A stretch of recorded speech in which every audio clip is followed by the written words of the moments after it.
S2G FC is back. This is the series where I create my very own club with the goal of one day winning the Champions League. But it's not going to be so simple because we're starting at the bottom of EFL League 2. Although I know you guys enjoy watching me struggle in League 2, the goal will be to try and climb up divisions as soon as possible and become a Premier League club. Now, don't forget, I'm not going to just be manager of my club. I'm also the club owner. I'm going to have to figure out jersey deals, club sponsorships, setting up youth academies, making the right transfers. Every decision we make is going to impact the club massively. But we're not stopping until we make S2G FC the world's greatest club. Oh man, the menus are getting me nostalgic. Create a club FC 25 edition. We're going to make this one special. Okay, but we got to start by naming our club. Was there ever any doubt? S2G FC, lock it in. Club nickname. Now you guys know S2G FC has a menacing nickname that the world knows them by. The Tough Cookies. Okay, now we gotta choose which league we're gonna be getting in. Now, I made it clear in the intro, I want to be starting right at the bottom of the English footballing division. I feel like that's the kind of grind that makes S2G FC special. So, yep, we're starting in EFL League 2. Now we gotta choose our club logo. And if you remember last year, we kind of made a new logo, and that was cool. But I kind of feel like going back to our roots, the first ever club logo we had, the OG design. And I kind of want to go back to that for this series. Okay, so we've got our club name sorted, the logo sorted as well. What else do we need? Well, a stadium where we can actually play and train. And since we're a brand new club with barely any cash, we're gonna have to make do with Longville Stadium, which has a capacity of just 3,920 people. To be honest, in our early days as a new club, I doubt we'll be able to even fill this stadium up. But we are gonna rename our stadium after Dave Rooney, a club legend from last year's S2G FC series. And I think the Rooney Park has a good ring to it. I'm wondering who's gonna be the cult heroes and the club legends of this series. Soon we're going to be meeting all the players, so I'm super excited. By the way, look at our stadium. We've done a bit of a painting job. Got it the colors of S2G FC. That's what's up. But before we meet our players, we've still got one more important thing to do as a club owner. Sort out our kits for the season. As a football club, getting a kit sponsor is one of the best ways to get some money in, which we're going to need if we want to make transfers and get our club promoted. But right now, we're a teeny tiny club. It's the start of a new era. I mean, our club on Instagram has barely got 176 followers. So you see, there aren't many brands approaching us. But we do have one deal. It's from Umbro. And it feels like they're sponsoring us because nobody else wants to. But this is the deal they've got. They'll give us an additional 1 million for our transfer budget. But in return, they want us to give 3 of our players Umbro contracts for the season. And they also want us to secure promotion. Which seems kind of hard because we haven't even looked at our players yet. But if we don't complete our objectives, Umbro will be coming in with the receipts to take their money back. But you know what? Right now, we don't have any other kit manufacturers sponsoring us. We have to sign this deal. Saying that, Umbro have absolutely cooked with the kits. The purple looks amazing. Oh, but it's our home kits that's given me incredible nostalgia, man. These look beautiful. Rate our kits in the comment section down below. I'm gonna give these a 10 on 10, man, because hey, we're an EFL League 2 club. We're not expected to have such banger kits. By the way, guys, if you're excited for S2G FC, subscribe to the channel. We're trying to hit 500k subs, so let's see if we can get there. But guys, it's finally time to meet S2G FC class of FC 25, and this is the team we're going to be trusting throughout this journey. I'm sure some of these players are going to end up becoming club legends, but for now though, they're starting with some pretty low overalls. But hey, we're an EFL League 2 club. It's going to be a grind. Our highest rated player, though, is Joseph Holden, 25-year-old centre-back. We've got a player from Northern Ireland, Richard Healy, playing on the left side. But I think the superstar of this team is Arlo Rose, 63 rated striker. Oh my days, look at his play styles, finesse shot and quick step. And he's only 20 years old. Fun fact, even his little brother, Max Rose, is a part of our team. He's 19. But rumors say that these two don't get along so well. Wonder what's happened between them. Our goalkeeper, though, is Patrick Preston.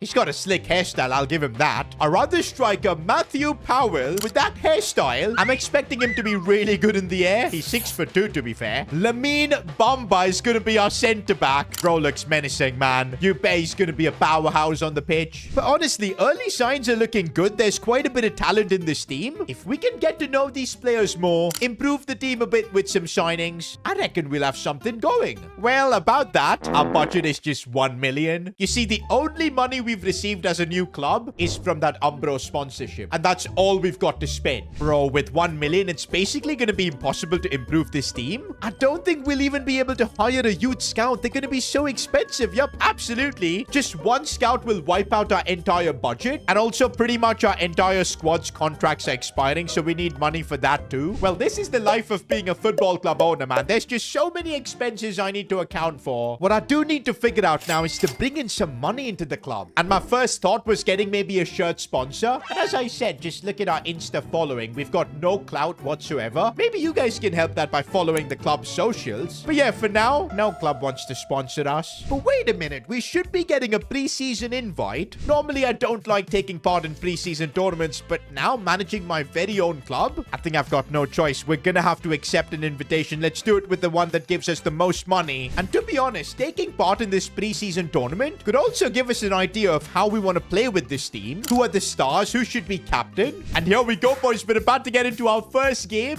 The question now is, what tactical system do I want to use? Do you know what? Since it's our first game with this team, we're just trying to get to know these players. Let's stick with a classic 4-4-2. Once we start figuring out who the superstars are, we can then build the team around them. Here we go, boys. S2G FC is finally back. First game. I know it's only preseason, but this is getting me emotional already. Time to see which players are going to be the next generation superstars for S2G FC. Let's see how our defense copes with this, but they haven't done a good job as we've been opened up. Good save from Preston. So far, 15 minutes in, I think our goalkeeper's been the standout player. But let's get the ball to Arlo Rose, who's apparently our best player in terms of stats. He looks for a lovely pass for Theodore Kelly, who tries to play it back, doesn't quite work out. But yeah, it's going to take a while to see these players all gel in. They're also playing their first game together. Oh, let's get the ball in for Powell. Here he goes. Turns pretty quickly. He's wearing the number 10, but couldn't really get through. First free kick already for S2G FC. Who's the best free kick taker at the club right now? Do you know what? Everybody's free kick stat is shocking. We'll just take this one with Arlo Rose. He's apparently the most skillful player in our squad.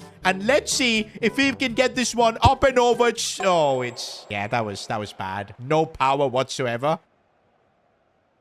Oh, our midfield looks a bit slow, getting robbed off the ball like that. That is not a good sign. And the defense doesn't seem on the same wavelength. Bamba with a great interception, but it's a loose ball. And well. Not a good start, I'd say, for S2G FC. Oh, could be a chance, though, for us to get back that goal as Arlo Rose is doing well. Strikes it well, and it's saved by the keeper. Oh, that's a good ball for Powell. He could strike that well, but come on. That was a poor effort. Arlo Rose yet again looking to carve out some space. He does so. Could be our first goal, but how is Healy put that wide? It's full time, and S2G FC's first ever game ends in defeat. To be honest, let's keep our heads up. It's only a preseason game, and I did see some really good things about this side, especially Arlo Rose. He's a magician, guys. He is the player that can create something out of nothing. I'd say Powell needs to work on his finishing. Midfield, I didn't see these two guys dominate at all. But at the back, though, I quite like the combination of Bamba and Holden. Even though we conceded a goal, I thought they were solid. But yeah, I'm still yet to see who is the leader at this club. But one thing we definitely need, though, is coaches. And oh boy, are they going to be expensive. There is one 5-star attacking coach available. His wages don't seem too crazy as well. I think for now we'll hire him, man. Actually, I think we should be spending more on the coaches. I know it's expensive, but it's the best way to get our team up to speed and growing in their overall. So let's do it. Let's invest in the coaches before we go out there to sign players and whatnot. And just with a couple of coaches, our budget is down to 666k. I don't think in this first season we'll be able to make signings to improve this team, but I'm just hoping we'll at least be able to sign a scout, a good one at least, but they're going to be expensive too. Our EFL League 2 season begins in about a couple of weeks, so hopefully by then we'll have things sorted out. For now, though, we've got another preseason game, this time against Spanish side Huesca, and I kind of want to try out Max Rose in this game. I mean, he's the little brother of Arlo Rose. The apple couldn't have fallen far from the tree. He's left-footed too. I know he doesn't have a good relationship with Arlo, but maybe on the pitch they can work together some magic. But yeah, in the bench, nobody else looks like they can offer something right now to the team. But yeah, come on. I really want to get a win in preseason so we're confident going into the season ahead. Already a bit of magic here from Arlo Rose, picking out a spot there, but the keeper stopped him. He's furious. Here's Max Rose in the ball. The little brother's trying to show what he's all about. Looks inside for his big brother, Arlo Rose, who's found a bit of space but couldn't get through. And hold up, he's picked up a bit of a knock. You know what? what? I don't want to be risking an injury to probably what looks like our best player. I'll sub him off for this guy called Boyd, and I'll put Max Rose up top at striker. Bro, it's episode 1, and we're dealing with injuries, man. This is brutal. Max Rose looking for that pass. Oh, he's picked him out brilliantly, and we've set this one up for Powell. What is this finishing? I'm starting to doubt whether Powell is actually a striker because it was harder to miss from there. Here, Dog Kelly from the midfield driving it forward, and finally, our striker's completely free. Surely he scores this, and there was no way Powell was missing this. Scores the first goal of S2G FC. Not our official goal because it's still a preseason game. But yeah, this goal was all down to this Kelly guy's run through the midfield. Still got a bit of defending to do, but oh, that is leadership from Holden right there. Took charge of the situation, got the ball away, and now it could lead to a counter-attack as Powell has gone through. I think he's onside as well, and he gets the finish this time. I'm sorry I disrespected you, Powell. You are indeed a striker, and we actually did secure a preseason win this time. Thankfully, though, guys, Arlo Rose was not injured. It was just a knock. Okay, the preseason tournament's done now. We couldn't get out of our group stages, which is fine, I guess, because we did secure a really good payday. 920k now is our budget. We got, I think, 300k from that tournament. Could have gotten more if we progressed more, but I think this is perfectly fine because now we've got a couple of weeks to prepare for the EFL League 2 season start. I don't think I want to be changing too much in terms of tactics. I feel the 4-4-2 works really well for this team with the players we've got. It does mean we don't have a use for the camp, so what I'm going to do is let's convert Max Rose to a right midfielder, and we're going to have the two brothers be a big part of our setup. But now before the season begins, we've got two things I want to really focus on: setting up our youth academy, and also if there's any spare cash left, maybe making one signing to bolster our squad. Okay, I think I'm going to prioritize the youth academy first because we don't even have players to take part in youth tournaments. Okay, we do have one academy player in Pacheco, a goalkeeper. Wondering how he ended up in an English football club's academy since he's from like Paraguay, I think. But anyways, guys, our goal is now to hire a youth scout within our budget. Oh my days. Blake Payne. He might only end up giving us pain, boys, because he's the only coach we can hire as of this moment. To be honest, we're paying nothing for him. 1-star experience, 1-star judgment. He might actually bring us plumbers and electricians instead of footballers. I don't know how this is going to go down. And I'm going to be sending him on a bit of a scouting project. Since our team is pretty much full of English players, let's send him to Spain. Who knows, he might end up finding us some insane Spanish talent. And I think I want to look for centre mids and right backs from Spain. I think these two are good positions to find players from. Let's see who we can get. But yeah, surprisingly, this didn't cost us as much. We still have 820k left to spend, but we still can't use it to make signings because we've still got to sort out contracts for our players. Patrick Preston, our goalkeeper, 24 years old. His contract's expiring. We cannot afford to let go of players for free at this stage of this club. The good thing is we don't have to give big wage increases, and players are still willing to re-sign with us. But yeah, we've got a lot of players' contracts to renew, and oh my days, our budget has been wiped out just like that. We're down to 200k. I think just making a transfer is going to be a big challenge in itself. For now, though, we're going to have to just work with what we've got. The EFL League 2 season begins now too. I've just got an email from our assistant manager. He's worried about finding a captain for our club. Okay, in preseason, I couldn't really figure out who is like a standout leader. So I think the best bet for now is Holden. He did display some leadership traits as a centre-back. He's one of the older players in this team. For now, we'll give him the armband. Oh, here we go. First official game for S2G FC, starting from the bottom of EFL League 2. This journey is about to be special, man. Look at how beautiful our away kits look as well. But this is it, boys. This is where it all begins. Now, we weren't the best during preseason. We saw a bit of good signs, but now it's the real deal, boys. EFL League 2. This is going to be a different level. Are we going to see the two brothers combine? Here's Max Rose looking to bring it forward. He does not want to pass to his brother. He wants to go all by himself, but it's deflected. Set pieces could be a big way for us to score. Well, not this time. Once again, defensively, we're being exposed a little bit, and it's off the crossbar, but the rebound is wide. That was a warning sign at the end of the half. I'll say this, guys. With the 4-4-2 and our midfielders being average, we're getting completely overrun. Captain Holden doing a really solid job so far. But yeah, we need to get forward and try and create something. Max Rose here looks for a pass for his brother. The link up there there was really nice. And Arlo Rose,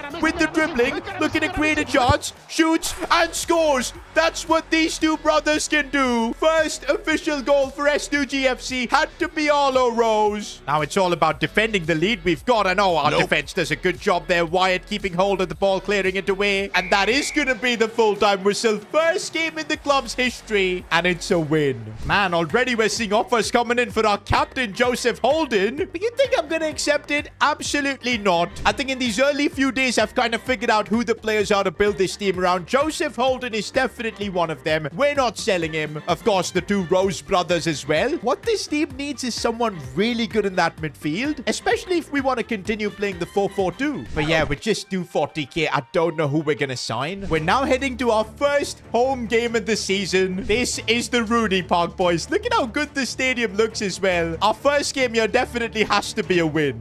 Rose, maybe taking one from distance, and he can really pull those off, man. Wondering, are we going to be OP with corners again? Because I remember S2G FC is known for scoring a lot of set-piece goals. Not today, though.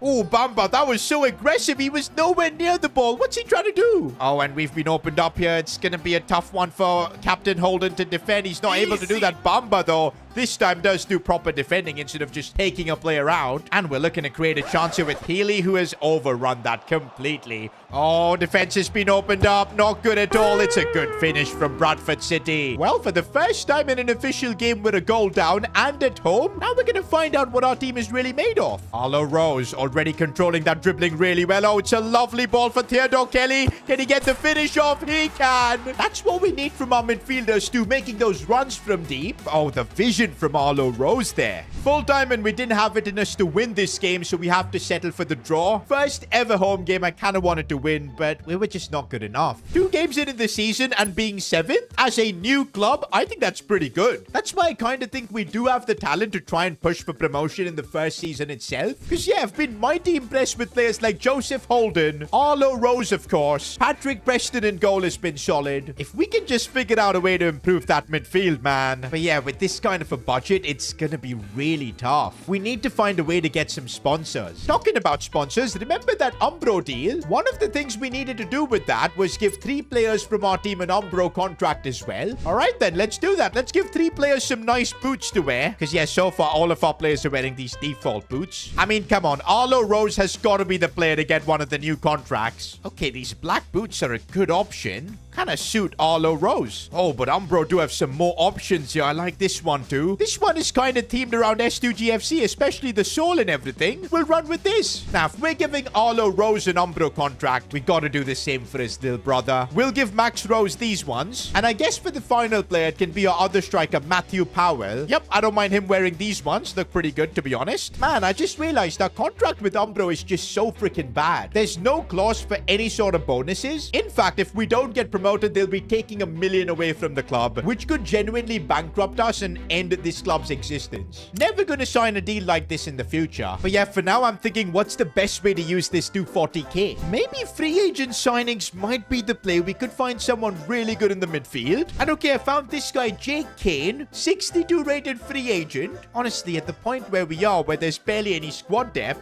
this could really be a signing that saves us. Oh my days. We're gonna have to offer him like 11.5k.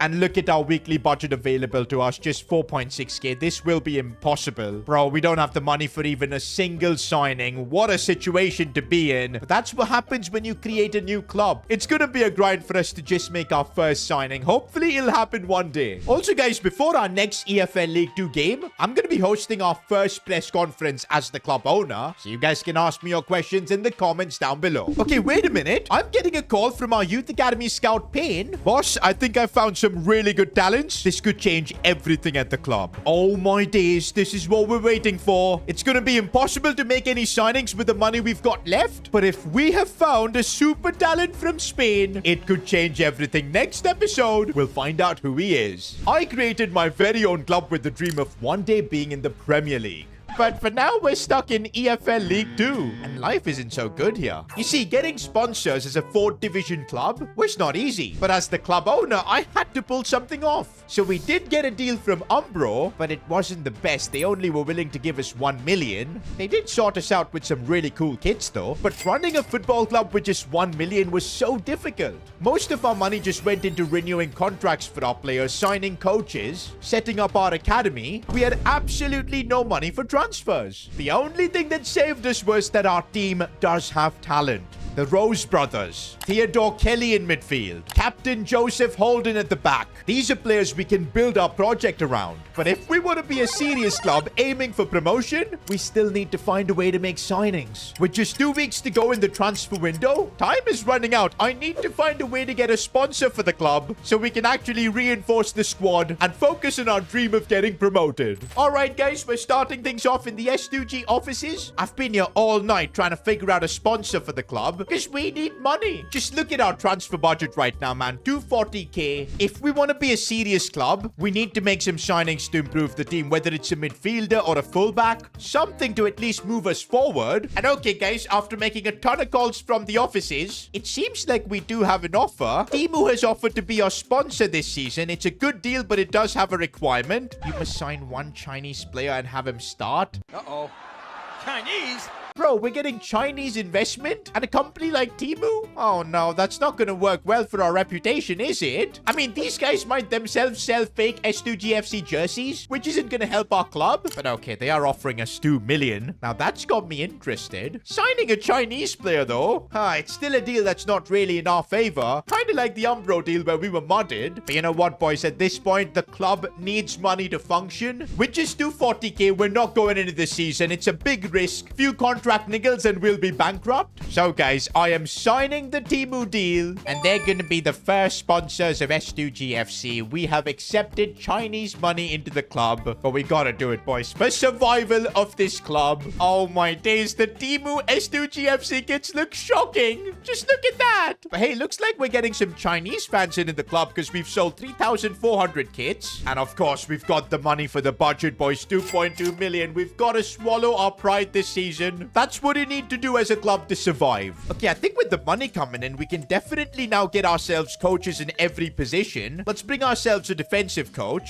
Could do with a goalkeeper coach as well, but there are none of the good guys available. We'll sign, I guess, another defensive coach. But yeah, that is money well spent, I'd say. Now, we've still got about 1.9 million left, and I think that money has got to go into a transfer. The positions I'm thinking where we could really use with an improvement are either centre mid or right back. We've got Tony Wynn as our right back. He's okay, but he's 24, 58 overall. Could do with something better there. In the midfield, Theodore Kelly has been crazy good, but I didn't even notice this Pratt guy in the team. But the question is, are we really going to improve the team by getting a player from China? Okay, they do have some decent overall players at least. Okay, guys, these options are really horrendous. 49 rated, are you kidding me? I mean, if we anyway have to sign a Chinese player, might as well be a youngster that we can potentially grow. Okay, guys, after a bit of hunting, I found this guy Wang Haijian. I mean, he's a centre mid, probably is higher rated than most of our players, and should be affordable too. I mean, hey, Temu gave us the money to pull this off, so I guess we need to do it, but let's try and keep it as cheap as possible. I want to try and get this done for 500k, come on. And we're actually getting it done. At least we're not spending too much money on this. And bro wants a crucial role. Bro, he thinks that now the Temu are sponsoring us, that he should be walking into our starting 11. I can't believe this. Have we just put ourselves into a pickle, signing a player from China, signing that contract with Temu? I'm actually still hoping that Wang can turn out being one of our best players, because you never know. But the Temu S2G FC kid is making me cry. First ever signing, I cannot believe it's this guy. I'm back in the S2G FC offices, and if you remember, we had a call from our Youth Academy scout, who's currently in Spain hunting for the next big talents. He said he's found some incredible players, and he'll be back on the 28th of August with his report. This could be huge for us. Until then, we're going to continue our EFL League 2 journey. So far, it's been okay. 2 games played, 1 win and 1 draw. Of course, we've got our Chinese transfer Wang Haijian making his debut in this one. He's actually the joint highest rated player.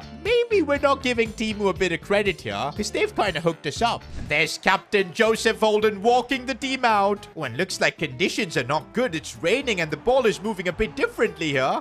And we've been opened up almost instantly. Preston making a save. That's one thing that's going to be really different in EFL League 2. The quality of the pitches is terrible sometimes. Look at how slowly the ball is traveling. Here's Wang Haiqian making his first few touches, and he's actually decent, you know. Again, Wang controlling that midfield. Yo, he's actually been a big surprise for me because I didn't expect him to be this good. Uh-oh, we are being opened up here. That is really bad. Preston charging in, and what a finish that was. Rainy night in the EFL League 2 and S2G FC's crumbling. Oh, we've been opened up again. This is going from bad to worse. Nothing we can do about it. Arlo Rose linking up well. Max Rose now finding a bit of space. The young player with immense talent looks for his brother, and Arlo Rose goes for it, but it's blocked. Even the Rose brothers can't break this team down. And that's how this game ends, with a defeat. Okay, I'll be honest, Wang was good, but I feel the rest of the team is lacking. We're not getting the best out of the players, though. Maybe it's the tactics? I'm not sure. Okay, but the good news is our scout that we sent to Spain is finally back with some talents. He was hyping up the players he found, so this could be good. Race Pardo, 56 to 76 potential. Alejandro Soria, 53 to 67 potential. Who was he trying to fool? This man was a bona fide scrub. Bro, both of these players are absolutely woeful. They're not going to help our team at all. Bro, I genuinely feel like firing Payne, but like we can't even sign a replacement scout, man. We're just going to have to rely on him to bring us talents at some point. Before our next EFL League 2 game, and before the window shuts, I've got my first press conference as S2G FC boss. Back in the offices for this one. Got a couple of questions for you guys. First one, how are you going to resolve the problems between Arlo and Max Rose? And do you think in the future, if these problems persist, they can have a negative effect on the pitch? Well, you're not wrong. There's definitely tensions between Arlo and Max Rose. But so far on the pitch, the two have combined well. They're creating for each other. It's working well. So there's no reason for me to step in. Actually, guys, on the club's official Instagram page, we've got some more information about Arlo Rose, which will kind of get to understand him a bit better. Of course, he's the older brother of Max. Used to bully his younger brother. Okay. His idol is Logan Paul. Hates playing on the same team as his younger brother, but their mother forces them to. Used to break his brother's Lego sets after he would build them. No! I can see why they've got beef. Played for Leicester City's academy before S2G FC. Okay. And here we've got some information about Max Rose. His idol is Jake Paul. They don't even like the same Paul brother. Would always rebuild his Lego sets after they would get destroyed. Lives in his brother's shadow and is considered as the Walmart version. Well, now the Temu version. They were in the same academy for Leicester too. I can now start seeing why there's a bit of beef between them. But hopefully with time, now that these two are playing in the same club, we can get them to gel again and solve all their issues. But as long as they're doing okay on the pitch, I don't think we should be concerned in their personal matters. Next question we have though. Try bringing a recently retired player back to playing football like Barca did to Szczesny for one season. The experience might just be what S2G FC needs. Oh, 100%. This would be amazing to do. But can you tell me one retired player who'd be interested in struggling in EFL League 2? Did you see the pitch conditions in our last game? Any retired player would get stretched off the field, injured for life, playing in those conditions. Saying that, I still want to use my 1 million that's left to make more signings, but I think we'll keep this money for the January window once we get there. Let's not rush into things because we need to still get to know this team more. So far, we've seen how good Arlo Rose, Max Rose, Theodore Kelly, Holden at the back can be. We're still yet to discover a lot of our other players. So let's wait a bit before we start replacing players. But with that press conference wrapped up, if you guys want to get involved, drop in your questions in the comments. And while you're down there, subscribe to the channel. Let's take S2G FC to the moon. Once again, back with more League 2 action. And again, it's raining. The pitches are terrible, even though this is being played at our home stadium. Hey, we're gonna have to endure this. That's what being in League 2 is all about. And already, Max Rose is the one looking to create something. Couple of good touches. Oh, that is a brilliant save. In such conditions, making use of set pieces is what could be make or break, but we're not good with them, man. We don't have that powerhouse in the box. Oh, we've been opened up again. Preston. Oh, that's bad. That's really bad. We just got cooked there. Now we're feeling the heat in EFL League 2, man. If we lose this, we'll be on back-to-back defeats. What we really need is Max Rose to pick out a pass, and that's what he's done, finding Powell, and what a finish. Normally, this guy's finishing is sus, but he makes it work this time. Also, I see you, Max Rose, picking out a pass like that. Max Rose, he's Rose in the mood and absolutely looking to go by himself, but the big deflection there. Maybe he could have passed to his brother there. Arlo Rose has opened space up and he gets himself a goal. That's what Arlo can do. He wasn't going to let his little brother outshine him. Oh, but we've been opened up again and oh, they're trying a cheeky chip, but come on. League 2 players aren't pulling that off. Arlo Rose in a bit of open space and he's made that work beautifully. Oh, he couldn't get the finish. Play the ball away and Powell making a huge block there. Did you see that? He took one for the team. Full time, guys, and it's good to get back to winning ways. Ooh, it's also the transfer deadline day. Our team could still do with a couple of signings here and there, but I think for now, let's keep it as is. We've got Wang as our only signing. Still can't believe we've signed him. We're getting through deadline day. We're saving our money until January when, after seeing our team more, we'll know what to do. Okay, I've been seeing a lot of comments from you guys that I should switch Arlo, Rose, and Powell around. We can then make them both advanced forwards, and I kind of like these tactics. Oh man, I completely forgot to put development plans on most of our players, so I think we need to do that. That's going to be absolutely imperative. For the next game, we've got Arlo and Max Rose playing on the same side. Hopefully, it works out well. Also, I kind of want to try out some of our players on the bench. We've got a left back called Higgins. He's 6'5". Surely he would be better suited as like a center back. Well, let's give him a run out in that left back position and see what he's all about. Also, can't believe I'm doing this, but I want to try out this Hart guy on the left side of the attack. I know he's 49 rated, but 17 years old. Technical dribbling style. You never know what kind of talent we can unearth by just testing these players out. Okay, this Higgins in that left back position is absolutely massive. Look at him. Ooh, that hit the post. We almost conceded, though. But yo, with this Higgins guy, I think it's obvious we need to convert him to a center-back. He is not a fullback. All right, now here's Max Rose looking for Arlo. It's brilliantly done. What a volley that was, but it's annoying that it was saved. And let's now see what 49 rated Hart is all about. And look at him dribble. Gets past 2 players now. He still keeps going, and he gets taken out. That was one of the craziest dribbles we've seen so far. And we've got ourselves a free kick from a great position. I mean, we got to take this with Arlo Rose, man. I don't know how good he is with his free kicks, but if we get this one, decent enough power, it could go in. Let's see. Arlo Rose, and well, the power was what was missing. And here's Hart again with the dribbling, man. I can't believe he's this good at 49 overall. Nope. Just couldn't get the shot off. Theodore Kelly looking for Arlo Rose. Keeps going. Oh, that was brilliantly done. Weak foot finish, and Arlo puts us into the lead. Since he's got a good weak foot, I guess you guys made the right call putting him on that right striker position. Theodore Kelly looking for Arlo Rose. He fakes shots inside, and he manages to get the shot off somehow. That was unbelievable. A brace from Arlo Rose. Oh, this is bad. This is bad. We do concede. We still have got a 2-1 advantage, though. Seeing his brother score a brace, I'm sure it must have hurt him. And here's Max Rose looking to get one for himself, but he put it wide. The bench can't believe he didn't score that. And here's Arlo looking to show how it's done. Exactly like that, with his first ever hat-trick for S2G FC. Remember the name, Arlo Rose wins us the game, takes home the match ball. I think we now know who's the main man at this club. Okay, from that last game, we also discovered a couple of talents. Bradley Hart, he seemed to be like one of the best dribblers in our team. I'm going to convert him to a left midfielder. He needs to really work on some of his stats, but there's potential. Also, that giant left back we had in Higgins, let's put him on a plan to make him a center back. I think he's much more suited there. Also, guys, our scout is back with another report. Again, he's brought us like one player. Oyer Acosta, Spanish center mid, 15 years old, 160k value though. Ooh, but the potential seems to be there. 69 to 93. I don't want to immediately sign him into our academy because he'll be expensive. Let's just scout him for now. But man, having a 1-star experience and 1-star judgment scout is just awful. Oh, okay. We could hire a way better scout. 765k. Jamie Horn. This could get us way better players, but then we won't be able to make any kind of signings in January.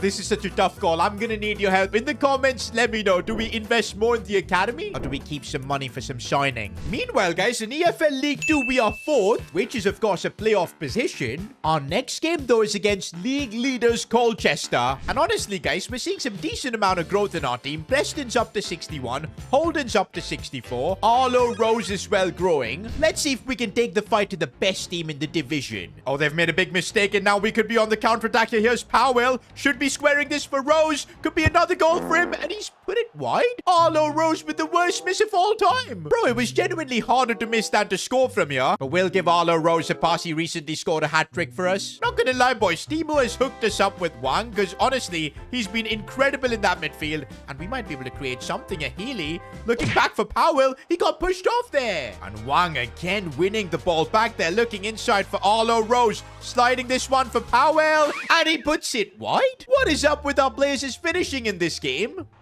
And now we've been opened up. Preston making a good save and the rebound too. Heading into the second half, it's Max Rose looking to create something. Good bit of link-up play. And now it's Healy. Should be a goal. There you go. Finally, we take the lead. Oh, but our lead might be going away. Well. We just got chipped. I do remember saying League 2 does not have the quality for these kind of chips, but, well, we're forced to eat our own words. But we're still on the charge with Arlo Rose looking for Theodore Kelly. And again, making the run from deep. Kelly gets the job done. Who else but Arlo Rose to provide that pass? And we've actually beaten the best team in the division. But a new club to come in and start dominating? I didn't expect this. I actually can't believe this. 14 games into the season, we're top of the league, 29 points. Look at Arlo Rose. He's the top scorer in the league too. This has got me thinking, boys. Do we even need more signings for this season? Do we just focus on the team we have right now, try and grow them as much as we can? Because, hey, we're already top of the league. Instead, we could invest the rest of our money in another youth scout.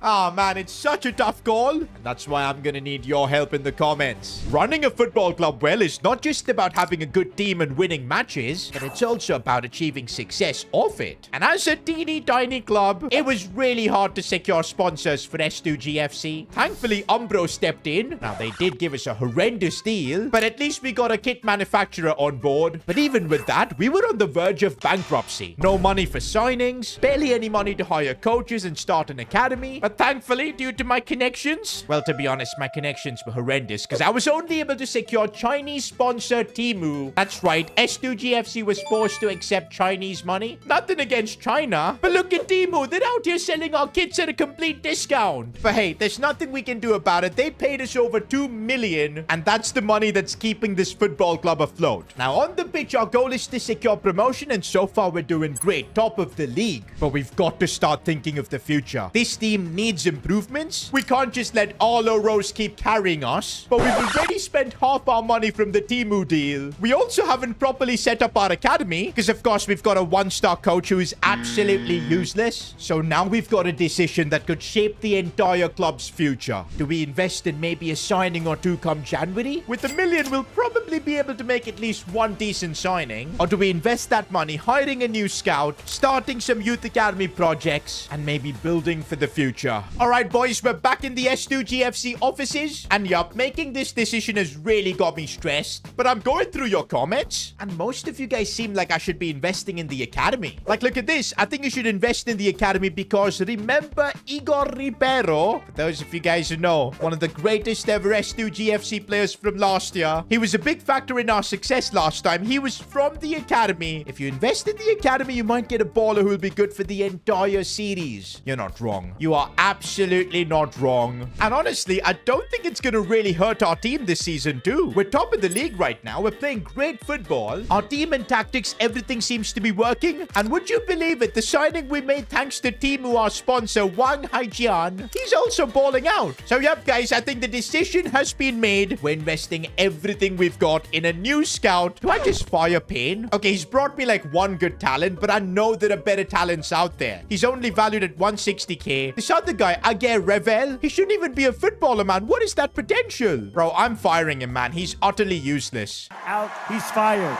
But we'll have to pay 8k for that? Oh my. Anyways, let's try and hire a new scout and see what options we have. Bro, I remember there was a decent scout in our budget. He's gone. I just fired my old scout for nothing. For now, guys, we're getting back into some EFL League 2 action where we might concede. And oh my days, that was driven with power. I'm hoping in a few weeks' time we'll have a youth scout hire that's decent. Maybe even scout a few top-tier talents.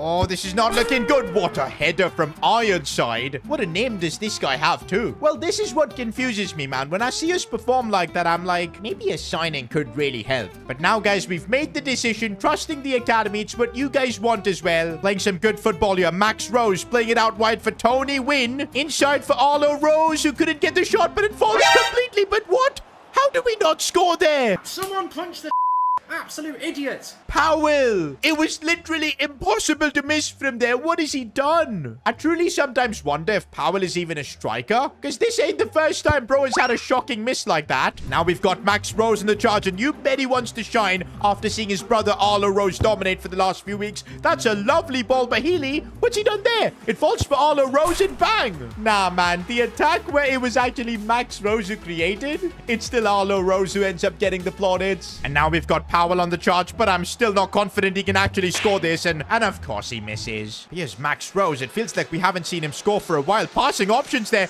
but he wants to go all by himself, and he gets the goal this time. Max Rose showing what he's all about. Goes all the way to the corner flag. Don't see Arlo Rose celebrating with him. Do you know what? The more I'm observing this Arlo versus Max battle, I'm starting to feel them being at odds actually benefits us, because they're trying to outdo each other. Let me know in the comments, by the way, are you Team Arlo or Team Max? Oh, and by the way, please subscribe to the channel too. We're so close to 500k. Do it for S2G FC. And there's Wang being strong in midfield, winning the ball. And oh, what a ball that is for Arlo Rose. Squared for Powell, and he scored. Bro, the way Powell is running as if he didn't miss a few sitters earlier on. Also, talk about Wang. There's a reason they're calling him the Chinese Chavi now. Okay, the game's come to an end. Look at that. Rose has picked up a knock. Which one is it? Oh, no. By the looks of it, it's our star player, Arlo Rose. Oh, he's pulled his hamstring out for the next 5 weeks. That means he's basically out until January? Bro, I'm not sure how we're going to survive without him, because look at his stats. 13 goals in 15 games. And if I'm not wrong, we do not have any other player who can play in that striker position. Even Max Rose loses like 4 overalls by just being there. This injury could really send us tumbling down EFL League 2. We need to figure something out. Okay, guys, the only way we're getting through this situation is by coming up with S2G ball. Or actually, S2G FC ball this time. Let's go. We need to conjure up new tactics with which we can compete without Arlo Rose. And I think the only formation that makes sense for now is 4-4-1-1. We've got this Pearson guy, a Welsh right midfielder, 23 years old. He can play on the right. Max Rose can get a chance of being the protagonist as a cam. And we've got Powell up top. Okay, I don't think that's a good idea. Him as the lone striker with this finishing. It's over.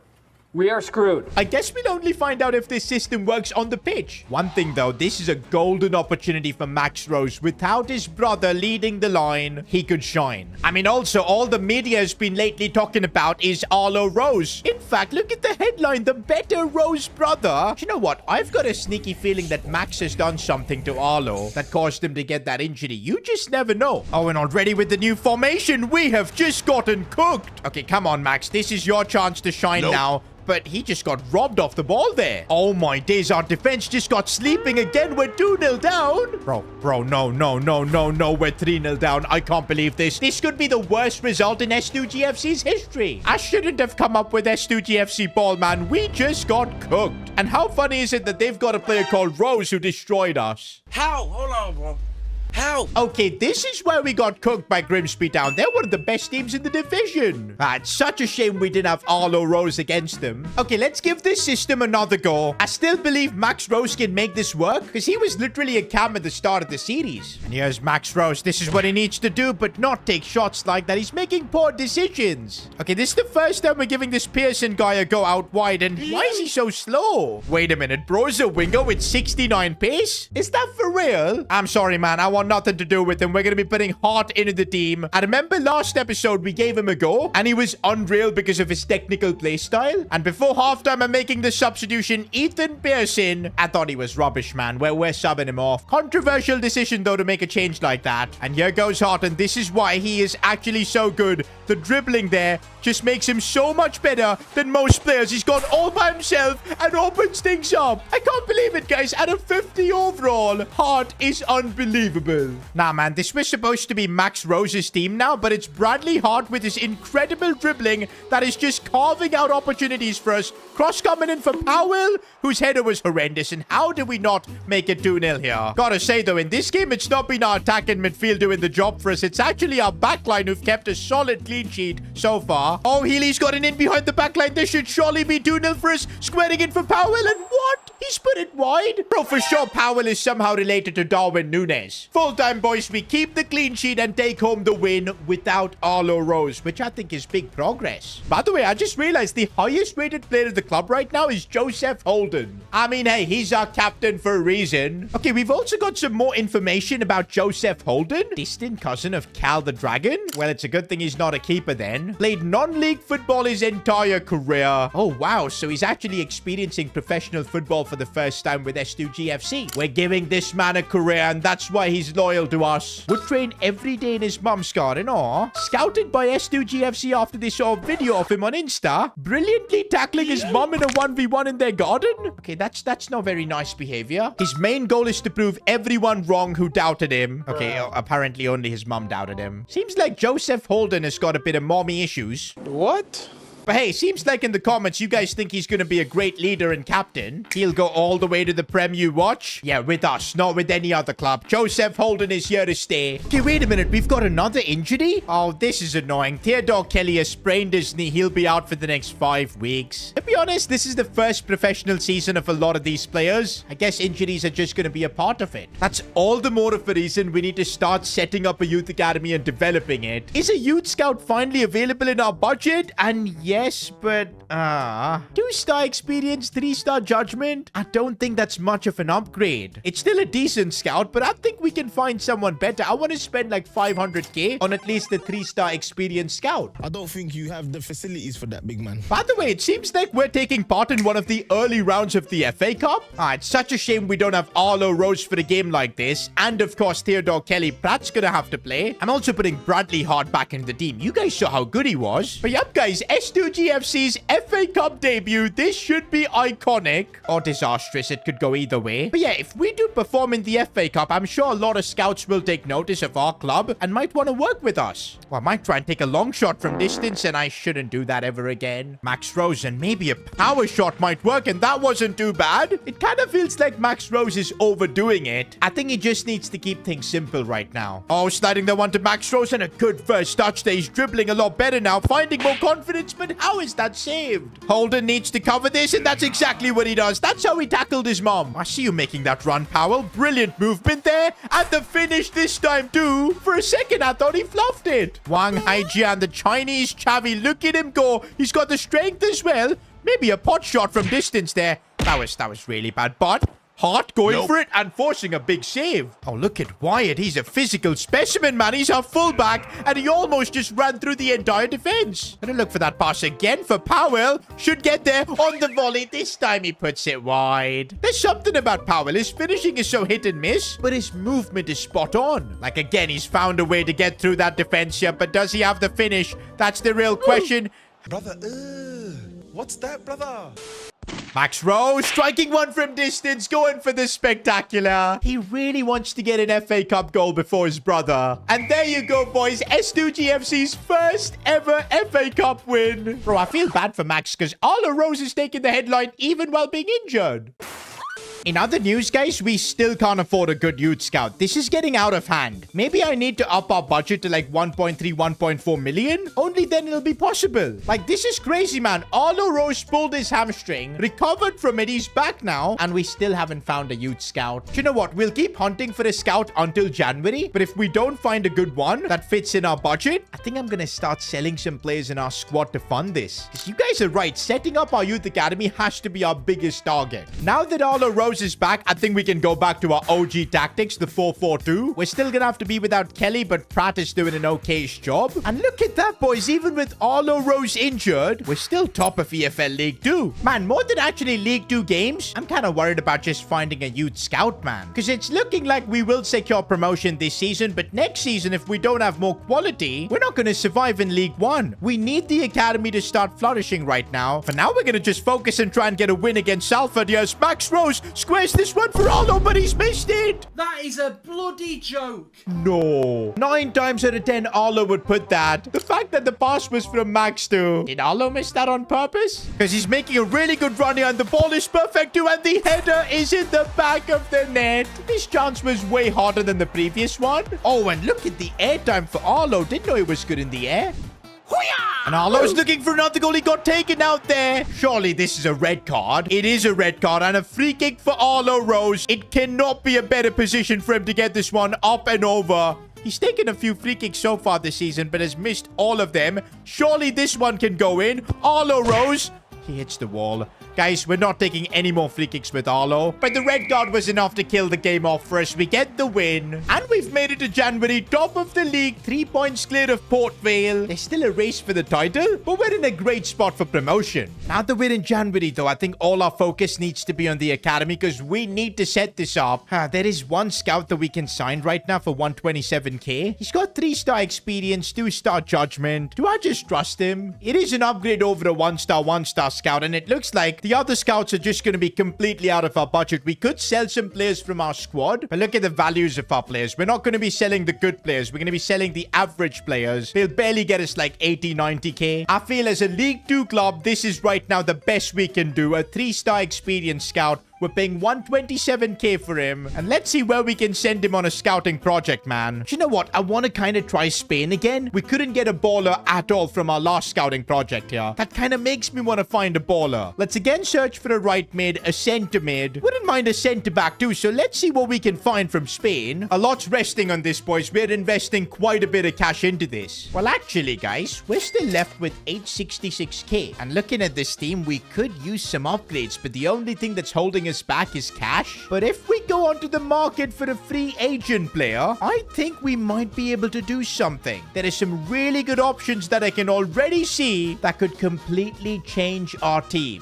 For now, it seems like we've got our academy set up. Is the free agent signing our solution to improving the team? We're in the S2G FC offices doing a press conference now, and this guy is suggesting us a completely different player. 10 reasons why you should sign Anthony. He's balling out against teams from the lower leagues at fits his level. In the past, you signed him but didn't utilize him to the fullest. Ever since then, Anthony has been waiting for a chance to prove himself. I'm not convinced yet. He would provide a lot of Premier League experience to the younger teammates like the Rose brothers. That's a good point. Timu sells his jersey, so they offer to provide all expenses if you decide to sign him. Okay, that has got me tempted. He's the GOAT. More FA Cups than Messi. More World Cup appearances than Haaland. He's the GOAT again. Had to mention it twice. Just sign him already. No need to explain more. I'm sorry, guys. I don't think S2G FC can handle the GOATness of Anthony. We'll just stick to a free agent signing or maybe an academy player at the very best. I'll say it now and won't repeat it again. Anthony will not play for S2G FC. There's a media report ranking clubs from all over England, and although S2G FC is a newly formed teeny tiny club, we've still managed to rise up to the top of EFL League 2 halfway through the season. Surely in this ranking by the media we should be rated highly. Wait a minute, we're having to scroll down quite a bit. We're last? S2G FC's youth academy is the worst in England? It's an embarrassment how this club isn't focusing on grassroots football. Yo, they're literally calling us the worst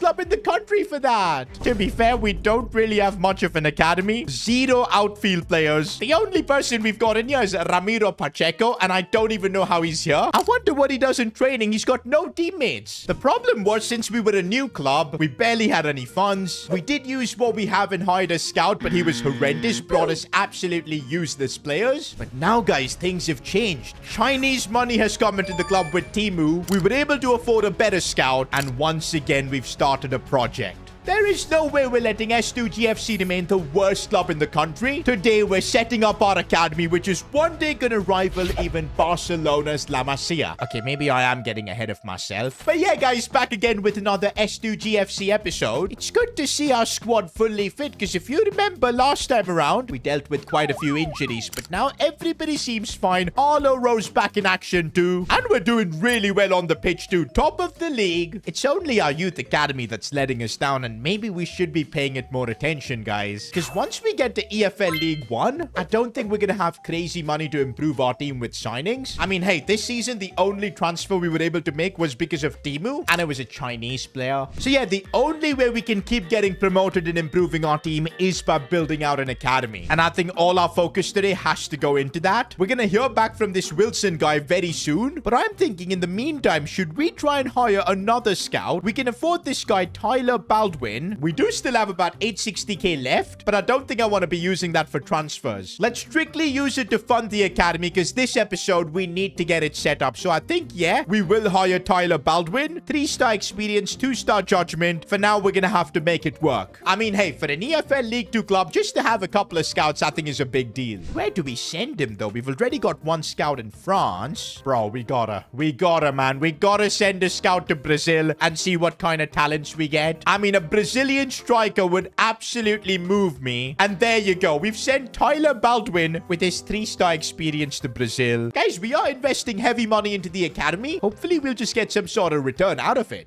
While we wait for our scouts to come back, we've got a game against Harrogate Town. And okay, this isn't looking good. We've got some fitness issues, as well as a red card for Wyatt. The only other left back we've got is Higgins, but we converted him to a centre back. Anyways, Higgins can play there for now. We'll need to play Lloyd instead of Bamba. I don't think I've used him, so I'm eager to see what he's all about, the Welshman. Theodore Kelly back from his injury. What else can we change? We'll play Hart. You guys know, man, this kid, even though he's 50 rated, has had some of the best dribbles and goals so far for us. He's unreal. Up top, though, we don't have any other striker options, boys, so I think we're just gonna have to keep it as is. I'm not gonna lie, I'm still kind of salty for being ranked the worst club in England. I mean, we're top of EFL League 2. We're not that bad, but we've been completely opened up. And, well, it's 1-0 Harrogate. Okay, I'm starting to feel that media report has got into our team's head because we've conceded again. How about that for technique? Yeah, we're conceding a 3rd goal, man. Preston, big save, and Holden clears it away. Bro, we should have been 3-0 down there. Maybe this can inspire the team because that was heroic stuff at the back. Rose is going to find his brother. But these two are not combining well. Come on, man. How do you not see Joseph Holden at the back putting his body in the line and then not combine well up top? It's frustrating. We're still opening things up here. Okay, the brothers are combining finally, but not good enough. Max Rose looking for a bit of space, finds Powell, and we can't trust him to finish. Of course we can't. And that's full time, a 2-0 defeat. And also, look at the crowd at the back. So many empty seats. Nah, man, I think fans walked out before the game ended. We're still top of the league, but last couple of games we've dropped points. And I'm starting to feel like this team's honeymoon phase is kind of over. Everything was going well at the start, but now we're seeing injuries, fitness concerns. But hey, as long as we're top, I think it's fine. Up next, though, we're going to be facing West Brom, because it's, of course, the FA Cup. And wait a minute, we got to check. Are West Brom in the Premier League? I don't think so. They're in the Championship. Oh my days, our biggest challenge yet. We're facing a Championship club. I'm not gonna lie, I think this game could really end horribly wrong. We're not in good form as well. Look at the passing already. But I guess this will give us a good reality check to see where the club currently stands. At the same time, it's an opportunity for players like Max Rose who want to prove themselves on the world stage, and so far his dribbling has unlocked the defense. He looks for his brother Arlo Rose, and a lovely ball for Powell. That's just diabolical, Derek. I genuinely sometimes feel Powell is not real. He's faking all this because he's playing against the team. And here's the Chinese Javi driving the ball forward. His only options are Powell, so he decides to go all by himself, and here he goes. Oh, what a save from the keeper. Oh, that was a bad challenge. Wait a minute, red card? West Brom got a red card for that? Guys, I sense a golden opportunity for us to pull off an upset. And Max Rose is going for it, forcing a save. Now, guys, this is now the best chance we'll have to win a big FA Cup game like this. It could get us even sponsors next season. All we gotta do is beat a 10-man West Brom side, but already exploiting spaces. And Arlo Rose with another effort, saved again. Half time and not another knock. And this time it's our captain, Holden. Gonna have to bring him off, boys. I don't want to risk it. We will bring on Lloyd, I guess. Bro, we can't afford a serious injury to Holden. Okay, we've still got a job to do in this FA Cup game. I think we can knock West Brom out. Theodore Kelly looking for Arlo Rose. That touch was really nice. And the finish. That's what Arlo Rose can do. I know West Brom are down to 10 men, but the skill there from Arlo Rose, that first touch especially, was simply world class. Now that Arlo has scored in the FA Cup, I'm sure Max wants to do that as well with his dribbling. And Max Rose as well. The two brothers have both scored in the same FA Cup game for us. And it's good to see them celebrate as well. Full time and we have knocked out West Brom for the FA Cup. That is huge. Where's all the media reports now, man? We were apparently the worst club in the country. Meanwhile, a bit of good news. Holden's injury is not serious. It's just a bruised shoulder. He'll be back in like a week or so. By the way, the draw is made in the FA Cup and we're facing Carlisle. Hopefully that's how you pronounce their name. This is, by the way, the round of 32 in the FA Cup. We win this game, we'll be in the round of 16, where I do see some Premier League opponents. Imagine, guys, in our first season of existence, matching up against a Premier League club. That could be huge for getting sponsors in the future. We need this to happen. Also, guys, just one more game until we start getting our first scouting reports. Bro, I've really bet everything on this, man. We need some good talents. We're not signing players in this January window for this reason. By the way, we've kind of dropped off in the league. Same points as Port Vale. Oh, but okay, we've got a game in hand. So yeah, as long as we win this game, we'll have our 3-point advantage at the top. Oh, I've been opened up again, though. Big save, Preston. And again, good to see Captain Holden back on the pitch too. Oh, again, we've been opened up too easily, man. And it's going to be a goal. Preston can't save that. Honestly, I don't want to single him out, but what on earth was White's movement during this entire sequence? Bro was just standing. Even though we knocked out West Brom from the FA Cup, I don't feel like we're playing good football. We've gotten lucky, and that's why I got a few results. Plus, of course, the likes of Arlo carrying the team. If we keep playing like this, we're not going to win the league. I've got Hart starting in this game precisely for his dribbling,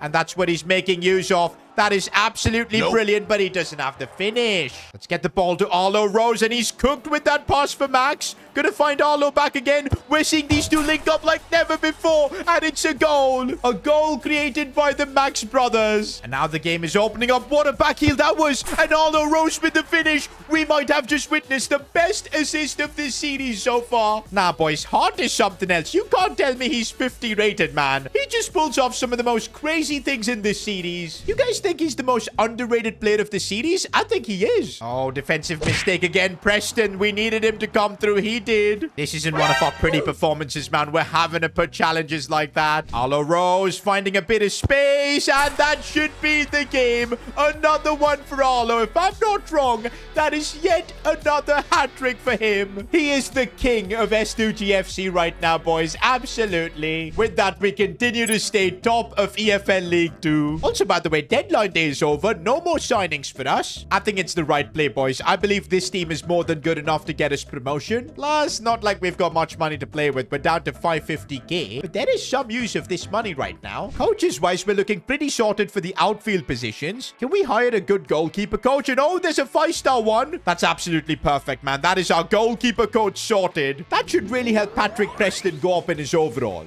Also, guys, it's the 1st of February. And you know what that means? Our youth scout should be back with his report. Okay, let's first see the scout we sent to Spain. What has he got back for us? Okay, this first player, Lorenzo Rivero, has got R9 Ronaldo's hairstyle. And what is that potential? 79 to 94. Are you kidding me? Reasonable valuation, nothing crazy. But just for that potential, I think it's worth signing him up. He's a centre-back as well. Let's do it, boys. First player coming into our academy. And straight away, there might be another one. Julio Caballero, 71 to 94 potential. Again, not valued crazily, 325k. But as long as we can just get some players into our academy right now, I think it's a dub. Yeah, the other players aren't all that good, but I'm just happy we're getting a few players in. The scout we sent to Brazil, though, could be interesting. You just never know. Okay, yeah, all of these guys are absolute frauds. But you know what, guys? I'm still pretty happy. We found a couple of really good players. They actually have solid play styles as well. Julio Caballero, tiki-taka and bruiser. Rivero's got long ball pass and block. I can't get over his hairstyle, man.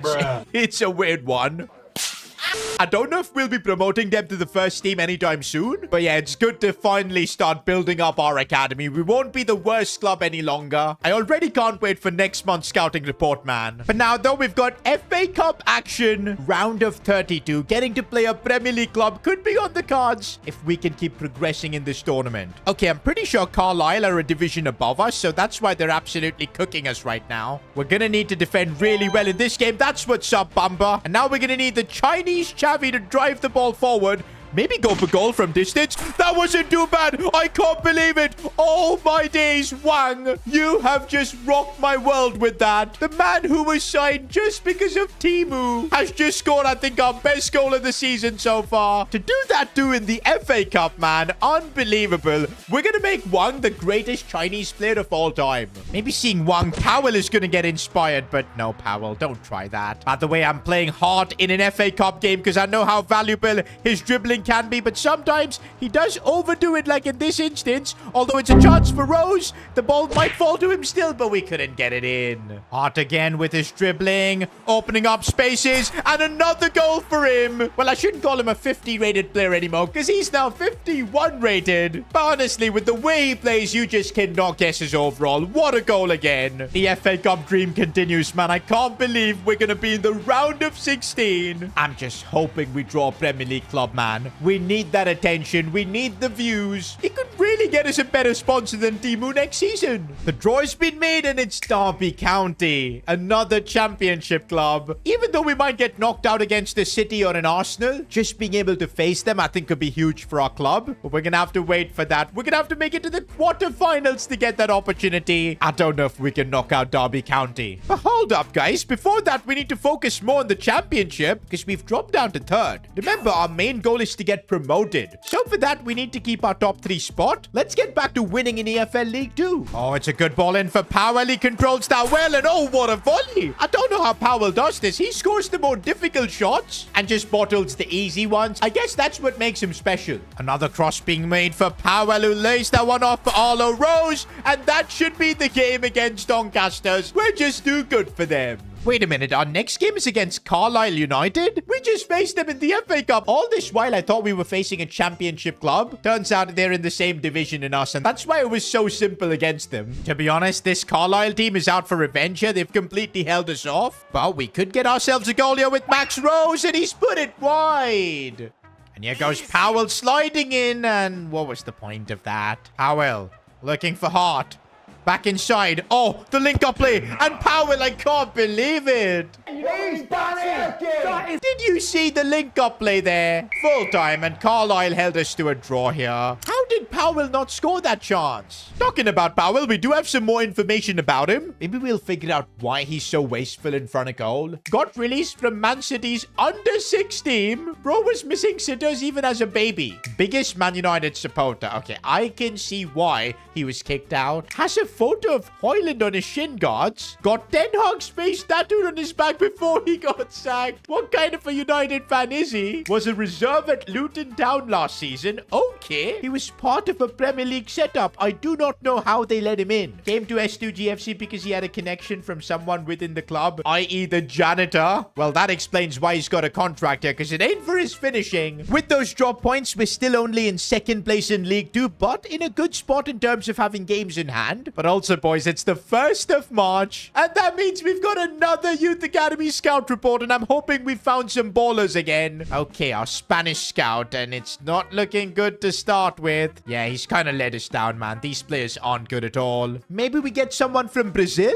Ooh, Alex Miranda looks okay. Oh, the overall isn't there. He's only 14 years old. No point. Nah, this was awful, man. We're not getting any good players from our scouts. Would it be worth hiring another scout? Do we even have the money for that? We do, and we could get a 3-star scout. It would completely wipe our budget, but I told you today, we're completely setting up our academy for the future. We're doing it, boys. We're building out our youth academy, a 3rd scout. And why can't I send this scout to South America, North America, or even Europe? I don't get it. We can only scout players from Asia, Africa, and Oceania. What a joke. I guess that it's got to be Africa. Oh, it's because we don't have money. Look at that. Actually, guys, I don't think we have the money anymore this season to send another scout on some work, because we would literally be out of budget, boys. We've only got like 50k left, and we'll need that to sign any youth players if possible. I think we may have just wasted money on a youth scout. But hey, he'll be there next season to help us out. For now, we're actually playing against the championship club. This is the biggest game I think we've had to play so far. And honestly, we are looking really good with Max Rose looking to create something.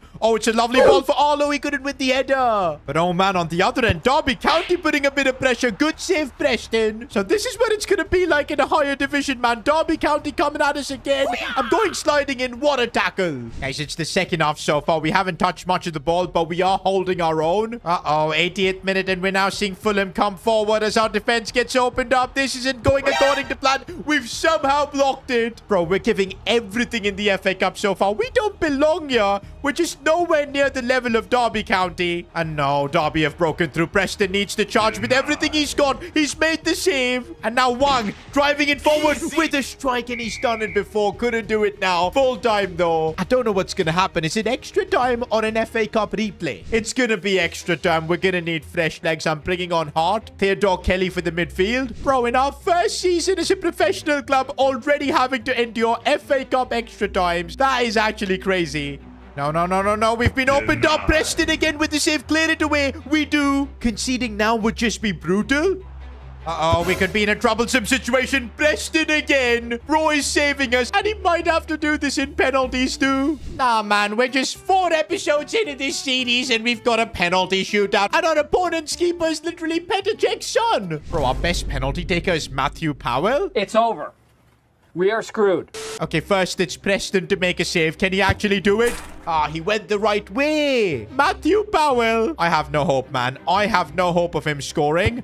But he actually does. Okay, ice cold. Come on, Preston. You've carried us so far. Make a save. No. Theodore Kelly. Bang this one in. I'm going top right again. Easy. Come on, Preston. All you need is one save, but no. Okay, no way is Arlo Rose going to miss his pen. Absolutely. And oh my days. That is painful. And they've scored their penalty. We are now at a disadvantage here. If we miss this penalty, it's over. We're out of the FA Cup. Wang Hangjian, our Chinese player from Temu, is the reason we could get knocked out. No, he isn't. He keeps us in it. Preston, it's all on you to make a single save. Come on, Preston. Dive the right way. Be the hero. No! Well, well, well. First ever penalty shootout, and it ends in heartbreak. At least we gave it everything. We went toe-to-toe with the championship club, and it took penalties for them to knock us out. It's a shame we couldn't face a Premier League club because it'll affect us getting better sponsors. But I think the club has done ourselves proud. But now, guys, until the end of the season, we've got only one goal. Securing promotion to League One. S2G FC is on the verge of bankruptcy. With just 47,000 in our budget left, there's barely any money to renew contracts, no money to invest in the academy too, and we can forget about transfers altogether. You see, the problem was, as a new club, we didn't have the fan following, we didn't have the brand, and so it was really difficult to get sponsors on board. We did secure Umbro and Temu, but their money was not enough to run a professional football club. Somehow, though, with the talent we've got, players like Arlo Rose, Captain Joseph Holden, we've managed to put ourselves into a promotion fight. That's right, boys. The only way S2G FC can survive this financial crisis is by getting themselves promoted to League One, which would help us secure better sponsors, more prize money, and it could completely change the trajectory of this club. But if we fail to get promoted, the club would be forced to sell their most valuable player, Wang Haijian. Okay, wait a minute. How is Wang our most valuable player? I thought it would definitely be Arlo Rose. But anyway, I don't want to be selling Wang. Did you see the goal he scored in the FA Cup for us recently? But yeah, our FA Cup ended in a bit of heartbreak. Knocked out on penalties. But yeah, guys, the financial situation of this club is grim. We need to secure promotion, man. Top 3s will get us directly to League One. I don't want to be going through playoffs or anything. By the way, there's also a 2 million cash prize if we can win the league title. Honestly, at the stage our club currently is, that 2 million could be life-changing. We're 3 points behind Colchester for that, but we do have games in hand. Our goal today is to not only get promoted, but also win the league title. We need that money. Oh, this is exactly what we did need for our next game. Look at that. Joseph Holden suspended. So many players out of stamina as well. We literally don't have any other strikers to play. We've got to play Powell and Rose with basically no stamina. I think now in the back end of the season, we're going to see S2G FC crumbling, man, because squad depth is not there at all. We don't have money even to get youth academy players in. It's a really rough position that we find ourselves, but we've just got got to fight through it. And here's Powell. Maybe if we wrap this game up in the first time, we can give our forwards a bit of rest. But Powell, of course. What was that thinking? He's never going to score that. Here's Higgins. And oh my days, the timing on that challenge was awful. If I was the referee, I would have sent him off for that. He's lucky to only get a yellow. Bro, with all the players that we've been forced to rest, we are just getting cooked, man. Preston making a save.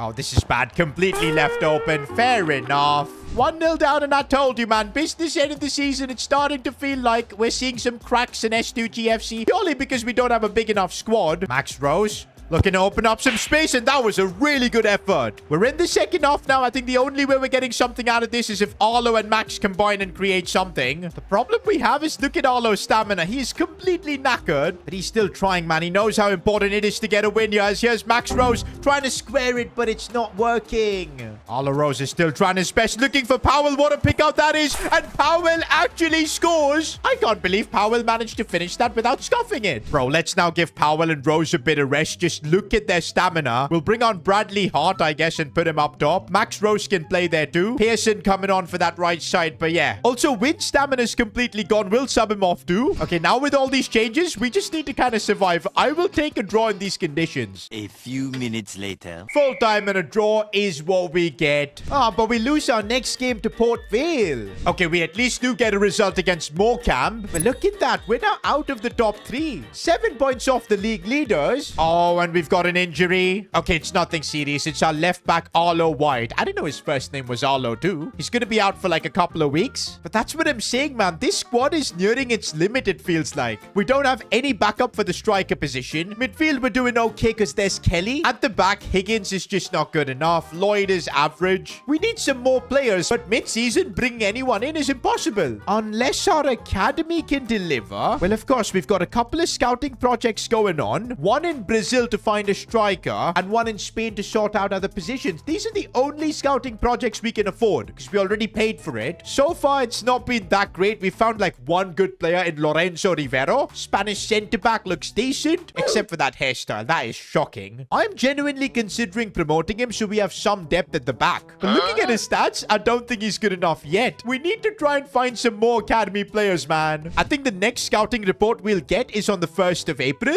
and I'm hoping it'll be good. All right, guys, before our next game, we're in the S2G FC office because we've got a press conference question about Bradley Hart. Hart believes that he doesn't get fair treatment and that his rating should be higher. He should also be getting a more important role. What are your thoughts on that? To be honest, guys, Bradley Hart has been one of the most impressive players for us this season, especially considering his overall 54. And you're right, he deserves a higher rating. But you know what? He's gonna have to earn that. He already started out at like a 48 overall and now he's gone up by 6 ratings, so he's getting that growth. About getting a more important role, I think we're playing him quite a bit. He's played 18 games this season, and to be honest, if I compare him to Healy, I think Bradley Hart is a better player. He's just got to keep his head down, keep grinding. He'll keep getting opportunities that way. Like in our next game where Healy's actually been picked for international duty. Fair enough. Being an EFL League 2 player, he's going to be playing for his country. There you go. Hart comes in. Oh, even Wyatt picked up an injury. If you guys remember, we're going to have to play Higgins there. But at least we've got Powell and Rose fully fit. All right, guys, we're now in a really tough part of the season. We've got to start picking up wins. Because, yeah, 7 points gap from the top is no joke. Here's Bradley Hart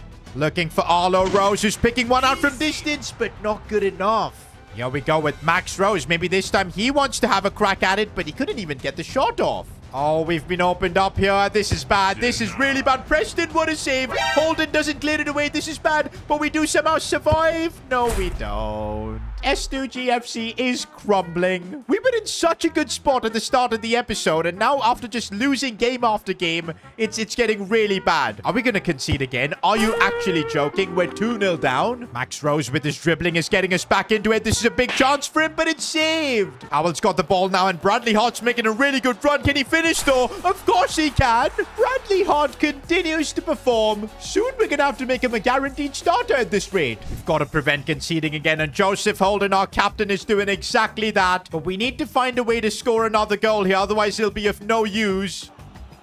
Arlo Rose, but that first touch was so bad, and I don't think we're going to get another chance. Maybe we will get an opportunity. Here's Pratt. Could go for a cutback. Finds Powell, but of course the finish was bad. And we do end up taking another L in League 2. And we take another L to Chesterfield. Bro, from having dreams of winning the title, it's now looking like we might not even get promoted. I think this month has just been brutal for the team. Look at all the defeats. And honestly, since we endured that FA Cup heartbreak, losing on penalties, obviously, everything's gone downhill. We've only won like one game. Maybe the team is still feeling down about that result, but hey, we've got to move on. We're going to suffer defeats. It's part of football, but we can't let it affect our future games. Next up, we've got a game against Newport County. And you know what? We kind of need one of these players to really step up, be a leader, and just get us out of this rut. We get that one win, and I'm sure we can get back on a run. Do you know what? Maybe some pre-match training could help. Maybe this will help our players get their shooting boots back on. Not if Powell does that. Come on, Wang. Squaring it for Powell, and of course he wasn't going to miss that. Okay, we kind of failed that training drill. This didn't go according to plan. Okay, maybe this team just doesn't need training. We need one of our players to just step up and get the job done. Healy with a chance, looking inside for Arlo Rose. If he can find space to shoot on his right foot, that's what we need. Of course, it's Arlo Rose who's getting us out of this rut. Arlo Rose, and he could have gotten another one. We need to get a convincing win in this game, boys. And now maybe Max Rose, after seeing his brother perform, would want to try and do something. He's linking up with him, which is nice to see. Still Max Rose. Oh, but he lost the ball there. And now Joseph Holden, captain, taking on leadership by driving the ball forward. He needs a bit of movement. It's coming through with Arlo Rose, who's gotten through. And he gets the shot off, but it's saved. We just need that second goal in this game, and I think the win is ours. Oh, and we could get that goal now. Max Rose with a lot of space. He goes for it, and it's in the back of the net. That is Max's best goal yet. In fact, might be a contender for goal of the season. Anything his brother can do, Max can do better. And that is the result we needed to get the club back on track. And right after this game, we've got some controversy to address. Arlo Rose has had a leaked video in which he's seen terribly shouting at Max using horrible words. And many people are calling for you to take action. What will you do? I mean, I'm sure Max was kind of flexing his crazy goal and comparing it with Arlo's, so he might have lost it. But again, this is a matter between the brothers. I feel like I don't want to interfere. As long as these two are performing for us, I'm gonna stay out of it. Wait a minute, guys. It's the 1st of April. Oh, and this is what we've been waiting for. Our academy scouts are back with their report. Let's check our Spanish scout. Has he got us any good players? No, it doesn't look like it. This is the worst. Pedro Ramirez looks like the best player, but even his value is just 200k. These are not good players that can help us out in this current situation. We're just gonna have to keep scouting more. What about our Brazilian scout? Ah, there's a 13-year-old. He's not gonna be of any help. This guy's potential is average. Hugo Silva too, not too good. But hold up. Ronaldo Teixeira, 56 to 76 overall. That's huge. And he's got crazy good potential to an already 80 pace. Okay, he's valued at 825k. Wait a minute. We can't allow you to go forward with this offer. We don't have the financial means to pull this off. Okay. We are absolutely cooked, chat. GG. What? Are we this broke that we can't sign an academy player? Bro, we need to pull this off. This could be the signing we need. A bit of depth for the attack. Oh, but no way, guys. We've just got 47,000 in our budget. Just 3,600 in our wage budget. We've got to generate some money somehow. Would this work maybe if we release a few players from their contract like this Hooper guy? We can't even afford that. Why is this Leon Harvey guy on £5,000 per week? Let's try and offer him a new contract, but with lower wages. Okay, if we can offer him 2,000 and save a bit of cash, would that work? Oh my days, it's not gonna work. That is brutal. How are we gonna generate some money, guys? Okay, I'm trying this again with another player. We'll reduce his wages a little bit less, down to like 2,300. Is that gonna work? Ah, they want like a signing bonus and everything. This will be more expensive than before. I'm still trying my best to get his wages down, but it's not possible, man. I don't know how we're gonna generate the money we need. Okay, I'm now in a meeting with Matthew Powell, one of our better players who's earning 9,400 per week. He does not deserve that. Have you seen his finishing? What if we can slightly reduce his wages down to like 7,200? Any bit of money we can save could be huge. And I think we can reduce his wages, but we've got to remove remove all those bonuses, man. Okay, I'm trying 8,000 if that's gonna work. Nope, it looks like, nah, you can't reduce a player's wages. Absolutely just doesn't work. We need some players to sacrifice for the club.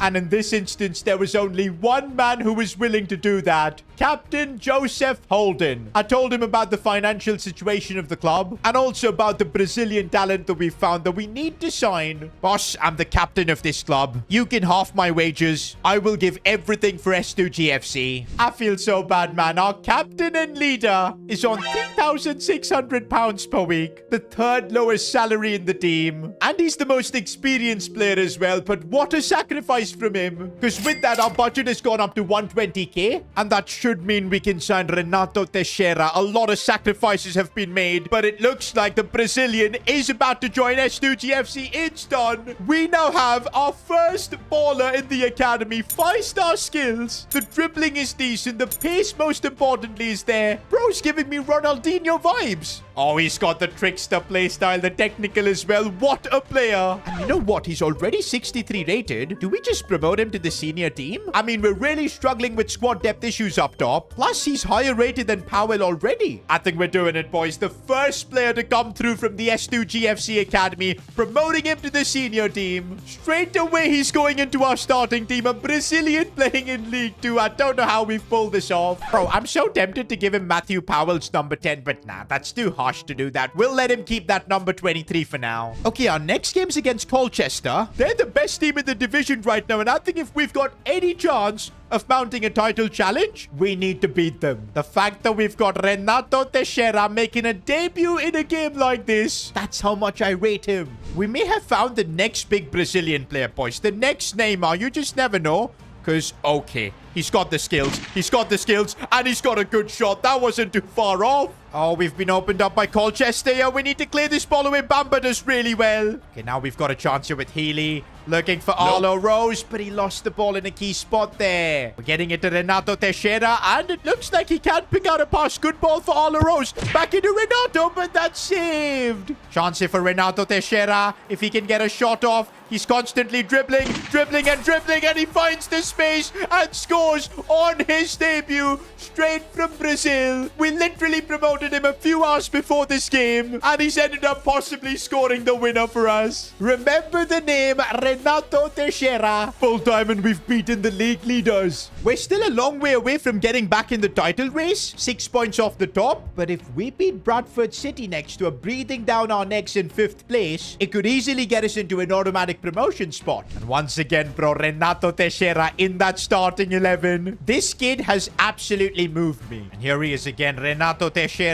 Oh, the skills. Oh, he's too good, man. He is actually too good. Renato Teixeira. Oh, it's saved by the keeper. I'm wondering what's going on in the heads of the Rose brothers now that, of course, Teixeira has come in. New superstar in town. They would want to perform here, as Arlo wants to go all by himself with the dribbling, and he almost pulled it off. Max Rose beating all defenders here and making a driving run inside. Looking for Renato Teixeira, and he's banged this one in too. 2 goals for him in his first 2 games for S2G FC. It seems like our team has found their mojo back. The confidence is back in all our players. Look at Max Rose driving it forward, taking out like that. Maybe we could do something from this set piece, especially if Arlo Rose can put in a good delivery. It's not the best of balls. We're so bad with our set pieces, man. Full time, boys, and another win for us. Oh my days, with 3 games to go, we actually have a chance to win the league. We've got a game in hand over Colchester and Port Vale, which if we win, we'll be just 1 point off Colchester. There's still a battle, by the way, for the top 3 positions. This is crazy. And you guys know how important it is for us to get promoted. We need the money to keep the club functioning. We can't be reducing our players' wages to keep things running. We've got 3 games left, and they're all finals. Wait a minute, is Wyatt injured again? It's nothing serious. It's a thigh injury. He'll be back for the next game. But yeah, it does mean we're gonna have to play 51 rated Higgins in that position. Also, guys, I think we need Hart on the left side instead of Healy. Bro, this front 4 of Rose, Hart, Teixeira, and Arlo, I think it's really good. I'll also put Theodore Kelly back into the team. And also about Hart, I had no idea he was in the Barcelona Youth Academy. Well, he didn't get to play a single minute because Lamine Yamal was playing in the same position. Feels deep jealousy towards Lamine Yamal. Oh my, I can sense a rivalry. Although Lamine is getting a spot in FIFA's Team of the Year. Meanwhile, Bradley Hart is in EFL League 2. Levels to this game. This sucks, man. Hates Yamal's new signature boots. Oh, he also leaves hate comments under Yamal's post. I mean, that's not nice. Came to S2G FC because of a bet gone wrong with his friend. Yikes. I'm glad that bet went wrong, man. Because this guy can ball. Oh, that's poor defending, and Bromley have scored. This is not what we need in a game which is pretty much a final for us. We've got to win this. Rose looking for Renato, striking it well, but what a save. Could still have a chance here with Arlo Rose. He's going to try and square this one for Renato. I can't believe he didn't score that. I guess we got to realize Renato is still like an 18-year-old. He's not going to be perfect. Bradley Hart, though, showing why he was in that Barcelona academy. Didn't play a single game. Finds Renato, though. Now it's Arlo Rose, and Arlo showing how it's done. We needed this goal. Oh, looks like we've got another chance. Max Rose this time striking it. Again, saved. No. Mistakes have been made. Joseph Holden, what a challenge there. Literally injured the player. And now on the other end, Bradley Hart with a lot of pace attacking. Cuts it back for Arlo, and that is the second goal. Do you know what? We need to give Joseph Holden credit for this. Bro, they were literally forced to make a substitution because of that injury. That was cold from Holden. To be fair, it wasn't like a dirty challenge. It was just proper defending from Holden. And full time, guys, we've completed the comeback. Wait a minute, guys. I think we've secured promotion. 85 points. MK Dons do have one game left to play. But even if we lose our game, they'll only get to 83. That's right, boys. Officially, S2G FC is going on. But wait, we also have a chance to win the league. Colchester have bottled it. They're on 87, which means if we win our final game of the season, we're going to be champions. No way, guys. After all what this team has been through, having to reduce wages from the likes of Holden, the injuries, verge of being bankrupt, everything can change now if we win this game and become champions of League 2. Also, don't forget, guys, we'll get an extra 2 million if we do win the league title. And you know what's the first thing I'm going to do with that money? Make Holden the highest paid player of the club. He sacrificed when the team needed it most. He would deserve that. But first, let's get that win, boys. It's not going to be an easy game. Oh, we've conceded a free kick in a really bad spot. MK Dons are going to try something here. And they've scored. I can't believe it. As things stand, we're not going to be champions. We need to score another 2 goals now. Arlo Rose is on the ball now, looking to create something straight after we conceded. And looks like the Rose brothers are putting their differences aside. And Max has scored. Just what we needed, boys. We're back in this. Guys, I've just subbed on Hart for Healy, but we've got just about 15 minutes left. The title is slipping away from us. And Bradley Hart coming off the bench, using his dribbling to create something here. This could be huge as he's giving it away. No. Okay, we still have it. We still have it. The pressure is still on. Arlo Rose here. Can he create something? This could be the biggest moment, but he lost the ball too. I think it's over, boys. The dream of winning League 2. Ah, it's gone. I cannot believe we choked at the end. We had the chance to be champions, get that extra bit of cash that could really propel the club.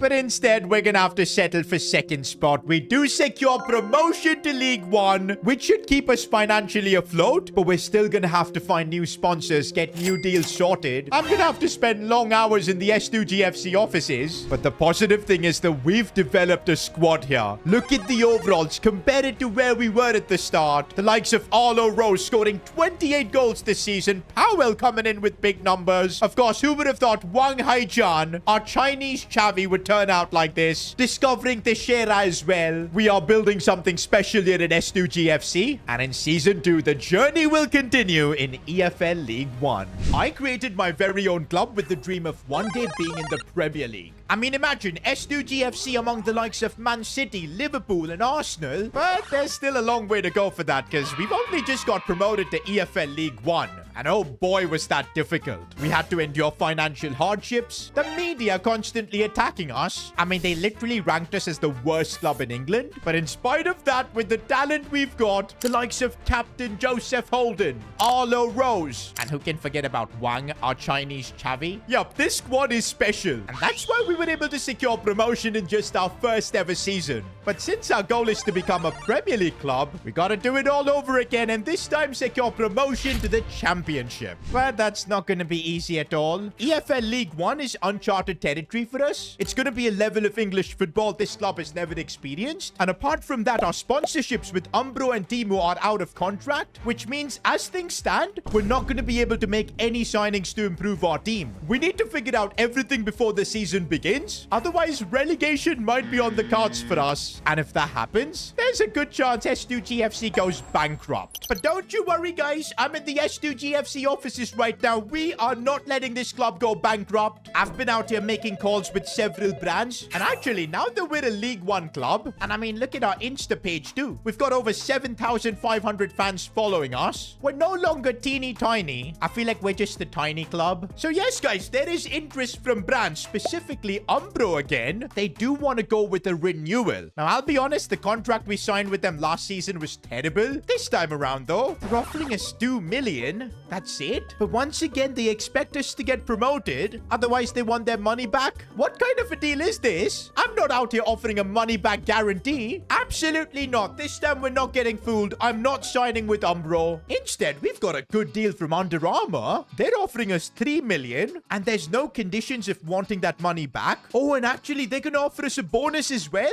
If we make it to the top 6 by January, which is basically a playoff position, they'll give us an additional 1 million to spend. Bro, I mean, this contract has already won me over. There's also a condition that we need to have 3 players from our squad wearing Under Armour boots. I mean, I've got no problem with that, so we're signing the contract. Oh, and this feels good, man. Our budget's up to 3 million. Finally, we'll have some more money to start academy projects. I mean, we literally saw how good the academy can be when we discovered Renato Teixeira from the favelas of Brazil. He literally helped us get promoted. So yeah, now we'll have money to do way more scouting projects. Also even hire some more coaches. But if I want to actually go out in the market and make some more signings, for that we're gonna need more money. Back in the S2G FC offices, guys, and I've got some bad news. Unfortunately, our deal with Temu will not be continuing. I mean, just look at this. They want us to replace our entire first 11 with Chinese players. I can't sign a contract like that. Even though they're offering me like 3 million, it's not worth making our full squad Chinese. To be honest, I kind of did like Temu as a sponsor. They grew on me over time, and they helped us discover Wang. We probably wouldn't have signed him if not for Temu. And so I'm trying something, having a conversation with Wang. Apparently, he's got deep connections in China, and would you believe it? He's convinced Temu for a sleeve sponsorship. It's not going to be as crazy as a shirt sponsor, but they're going to be on our sleeves with no conditions whatsoever. Just a lovely check of £1 million.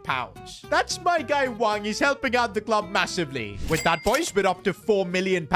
Okay, wait a minute. I'm just getting an email from Messi. Okay, wait, no, it's Messi's bodyguard. What could this be about? Has one of our players sneaked into Messi's mansion in Miami or something? Actually, this is about a sponsorship. Mars Plus, Messi's drink that he kind of copied from Prime. I don't want to get into that. But they want to be our sponsor for season 2. Bro, Messi would literally be investing in our club. Oh, well, his bodyguard. I guess it's the same thing. The money's definitely coming in from Messi. But I still wonder why his bodyguard's doing the negotiations. I guess he does everything for Messi now. Oh, but this contract's lovely. They'll give us 3 million for being our shirt sponsor. Oh, but this is where it gets interesting. They want us to sign 1 Argentine player and also run a 3-month scouting project in Argentina. I mean, hey, I don't think I can complain with this because Argentina have tremendous amounts of talent. I think, yup, this is a deal we absolutely need to take. Messi investing in our club.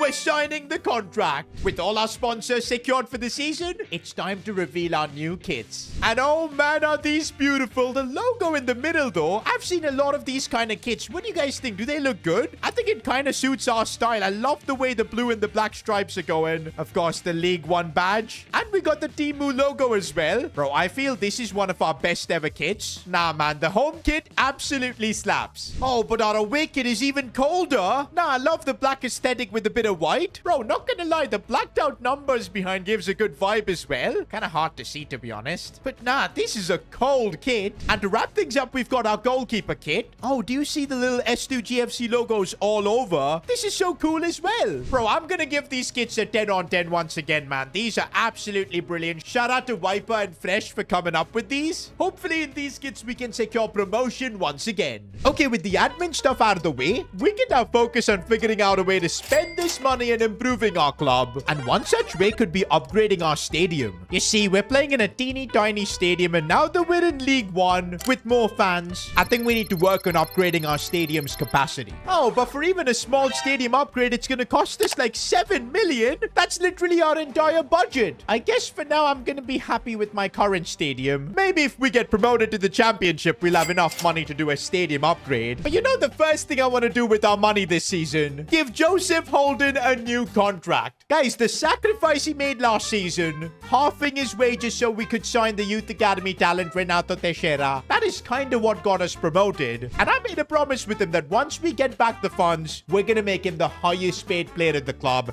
and it's now time to come good with that promise. Oh, we'll also try and extend his contract. Bro, he's only asking for 5k. We cannot replace him. We cannot. But come on, man. We've got to be paying him better. You know what we'll do? We'll remove the signing bonus and straight up pay him like 10k. I think that's going to make him the highest paid player at the club. I know it's going to cost us a bit of money, but a deal's a deal. He sacrificed when the club needed him the most, and now we're repaying it back, making him the highest paid player at the club. Okay, wait a minute. Why is Matthew Powell the second highest paid player at the club? He's getting paid 9k, and he's pretty much a bench player now that Teixeira has come in, so that's a bit of a weird one. Mexico.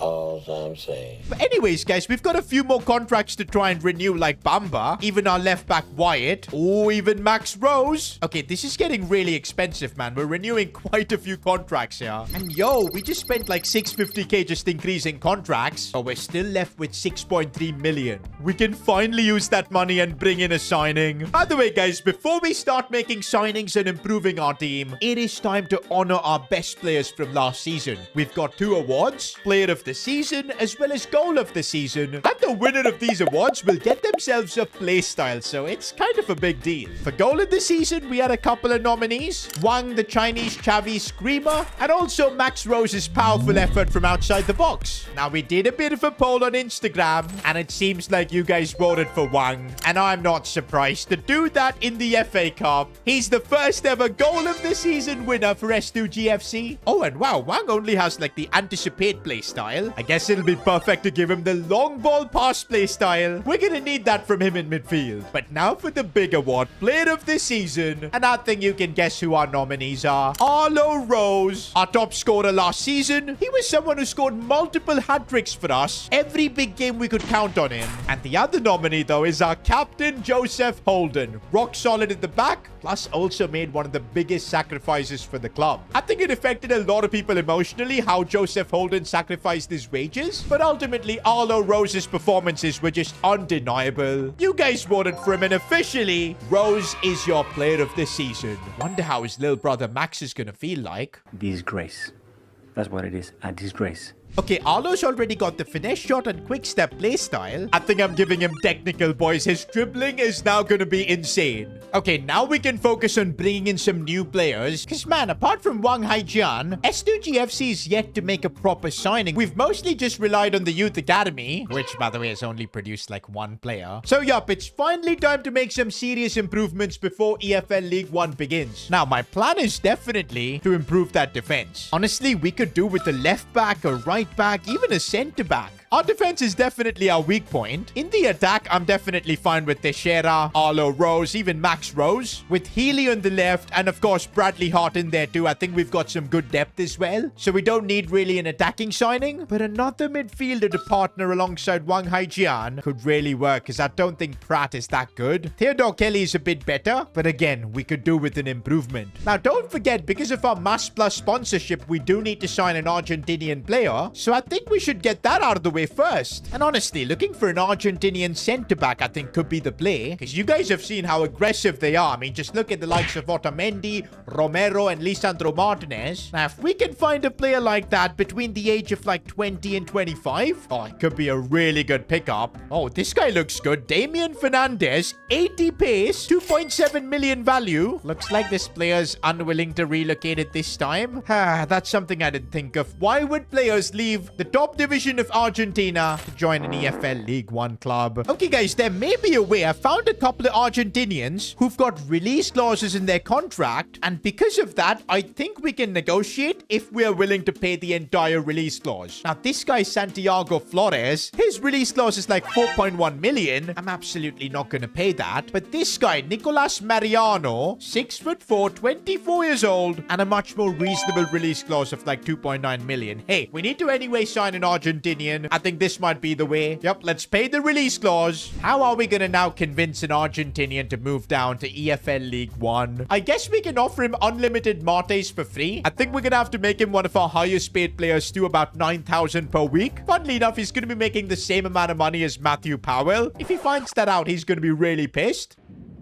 See, now that's some bullshit. But for now, looks like he's accepting the contract. S2G FC is out here getting worldwide talent. First from China and now from Argentina. Welcome to the club, Mariano. I just realized he's officially going to be the first 70-rated player in our team. That's a huge upgrade. I still want to sign maybe a midfielder, a left back. We do still have about 3 million, so I think one more transfer is possible. But we've already made it the start of the season. I guess before we spend any more money, it'll be a good idea to see what the level is like in League One. I think I want to be playing Bradley Hart because he's been unbelievable lately for us. But yeah, apart from that, I want to be giving Mariano his debut. And here we go, boys. Our dream of securing back-to-back promotions begins now. Do you know what? I'm still a bit gutted from last season that we couldn't win the title. It would have been our official first trophy. Maybe we can make amends this time around being in League One. Okay, yeah, but I think maybe winning the title and getting promoted that way might just be too ambitious. We're going to have to first see what the level is like here. Are the likes of Bradley Hart, Wyatt now on the ball good enough for this division? Oh, already we're seeing some sloppy passes there in midfield. And we're easily getting cut open here. We almost conceded. Preston with a big save. So far, 15 minutes in, we've been completely pinned back. And it could be a chance here once again. It's Mariano defending. What has happened here? And we've conceded? Well, that's a nice reality check here. I was thinking we'd be aiming for winning the title here. Instead, we're 1-0 down. Know your place, trash. This is getting really painful, man. 25 minutes in, we are just getting carved open here. Preston again with the save. But we're going to lose like 5-0 if this keeps going on. Man, I cannot deal with this pressure as Preston again forced to make a save. Man, this has been a rough debut for Mariano in English football. Okay, finally we can maybe do something in the attack. Max Rose showing that he can play in this level, but it doesn't quite look like it. Once again, we've been carved open. Mariano just getting sent to the ground there. And it's a chance for our opponents again. And somehow they haven't scored. Wow, guys, half time, and we've just been given a taste of what the higher divisions in English football is like. Second half, though, I know we can put in a better shift. Mariano with a good challenge there. That's what we need to see. Second half, we have been a bit better. Let's see if Bradley Hart's dribbling is going to work in League One, but it doesn't look like it. Oh, yep, guys. We are getting bullied in that midfield. And now it could finally be 2-0. Mariano saved us in that instance. We've kept this game really tight. We just need, like, one moment from someone. It could be from Renato Teixeira. Strikes that one well, and that was literally our first attempt of the game. We're so bad with set pieces, too, but I'm still hoping maybe something. No, it just doesn't work. One gets a chance, though. And win again. And, oh, that's saved. But, yo, we're finally putting a bit of pressure. Bradley Hart finally getting a bit of space to dribble. And this is what he loves doing. But he just couldn't do anything with it. He's had a stinker. I think this has made me realize just how difficult EFL League One is going to be. We had barely any proper chances. I don't like to see us on 0 points, man. I want to get off the mark. So let's get into our next game against Port Vale. Do we make any changes? I'm going to bring Pratt back into the team. I still want to keep trusting Hart because I feel like his dribbling can still be super effective. This time, we are going to get our first League One win. Bradley Hart looking now for Max Rose. He could be the one to score. He's put it wide. I'm sure he's desperate to score a League One goal before his big brother Arlo Rose. This game, though, things have been so much better. Here's Arlo now, of course, with the technical dribbling play style. He's going to be much better on the ball. Finds a bit of space and forces a save. Guys, this is much better from us. We need to keep pushing here. Maybe a chance from a set piece. It's cleared away. When Renato is on the ball, it does feel like things are going to happen as he plays Bradley Hart brilliantly. This is a proper chance. Squares it for Arlo, but no, he misses. And we miss the rebound too. Max Rose looking to use his change of pace, and that's what he's done brilliantly. Does not want to find a pass for his brother, although he does look for Pratt, who can't get the shot off. Oh, and we've been opened up here again. We might concede. This is brutal. Preston again with a big save. That's the first half done. I think we've been a lot better in this game, but we're still in the hunt for our first League One goal. Oh no, we've been opened up. This is so unfair, and we do end up conceding. But wait, the linesman has called it offside. That was a close call, man. We don't deserve to lose this game. We've been so much better. But yeah, it's kind of meaningless unless we get that goal. Renato Teixeira is trying to get us that. The dribbling here is on point. He looks for a pass here for Pratt, who's going to try and square it. But what was that cross? What is this? What is this we are being served up? Max Rose, he's going to have to try and link up with his brother at some point. He finally decides to do so. And look at the difference it makes. Win is on the ball here. Puts it back in. Cleared away, although falls for Bradley Hart nicely on the volley. First time saved. Can we get the rebound? No, we can't. Bro, corners literally never work for us, man. I'm just going to keep trying until we get one of them to go in. Well, it's not going to be this one by the looks of it, unless Brad puts that in. And to be honest, it wasn't far off. Are you sure about that? Maybe we need another screamer from Wang. He's going to try it again. And oh my days, Wang Haijian, take a bow. The Chinese Chavi is the one to score our first goal in League One. And I think it's one of the best goals this club has ever seen. What a strike, boys. The XG was 0, but he put that one top bins. Bro, this man is going to win goal of the season again too, I feel, because I don't think we're going to score a better goal than that. Man, the first time was so nice, I had to do it twice. Oh, but we've been opened up here again. I just can't seem to defend this. Please. Oh, brilliant from Mariano. That's that Argentinian toughness I talked about. No, we've been opened up. No, I don't want to concede. Oh, my days. I'm sorry, Wang. All your effort for scoring that banger. Kind of pointless because we're going to have to settle for a draw. Okay, at least we've got off the mark with some points on board. But I really want to get S2G FC a win in League One. Okay, maybe if we use our blacked out kits, we'll have better luck. Oh, but we're just getting opened up way too easily in League One. It's like our opposition is so much better and we just haven't improved our team. Big save again from Preston, but the rebound is bad. I think it's offside though. I'm starting to wonder, are we going to have to adapt and change our tactics? Because it's looking like that. Might be able to do something here as Arlo Rose dribbling there really nicely. Looks for a cross. What is Joseph Holden doing making a run in the box? Gonna take another shot with Wang here. You never know with Wang. He forces another save. Oh, just been opened up. James Holden puts in a rough challenge. We should still get this away. No, we don't. Once again, we're on the back foot. Arlo Rose still yet to get his first goal in League One. He's trying his best here. Finds a bit of space. That's more like it. Arlo Rose showing that he can compete at this level.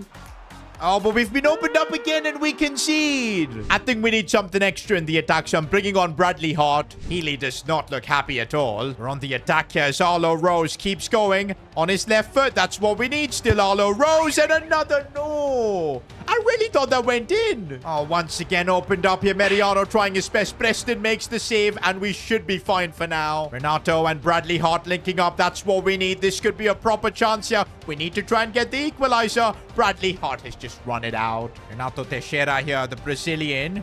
He's going to try something cheeky. Of course he does. Renato Teixeira. Oh, that is beautiful. That's proof that he's got a Brazilian passport, man. Bro, we've got about 10 minutes left. I don't think we'll get a better chance of winning an EFL League One game. This is it. Renato Teixeira on the attack again. I see Pratt making a run. Does he have the finish, though, is the real question. He does. Let's go. I was not expecting Pratt to put that in. We've taken the lead. And if we can hold on to this, we'll have our first EFL League One win. No, not like this. Defend, guys. Preston, big save. Oh, but the danger's still not gone yet. We need to still defend this. We are not conceding. This is our chance to get a win. Pratt does brilliantly. And that is it, boys. We have won a League One game for the first time. Oh, it feels good to have one win now. Still, 11th is not where we want to be. We want to be pushing for that top 6. We've still got about a week until the window shuts. 3 mil in the bank too, so a signing could be on the cards. Need to also figure out our youth academy plans for the season. But wait a minute. What am I seeing here from the media? Top S2G FC star has just been transferred to the best club in League One? Could this be Arlo Rose? Maybe Wang? Or our youth academy talent Renato Teixeira? Bro, it could literally be any one of these players. We have no idea who it is. It's going to completely change all our transfer plans. Who's the player that's made the move?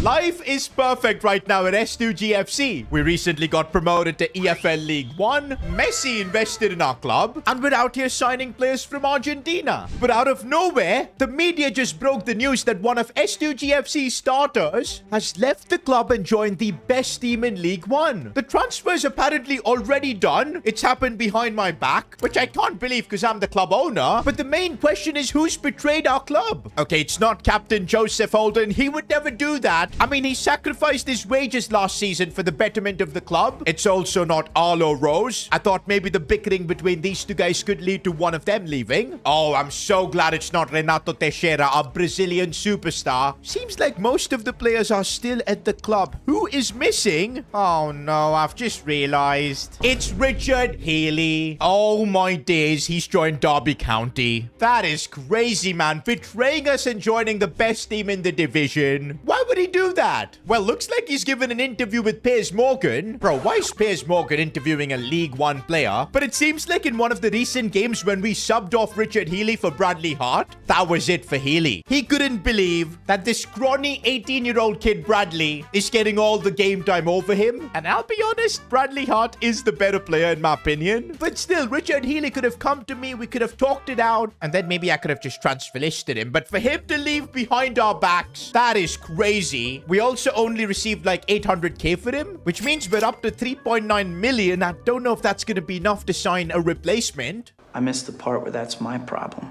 I guess we won't sign a replacement. I want to trust Bradley Hart. You guys know how good he is. I mean, he's literally the reason Richard Healy just packed up his bags and left. But yeah, guys, one thing's for sure. We need to be proving Richard Healy wrong. Because look at this. In his first press conference as a Derby County player, he said that he's glad to not be part of the worst club in England anymore. He also said that he used to get sleepless nights knowing that he wears the S2G FC shirt. Yo, our club isn't that bad. Bro, we've got to now finish above Derby County at the very least. Bro, when we do face Derby County and Richard Healy, we'll give Joseph Holden executive orders to absolutely take him out. That's how we roll around here. That's what I'm really about.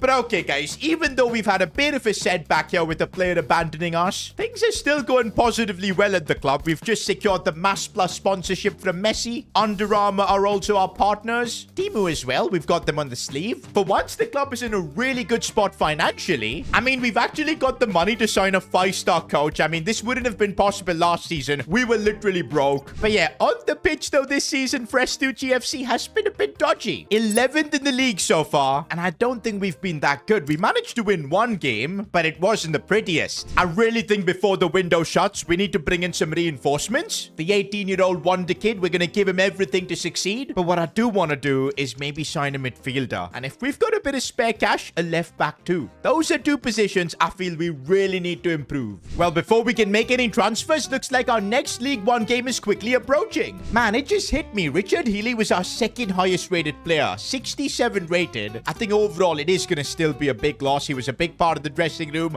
one of the senior players. But hey, it's part of football, man. As a club owner, we're going to see players leave. It's up to us to keep replacing them, bringing in new talent, and also, I guess, creating an environment where players just don't leave. Okay, if we defend like this, our players will want to leave as we might concede, and we do. I'm not going to lie, boys. League 1 is definitely a step up. I really do think we're lacking a midfield presence, boys. Theodore Kelly or even Pratt when he plays, they're decent options, but not as starters. Uh-oh, we've again been cooked. Preston making a save this time. Okay, this could lead to something. Max Rose looking for Teixeira. Go on.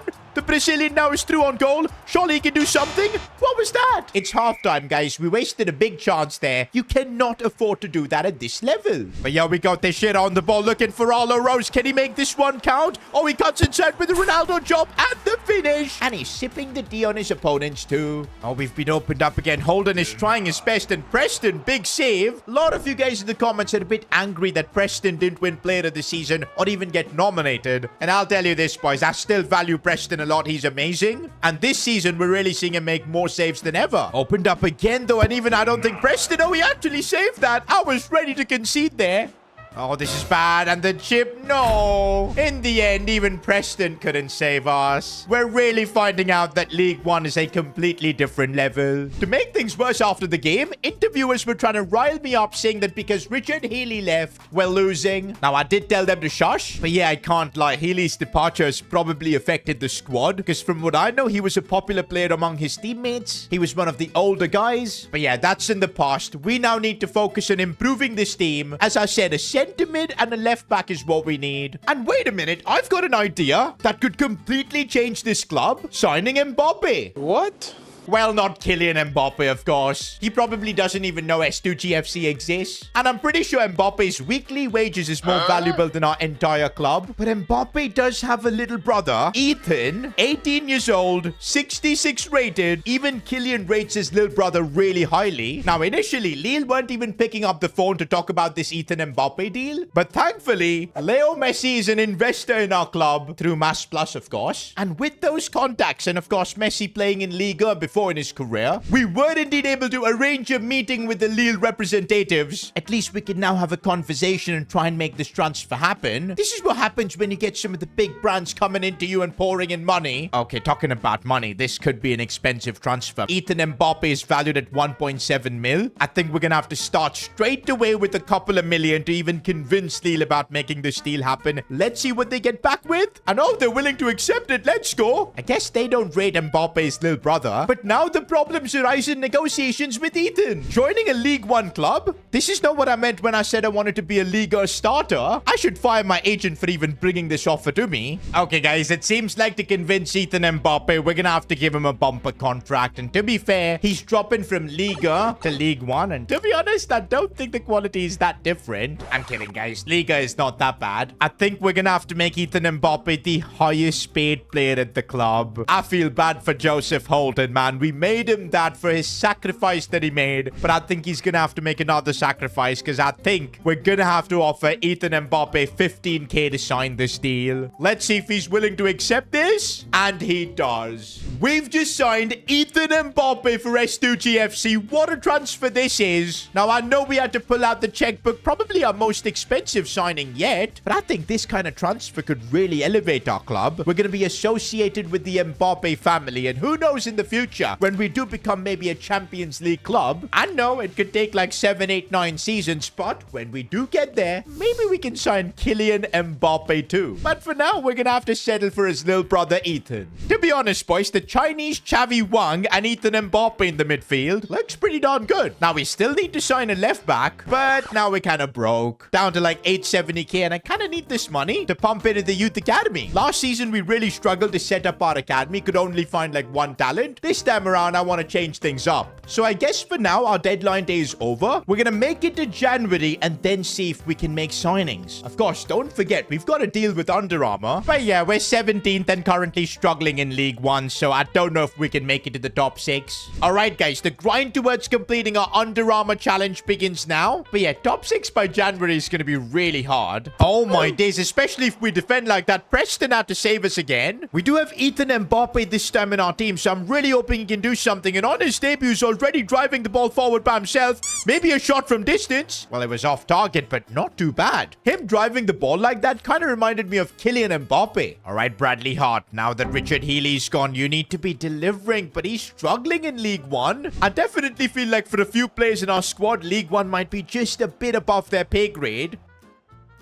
Oh, that's a rough challenge from Max. He's going to get booked for that. Even though Max Rose is showing that extra bit of aggression, he is dribbling really nicely. Takes a shot and forces a good save. And here we go, another opportunity. Ethan Mbappe with a bit of space. Looking for Max Rose, and come on. Gotta say, I'm really liking Ethan Mbappe. He feels like he adds a lot to our midfield. Good ball into the box. Maybe we could do something. No, we can't. Ethan Mbappe again. I gotta realize he's left-footed, so need to keep that in mind. And here's his dribbling. Still Ethan Mbappe. Nope. Strikes that one well and almost scores. Oh, that's a lovely ball for Renato Teixeira. we need to make the most of this. And Renato puts that in. Now Ethan Mbappe looking for spaces. Oh, that's a smart ball for Renato. I think he's kept himself onside. Tries to square it, but that's a chance wasted. But yeah, this has been one of our best performances in EFL League One. We've barely given Wickham a chance. And here's Max Rose driving it forward, looking for his brother Arlo. The two linking up, but Arlo messes it up. You bet Max is not going to be happy with that. He's just lost out on an assist. And finally, we get a win. Bro, look at that. Ethan Mbappe on his debut has secured a spot in the team of the week. Guys, I think we made the right call going for him because he is actually insane. Should we put him on a development plan as well? I guess box to box would be nice because, come on, he can't have the Mbappe name and have 58 sprint speed. That's got to change. But we're still a bit inconsistent though in League One. We've just lost to Blackpool. Bro, we're still like 20th in the league. And the bottom 4 clubs actually get relegated down to League 2. Right now, we're closer to that than being anywhere near the top 6. Guys, we need to go on a bit of a run and try and win back-to-back games at least. Actually, let's try and win 3 games straight in League 1. I think if we can do that, we'll be really high up in the league table. For the next game, though, I'm thinking let's give Teixeira a bit of a rest, give Powell a chance. Also, Bamba at the back. Pratt as well alongside Ethan Mbappe. But come on, guys. 3 straight wins in League 1. That's what we're trying to do now. Oh, it's going to start well as Powell has actually broken through, but of course, even now that there's competition for him, he just does not want to finish. Okay, let's see something from a set piece, and for once, we actually do win the header, but of course, it's off target. I don't know why we're so bad with set pieces. We've not scored from a single corner so far. Ethan Mbappe now with the chance. Lovely ball for Arlo Rose. First time effort.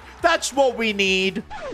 Oh no, we've just given the ball away straight and they've equalized. Arlo Rose attacking, waiting for his brother to provide the support. No, instead he goes for Powell. Gets it back and Arlo Rose makes it 2-1. He could have easily played that pass to his brother Max, but instead decided to go by himself. Here's Bradley Hart and his dribbling.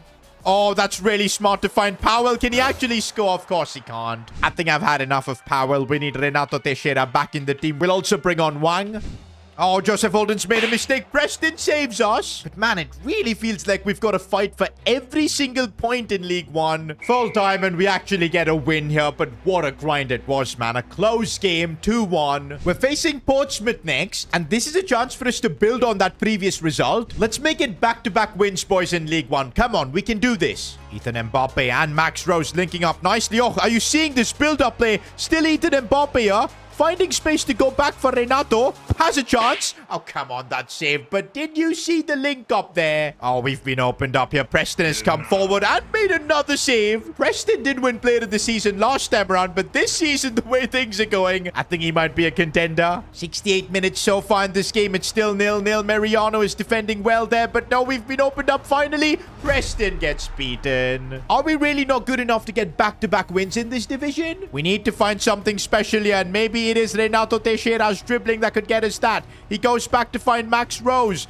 No space whatsoever. Renato with the chance. It gets blocked. Rebound though, and it's saved. Full time, and that's another defeat. We've now made it to November, and we're actually only 19th in the league. Bro, we're going to be in a relegation battle at this rate. And you guys know the consequences of relegation. Just today, I said that the club was financially in a good spot, but that could completely change if we end up getting relegated. Okay, wait. I'm just getting a call from Under Armour. Oh, they're basically reaching out to get 3 of our players Under Armour boots. I mean, hey, it was part of the deal and we've got to do it. I am once again asking for your players to wear our boots. Do you know what? Maybe we need this. A bit of distraction from the on-the-pitch stuff. Also, I think Renato Teixeira is the perfect player to give Under Armour boots. Oh, and there are a couple of nice ones we've got here. I like the yellow. Kind of goes with the S2G FC aesthetic. Yep, I think this is what Renato Teixeira is going to rock. Let's also give these ones to Bradley Hart. Maybe it'll help him get back to dribbling like he did in League 2. Because, yeah, so far this season, Bradley Hart has been bang average. Yo, look at Wang. My guy has got a Nike deal. Fair enough, man. That Chinese money is really coming through for him, so we'll let him keep those. I feel like Preston has earned himself some new boots. Oh, I like these white ones. Go well with the kits. And there you go. That's one clause with Under Armour that we've completed. Of course, the important one is still to try and get into top 6 before January, but that is starting to look impossible. But if we pull that off, though, it could be huge for us because we'll get an extra $1 million. And I really do need the money because I want to sign better scouts. We've only got like 3-star scouts so far, but regardless, let's let's use them and start our academy again. Because clearly we do need more improvements in our team. I think we're definitely going to send one scout to England. Come on, we're an English club. We need to be getting some English talents in. We'll send him to England for 6 months. A left back is one of the top priorities in this team. So that's a position we're going to search for. Also, maybe like a left winger or a left midfielder. That's something to look out for as well, especially since Healy has left. All right, so our English scouting project has begun. We'll also send another one of our scouts. We've already got Argentinians and Brazilians in the team, so we'll keep South America away for now. Bro, since we don't have a single Spaniard in our team, I like the idea of this. Again, we'll search for the same positions because these are the areas we need improvements. So there you go. For now, English and Spanish scouting projects have begun. Hopefully, we'll get some good news back soon. But see, guys, just a couple of scouting projects and we're down to just 500k. So we don't have the capacity. Until then, let's focus on the pitch so we're as far away from the relegation zone as possible. A ball here for Renato. He finds Hart, and now it's Arlo Rose. And how did we not score that? Goals that normally used to go in League 2 just don't go in League 1. That's the major difference I've noticed. Joseph Holden. Oh, that's a crunching challenge. We need that kind of passion. Oh, and another rough challenge from Wang. And here we go, Renato with the opportunity. We get the lead finally. Let's not get too excited. We need another goal to guarantee us the win. Here's Ethan Mbappe dribbling past players. Look at him go from midfield there. Squares this one for Arlo Rose, and there's another goal. Feels like ages since we've won a game convincingly. But you know what? Where we struggle is actually going on a bit of a streak, getting back-to-back wins. Let's see if we can do that here against Lincoln. Oh, but this is where we struggle. Opened up again defensively. This is bad. And Preston, what a save. Ethan Mbappe. Oh, what a ball that was for Renato Teixeira, who's broken through. No. How did he get robbed off the ball like that? I'll say this, though. Ethan Mbappe has changed our midfield, man. He is absolutely insane. To be honest, I shouldn't be surprised. He was playing in Ligue 1 before this. Here he is again, linking up here with Bradley Hart, who's actually got a lot to prove. He hasn't been performing since quite a while. Looks back for Ethan Mbappe. Could be his first goal. Ethan Mbappe scores for S2G FC. That is a moment to remember. Oh, and now another chance here. This time, Bradley Hart should get himself a goal. How is he not finishing that? Guys, we've genuinely been so much better. And now we could get another goal here. Arlo, come on. One more goal and we kill this game off. Arlo Rose looking for Max. It's a good bit of link-up play. Max Rose finding space. Bang. That's the second goal we needed. Good to see Arlo and Max combined for that. And that's now back-to-back wins in League 1. I think for the first time in this club's history. Guys, we're now on such a roll that I'm thinking, can we go 3 in a row? We tried to do that before. We couldn't even get back-to-back wins. But now we've done that. I think we're finally getting used to this level. So let's try and push for it. Oh, it does feel like our players are absolutely locked in now. Look at Arlo Rose finding Renato Teixeira. A bit of space, and he loves that Trivela finish. Just the start, boys. Let's now push for another goal. Max Rose down the wings, looking for a bit of space. Again, goes back to Renato Teixeira. The fake shot there was really nice. Oh, the dribbling. That is ridiculous. How does that get blocked? Oh, we've just been pace abused there. That is crazy. Preston, though, makes the save again. Oh, again, this Jones guy, he's absolutely rapid, but we managed to put him off. Preston makes the save then. But yeah, in this game, it looks like we're going to have to show our grit that we can compete in League 1. We can defend for a long time as well. And so far, we're doing that. Actually, we might be doing more than that because Bradley Hart now has got acres of space to run into, but he does not have the pace. This time, our win wasn't convincing, but we showed a lot of fight. 3 straight wins in League 1. Also, guys, our scout is back with some reports. But none of the players from England are good enough for our team. This guy, George Stephenson, has got a bit of potential, but he's only valued at like 375k. He's not going to be adding anything to our team right now. Plus, he's only 15. The same with our scout from Spain. None of these players have got talent. My disappointment is immeasurable, and my day is ruined. Man, I really feel like if we could have a 5-star experience, 5-star judgment scout, how good would life be? But we can't afford it right now. Just a good streak of wins and we've made it to top 10. We're on 31 points. How have we climbed this much? I guess because the division is super tight. We're actually only like 7 or 8 points safe from the relegation zone. Saying that though, we're only 4 points away from being in the top 6. And if we are in the top 6 by the 1st of January, we'll be getting a check of 1 million. million. Oh, and we really need that, especially if we want to make signings or do something with the academy even more. But look who we're going to have to beat for that. Derby County. And no way, guys. Richard Healy for them has gone up to a 70 overall. Did we make a mistake by letting him go? To be fair, he just left. But yeah, we put our faith in Bradley Hart. This season, he's not repaid that faith. Okay, wait. It's showing Healy's form is bad, so I guess we're fine. But yes, if we want to get that 1 million check, we're going to have to beat one of our former players. It's going to be emotional. Next episode, Richard Healy returns to the Rooney Park, and we're going to create a hostile environment for him. S2G FC is nothing without its players. The likes of Captain Joseph Holden, the sacrifices he's made, of course, the Rose brothers and their talent, and in spite of the bickering and fighting they have, they still know when they put on the S2G FC shirt, the club comes above everything. Now, because of such loyal players in our squad, and also new signings like Ethan Mbappe, we were able to get promoted in just our first season. And now in EFL League 1, we're pushing for back-to-back promotion. But it seems like not all players believe in our cause, and not all players are loyal. Because one of our players who's been here from day one, one of the most experienced players in our squad, one of the most highest rated as well, has betrayed us, left from the back door, and joined title contenders Derby County. To make things worse, it was a pretty ugly exit. He's come out and spoke to the media about how bad S2G FC is, how they deserve to be the worst ranked club in England. But what annoyed me is that in an interview with Piers Morgan, Richard Healy said that without him, we have no chance of getting promoted to the championship, and League 1 is our level. That's where S2G FC belongs. When I heard that, man, I was pissed. Who is Richard Healy to tell what is our level? And guess what, guys? We've got a chance to respond because our next game in EFL League 1 is Derby County. If we win this game, we could push towards that top 6. And don't forget, we've got a deal with Under Armour that if we get to January 1st, being in the top 6 in a playoff spot, we'll be getting a cheeky 1 million added onto our transfer budget. There is a lot at stake today. Here we go, guys. It's time to face one of our former players, Richard Healy. He's actually got up to a 70 overall, so he's enjoying a good time at Derby County. But yeah, something like this was always going to happen. I'm a club owner now. I'm going to see a few of my players leave, whether it's for money, for more success, or players I have a falling out with. It's part of being a club owner. We're just going to have to deal with it. Oh, surprisingly, Richard Healy is not in the plans to be a starter for Derby County. Well, if he's going to be on the bench, he's made a massive L joining Derby. But you know what, guys? Regardless of whether he plays or not, I am desperate to hand Derby County a big L. Richard Healy has talked a lot of trash about us in various interviews. The best way to respond is on the pitch. Plus, don't forget, boys, I need that extra 1 million from Under Armour, and for that, we need to be top 6. Oh, and by the way, guys, Richard Healy is not even on the bench. Well, guess who's made an absolute stinky career decision? Now, all we need to do is get a result against Derby County as Max Rose is on the ball.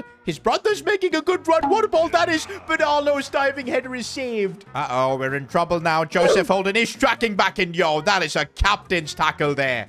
Oh, this is not looking good. We've been opened up and Preston just gets chipped again. Not gonna lie, that might be one of Preston's weaknesses because he does get chipped often. Oh, we could get a chance back in this game. Renato Teixeira, I know he's put it wide. I'm wondering if that was offside. Was it? Oh my days, half his boot was offside. Regardless, he missed. We've actually been in great form lately, so I don't want to lose this game because I don't think we can finish top 6 if we end up taking a defeat here. Ethan Mbappe, a new signing, looks for Bradley Hart. The reason why Richard Healy, of course, joined Derby County. And let's see what Bradley Hart can do. He's not having the best of times, to be honest, in League 1. He's not able to click, but finally, he's got a bit of space to break through. Shoots. Oh, it's off the post. That is so unlucky. Bro, when it matters the most, we're not delivering, man. We need a result in this game, and so far, it's not looking like the goal will come. Ethan Mbappe is trying his best to wriggle around something. Finds a bit of space with his weak foot, but he's not scoring that. Let's try and see something from a set piece. Maybe, finally. I thought we were about to score for the first time with the corner. Oh, that's a brilliant pass here for Arlo Rose. I'm going to wait for the cutback.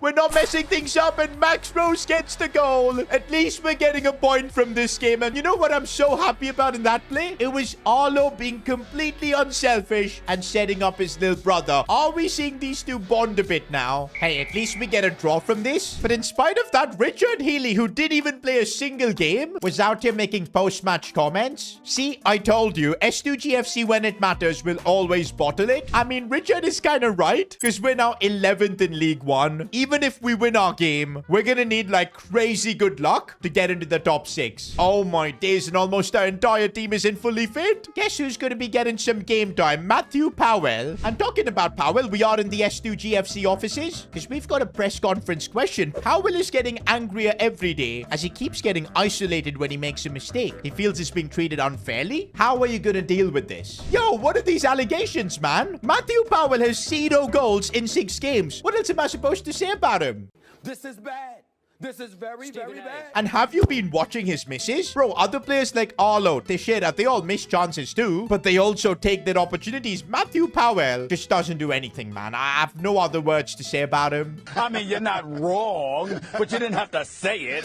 He's 24 as well, 63 rated. This next game, he's going to be playing up top, so let's see what he does. Also, our midfield is going to have to be changed with Pratt and Kelly coming in. Changes at the back too with Bamba coming in. Higgins is going to have to play left back. Bro, we have no depth for the fullback positions. That's something for us to look out for. I guess this is how we're going to line up for now. Now, there's still a 10% chance we can get top 6, but for that, we at least got to win. And if there's one player who can help us win, it's Arlo Rose who's gone through, and this time he's not making any sort of mistakes. 1-0 already.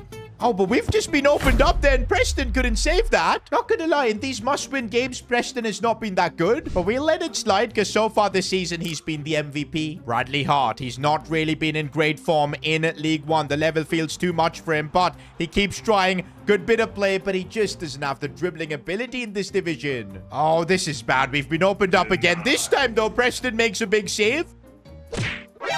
Oh, no, Higgins. What was that? Brilliant, guys. We've conceded a penalty now, and, well, it's 2-1. I think I can say goodbye to that 1 million cash. We are not getting it. Unless maybe something can happen here as Powell shoots, but it's saved. At least it was on target this time. Got ourselves a set-piece opportunity, and we needed a goal from that, but it's above the crossbar. Oh, lovely ball, though, for Arlo Rose. He controls that well. Sets it up for Powell, surely. Powell puts it wide. This is what I'm talking about, man. A golden chance, and he's just got his hands on his head. How does he miss from there? This man was a bona fide scrub. Oh, we might have a chance though. Powell, this time he actually scores. Let's go. It was a tap it, but I don't care. Bro, in this second half, if we score and win, it's going to be a goal worth £1 million. Can you imagine that? Well, not really, because even if we win, I'm not sure if we'll get that top 6. But right now, the question is if we can actually win, because we're getting opened up. Oh, good defending from Wyatt. Bradley Hart, that was a lovely ball here for Max Rose, who's going through. He's going to go for the finish. No, he doesn't. No, not this way. Not this way. No, not another penalty. Higgins. Why does this guy tackle like this? Come on, Preston. This time you can make a save. Of course. It's the same penalty again, and we concede. There is still hope. Bradley Hart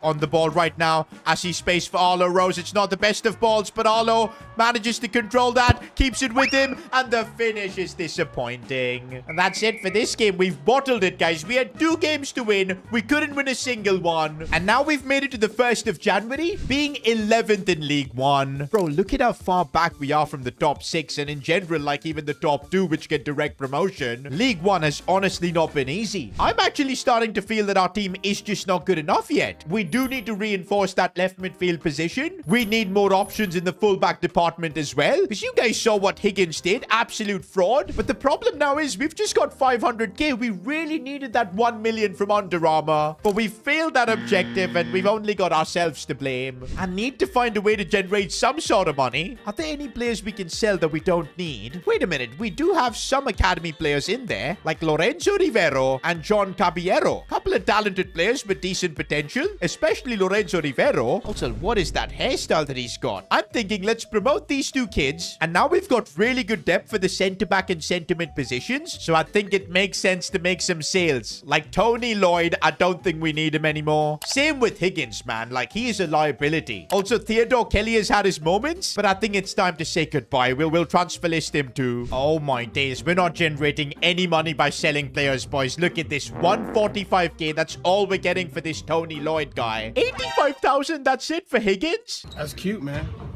It's cute. Okay, at least there's more money coming in for Theodore Kelly. Now, while we wait for those player sales to go through, we've got something called the BSM Trophy. I have never heard of this. I've heard of the Carabao Cup, the FA Cup, but what on earth is the BSM Trophy? By the looks of it, we're in the round of 16, and I mean, this is a trophy I think I've never won in career mode with any club, so I think I would love to win it. And honestly, winning our first ever trophy, the Bristol Street Motors Trophy as it's called, could be the way to do it. Okay, for this game, I do want to give some debuts. Lorenzo Rivero will play him, guys. From the academy, the Spaniard is getting a chance to shine. Also, another Spaniard in John Caballero. We'll put him instead of Ethan Mbappe for this one. I think in the BSM Trophy, there are only League 1 and League 2 clubs, which should give us actually a good chance of winning it. So let's push. I don't want to get knocked out now. Yeah, but if I defend like this, we are going to get knocked out. Preston, good save. Arlo Rose looking for Teixeira, who has managed to break through. This is looking nice. Nope. Teixeira, how is he not scoring that? Yo, this John Caballero kid is actually decent. Did you see him drop the elastico there? Look at him drive the ball forward. Lovely ball here for Arlo, but he couldn't control that. Oh, but we're on the back foot here. It looks like we're going to get opened up. What is our defense doing? And it's 1-0 to MK Dons. Oh, but it's Arlo Rose, and what a strike. We're straight away back into the game. Meanwhile, Bradley Hart still keeps trying to succeed in this division. It's not worked so far, but this is looking much better. But again, he just can't seem to dribble like he did in League 2. We do not want to be conceding now, but we are getting opened up. And oh, what a back heel that was, and it's a goal. Wait, surely that's offside. Doing a VAR check for this one. Joseph Holden was keeping him on. I can't believe it. Bro, I don't think in today's episode we've won a single game, and we might now be knocked out of the BSM Trophy. Maybe something special from John Caballero on his debut? Probably not. There is still hope as it's Max Rose on the ball. He's going to look for Renato Teixeira. He tries the fake shot, but they're defending too deep now. But here's John Caballero, the Spaniard. He does not give up. Looking to strike one from distance, and no. Well, there you go. BSM Trophy, we're out of it. Well, to be fair, I didn't even know what this competition was until before this game, so I don't really mind. But yeah, winning it would have really helped the club get more sponsors and everything, but it is what it is. It is what it is. Well, looks like all the player sales are done. And actually, we've generated quite a bit of cash, up to 1.3 million. This is going to be huge because we can use it for transfers as well as our academy stuff. And we're in desperate need for signings, boys. A left midfielder, a left back, potentially even a right back too. Now, if you guys remember, we had sent our scouts to England and Spain to get us some talents. But yeah, even with 3-star experience, they're not able to get us anything. Almost all the players were useless. I'm still hoping they'll find us some top-tier talents. Meanwhile, though, I want to use this money for signings. But wait a minute, I'm getting an email from Team Messi. Oh, this is about Mars Plus. Of course, our shirt sponsor. Hey, S2G, the team at Mars Plus are extremely disappointed with the fact that you haven't started any Argentinian scouting projects. Please make sure to do so before the season ends. Otherwise, we'll be coming for a refund. Oh, no. We're gonna have to do those scouting projects, guys, which means maybe no signings? Come on, Messi. You're literally a billionaire, probably. You don't need to come to us for refunds. Tell them to bring me my money.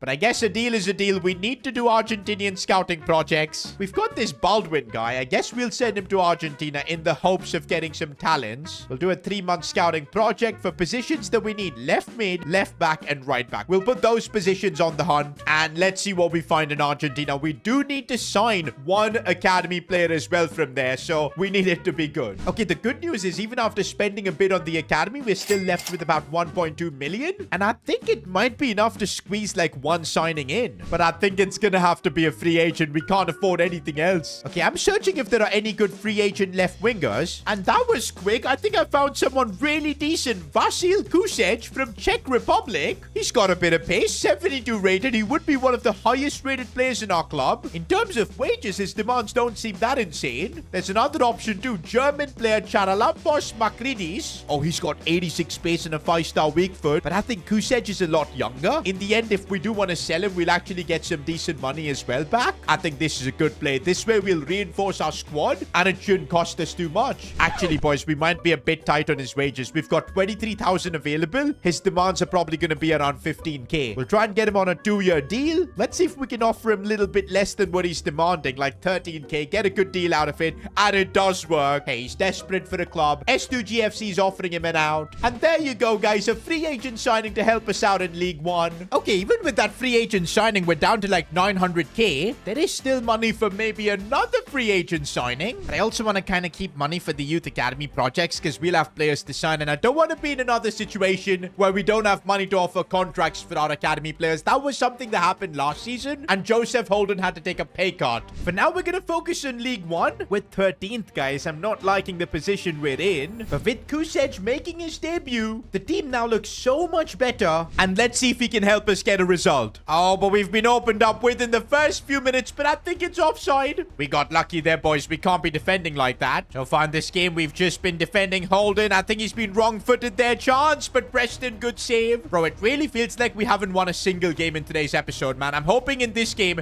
we can get back to some good form. Wang looks for Arlo Rose, and he's broken through. I should be squaring this one for Renato, and it's a simple tap-in. We need these kind of goals, boys. No nonsense, simple goals. But we got to be able to defend as well. Joseph Holden, he couldn't do anything there. Preston is the one to make the save. And now the moment I've been waiting for to see what Czech Republic and Kusej can do for us. Here he goes with a bit of pace.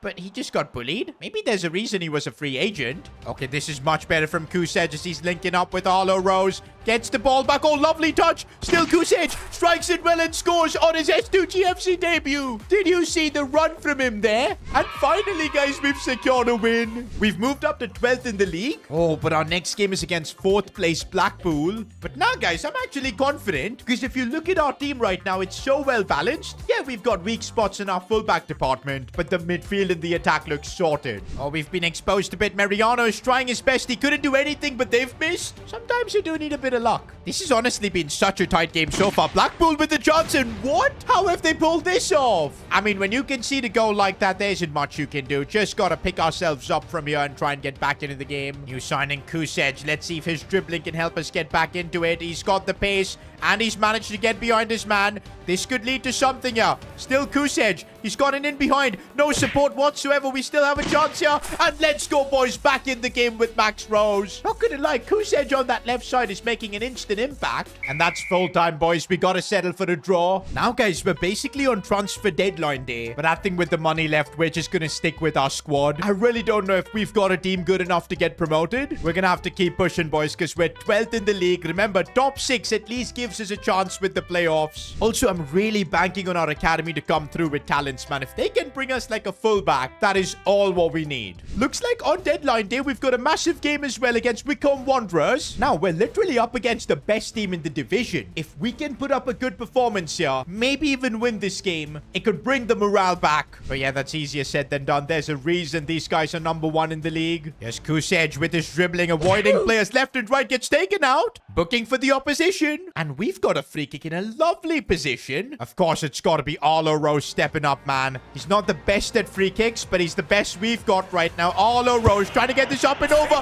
He does it. Let's go.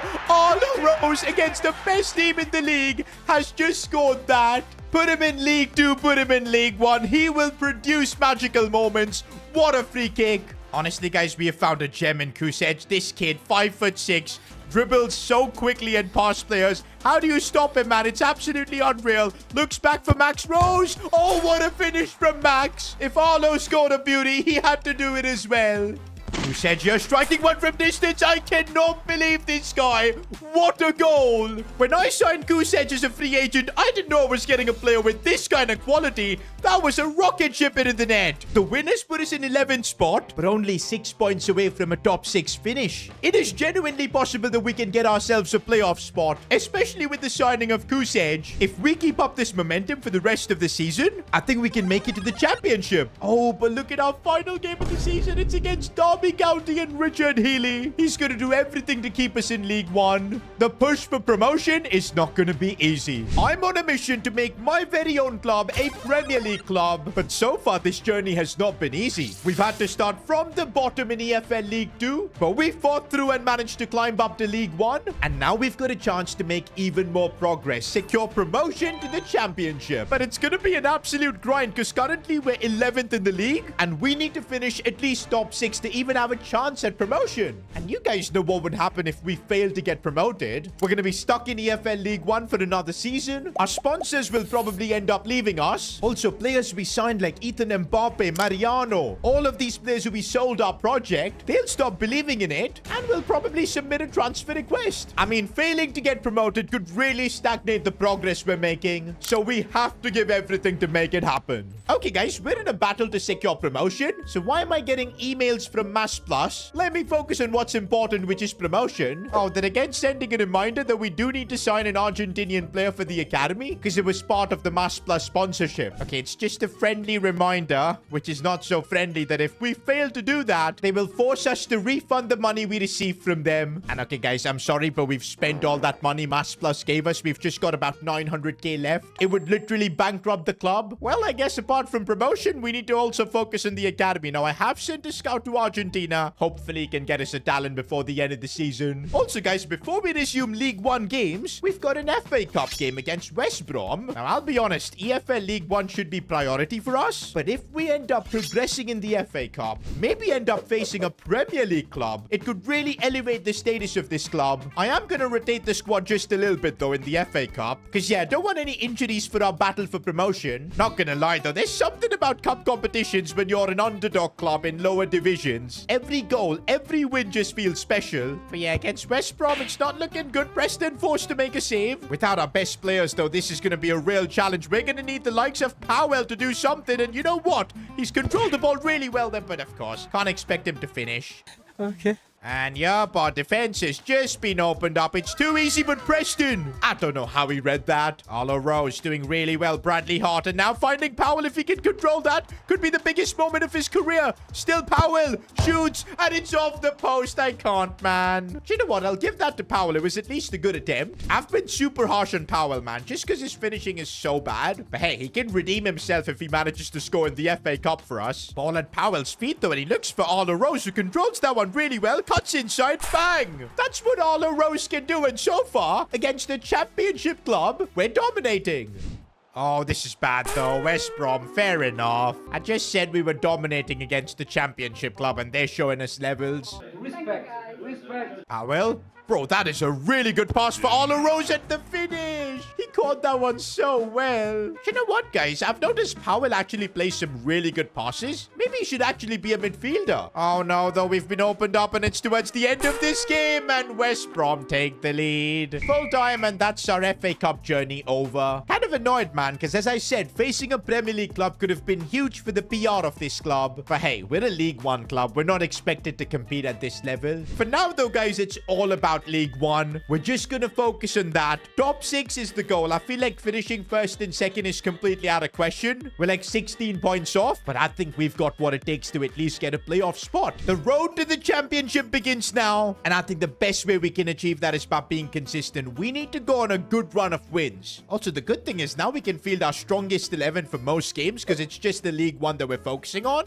One thing's for sure, we are still struggling to break teams down. Ethan Mbappe's now got a chance. Strikes from distance, deflection, not good enough. I'm starting to wonder whether the 4-4-2 that we use is kind of going out of fashion. It was great for League 2 where the level wasn't so high, but now I feel like hardly we get to keep the ball. And we've been opened up here. Joseph Holden is trying his best. Preston making the save, but the rebound. We're not getting promoted if we play this way. Kusej, of course, our new signing from Czech Republic. He's gone through all by himself. What a goal. We signed him as a free agent last time around from Czech Republic, and he's really changed the landscape of our attack. By the way, I've read some of the comments from my Czech Republic audience. Apparently, his name is pronounced Kushe. Now, that's something I'm gonna have to remember, so don't get mad if I pronounce his name wrong. Okay, let's get the ball again to Kushe, because with his dribbling, we're able to really unlock defenses. Look at him go. Still Kushe. He keeps beating players, man. Have we just found the Czech Republic Messi, but he gets tackled there? Oh, opened up again. Preston, big save. We needed that. But it's a draw, and we're only getting a point from this. I think, guys, if we really want to make a push towards finishing in the top 6, this team desperately needs a tactical change. We're not going to be a serious club with this 4-4-2. It's time to bring back S2G ball.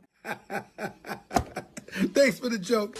And okay, guys, I think I'm cooking up something special. Oh, Here we go again. A 4-4-1-1 formation. I think this would give us a lot of balance because we'll have 3 players in the midfield. The problem we have is who's going to be playing as the cam? Because Renato Teixeira is more of a striker. Same with Arlo Rose. These two are the best when they're in the box. Maybe we can put Max Rose in that cam position. Teixeira as a forward and Arlo Rose on the right. He can play right wing. This is how the team would look with the ball, with Teixeira and Arlo Rose in more attacking roles. Max Rose behind them. Kusej down the wing. I think this could work, boys. We are cooking something. Whoa, whoa, whoa, whoa, whoa, whoa, whoa, whoa, hey, hey, hey.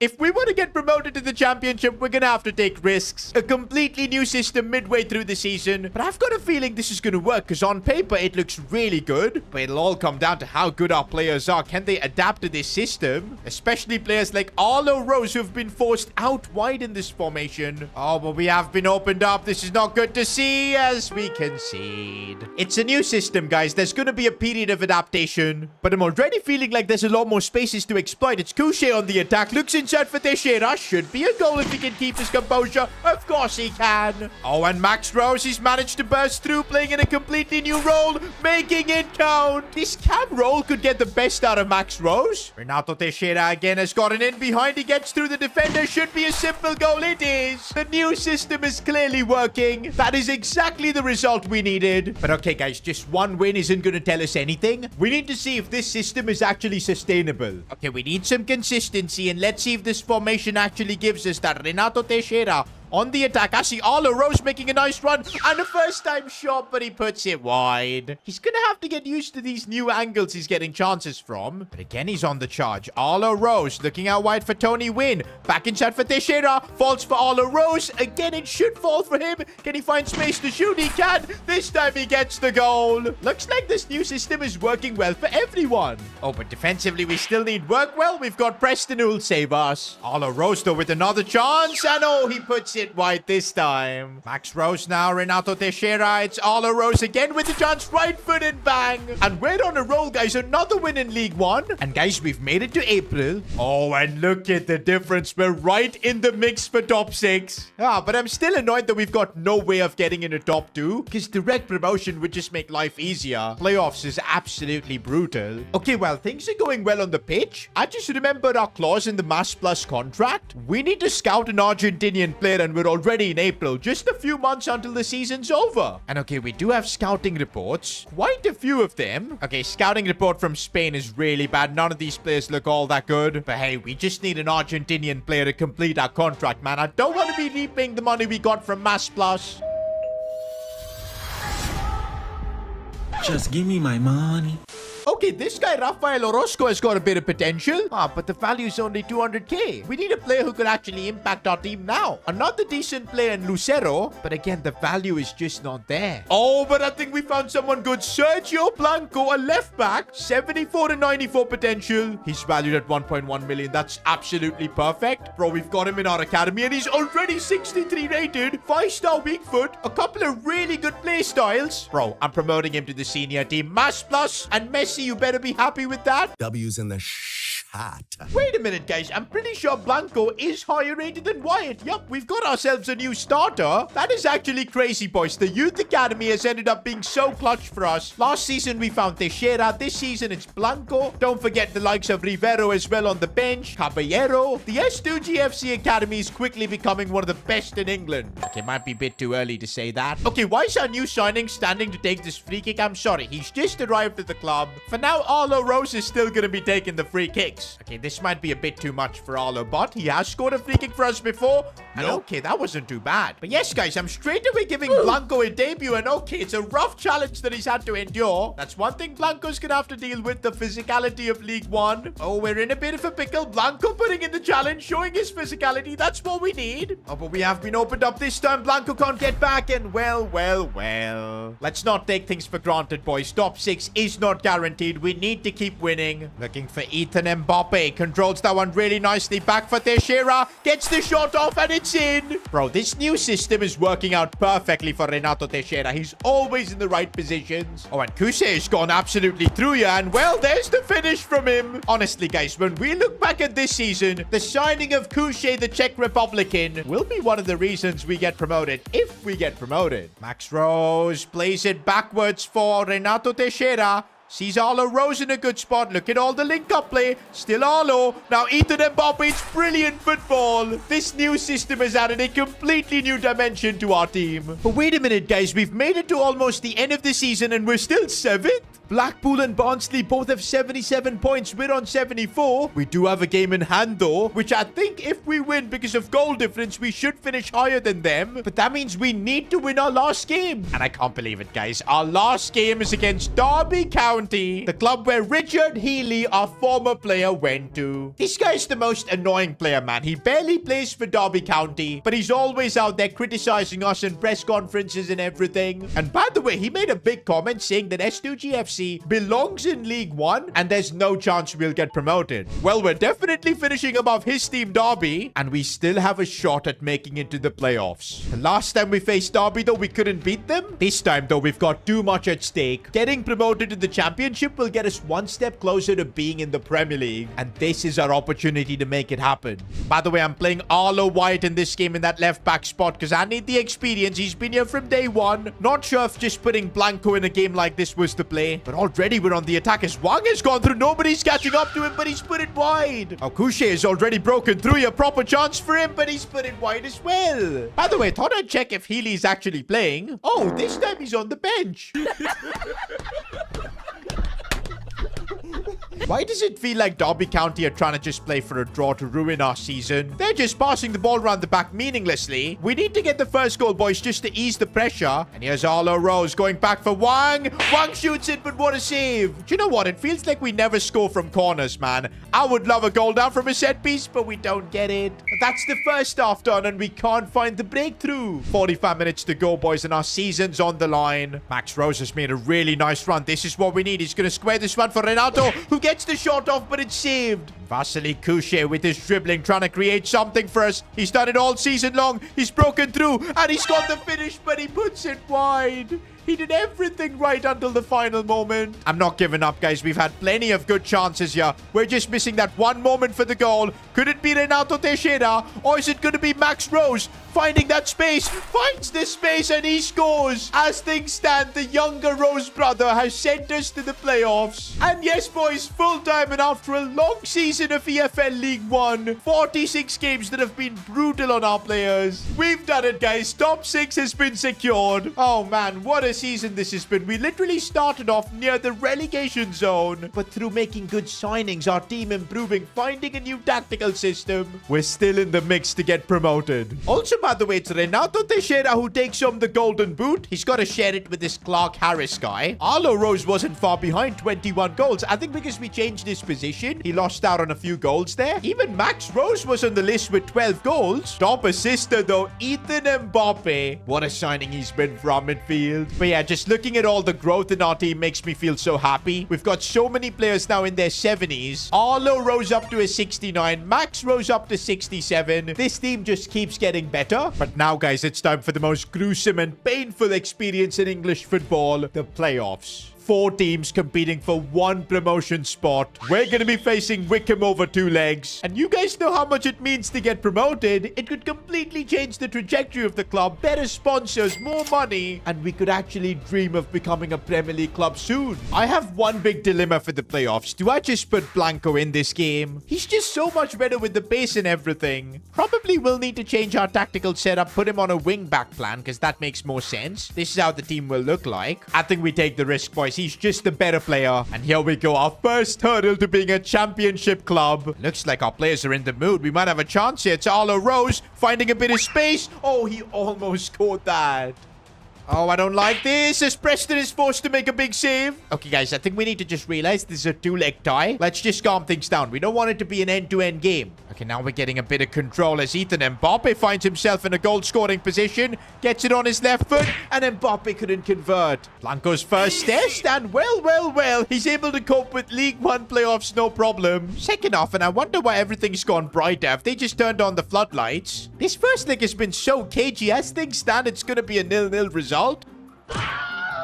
Oh, and look at the tackles. I mean, what is going on? The chaos. I don't want this first leg to end in a 0-0 draw. Maybe we can do something here as it's Max Rose finding a bit of space. But man, Wickham have defended so well. And yup, the second leg's going to be the decider. Second leg and Wickham want to play the same boring football, man. Just passing around the back. A few minutes later. Oh, but now they're on the attack too. Arlo White couldn't make the tackle. I should have played Blanco with a goal down. And oh my days, he's dropping the shoe on me. My eyes are bleached. As things stand, we're going to be a League One club. Oh, we might have a bit of space though. As Max Rose, he gets taken out. Referee, that's got to be a red card. It is a red card. Let's go. That changes everything. Oh, it's a free kick from the edge of the box. Arlo Rose has scored a free kick before, but I don't know if at this level, in a game with so much pressure, if he can do it. It's all about getting it up and under. Can Arlo do it? I think he can, but it's saved. But we've now got 45 minutes against a 10-man Wickham team. Surely this is our game. Oh, and the pressure is paying off, boys. We're giving it everything right now. Renato Teixeira, massive chance, and gets the shot off, and it's in. Our hopes of becoming a championship club are still alive. By the way, after all that criticism, it was White who got the assist. Max Rose sees Wang making that run. And I see a brilliant run being made here. We should be able to score again. Renato, what have you done? Imagine that's the miss that ends up costing us being in the championship. Vasily Couchet making that run, though. We need to make amends for that miss. Max Rose on the charge here. Could get us the goal to be a championship club. It's saved. It's full time, and I cannot believe we're letting this go to extra time. But our opponents are going to have tired legs, and Arlo Rose is taking advantage, and he gets the goal. That is what we needed to be in the championship. Bro, even with 10 men, the job's not done for us yet. But full time, guys, we have done enough to be in the playoffs final. Man, there's nothing like the playoffs. It's a test of physical, mental, and everything about this sport. We're now just one game away from being a championship club. We're facing Portsmouth in the playoffs final. First time in the history of S2G FC, we're going to be playing at Wembley. And I don't think I've got the heart to go back empty-handed. We need our ticket to the championship. By the looks of it, we're the ones putting the pressure, but that was a really naughty challenge. And I think Ethan Mbappe's just injured someone. Didn't get a booking or anything for that. We'll take that. And now on the attack we go. Arlo Rose looking for a ball. Teixeira couldn't win the header. Although it's Max Rose finding a bit of space, forcing a save. Arlo Rose, he wants to be the one to lead us into a new division. He's going to try and score from there. Not going to work. That first goal could be huge for us. Ethan Mbappe is dribbling. They're opening things up. Arlo Rose looking for Tony Wynn. Can he bring it back inside? He's struggling a bit. Finds Max Rose. No space. Gets taken out. Referee. How is that not a foul? Maybe the referees are against us in this game. We're not going to back down. Arlo Rose. He is him. It just had to be Arlo Rose to score the crucial goal. And now we're just 45 minutes away from being a championship club. Or if we make it 2-0, it'll make our life so much easier. No pressure. Wang is trying to do exactly that, just bursting through but tackled. Let's not underestimate Portsmouth here. There is still a game. But so far, only one team is playing it as Ethan Mbappe looks for Renato Teixeira. Strikes it first time. That was actually a chance. For a second, I thought he was offside. Oh, that's bad, but Preston makes the save. He's been doing this all season long. Bro, I'm getting worried, man. We need that second goal because I have a feeling Portsmouth are going to score. Dangerous ball in, but Holden has to clear that. Oh, my days. Almost it was a Portsmouth goal there. Guys, less than 5 minutes to go. Forget about the second goal. We just need to hold on to this lead. Holden needs to make that challenge. He doesn't, but it's a big dangerous situation. We cleared it away. And I think we've done enough, boys. A 1-0 win to send S2G FC up. We're getting promoted to the championship. What a season this has been. Back-to-back promotions, guys. Oh, man, this season's been an emotional roller coaster. But at the end... That tastes like promotion! But our journey has only just begun. We're still a division away from being a Premier League club. And next season, we're going to attempt to create history. Can we go back to back to back? Very few clubs in the history of this sport have done that. But you guys know S2G FC is different.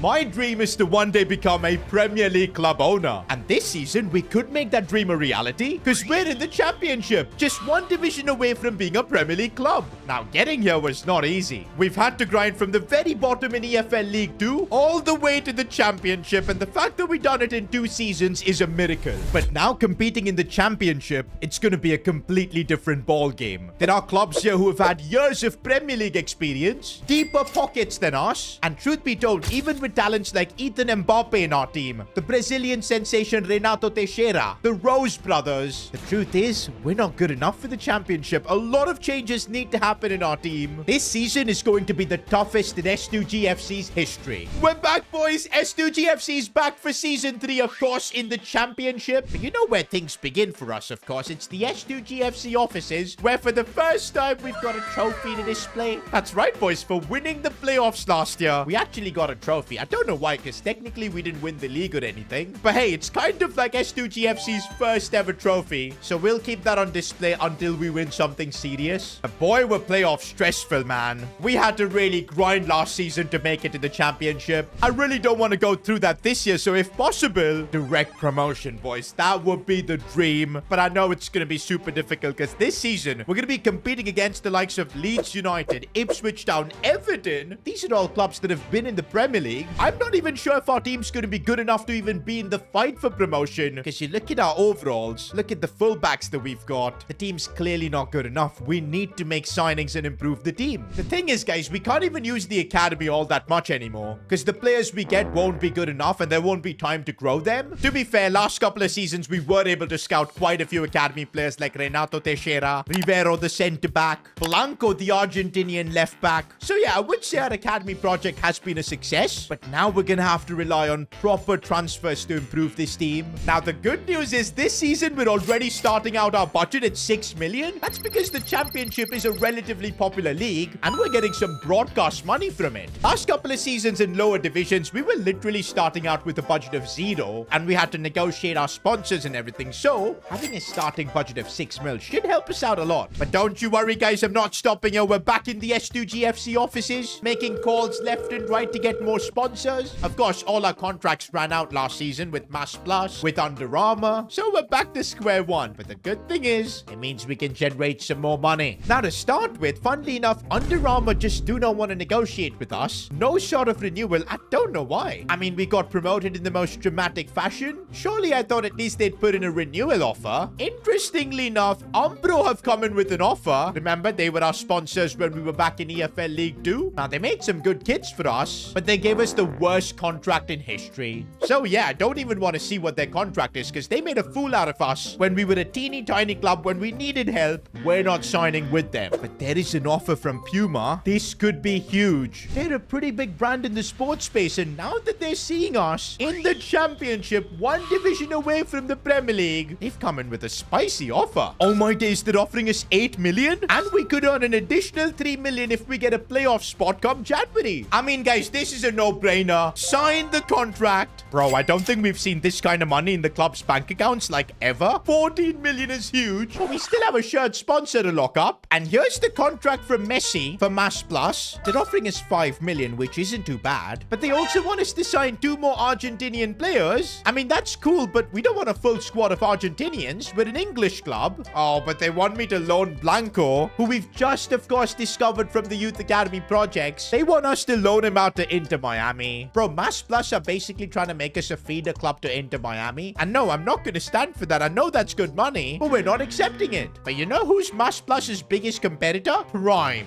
And lately, Prime have been offering a ton of contracts to sports clubs. And that's why they even sent me free Prime to bribe me. But you know what? Their offer, 7 mil. And if we get more eyeballs on the club by facing a Premier League club at some point, maybe in the FA Cup, maybe in the Carabao Cup, they'll fund us with another 3 million. Bro, now that we're in the Championship, these contracts are getting crazy. Of course, we're signing with Prime. 21 million, boys. That is crazy. But there's more. My boy Wang Haijian, the Chinese Chavi who we signed because of Timu, well, he's got them convinced to be our sleeve we've sponsored again. That's another cheeky 2 million into our bank accounts. Bro, with this money, I really think we can build a solid team, boys. But first, guys, we've got a big decision to make. Stadium upgrade. Currently, we've got a stadium with a seating capacity of just 3,920 people. We're in the championship now. Surely we need a bigger stadium. And honestly, I really like this one. Town Park. Over 10,000 people can come and watch us. It's going to cost us 7 million to upgrade here. But you know what? In a season like this where we've got a ton of money, I think it's the correct time to do it, boys. We need a stadium upgrade to fulfill our fans' demands. More people need to come in to watch Arlo Rose, Renato Teixeira. Of course, we're renaming the stadium after Dave Rooney, last year's S2G FC legend. And there you go, boys. The new stadium is ready. But our bank account isn't because we're now down to 16 mil. Hey, I feel like we had to upgrade our stadium. But now can we finally get into making signings? Well, not quite. We still have quite a few players whose contracts are expiring. One of them is Tony Wynn, our right back. Honestly, I think we do need to sign a new right back. But for now, I don't mind keeping him to be backup. So we'll give him like a 3-year extension. But the important contract is Wang Haijian. Bro, this guy literally gets his guaranteed money from Temu every year. Absolutely, we're going to give him a new deal. Can we get away with offering him the same amount of wages he was earning? We can, but with the signing bonus, absolutely fine. I mean, it's literally a fraction of the money that came from Temu. There you go. Wang stays at S2G FC. Oh, and talking about Wang,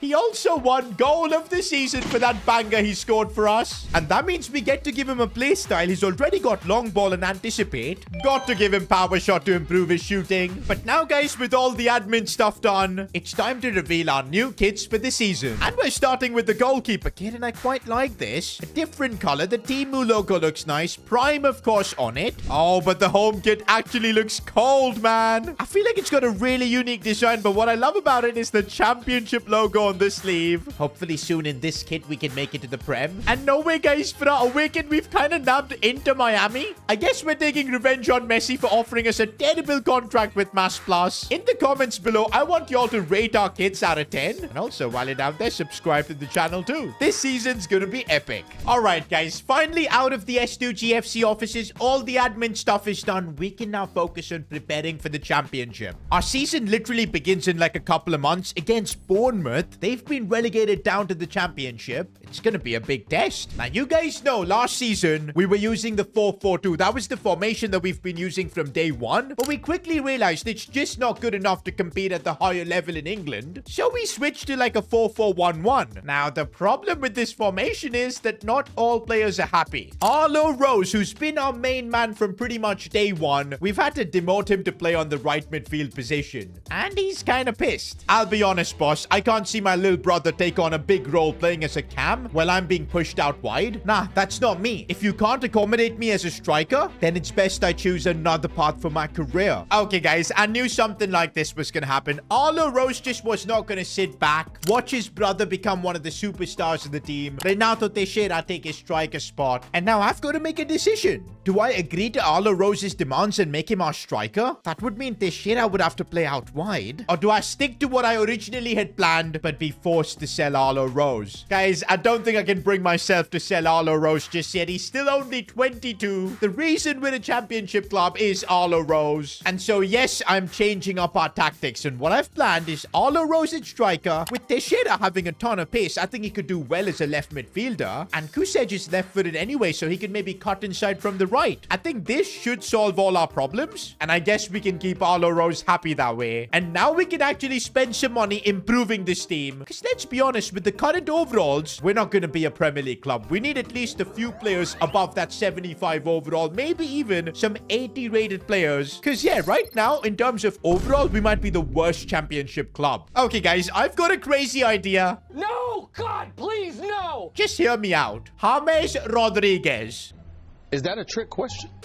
You might be thinking, are you out of your mind? 34 years old, 79 rated. Look at his face, he can barely run. But what I'm also seeing is unbelievable quality. Ball control, crossing, dribbling. In that cam position, he could have a tremendous impact. I know he's not going to play every game. We don't need him to play every game because we've got Max Rose. But I think this is something what S2G FC is missing. A veteran who's got Champions League experience, World Cup experience that can come in and help everyone else. And guys, his contract packs expiring too. I think we could get a solid deal on this. Bro, can you also imagine how big our brand will be signing James? We're gonna get a lot of fans and viewers from Colombia. I'm starting with a 5 mil offer, and they've countered with 10. That is crazy. I'm not paying 10 million for James. As good as he is, we've got to be sensible. Let's keep negotiating. 6 million is my next offer. Bro, they're sticking with 10. Are you kidding me? Let's try again with 7 million. That might be my final offer for James, and they're gonna think about it. If we spend anything more than that, I think it's gonna hurt the club, because I do still want to sign a fullback, because that's, I think, what we're missing as well. But let's just first get through the next few days and see what they come back with on James. Well, looks like they haven't accepted it, boys, and we're gonna have to negotiate again. I don't think spending more than 7 million makes sense, boys, especially in a season where we just bought a new stadium. The offer is gonna have to be 7 mil. They've at least got it down to 10, but I can't spend that kind of money. 7.5 million, guys. Let's keep trying, and we've got it down to 8. 8 million, though, for a 34-year-old. You guys are gonna roast me in the comments, but I genuinely believe James could bring in quality unlike we've ever seen, and I think we've got a deal at 7.5. That was some ruthless negotiations. Okay, the job's not done yet, though, because we're gonna have to offer him a contract. I'm trying for a 2-year deal, because if we get to the Premier League, I feel like his experience could also help. Oh, but wages, I don't want to be offering him something crazy, so let's go with 22,000 per week. That would make him, I think, one of our highest paid players. In fact, let's bring it down to 20. We don't want to be overpaying and stretching our budget, and looks like 20 will work as long as we put in some bonuses, which I will remove the appearance bonus. I'm okay with the signing one, and there you go. James has signed the contract, and here we go, boys. James Rodriguez is being unveiled. A former Real Madrid player is now going to be donning the S2G FC shirts. Our club has progressed so far, and I personally think, guys, that this is a huge upgrade. We don't need James to use his pace and run. We need his talent to help the likes of Teixeira, Arlo, Rose all get chances, and I think that's what James can bring. Okay, we're down to 7 mil now, but I still think we can make some signings with that. But before anything else, it's time for our championship debut. Oh man, this is gonna be epic because it's our new stadium as well. New stadium, new division, new beginnings for us as well. And of course, don't forget, we've got James Rodriguez in the team. Already we're seeing his quality, playing the ball out wide. Arlo Rose also made a statement wanting to play as a striker. He better now live up to it. James Rodriguez on the ball. Again, close control dribbling, but he's finding the championship a bit more physical. Oh, and we've been opened up here. Our fullback's not able to compete. It's Justin Kluivert who we're defending against here, who's gotten completely past us. Cross towards the back post. Preston making a big save. Bro, so far we are getting a reality check in the championship. Oh, Kluivert has gone through. Joseph Holden just cannot keep up his sliding. Preston making the save again. Oh, they've just opened us up. That was class, and fair enough. That was such a well-worked goal. I can't even be mad. Out wide for Renato Teixeira, and now it's James Rodriguez. One thing we know about him, we get him into shooting range, he could cause problems, and that's a big save. Joseph Holden's going sliding in. He didn't time that at all. It's going to be a booking, but it could also be a goal for our opponents. Oh, my days. We just got chippy-chipped. But yep, that's how our first championship game ends. Utter disaster. I think one issue we've got is we're playing Teixeira and Couché in completely different positions, so they're going to need a bit of time to adapt. I will try and convert Vasily Couché to a right midfielder. Should only take about a couple of weeks. And let's go ahead and make Teixeira a left midfielder. Will take him about a month, but the thing is he has got the pace to master this position, so we can make it work. Meanwhile, guys, we're heading into a game against West Brom. Okay, for this game, thinking about making a change to our team, though. Maybe instead of White, we'll put Blanco in, our 16-year-old fullback that we discovered from Argentina. Don't forget, people rate him highly. Even Messi wanted him to be loaned out to Inter Miami. Our second championship game, boys, and I want to get some points on the board. James Rodriguez, oh, that pass was brilliant for Arlo Rose to try and attack, but the heavy touch. You're not going to get away with that in the championship. Wang looking back for James. We're seeing him now link up with all our players, which is really nice to see. Ethan Mbappe trying to find some space. Going back for James, who could pop one from distance, but it gets blocked. James Rodriguez again. Maybe I can take one from distance. Oh, he struck that one really well. Wang looking for James. He's in that position where he can maybe get onto his left. Instead, goes back for Wang. Oh, what did Wang do there? That was crazy. He's earned us a free kick. Bro, we might need to upgrade Wang from the Chinese Xavi to the Chinese Iniesta. Arlo Rose, I'm sorry, but we're making you step aside. Because, of course, I'm taking this with James Rodriguez. He is a free kick specialist. Bro, the roof's going to be off this place if James can get this one up and over. Go on, James. Do something special. No, it hits the wall. One thing that James will add is ability from set pieces. And already it's a dangerous ball, but saved by the keeper. Renato Teixeira Looking for James Rodriguez. Finding a bit of space. Oh, he almost spotted the gap. Renato Teixeira finally getting a chance to dribble inwards. Doing really nicely. Looking for Ethan Mbappe. No! What is our luck, man? That came off the post. James again attacking. Lovely ball for Ethan Mbappe. These two combining well.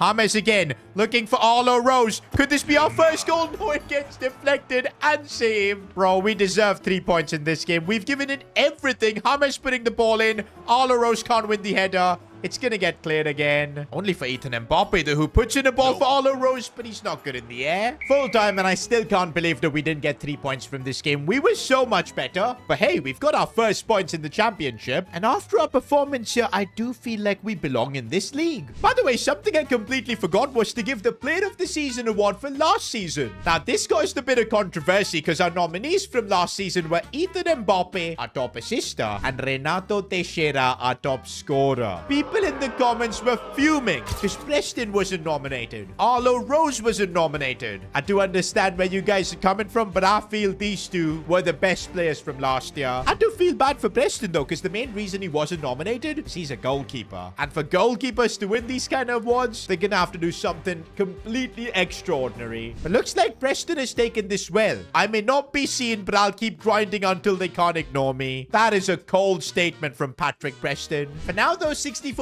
of you guys voted for Renato Teixeira, so he is your Player of the Season. Now, guys, Renato is being put into a completely different position, and that's why we're giving him finesse shot. I think that'll be perfect for him cutting down the left side. We're heading into our next championship game for now, and this time I do want the win. We're yet to win in this league. Looks like we're gonna have to keep waiting to get a win because we've just been opened up and it's Cardiff 1-0. Guys, I think I got really overconfident on how the championship was gonna be because so far, we're being schooled. Couché on the left looking to help create something. It's a good ball for Arlo Rose. Could be his first goal in the championship, and it is. He demanded to play in the striker position. We oblige, and he's repaying the faith. Second off, and I'm thinking, let's keep the pressure up by bringing on Max Rose. We can play him on that right side. A few moments later. Oh, that is a lovely cross, and there was nothing we can do about it. James Rodriguez firing one from distance, and that wasn't too far. Just not good enough in the championship so far, man. As things stand, we're 23rd in the league, in the relegation zone. I'll be honest, guys, this feels totally different to what League 1 felt like. It feels like 2 or 3 levels way above. And our squad just can't compete. Did we make a mistake signing James? Because maybe I think it was the defense that needed investments. Now, with about just a week left for the window to shot and just 7.3 million in the bank, we really find ourselves in a tricky position. I don't think there's enough time to make a signing, but we somehow need to, especially a defender. And next episode, our focus is going to be on entirely that, because if we don't do it, I think relegation will be our only option. The media is hating on me for signing James Rodriguez. I thought signing the Colombian superstar would elevate S2G FC, especially considering we just spent big money on buying a new stadium. And a player like James, who's a global superstar,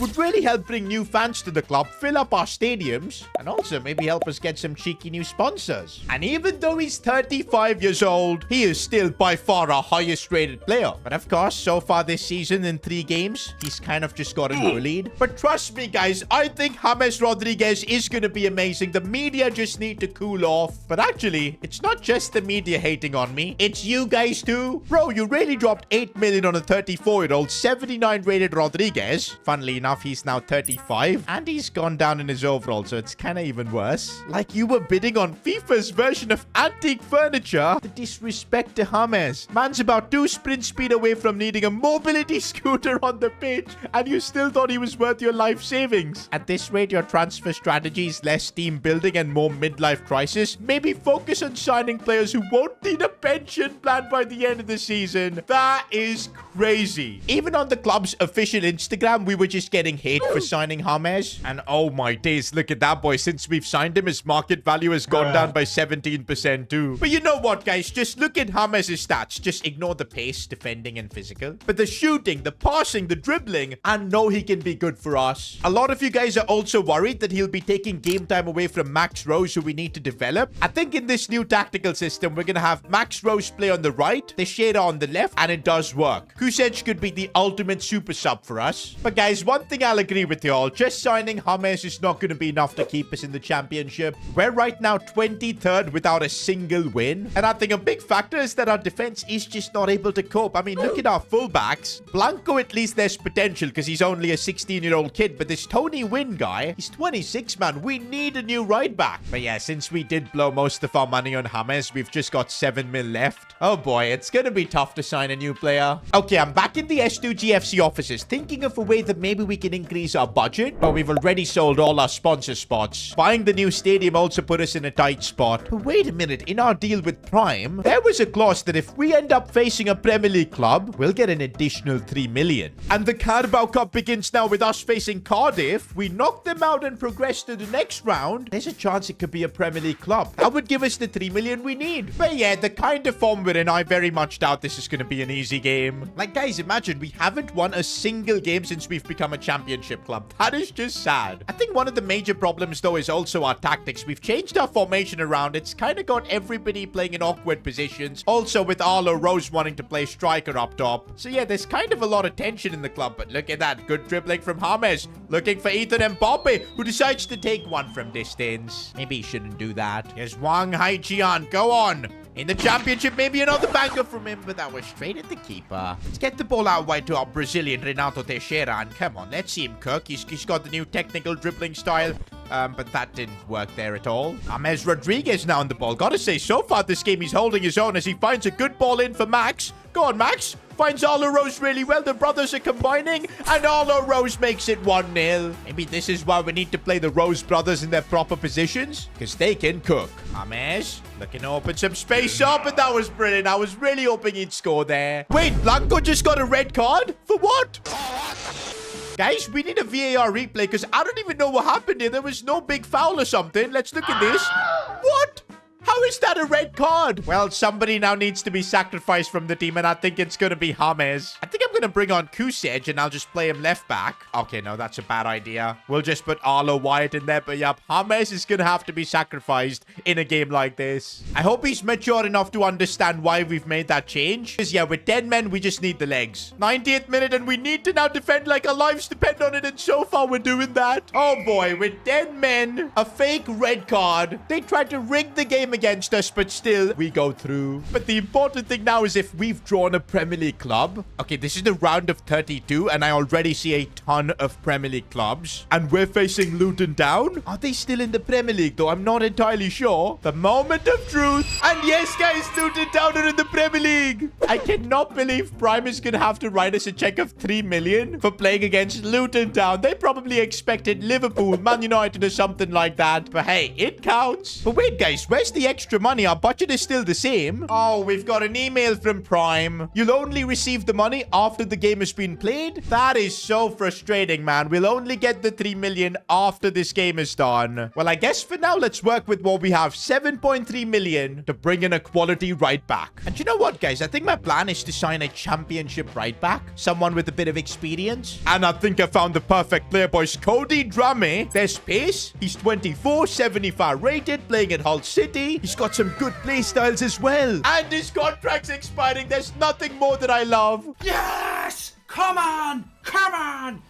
Let's see how cheap we can get him for. I'm going to try 3.8 mil to just start things off. Ooh, they've countered with 4.7, but I think that's still good. We'll try and drop it down to 4 million so we still have cash left. And there you go. 1-year contract, that's all he wants. Bro does not believe in our project, man. We'll try and at least get him to extend it to 2. And let's go, boys. We've got Cody Drama signing for S2G FC, meeting James Rodriguez. He probably didn't expect to see James play for a championship club. But hey, I don't think you guys can complain about Cody Drama's signing. He's a young player, championship, English 2, 75 rated. Nah, this is a quality signing. Okay, our next game in the championship is against Birmingham. Now, like us, they haven't won a single game. And I think in this game, it's time to give our new signing Drama his debut. But he's gonna have to play in a different position, boys, as a left back because of Blanco's fraudulent red card, man. I still can't believe he got sent off in that game. Also, guys, James' stamina is a bit low, so I think I'm gonna play Kusej. We'll put Max Rose and Cam. Kusej on the right. And here we go, boys. We're chasing our first win in the championship. I'm really hoping we can get it now. Ethan Mbappe looking for Max Rose. This is already looking nice. Wang with a chance. Let's see, he's dribbling.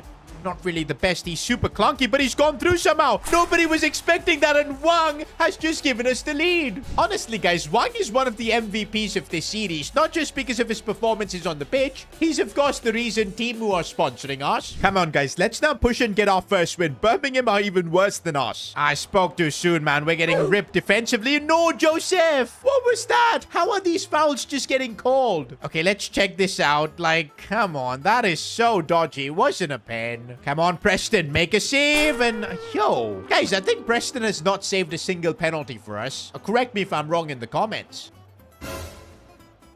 What is Holden doing? He's gotten completely beat, and now we might concede again. What a challenge from Drama. That's what we need, boys. He's playing out of position, but still doing well. Vasily Kusej. We're finally seeing him really perform down that right side. Looks for Tony Win.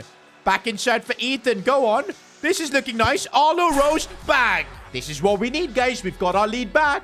Why are we so bad defensively, man? Drama is having to save us, and he's our left back. I don't like this, boys. I really don't. Mariano does well, but there's not enough. We can do Preston. Huge save. Bro, is every championship game gonna be like this? Because, man, is it stressful. Vasily Kusej. I see Arlo Rose making a run. It's brilliantly done. Should get the finish. He can't. Come on, man. We can't waste chances like that in this league. We've got a corner, and we're yet to score from a set piece in the series, but this time it might be different. Tony Win with the header. And I think that should be enough to give us our first championship win. And let's go, boys. We've actually done it. Oh, boy. It does feel good to have a win on board. Okay, we're now on transfer deadline day. I think with the signing of Drama, we've got no money left for any more acquisitions. The team is going to be as is. And so we're getting through deadline day. Now, guys, our budget is down to 2 mil. But don't forget, we'll get 3 million once we play a Premier League club. Apart from that, by the time we're in January, if we can sneak into that top 6, that'll give us an additional 3 million. So we could have some good money for a signing in January. But until then, this is our team. James Rodriguez leading it controversially. The fact that without him is when we got our first win kind of says a lot. Hopefully that was just a fluke, man. I want to see James deliver for us, man. My reputation is on the line because of him.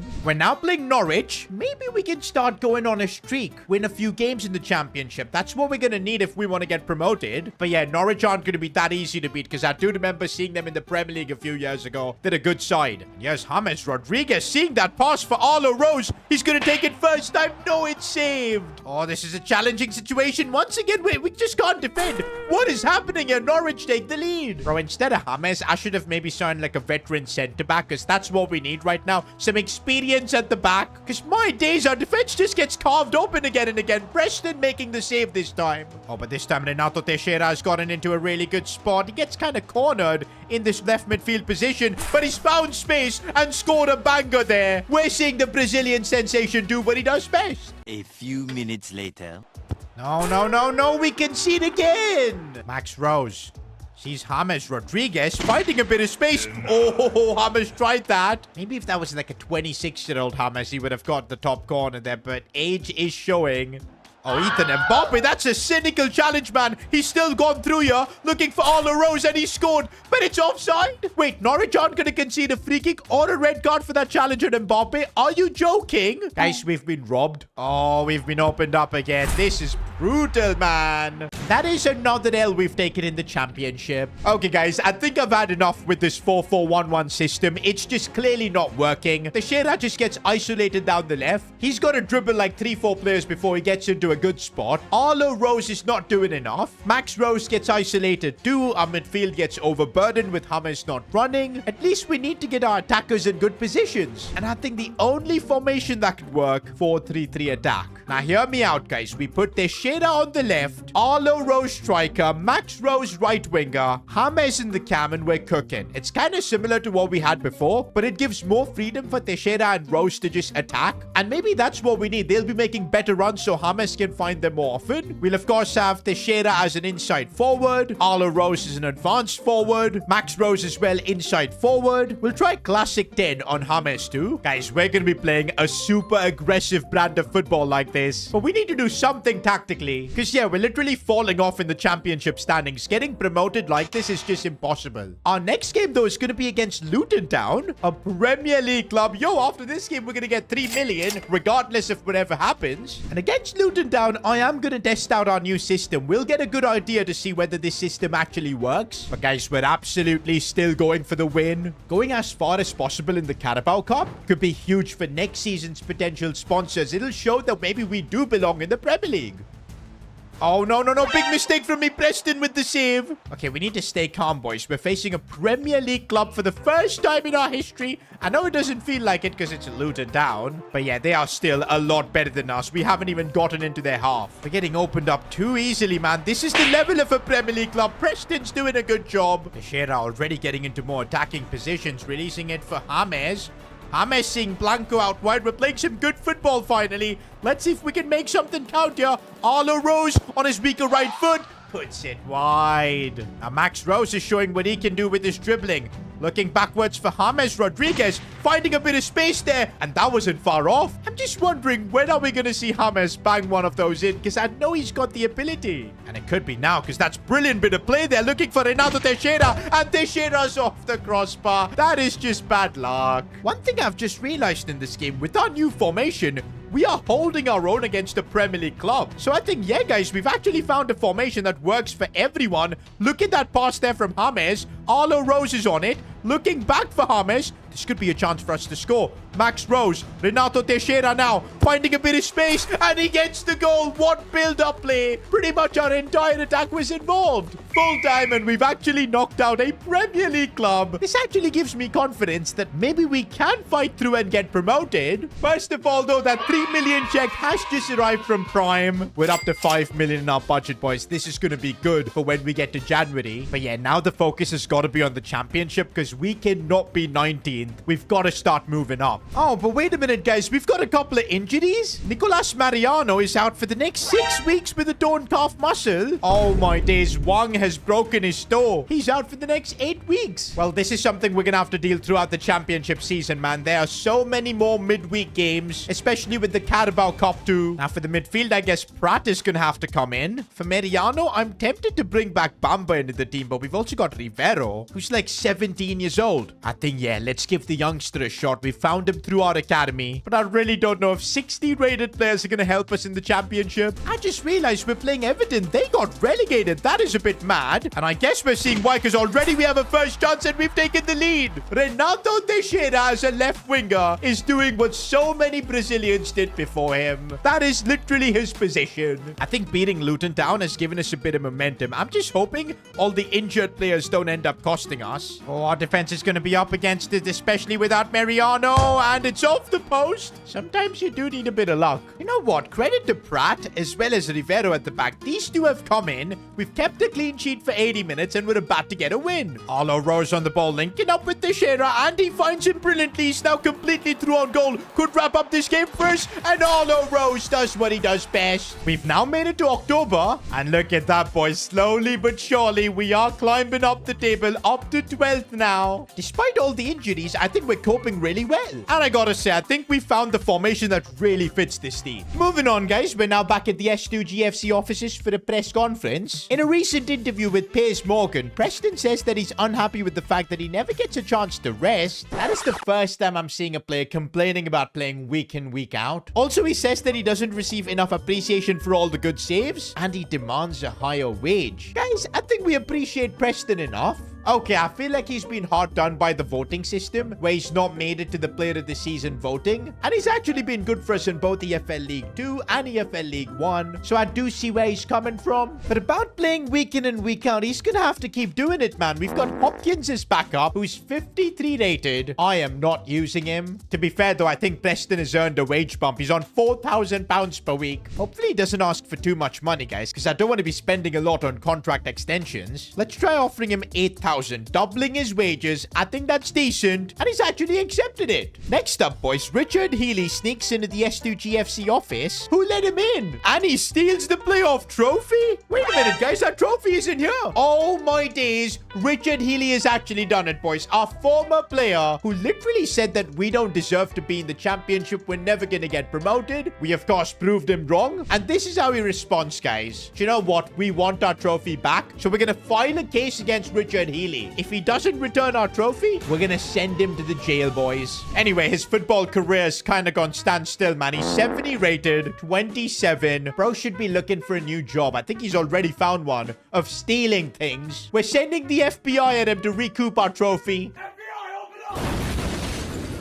Okay, guys, for now, let's focus on the championship, boys, because this is way more important. Oh, we're really struggling defensively, boys, and what a goal that is. Without Wang and Mariano at the back, it's not easy. We do have the talent, though, up top. Renato Teixeira with the flip-flaps there. Go on. Brings it back inside for Arlo Rose, but he's not able to get through there. Joseph Holden, I didn't know he had that in his locker. What a ball for Max, but he gives it away. Oh, we've been opened up defensively. Holden is trying his best. Preston making the save. I guess that's why we renewed his contract. Renato Teixeira looking out wide for Blanco. I think he's kept himself on. Teixeira again. Can he find a bit of space? Oh, that was brilliantly done, but another defender came through. It might be over, boys. We're conceding again, and that's exactly what's happened. I'm really finding the championship to be absolutely brutal. Man, it's the injuries that's really causing us problems. Winning in the championship without Wang and Mariano is just a big task. I don't think Pratt is up to it. Rivero is getting better. He's up to a 62. But yeah, not good enough. Next game, I might rest Max Rose and play Kusej in because he's really good with his pace. Come on, man. We need to push and start getting wins in the championship. James Rodriguez, who, by the way, is yet to get a goal or an assist this season. It's actually been a disaster having him at the club, but that could change at any moment, but it's straight at the keeper. Guys, I think you guys were right for roasting me. James' signing has just not worked out. Rivero is charging back to help out defensively. That's brilliant stuff from a 17-year-old. Vasily Kusej, now he's finally enjoying this left wing position. If he can cut inside, maybe get into a shooting spot. Oh, it gets blocked. James Rodriguez finally showing what he can actually do. Still James. That could be his first goal, but it just won't come. Now, defensively, we are again on the back foot. Rivero putting in a clinic here. Hopefully, we can make the most of it in the attack with Arlo Rose getting in behind with his dribbling. Laying this one off for James Rodriguez. Finally, the goal from James. Oh, I've been waiting for this, and hopefully this could turn his career around at S2G FC because we need it. Oh, my days. We've just been opened up, and they get the equalizer. All that happiness for James scoring now is just completely gone. And now they could be scoring more. This is just horrendous. They have carved us open.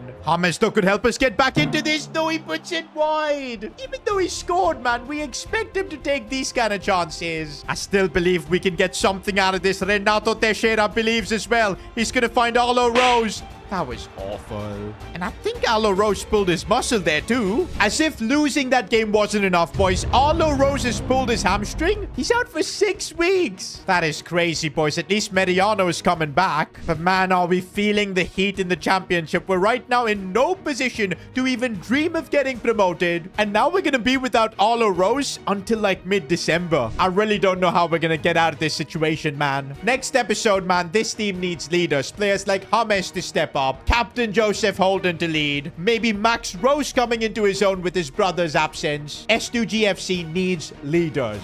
In just 2 seasons, we've taken S2G FC from EFL League 2 all the way to the championship. And of course, the next goal is to get promoted to the Premier League. But there are very few clubs who've gone back to back to back. But at the start of the season, when we made the signing of James Rodriguez, bringing in Cody Dremer, and the fact that we've got players like Joseph Holden, the Rose brothers, Teixeira, I thought, yeah, maybe we could create history. But we've ended up getting a massive reality check. The championship has been unbelievably difficult. We're conceding goal after goal, and we're now down to 17th in the league after 12 games. Promotion this season is virtually looking impossible. Also, it doesn't help that our star signing, 8 million investment, James Rodriguez, has been an absolute flop. And no, this is an I told you so moment from you guys, because all of y'all in the comments have been ganging up on me about how bad this signing was. And yep, you guys are right. He scored 2 goals for us in 13 games. But in general, it's that 32 pace, man. He just cannot run. Don't forget, we're also dealing with an injury crisis. Arlo, Rose, Wang, Mariano, they're all out. In such a situation, I feel that maybe we need to cut our losses on James. Is it time to potentially sell him? I mean, we've got a couple of months until the window opens, but it's looking really likely we'll do something like that. This team needs a few signings here and there so we can start competing in the championship. I still feel like if we can find a bit of form, we can push for maybe a playoff spot. For now, though, we're facing a Premier League club once again. We already knocked out Luton Town. We're now up against Fulham. I'm assuming if we can somehow make it through this round, maybe draw a club like Man United or Arsenal, even Man City, the TV viewership we're going to get for that kind of a game could be huge. And maybe next year, the deal we get from Prime or any other sponsor could be a lot bigger. So yeah, I really want to progress as far as possible in the Carabao Cup, but it's going to be hard because the return of Matthew Powell. I'll be damned.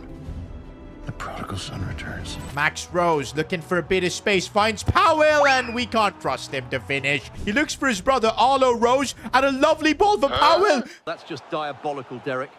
I hope all this time when he was in the bench, he's actually practiced his shooting, because we're going to need it. Also going to give one of our Spanish Academy players, John Caballero, a chance. Not too worried about our defense, because the virtually bald man Rivero, he's actually been really good for us. Guys, we're 17th in the championship, and I don't know why I'm going into this game with so much belief. For some reason, I feel like we can do something special. Well, it took 7 minutes for our opposition to have a corner, which they almost scored from. We're getting opened up once again. Preston having to make a save. I think he's going to have a long night. James Rodriguez on the ball. This could literally be the last few games he plays for S2G FC. So yeah, he really needs to perform, man. Every game is so important for his career here. Oh, and wait a minute. We might have a chance here. Max Rose, left-footed effort off the crossbar. With Arlo Rose out, only one Rose brother in the team. This could be another big chance for him to make a statement. It's half-time and we're actually holding our own. Not gonna lie, boys. Rivero is the big find of this season because even though he's 62 rated, bro is keeping clean sheets against Premier League clubs for us. And yes, Matthew Powell feels like his first touch for us in this game, and it was not a good one. The thing is, I don't know how much can we defend, man. Like, Rivero has finally been exposed.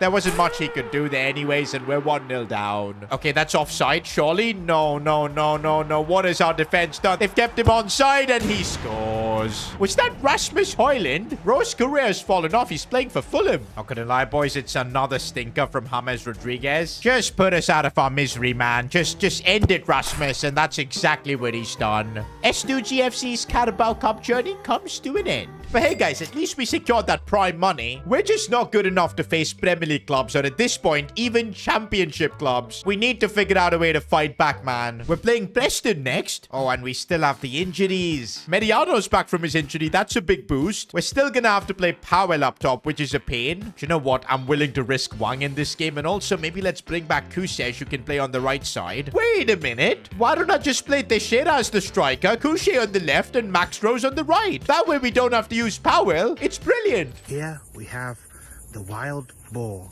the wild pig. I can hear you. But what's not brilliant is my defending, because we're about to concede again. Preston, good save. Bro, if I had to pick player of the season so far, I'm just directly giving it to Preston, man, because he has been that good. Oh, our defense getting exposed again. I'm so glad Mariano is back, man. We desperately need the Argentine at the back. Oh, Max Rose has gone a bit of a mazy run. Here he goes. 1v1. Max Rose. Oh, he hit the keeper. They should have just gone for bottom left. Oh, we've been carved open. That's brilliant play. Preston, though. How is he saving everything? Finally, though, we might have a chance here. Renato Teixeira now playing as a striker. The Brazilian. Can he bring the ball onto his right foot? He can. And the shot and the finish is there too. That's what our Brazilian sensation can do. But our defense can't keep that one out. Preston had to eventually concede. You know what, guys? One more thing I've noticed. James virtually not seen at all on the pitch. The way things are going, January 1st, we're transfer listing him. James Rodriguez, where's he got that pace? I really don't know. But he's got a chance to create something here. Kushe with his left foot. Come on.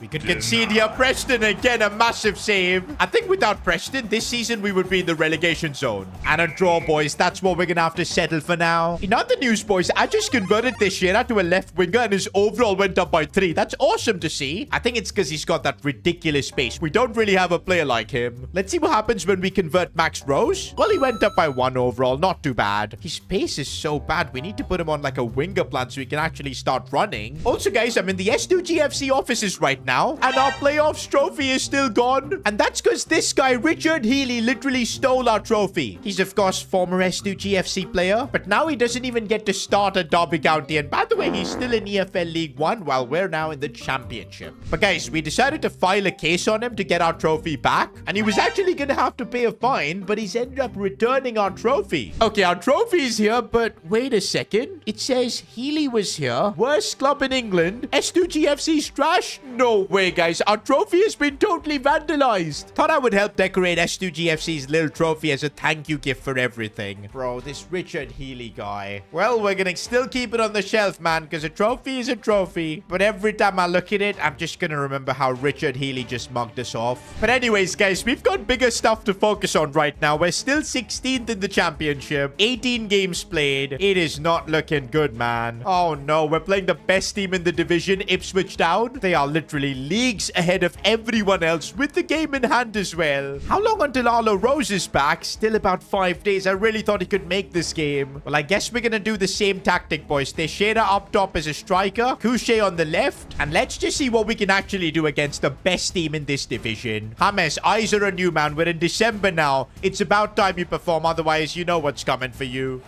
Renato Teixeira, oh, that was brilliant. And he gets the finish as well. That legit gave me Neymar vibes. Goal of the season contender too. Wait a minute, it just hit me. We did that against the best team in this division? Could we actually win this game? Maybe we can, because this is some of the best football we're playing. James Rodriguez is on it. He's actually going on a bit of a run. Still James, left foot. Oh my days, he almost scored. Oh, but we are getting exposed defensively. That extra pass there, that was just ruthless. Ipswich right now have quality that we can't even dream of right now. Guys, it's almost the 88th minute. We've really held our own here against the best team in the division. I think we do deserve the point. No way, we're not conceding. We're not conceding. Oh my days, I thought that was over. But we are going to scrape a point from this game. But okay, the draws aren't really helping us move up the table. We're still 17. Okay, there's a bit of good news though. Arlo Rose is finally back from his injury. Oh, I just realized that he's now lower rated than his big bro Max Rose. Bro, that is now controversial. I'm sure the media are soon going to be talking about how Max Rose is the better player among the Rose brothers, how big clubs are going to be linked with him, and Arlo now, who's 23, might not be the hottest prospect in his family. Do you know what? For us, that is not what matters right now. We just need results so we can move up the table. Cody Drama looking back for Arlo. He's still got the ball,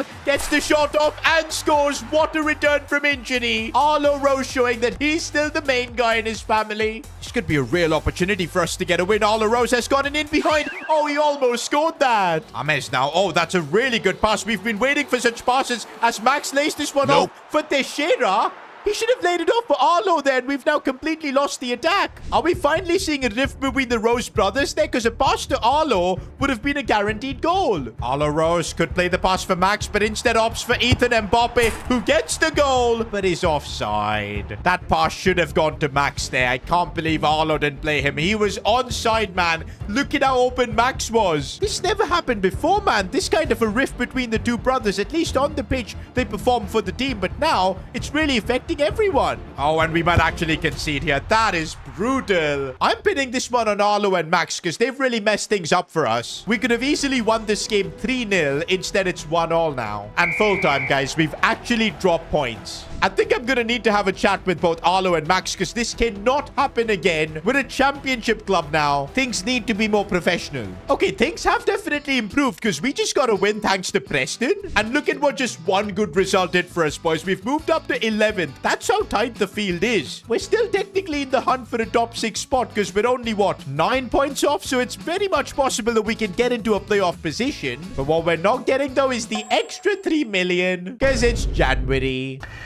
This is the worst. And we've only made it up to 11th. We couldn't get the deal done for Puma, which is fine, I guess. It is what it is. But now that we're in January, guys, we've got a big decision to make. Putting James Rodriguez on the transfer list or not. Guys, I think we gave him a chance to succeed. But 4 goals in 27 games, 0 assists. And I think out of those 4 goals, 3 of them came in simulations. He's only scored 1 goal on the pitch for us. It's simply not good enough. We need to cut our losses here. We signed him for 8 mil. I think we're going to be losing losing money on this, but the club needs to sell him now. And after he's sold, we could maybe look for a new cam or something else. But I think you guys were right. We need a younger player with a lot of potential, not a veteran at this point. Already multiple offers coming in. The first one's for Sergio Blanco. Hey, we rejected his transfer to Inter Miami. There's no way I'm accepting any offers for him. 17-year-old wonder kid, man. Oh, come on. You think we're gonna sell Teixeira? Absolutely not. Southampton coming in with big money. I can already see the Premier League clubs are circling all over our youth academy talents. Actually, while we wait for offers to come in for James, another thing I want to do is loan out talents who we're not using. Bradley Hart, this kid was balling for us in League 2, but now he barely gets time to show his talent. It's much better if we loan him out. The same for probably Julio Caballero. I thought his name was John. And his name is John C.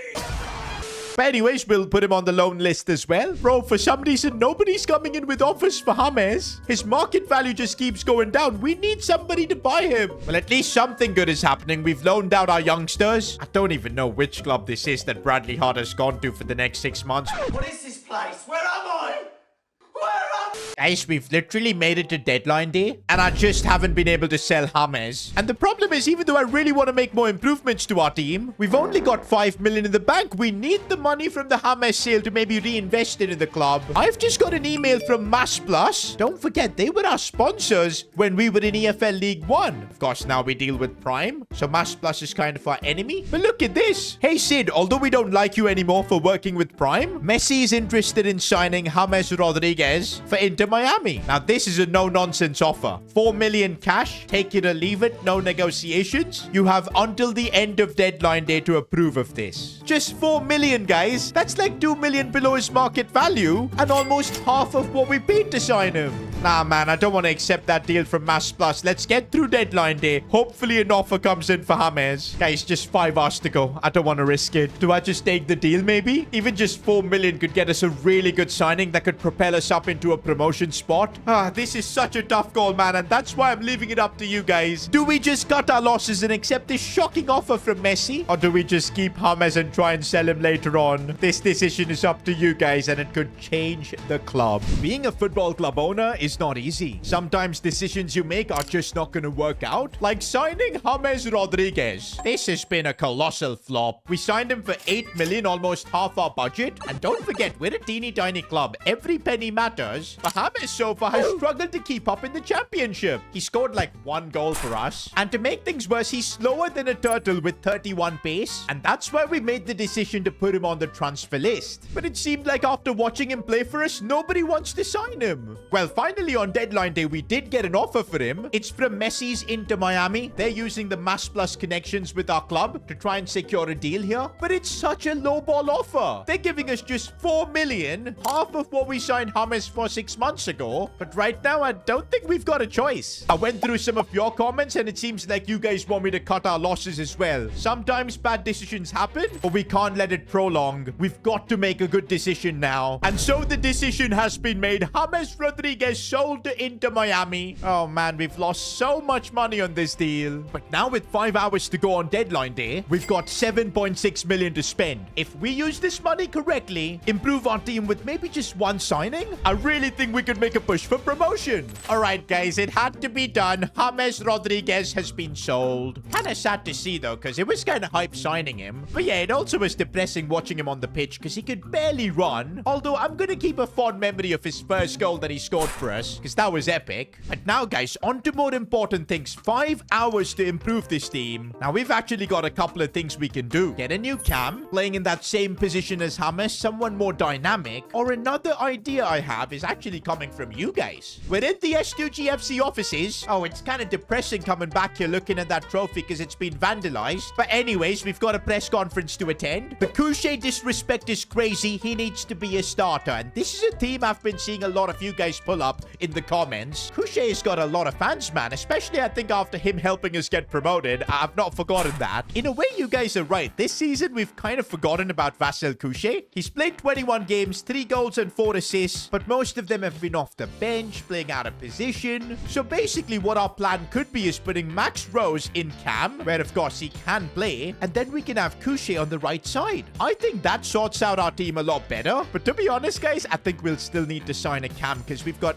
absolutely no depth in that position. Plus a bit of competition for either Max Rose or Couché could be good. 7.6 million to bring in a cam. Let's see what we can do. Do you know what? I want to look at options outside of England. Maybe leagues like Ligue 1. You never know. We could find some young player that fits in our budget. And okay, I think I found someone. Ayanda Sishuba. Rose literally got an anime name straight out of Blue Lock. Oh, I think I found an even better option this time from Bayern Munich. Maurice Krattenmacher. First of all, what a name. And again, he does fit our budget. Also want to scout La Liga and see if we can get an option from there, because Spanish players in that cam position always is hype. Okay, this is not a Spanish player, but Ethan Nwaneri, I've actually heard a lot about him. He's a wonder kid who currently in real life plays for Arsenal. And guys, he's an absolute baller. Bro, a player like him playing for S2G FC, he could be the future of our club. Oh, but his value, I think, is out of our budget. Among these players, Nwaneri would genuinely be the best signing, I feel. One, because he's English, he's 74 rated. Can we maybe do like a loan to buy deal? And yup, it is gonna work, I think. Let's try loan to buy and just see what happens. Oh, they're willing to work with us, guys. We might actually get a really good deal here. Let's try 1 year loan to buy. Okay, they're only willing to do a short-term one, which means early next season, we'll have to decide whether we want to sign him permanently. That's fine. Let's get it done. 50-50 on the wages. No problem whatsoever. No. We go 50-50. They're trying to scam us, boys. We're not letting them do that. Okay, they just want us to pay 60%. Fine. We'll pay the wages. Oh, I just realized. I think that'll make Nwaneri the highest paid player at the club. 27,000. Even James was getting paid like 20k. But I guess we're paying for talent, boys. Also, guys, after a bit of negotiations, the future transfer fee is at 9.7 mil. That is money right now we don't have. But I'm hoping next season, if we get the correct sponsors, maybe promotion to the Premier League, we could make this permanent. For now, though, I'm going to accept it. Okay, so negotiations with Barca are done for Ethan Nwaneri. But we only have 5 hours on deadline day to get this deal done, the registration and everything. So let's get through it, boys, and see if we can make it happen. We're already down to 3 hours. I think we're too late, boys. I think we're really too late. No, we aren't. No, we aren't. It's happening, boys. Ethan Nwaneri is in the building. I can't believe we've got him from Barcelona to England in just 2 hours. But hey, it doesn't matter because we've secured the loan deal. What a talent, boys. This has got to be one of the highest potential players S2G FC has ever signed. I think, guys, we've just secured a really big upgrade over James. This is hilarious, guys. Nwaneri is literally almost 3 times faster than James. I'm sure we're going to notice a big difference. Don't you worry, pal. You had a good run. Enjoy your retirement.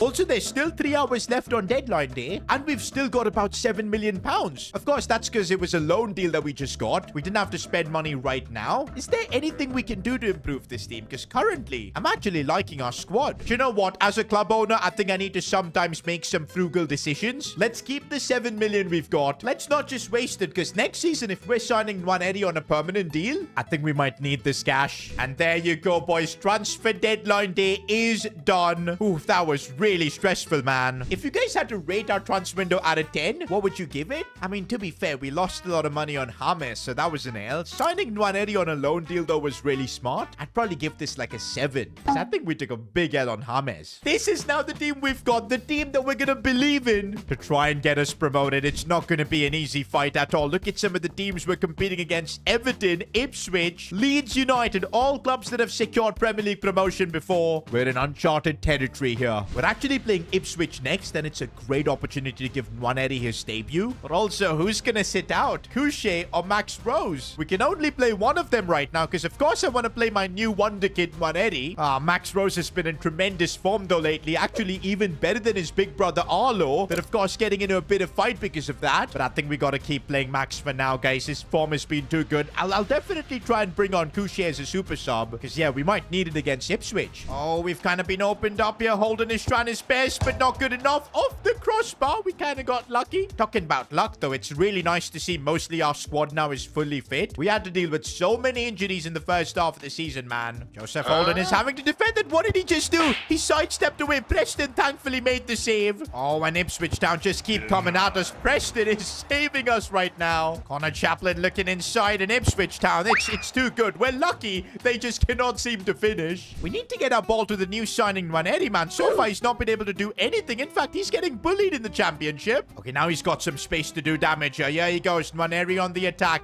Waiting for some movement. Actually, he's dribbled really nicely. Lovely ball for Arlo Rose. Maybe we could do something here. Arlo, come on. You got to be doing better. Teixeira on the attack. Oh, that's brilliantly done. The Brazilian and the Argentinian linking up. Arlo Rose, he's having a stinker. We've actually held Ipswich down to a draw here, but maybe we could just push and go for the win. It's not looking likely, though. Okay, wait a minute. They could end up scoring here. That could be horrendous. Preston, though, with the save in the 90th minute. And finally, the ref blows the final whistle. We're only getting a point from this. A draw wasn't the worst result because we're still on 44 points. But man, the gap between us and top 6, it's just getting bigger and bigger. And we just seem to keep having the big games. We're up against Everton next. I'll be honest, guys, I wasn't impressed with Ethan Nwaneri. It was only his first game, so let's cut him some slack. But man, it feels like lately I'm just not able to get my signings right. I feel like the last successful signing we had was probably Couché. In fact, Ethan, Mbappe, Wang, they were all amazing signings, even Mariano. But lately I've been taking L's with both James and now maybe Nwaneri. You know what? It's super harsh to write him off after just one game. Let's put him on a development plan so he can get maybe better. Shadow striker sounds good. Actually, let's change his player role as well to a shadow striker. Maybe this way he'll be getting into the box more often. Mammoth game, boys, against Everton, man. We need to start picking up some points if we want to make a push for playoffs.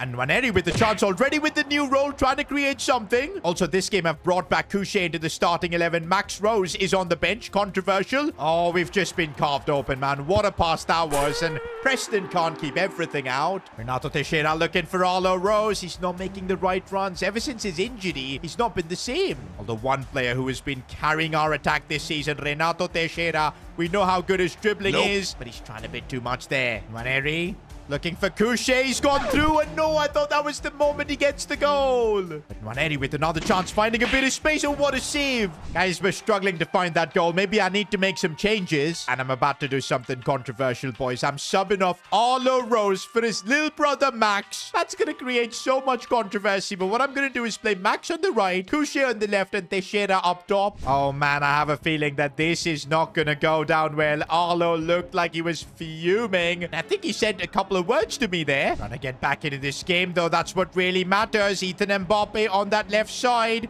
Let's see what he can do. Bringing it inside for Nwaneri. He's got space to shoot on his left foot, but he just couldn't. Wait, this might be the chance we've been waiting for. Nwaneri looking for Couché. He gets there with the finish. Let's go. This could revive our season. The push for promotion is back on. And did you see that pass from Ethan Nwaneri? That's why we've signed him. Couché with the nutmeg finish. And we at least get something from this Everton game. Oh, but looks like the draws are not going to be enough, guys, because now after 36 games, we're 10, 7 points off the top 6. But I think, guys, now we might have a winning formula. Max Rose on the right, Teixeira as striker, Couché on the left. Yes, Arlo Rose will have to get sacrificed for a bit. But you saw that, guys. As soon as I made the changes, we scored. We're heading now into a game against Swansea City. And I never expected to be benching Arlo Rose, man. I thought if I was going to bench one of the Rose brothers, it would always be Max. But hey, that's the decision I'm making for the betterment of the team. Oh, but things are still looking difficult. We're defending well. That's something we've been doing really well lately. But I'll be honest, boys, to get promoted, draws are not going to be enough. We need to be pushing for wins. And it's Max Rose out wide, trying to create something. Looking for that ball out wide for Nwaneri. Go on. This could be a proper chance. Teixeira finding a bit of space, gets the shot off, but it's saved. New signing Nwaneri, cleverly done to find Teixeira, and another proper chance for us. Teixeira gets us the goal. I'm telling you guys, benching Arlo Rose, it's somehow helping the team, but it looks like he's still supporting everybody else from the bench, because yeah, the club is bigger than just any one player. There's something about having Couché on the left side, man. He is just unreal.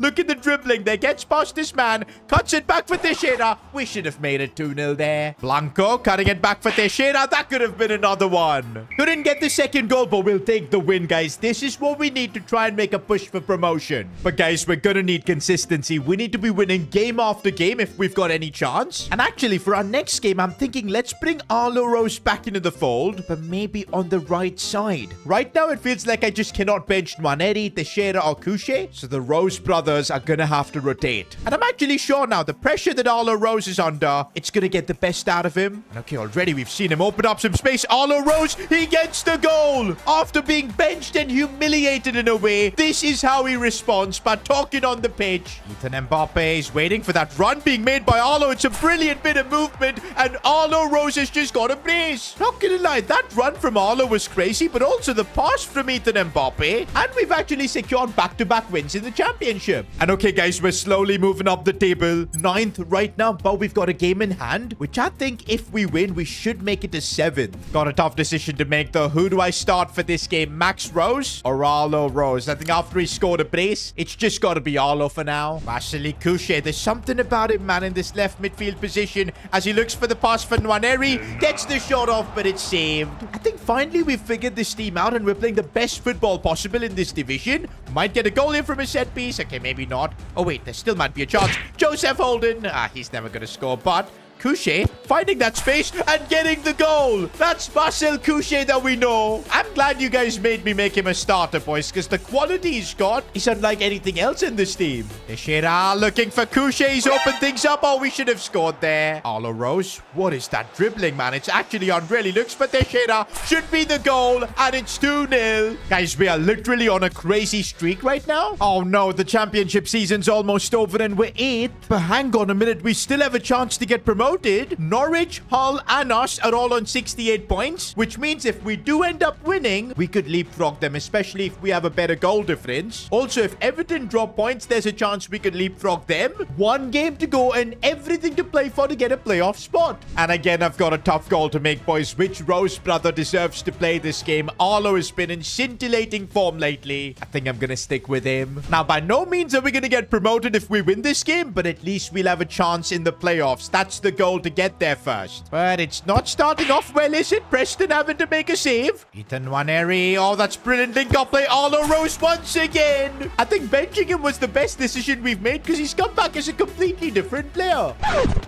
Oh, but we can't afford to concede, and it's off the post. Sometimes you need a bit of luck. We're getting all of that. We need to focus on scoring more, though, because goal difference matters, and Renato Teixeira is going to try and make that happen. Looks for the ball for Nwaneri, and he strikes. Moments ago, we could have conceded, but instead, we've made it 2-0. Guys, we score 1 more goal, and I think it should be enough to get top 6. Ethan Nwaneri looking for Couchet, and there's the finish. He made that look so easy. It's now time, guys, for the moment of truth. Have we actually finished top 6? Are we going into the playoffs? And yes, we are. Oh my days, finishing 5th. Better goal difference than Bristol City. But man, was it tight. Okay, I had to just check if any of the other teams had a game in hand, but they don't. It's official, boys. We're heading to the playoffs. Oh man, we're so close to being a Premier League club. And don't forget, that's been our dream, being a Premier League club owner. And if we win our next 3 games, we could make that a reality. Not just that, guys. Don't forget how big promotion could be for our club. Bigger sponsors, Premier League TV money. We could really start elevating this club to new heights. But of course, it's not going to be easy because I don't recall any club going back to back to back. Can we actually make our way from EFL League 2 all the way to the Premier League in just 3 seasons? Well, before we kickstart the playoffs, let's just look at the team that's made this possible. And honestly, just the growth is just crazy. Teixeira at a 77. Ethan Mbappe 77. Preston, who's been so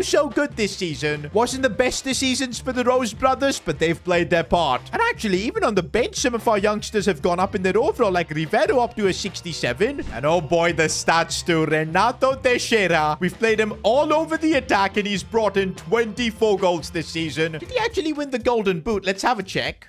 He actually ended up finishing 4th. I guess joined 2nd because they've all got 23 goals. But still, what a season. But now is the time, boys. We're facing Everton over 2 legs. And honestly, guys, we've already got big decisions to make. Who do we trust in these playoff games? So far, we've been trusting Arlo Rose, and he's delivered. But I've got a feeling keeping Max Rose on the bench for so long, he's going to have that fire inside him. For the first playoff game, I think I'm going to use Max Rose as my trump card. Let's hope it works. And already, what a ball that is for Teixeira. I think he's kept himself on. We could have the first goal right here. And he's put it wide. You expect Teixeira to score that. Oh, and I told you, boys, Max Rose is in a different mood right now. He's going to cut this one back. And there's the first goal for us, Renato Teixeira. Max Rose looking inside for Vasily Couchet. And oh, come on. We can't afford to miss chances like that. Guys, the way we're playing, I think we can wrap up this tie in the first leg itself. We just need to be clinical. Ethan Nwaneri could maybe show how it's done, and he gets us the goal. 2-0 up against Everton. One thing we absolutely need to do at the start of next season is make Nwaneri a permanent signing. This kid is special. Marcel Couchet looking for Renato Teixeira. One more goal maybe, and there it is.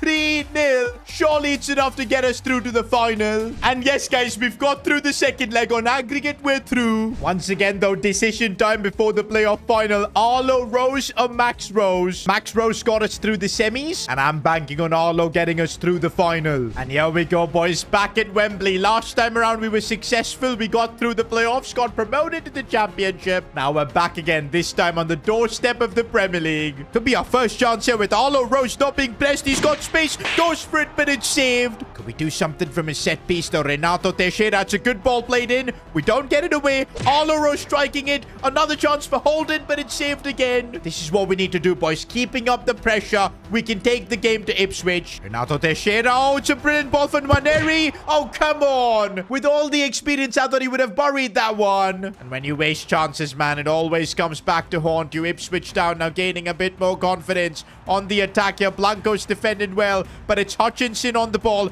We need to get the ball off them. Right now, it's them keeping all the possession, and it could be a chance if a Clark. Oh, and Preston makes the save. I was completely outplayed there. Oh, we've been opened up, and Preston this time couldn't keep it out. The worst time to concede as well. At halftime, as things stand, we're not going up. Last few months, everything's been just perfect for us. We've been winning games, scoring goals. Now, for the first time in a while, we've been put in a tough situation. We need to make a comeback from here. And I know we've got the talent for that. Vasil Kushech down this left side. Go on. He can shoot from here. Nope. Goes for it, but it's saved. Ethan Mbappe. Arlo Rose has got a bit of space. Finds the space to go for goal, and he's done it. Arlo Rose, in one of the most important games in this club's history, scores. That was actually a mighty finish, man. No backlift, and he still managed to slot it home. Oh, it's absolutely game on. We aren't going down without a fight here at Wembley. Oh, and we could get another goal. Renato Teixeira squaring it for Arlo. Oh, he finally gets to it, and he's actually scored. 77th minute, and we've turned things around. Arlo Rose with a brace. Even Max is celebrating that. Bro, when I squared this ball with Renato, I thought the goal was gone. Somehow it reached Arlo. No. Let's not do anything silly. Let's not do anything silly. Brilliant defending from Holden and Drummer. But oh man, this is too intense right now. Preston with strong hands, and I think it's done. We've secured promotion, boys. We're going up to the Premier League. Back to back to back. 3 seasons, and we've climbed from EFL League 2 all the way to the Premier League. This is actually historic. Honestly, with how we started our championship season, with defeats and conceding a ton of goals, I didn't expect to find ourselves promoted, but once again through the playoffs, we've come through, and next season we're gonna be a Premier League club. But wait a minute, guys. A few days after the playoff final, I get a message from both Arlo and Max, and they're both very similar. Boss, I don't think I can be a bench player. I believe I'm better than my brother. I should be starting every single game, and I don't think I want to be in the same team as my brother anymore. It's time for you to make a decision. Me or my brother? Oh my days, guys. Are we gonna have to choose between Arlo or Max next season? This is gonna be the biggest decision of this series. I cannot believe this is actually happening. When I created my very own club, all I had was a dream. A dream of one day being a Premier League club. And now, after 3 seasons of hard work, climbing division after division, we've done it. S2G FC is now a Premier League club.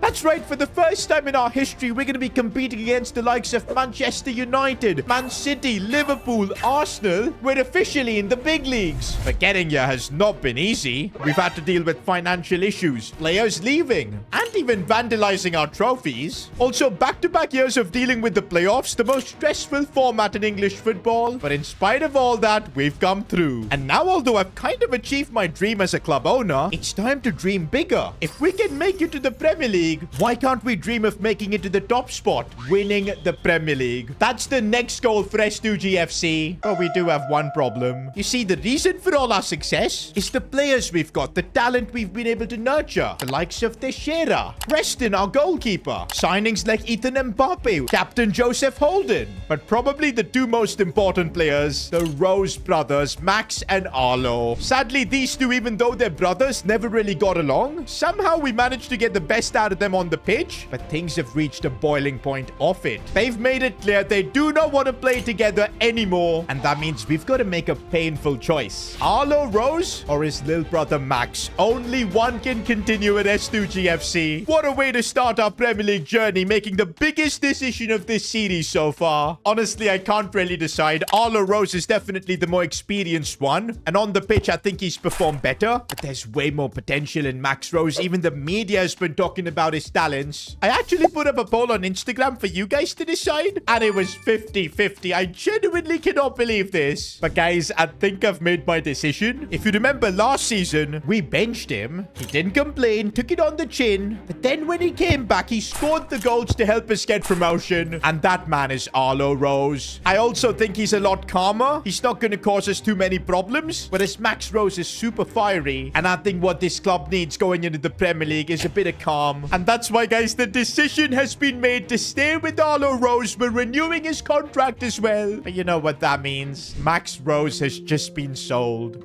This is painful, man, watching him leave. This literally felt like I'm choosing between my own sons. We've developed these two kids from literally the ground up. But this was an impossible choice. We were not winning from this situation. Max Rose has ended up joining Leeds United, who've also secured promotion with us. That means at some point we're gonna end up facing him, and that might just make me cry. Guys, reality is starting to set in. We need to prepare for life after Max Rose, which means we need to make signings in the attack. And talking about signings, let's not forget Nwaneri. He's on loan. We need to settle the buy option, which I think is about 9 million. And that's why, boys, I'm back in the S2G FC offices. We have no time to just cry about Max Rose's departure. We need to prepare for the season ahead. We're going to be in the Premier League, man. It's going to be more difficult than ever before. And I wasn't kidding, boys. Since we're in the Premier League, the difficulty is going to be ultimate for the rest of this series. Oh boy, I'm going to regret this. It's now time to talk about money. Last season, we did have about 6 million left in the bank that we didn't touch. We saved it, and we get to carry it over for this season. So, yep, it feels nice starting with 6 mil, man. We're in the Premier League. We're gonna need a big budget. And talking about a big budget, the Premier League have just sent us a check of 15 million. I don't think this club has seen that kind of revenue ever. That's because the Premier League is a different level altogether. They share their broadcast money. So, yep, with the TV money coming in, we're up to 21 million already. I think that might be the biggest budget we've ever had already. But don't forget, I haven't even talked about our sponsors yet. First of all, my boy Wang has got Timu on board again. And that's another 3 million. Bro, we might need to make a statue of Wang outside our stadium. This man has brought us so much money. And also on the pitch, he's a baller. Now, in terms of our shirt manufacturer, feels good to see that Puma actually wants to renew our deal. And they're offering a really nice contract, 10 million. Plus, if we're in the top 10 of the Premier League by Christmas, they'll also give us an extra 5 million. That could be huge to make signings in January. But yeah, getting into the top half of the Premier League table on ultimate difficulty with the team we have. I don't know about that, Chief. But you know what? I think this Puma deal is fair. We're signing another contract with them. The cash keeps flowing in, boys, up to 34 million. And I really thought we could maybe touch 50 million with maybe Prime renewing our deal. But it seems like they weren't happy with how we dealt the situation between Arlo and Max. They don't want to see brothers get divided. I think it's because of who owns Prime. KSI and Logan Paul, they've had differences with their little bros as well. So maybe that's why they don't want to associate with us, which is kind of bad. But wait a minute, guys. There are rumors that a YouTuber is interested to sponsor us. But wait, not only is he a YouTuber, he's got not 1, not 2, but 5 Ballon d'Ors. That's right, boys. Cristiano Ronaldo wants to sponsor us through his YouTube channel. And bro, he's offering us 10 mil. I mean, we gotta take this deal. Being associated with Ronaldo. I mean, we've already had history with Messi, so I'm surprised Ronaldo's come in. Oh, but there's another condition in this contract. I need to replace an Argentine player with a Portuguese player.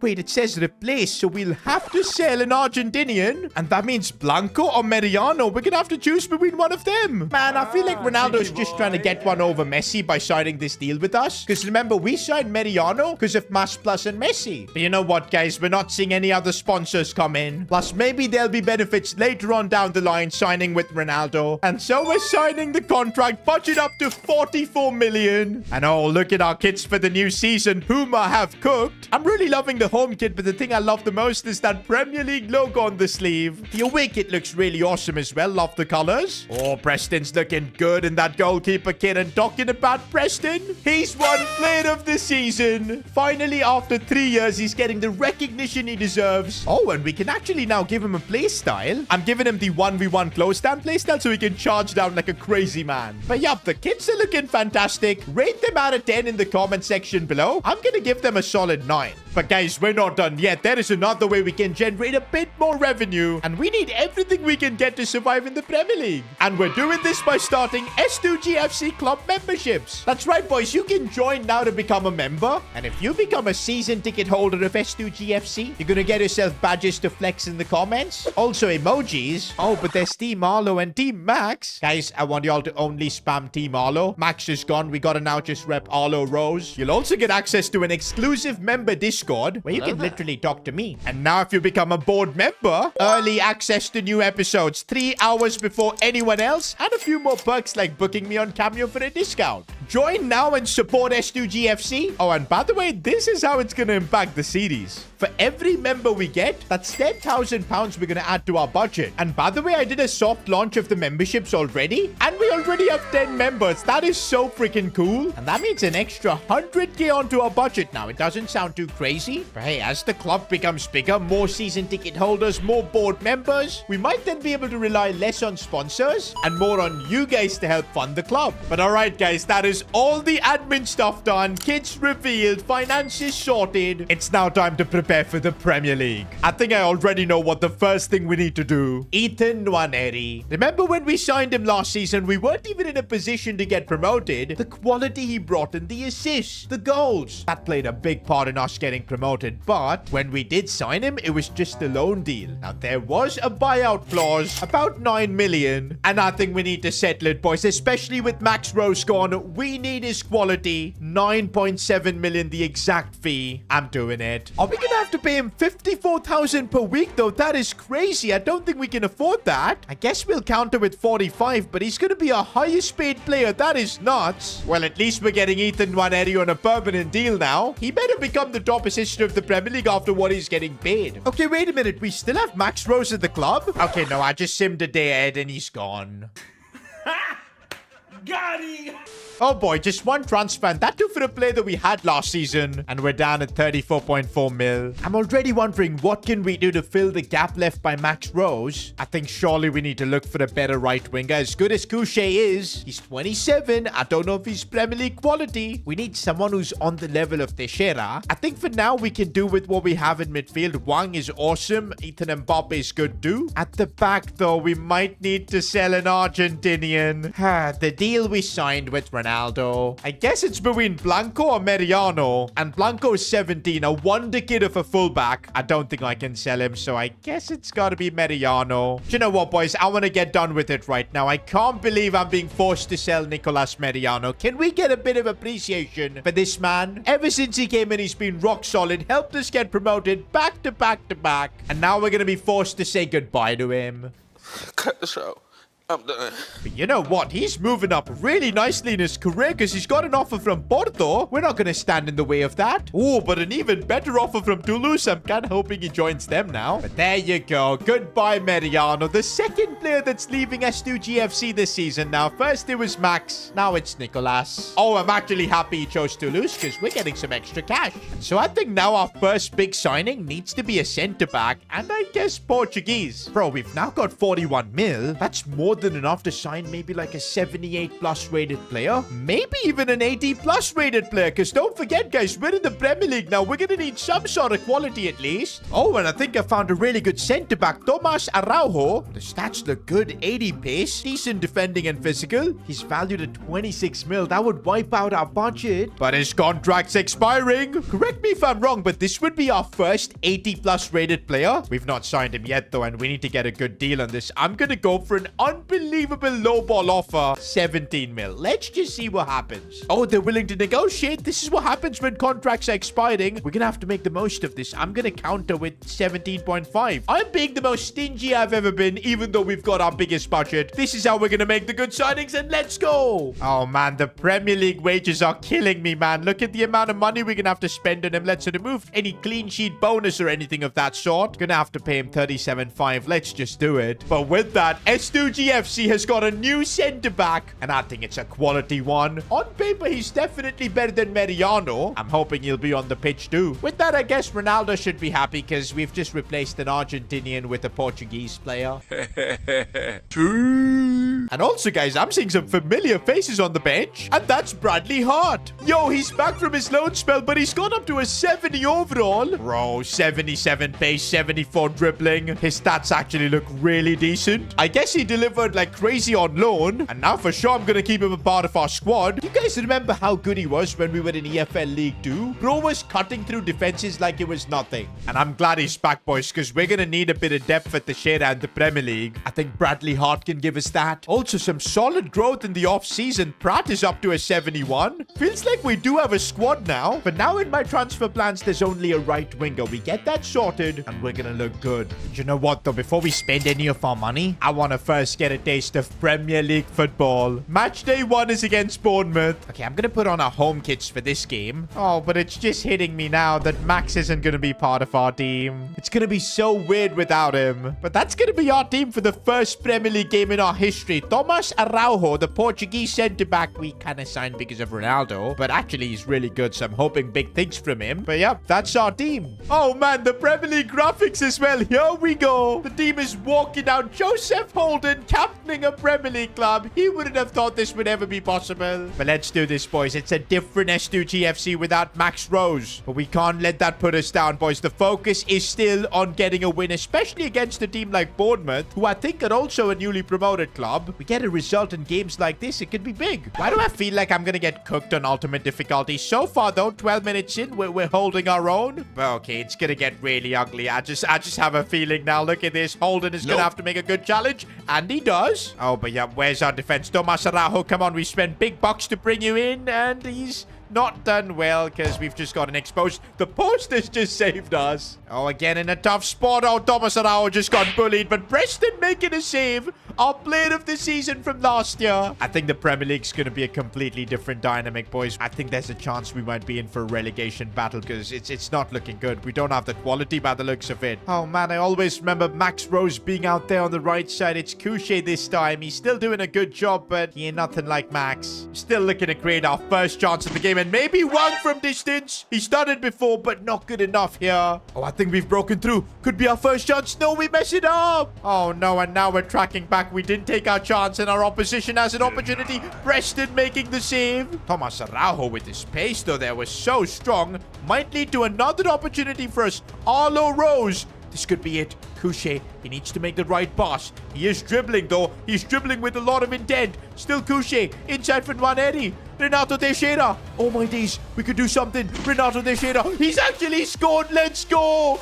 First ever Premier League goal is an 89th minute winner. I didn't expect to pull that off, boys. Oh, it's getting me emotional. What a way to get our first ever Premier League win. And that's actually full time. I cannot believe we've won our first ever Premier League game. And this is a statement to all the other Premier League clubs. We're not like all other promoted clubs. We're not here to just soak the surroundings, enjoy our time, and just get relegated and go back down. No. We're here to change things up. I want S2G FC to become one of the top 6 Premier League clubs, and this is the kind of start we needed. Meanwhile, in other news, we can now convert Bradley Hart to a left winger, which I'm doing. His overall went up. I actually think with Teixeira, Couché, and Bradley Hart, we've got good cover for the wing positions. More than even a winger, I think right now we kind of need a bit of depth for the midfield, because Pratt is all what we've got on the bench, and that's not enough. Wait a minute, guys. I do remember we had a Spanish academy talent who we loaned out, Julio Caballero, and he's grown massively as well, up to a 69 overall. His stats are actually looking good. 5-star skill moves. Do you know what? I think I'm just going to recall him. There you go. And that's the squad depth issue sorted in our midfield. Oh, this might get interesting because we've actually got a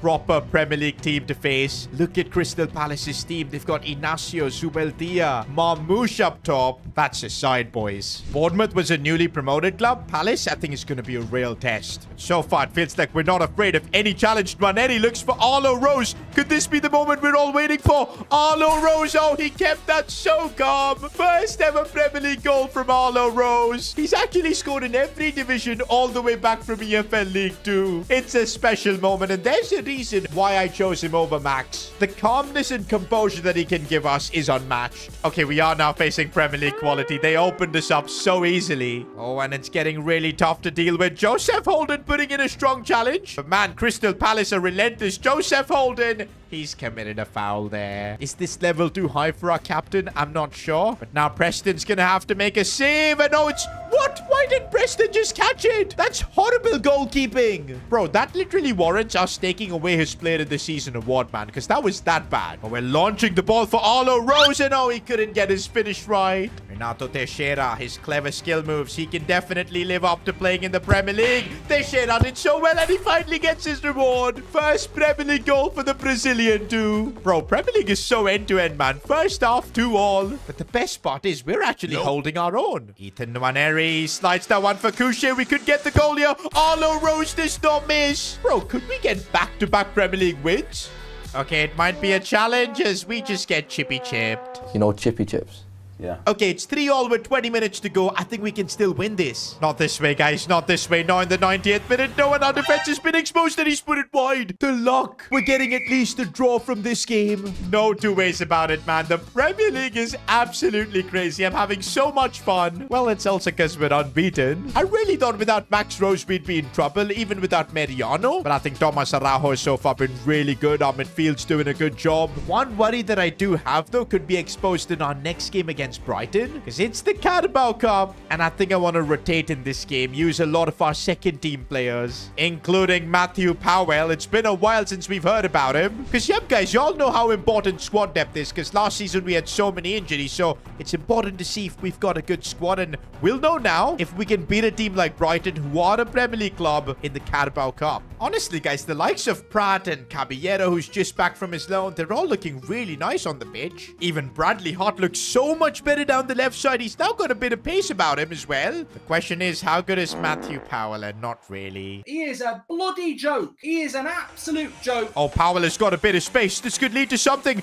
Matthew Powell takes one from distance. It might create a chance for us, and we've actually scored. Bradley Hart gets the goal. I'm going to credit Matthew Powell with the assist for that one. But it's so awesome to see Bradley Hart return to S2G FC and score the goal for us. You know what, guys? We're keeping another clean sheet here, and Rivero might just be the next Pau Kubasi. Bro is absolutely unreal. Passing is perfect too. Just like that, we might create another chance. A lovely ball for Bradley Hart. Oh, it's cleared away. But might still be a chance here for Bradley Hart, who's gone through and gets another goal for himself. What did they feed him on his loan spell? Thomas Araujo doesn't get to it, and they've scored. Yo, look at Preston refusing to give the ball to Brighton there. And those extra seconds he wasted probably helped us get the win. We've just knocked out Brighton. We did concede, but that's fine. We're going through to the next round of the Carabao Cup. Bro, everything seems to be going perfect for us right now. I just don't get it. Our first team's doing well. Players on the bench like Bradley Hart coming back and scoring a brace. We look more than ready to take on the challenge of the Premier League. If we can just find a good winger in 23 mil, I can see us maybe even pushing for top 6. But hold on, guys. When everything's going well, that's when problems arise. Rumors have just broken out that an S2G FC player has signed a deal with Manchester United. No way, guys. If it's Man United, it could really be a big player. If it's Teixeira, I might just cry. For now, guys, the only thing we can do is wait and watch. I'm nervous to find out who that player is. I had to make the biggest decision in the history of this club, choosing between Arlo and Max. I mean, these were two brothers that got us from EFL League 2 all the way to the Premier League. But now only one of them could continue with us on this journey. You see, the problem is Arlo and Max never really got along. Arlo, being the big brother, always used to bully Max. And also, Max was no saint. He used to snitch on his big bro to his parents for the silliest of issues. Now, for the first few years at S2G FC, these two played really well together. Sometimes they didn't pass to each other, but for the most part, they believed in the club. Problem arose when only one of them could play for us. Max didn't want to be on the bench. Arlo didn't want to be on the bench. And they made it clear only one of them can stay at the club. And so I chose Arlo. It was tough, guys. It was like choosing between my sons. That's how special these two players are to S2G FC. But I made my choice and I'm just gonna have to live with it. And oh no, have we made a big mistake? Because somehow Max Rose has got up to an 84 overall within just a few weeks of joining Leeds. I don't get this. I don't know how this has happened. Max Rose has suddenly become one of the best wingers in the Premier League. Well, on the pitch, Arlo Rose is performing. He scored for us in the Premier League multiple times. But man, it looks like Max has unlocked his potential, whereas Arlo is still finding it. Do you know what? Maybe Max had to leave us to just get out of the shadow of Arlo and become a player in his own and look at the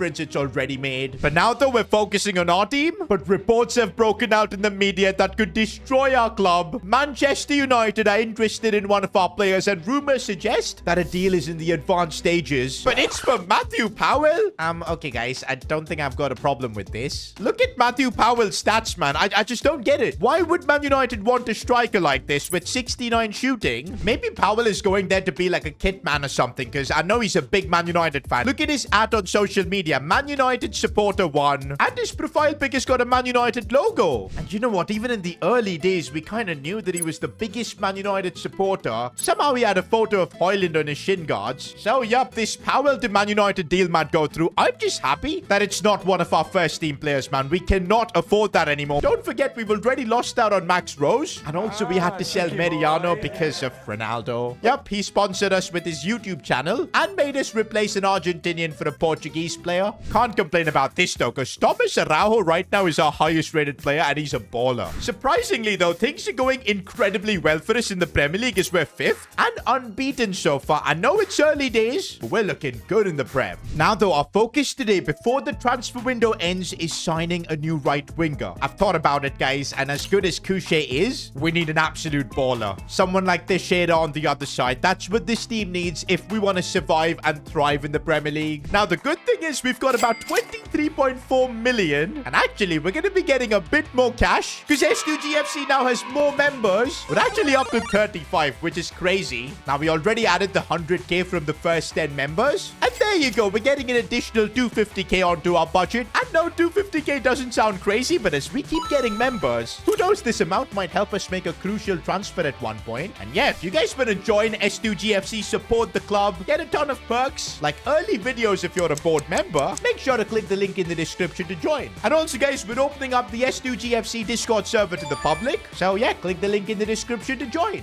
Okay, guys, I'm struggling to think who we can sign to be the Max Rose replacement, because he had an aura, man, that is so tough to replace. But this time we also need a player who's gonna gel well with Arlo. We don't want any fighting at the club. Maybe we should actually wait for the Powell deal to go through, because that'll give us an extra bit of cash. Meanwhile, though, I completely forgot to give the goal of the season award from last season. Nominees were Couché and Teixeira. But come on, man, for the flick up and the Brazilian vibes Teixeira brings, it had to be him. And there you go, boys. I've given him the quick step play style. That's the same one Mbappe has, so it's gonna be awesome. Meanwhile, guys, we're heading into another Premier League game. I don't know for how long we can keep our streak, man, but 2 games so far, unbeaten in the Premier League. Let's keep that up. Couché going for it, and can you imagine if that would have gone in? Okay, but Wolves have gotten in behind here, but we're defending really well. One thing I'll tell you, our defense has had no problems adjusting from Championship to Premier League, and I think that's why we're doing so well. Saying that, we are in a bit of a pickle here. Joseph Holden, I don't think he's got the pace. Oh, he does brilliant defending. But I gotta say, though, we are getting a bit exposed in this game, and fair enough. Wolves have been a regular Premier League club for quite a while now. They aren't going to be easy to beat. Oh, this is bad. We might concede again. Thomas Araujo doing well, but so far all we've been doing is defend. Oh my days, we are getting cooked right now, man. Can we please just get the ball into the other half? And right now, it's all about just defending. Mbappe looking back for Nwaneri, who, oh, the fake shot there was so good. But can he find space to shoot? No, he can't. And full time, guys, we do get our first Premier League defeat. It was bound to happen at some point. It's starting to feel like the honeymoon phase we've enjoyed in the Premier League is kind of over. It's only gonna get harder from here. And well,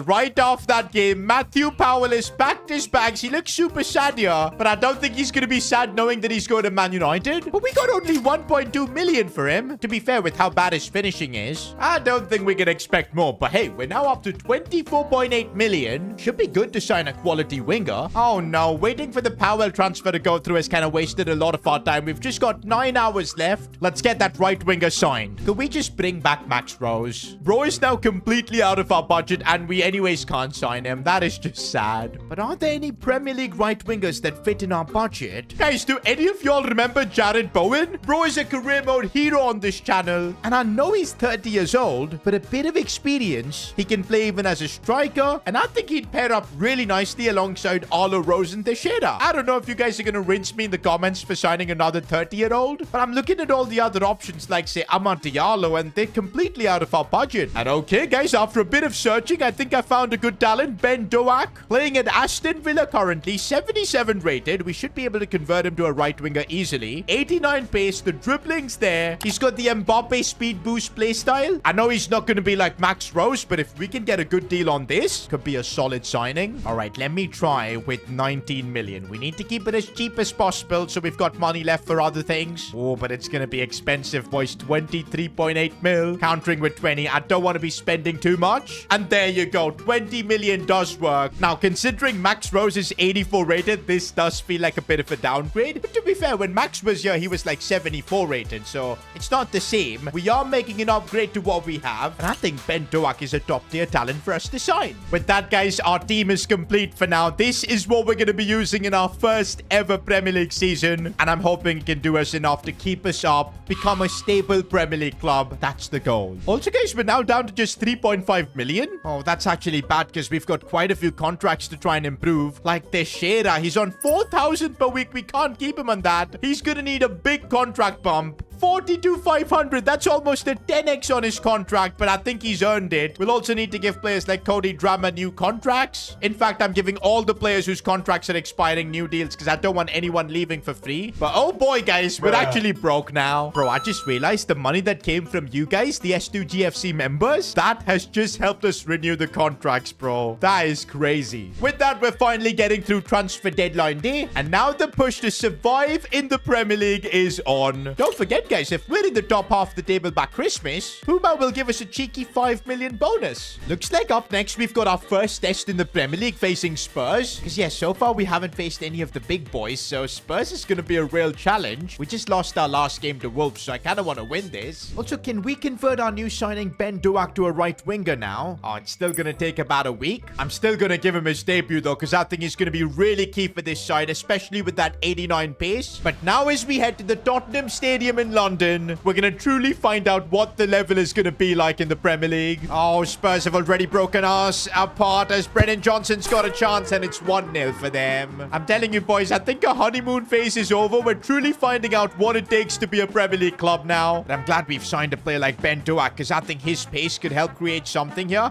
We're going to try and see a cross if it's going to work. But what was that? Bro just crossed the ball to the stands. Oh, I think I found a really good pass for Nwaneri. It's a big chance for him. And he makes the most of it. Let's go. We're back in this one. As a former Arsenal player, I'm sure he's delighted to score against Spurs. Oh, man. But I just can't seem to defend in the Premier League. Preston making a big save, but the rebound. Spurs have got their lead back. Okay, new signing Ben Doak is showing why we've signed him. The pace is absolutely brilliant here. Can he bring the ball inside? He's trying his best, but not good enough. We're now in the second half, though, but Spurs are absolutely ripping us apart. Brennan Johnson again in a good spot, and fair enough. We're just no match for Tottenham right now. Oh, they end up beating us 5-2, and that's back-to-back defeats for us in the Premier League. We're now playing Hull City in the Carabao Cup, and I'm rotating the squad massively because at the weekend, we've got a big Premier League game once again. That's the thing. Right now, we don't have the squad depth to survive in 2 different competitions, but somehow we're still doing it. Our second team has knocked out Hull, but the games we need to win, though, is in the Premier League, and up next, we're up against Liverpool, one of the favourites for the title.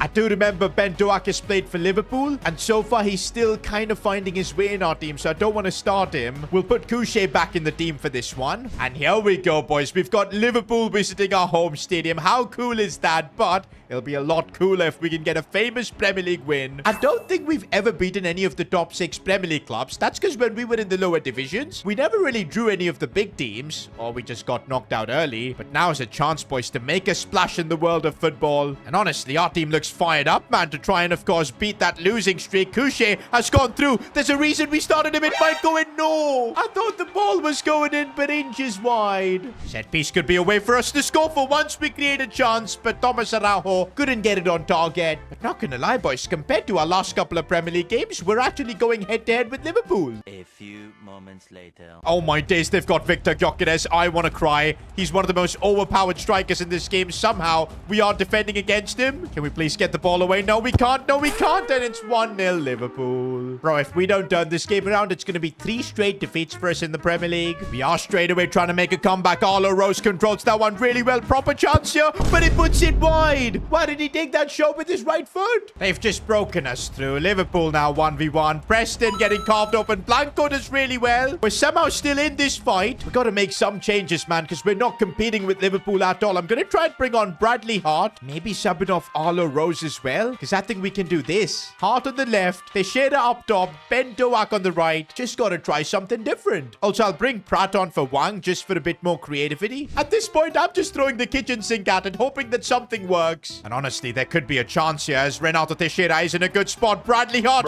once again. Oh, he couldn't shoot. But okay, there is hope now. We've got 20 minutes to create more chances. Look at Blanco's energy, man. He almost got himself a goal there. Yeah! Ethan Mbappe. Looking for Bradley Hart, the man who's back at S2G FC. Back with a bang as well in the last episode. Looking to create something. Looking for Teixeira. Could something happen from this attack? Teixeira. Oh my days. What goalkeeping that is from Mamadashvili. Ah, we tried. Actually, those substitutions that we made really made an impact, but just not good enough to beat Liverpool yet. I'm shaking hands though with Arnie Slot. Hopefully next time we face Liverpool, we'll be better. But yo, we've now made it to October and we're officially in the drop zone. Bro, we've literally lost our last 4 Premier League games. And we're now facing Man City. When will this pain end? Okay, at least a bit of good news. We can convert Ben Doak to a right winger. His overall actually went up by 1. We'll put him on a development plan to boost his shooting. But yeah, I really don't know what we can do to compete against Man City. Who would have thought S2G FC would be playing against Erling Haaland? Oh my days, Man City, they're just too good, man. Bro, we're gonna make it 5 in a row of defeats. I'm not giving up, though, because if we can beat a team like Man City in the Premier League, it could completely revive our season. All we need is that 1 goal, the 1 chance, and it's just not happening. We can't even get the ball to Arlo. Oh, this could be our chance, though. Against Man City, Arlo Rose, their defense is too good. I've got to say, Arlo Rose is getting bullied up top. The physicality that's needed to be a Premier League striker just isn't there with him. Physicality is there with that man, though. Erling Haaland who finds Grealish. Man City just carving us open. We're hanging on at this point. Arlo Rose, though, he's going to try and create something. That turn was really nice, but the finish was lacking. That's the first time I felt Arlo Rose was holding his own against Premier League defenses. It's the 90th minute, boys. There is still time to maybe get something from this game, but not if we give the ball away like that. 5 in a row with that game, boys. We've lost 5 straight Premier League games. Bro, we started this episode being 5th in the Premier League. Now we're 19th. Just 3 points above Leeds United. I guess it's good to see that even Max Rose is having his own struggles. I think I've kind of figured out what this team is lacking, and it's maybe a physical striker. As good as Arlo Rose is technically, in the Premier League, you need that number 9 who can bully defenders too. At least an option from the bench, and we don't have that, and I don't think we're gonna have the money as well to bring in a striker like that, because yeah, we're basically broke right now. Unless we can somehow make it to December 25th as a top 10 Premier League club. And I mean, to be fair, it's not impossible because we're only 5 points off top 10. If we can just go on a bit of a streak, figure out how to compete in the Premier League, it'll be possible and we could secure that extra 5 million. That might be enough to maybe sign a free agent striker or something to improve our team. But wait a minute, guys. I've just got a letter from a lawyer. It says that S2G FC is being sued for over 3 million. Well, first of all, we're bankrupt and we don't have the money to pay it off. Second, who's suing us? Well, I guess you guys are gonna have to wait until the next episode. S2G FC is now being sued? That's right, boys. We now have a court case on the club. And no, it's not because we've lost our last 5 Premier League games and we've been horrible in this division. But this is about something off the pitch. Could this case be from Richard Healy, one of our former players? No, it can't, because we should be the one filing a case on him because he completely vandalized our trophy. It could be Max Rose, our former player. But nah, he wouldn't do that. He had a good time here at S2G FC and his brother still plays here. He wouldn't stoop so low. Oh, wait a minute. I see where this is going. The case is from Adidas. Seems like they're upset about our kits having the 3 stripes, which I guess is perfectly fair. That's their trademark. I think Puma just got lazy with our kits, man, leaving that in. Ah, that is so frustrating. We can't even change our kits mid-season. And because of that, Adidas are asking us to pay 3 million in compensation. With this, we'll settle the case. There'll be no fines or suspensions. But guys, the problem is we're kind of broke. Forget 3 million, boys. We barely have like 200k. And with the way we're playing and also being in the the relegation zone. Doesn't look like we're going to be getting money anytime soon. We need to figure out how to just pay Adidas this 3 million to get this case over with. Otherwise, it could really cause us problems with being a Premier League club. I mean, the FA might just give us automatic relegation. Okay, at the club right now, we've got several players worth above 3 million. Maybe we're going to have to make a tough choice and sell one of them, get some cash. That might be the only way. But hold up, guys. You guys could help us generate some money too. Our club so far had 35 members, which meant that we, of course, already received 350k. You guys know anytime one of y'all become a member, the club gets an additional 10k. But look at this now, boys. We're officially on 71 members. You guys out here are saving S2G FC. And just like that, thanks to you guys, we're up to 527k. Oh, but it's still nowhere near enough the 3 million we need to settle the case. Maybe we need to hire a lawyer like Harvey Specter to fix things for us. But yeah, we probably don't have the money for that either. Do you know what? It's Puma who were lazy with the kits and forgot to remove the stripes. They need to get us out of this situation. And maybe there is a way, because remember, Puma did say that if we make it to the top half of the Premier League before Christmas, they'll give us an additional 5 million. Now, of course, I had other plans with that money. Maybe a new striker. Somehow, we're gonna need to find a way to climb up to the top 10. I don't know how we're gonna do it. Well, guys, back again with another S2G FC episode. And can we, like, just have a calm episode where there's no drama? But of course, that just never happens at S2G FC, does it? Either we've got financial issues, players leaving, brothers fighting. But of course, now we're also getting cases being put on us. Well, I guess the solution to this problem is simple. We just need to keep winning in the Premier League. We do that, we'll get the extra money and the case settled. If not, we're gonna have to sell players in January, boys. It's simple as that. But right now, guys, this club has completely forgot how to win. Like, we've conceded again. Rasmus Højlund with the goal. We've lost our last 5 Premier League games, and it looks like we're gonna lose another one. Boys, I'm getting cooked here. This is actually bad. Preston with the save. We get the ball away. No, we don't. Okay, yes, we do. Yes, Ben Doak on the ball. Apparently, that's how you pronounce his name. But come on, the important thing is he needs to help me score here. We need some goals. Renato Teixeira on the ball. Oh, trying something cheeky. Bosman Ranieri. No, he couldn't score. Arlo Rose finding a bit of space. We need more chances like that. Bro, I also sometimes feel we just get completely outclassed in the midfield. As good as Wang is, the Premier League might just be out of his level. The same with our defense. Look at us just getting absolutely cooked right here. Somehow Thomas Araujo does well to defend that, and he's just tripped and fallen down. Brilliant. We're going to concede again, aren't we? There you go. Brilliant. Well, hey, that's another Premier League defeat. Guys, we've actually made it 6 Prem defeats in a row. And it could be 7 because we're up against Arsenal next. Ethan Nwaneri, by the way, playing against his former club. I'm hoping he could maybe do something here. But hey, we've lost our last 6 games. I don't even know what to expect from this. Arlo Rose has found a bit of space, and what a moment it could be if he can score against Arsenal. Still Arlo, but it's saved. In the Premier League, he's not able to get that finishing touch. Ethan Nwaneri looking for Arlo. I think he's beaten his man. Proper chance that, but again, it's straight at the keeper. To be honest, guys, we've actually played really well in this game so far, but in the attack is where we're not finding that X factor. Boys, I'm about to do something controversial. Arlo Rose getting subbed off for Bradley Hart. We'll put Bradley on the left, the shader up top. Also, Ben Doak is still adjusting to life at S2G FC. I need my trusted warrior, Couché. Even if we can get a point from this game, I think it'll be huge, boys. We've literally lost our last 6 games. Just saying that makes me angry. Oh, and there could be the chance we've been waiting for. Renato Teixeira. He is him, boys. The Brazilian sensation is him. Tactical masterclass there for me to put him at striker. Bro, we're actually leading against Arsenal. We could win a Premier League game. Finally. That's the neat thing. You don't. Oh, but this is Arsenal we're facing, and it's too hard to defend. What a finish from Ødegaard.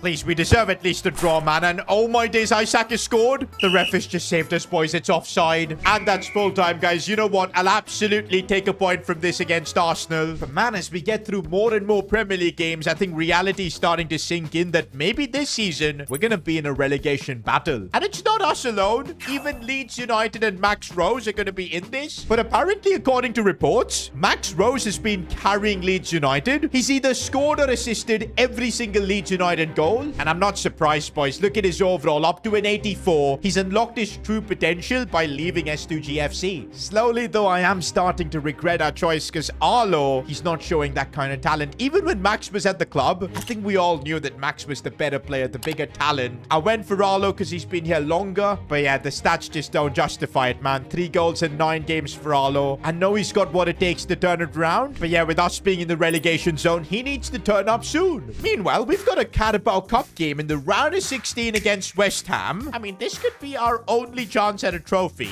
Saying that, though, we've got a lot of tired legs for this game. Wyatt's going to have to play instead of Blanco. We might need to give Holden a bit of rest. The same with maybe Wang. We'll play our first team attack, though, because I still want to go for the win. I know winning the Carabao Cup is just a pipe dream, but if we can somehow do it, it would solve all our financial issues. Because don't forget, winning the Carabao Cup gets us a Europa League spot. Oh, and the money that will come with that. Absolutely crazy. But oh, is Teixeira gotten injured? Okay, guys, I don't think Teixeira's fully fit, boys. He's playing with the knock. He's still got a bit of speed in him, but no, it does not feel the same. This is a big risk. Okay, officially, it looks like it's a knock, but I'm not taking a chance. By the way, look at that. Teixeira's developed the finesse shot plus. Bro, how big is that? But unfortunately, we're not going to be able to use that for this game. Bradley Hart's going to have to come on. Looking to create a chance, and it's Bradley Hart who's just come on as a super sub. Might have a chance here, but he couldn't slide it in. Ben Doak, I've got a lot of hope from this guy, man, as he plays a nice pass for Bradley Hart, but he couldn't finish with the rebound. Let's go. We take the lead in the Carabao Cup. Bradley Hart,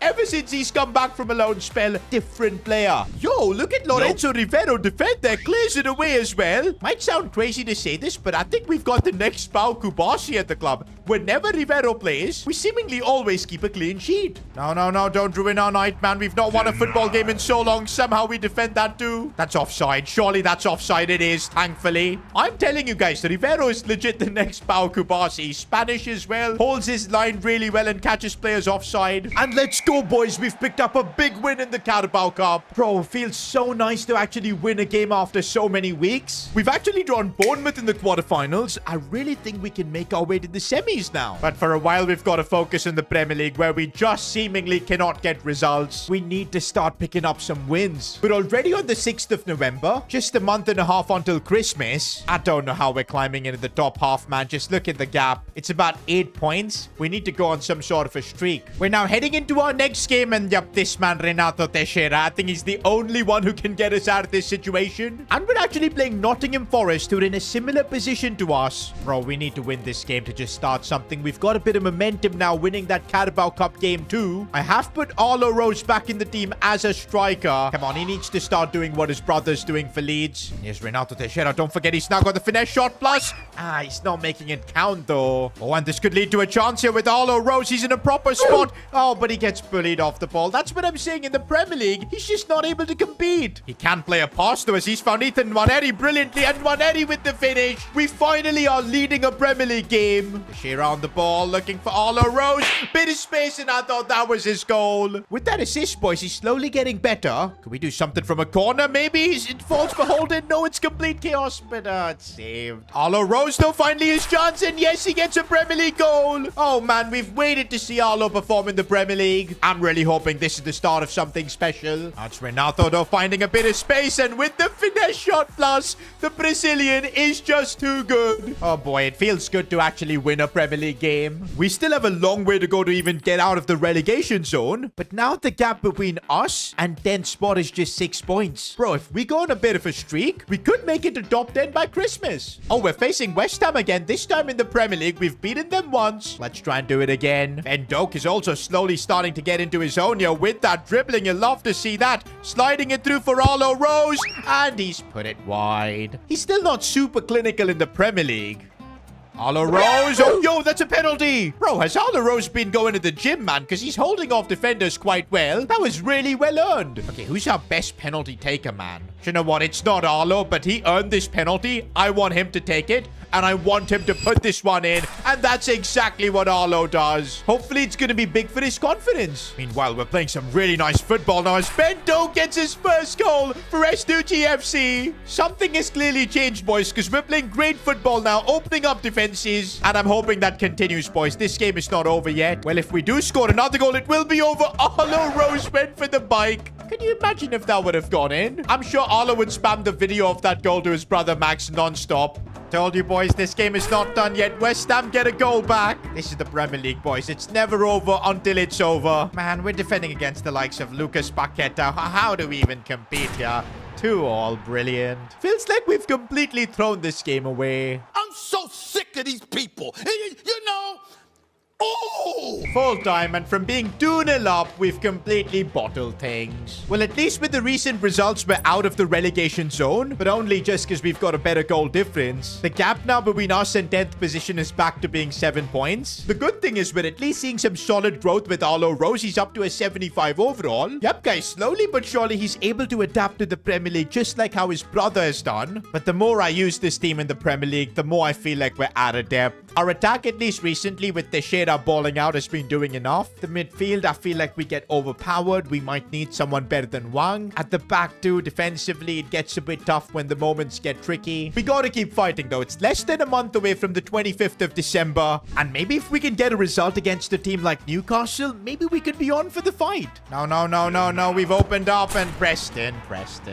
He actually did well to save it first there, but the rebound, completely no chance. The thing is, boys, I feel like against relegation-threatened clubs like Nottingham Forest, we're able to get results, but when it comes to the big boys like Newcastle, who've got so much money and backing, we just can't compete. Like, what are we supposed to do there, man? Our defense just got completely run through. Newcastle scored again. Well, with that defeat, we're now closer to being back in the relegation zone. Now the gap between us and 10th position is like 10 points, basically looking impossible. Our next game is against Manchester United. And you know who plays for them now? Well, it is Matthew Powell, but it seems like he's not part of the team anymore. To be fair, guys, he was a wash striker. I mean, the amount of misses he had for us. I didn't expect him to play for Manchester United. I didn't even understand why they wanted him. Wait, what? 85 rated? And he's now become a CDM? What? Hold on, bro. How? What are they feeding him at Manchester United? And how is he not part of their squad then? Maybe that's some sort of a glitch. All this while, bro hit his true position from us. He's actually a CDM. I have no idea what's happening here. I'm confused, boys, because Matthew Powell just posted this. From being forced to watch terrible football on rock-hard benches at S2G FC to cushy seats next to Maguire and Anthony. Bro's even enjoying being on the Man United bench. I still can't wrap my head around the fact that he's a CDM. That dude 85 rated. If he had this kind of defensive ability, why wasn't he playing like that for us? We could have used him as like a midfielder. I am so curious to see that Man United starting 11, boys. Is Matthew Powell starting? Funnily enough, he's not even on the bench for Man United. Maybe Powell just enjoys watching his favorite club from the stands. I don't even get it. I'm just annoyed that he had so much defensive talent and he didn't help the club out. He just played striker and kept missing chances. But you know what? It would make me feel so nice if we could beat Man United with Powell watching. Now we've got to try and do that. And Arlo Rose could be the one to help us do that. Goes down, earns us another penalty. Please be a red card. Please be a red card. No, it's just a yellow. Arlo took the last spin. I'm keeping my faith in him. Can he score again? And of course he can. Bro, after losing and dropping points in most of our games, are we actually going to beat Manchester United? Oh, and Arlo Rose might look for another goal. Sliding in for Teixeira. No, the finishing touch. Arlo Rose. Oh, brilliant pass for Ben Doak. Oh, what a goal. That might be one of our best work goals. The passing there. Now, guys, I'm going to say that this is one of the contenders for goal of the season. Not because it was a spectacular goal from Ben Doak, but just the build-up and everything. A few moments later. Rashford, and that was a great goal. Well, Man United aren't giving up. This is going to be a tough fight at the end. Bro, this is the same thing that happened against West Ham. We went 2-0 up, then we ended up drawing. We don't want that to happen again. Arlo Rose, so he's fighting off the defenders there. That is so good to see. And then the finish. That should get us the win over Manchester United. We have seen this man progress from just being unable to do anything in the Premier League to now hold off Premier League level defenders and score like that. This is why we trusted Arlo Rose. He's always ready to keep going beyond his potential. I am so happy we got the win here, boys. Powell is probably fuming on the sidelines watching this. Let's go. And yo, that result has propelled us up to 15th in the league, out of the relegation zone. But we're still like 8 points off top 10. It's looking really tough for us to secure that extra 5 mil because Christmas is right around the corner. What we can do for now is make it to the Carabao Cup semis. We are rotating the squad a little bit for this one. Bradley Hart's back in the team. Teixeira playing up top. Also Rivera, who is growing rapidly up to a 71 overall. In terms of quality, I think Bournemouth are very similar to us. So also, I think we've got a chance here. Bradley Hart's dribbling. That's what we need to unlock defenses. He goes back. Oh, what a ball that was.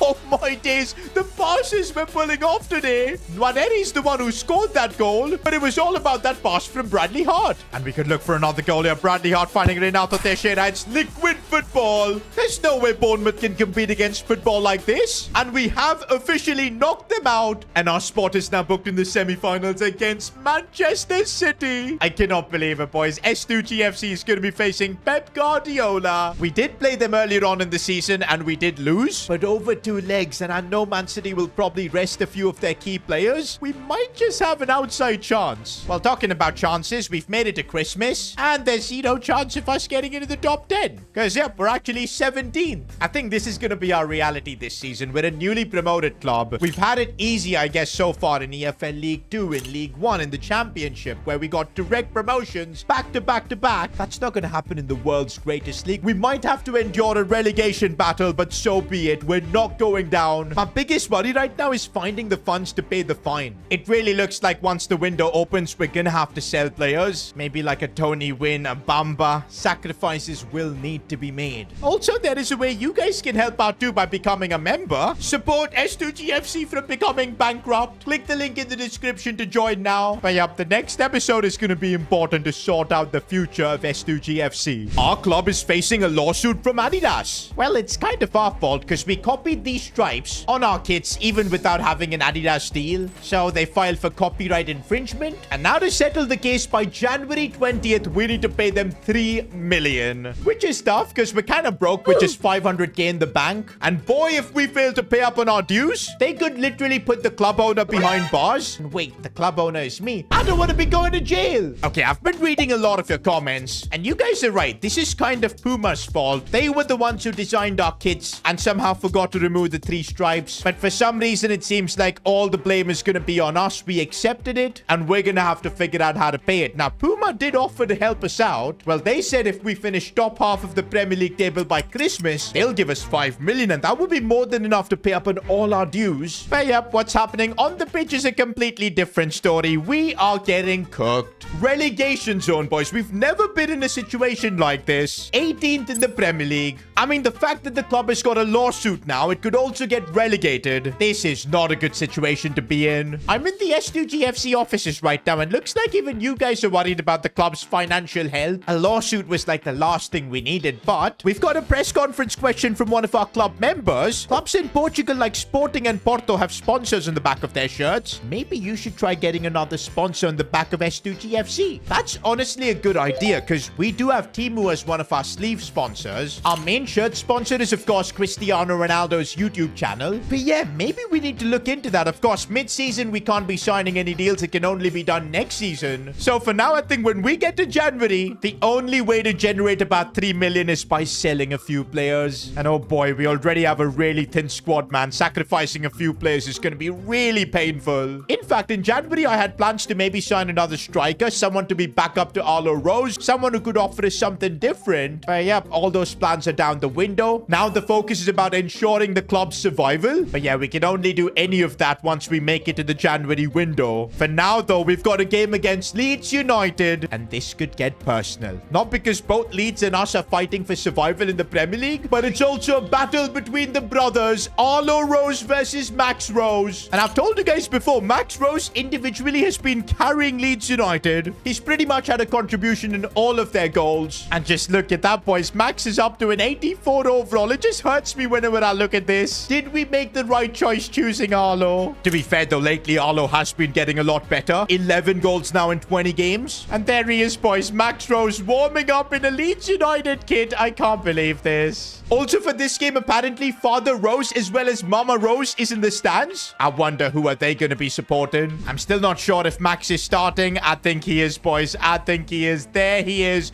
And Arlo's running straight to Max with the ball. I was thinking whether he's going to start or not, but already he's playing passes like that, boys. I think this could be a long, long night. Leeds United on the charge. Max Rose completely through. Almost scored. Thankfully, Preston has spent a lot of training hours against him. This isn't the Max Rose I remembered, boys. He's attacking with so much conviction. I can't get the ball off him. And Leeds almost opened up the scoring. One thing I can already see, boys. This Leeds United team is just all about Max Rose. They've got nothing else to offer. And maybe that's where we can strike, because we've got a way better team. Already a Ben Doak with a chance to score. And he gets the finish. What a lovely finish. Max Rose may be the better player individually, but we've got a team. Also, guys, I've got to say, Ben Doak has been a really underrated signing. At the start, he wasn't doing much, but slowly he's getting better and better game by game. And look at that, defensively too, contributing. Oh, and he's a fighter, boys. Wins the ball there. Ben Doak again. And that's 2-0 against Leeds United. I kind of feel bad for Max Rose, boys, because apart from him, this team is so bad. It should be a guaranteed win for us. And here goes Arlo Rose. He could get himself a goal, which would be huge, but no. I'm sure one of the Rose brothers wants to be on the score sheet here. And Max Rose on the volley going for it. He wants it, boys. Even though his team can't win, he wants to be on the score sheet first. Arlo Rose finding a bit of space. Oh, ho, ho. Max had front row seats to that. What a strike from Arlo Rose. That might be his best ever goal yet. Picking one out from like 25 yards. With that, boys, we've done enough to absolutely cook Leeds United. 3-0.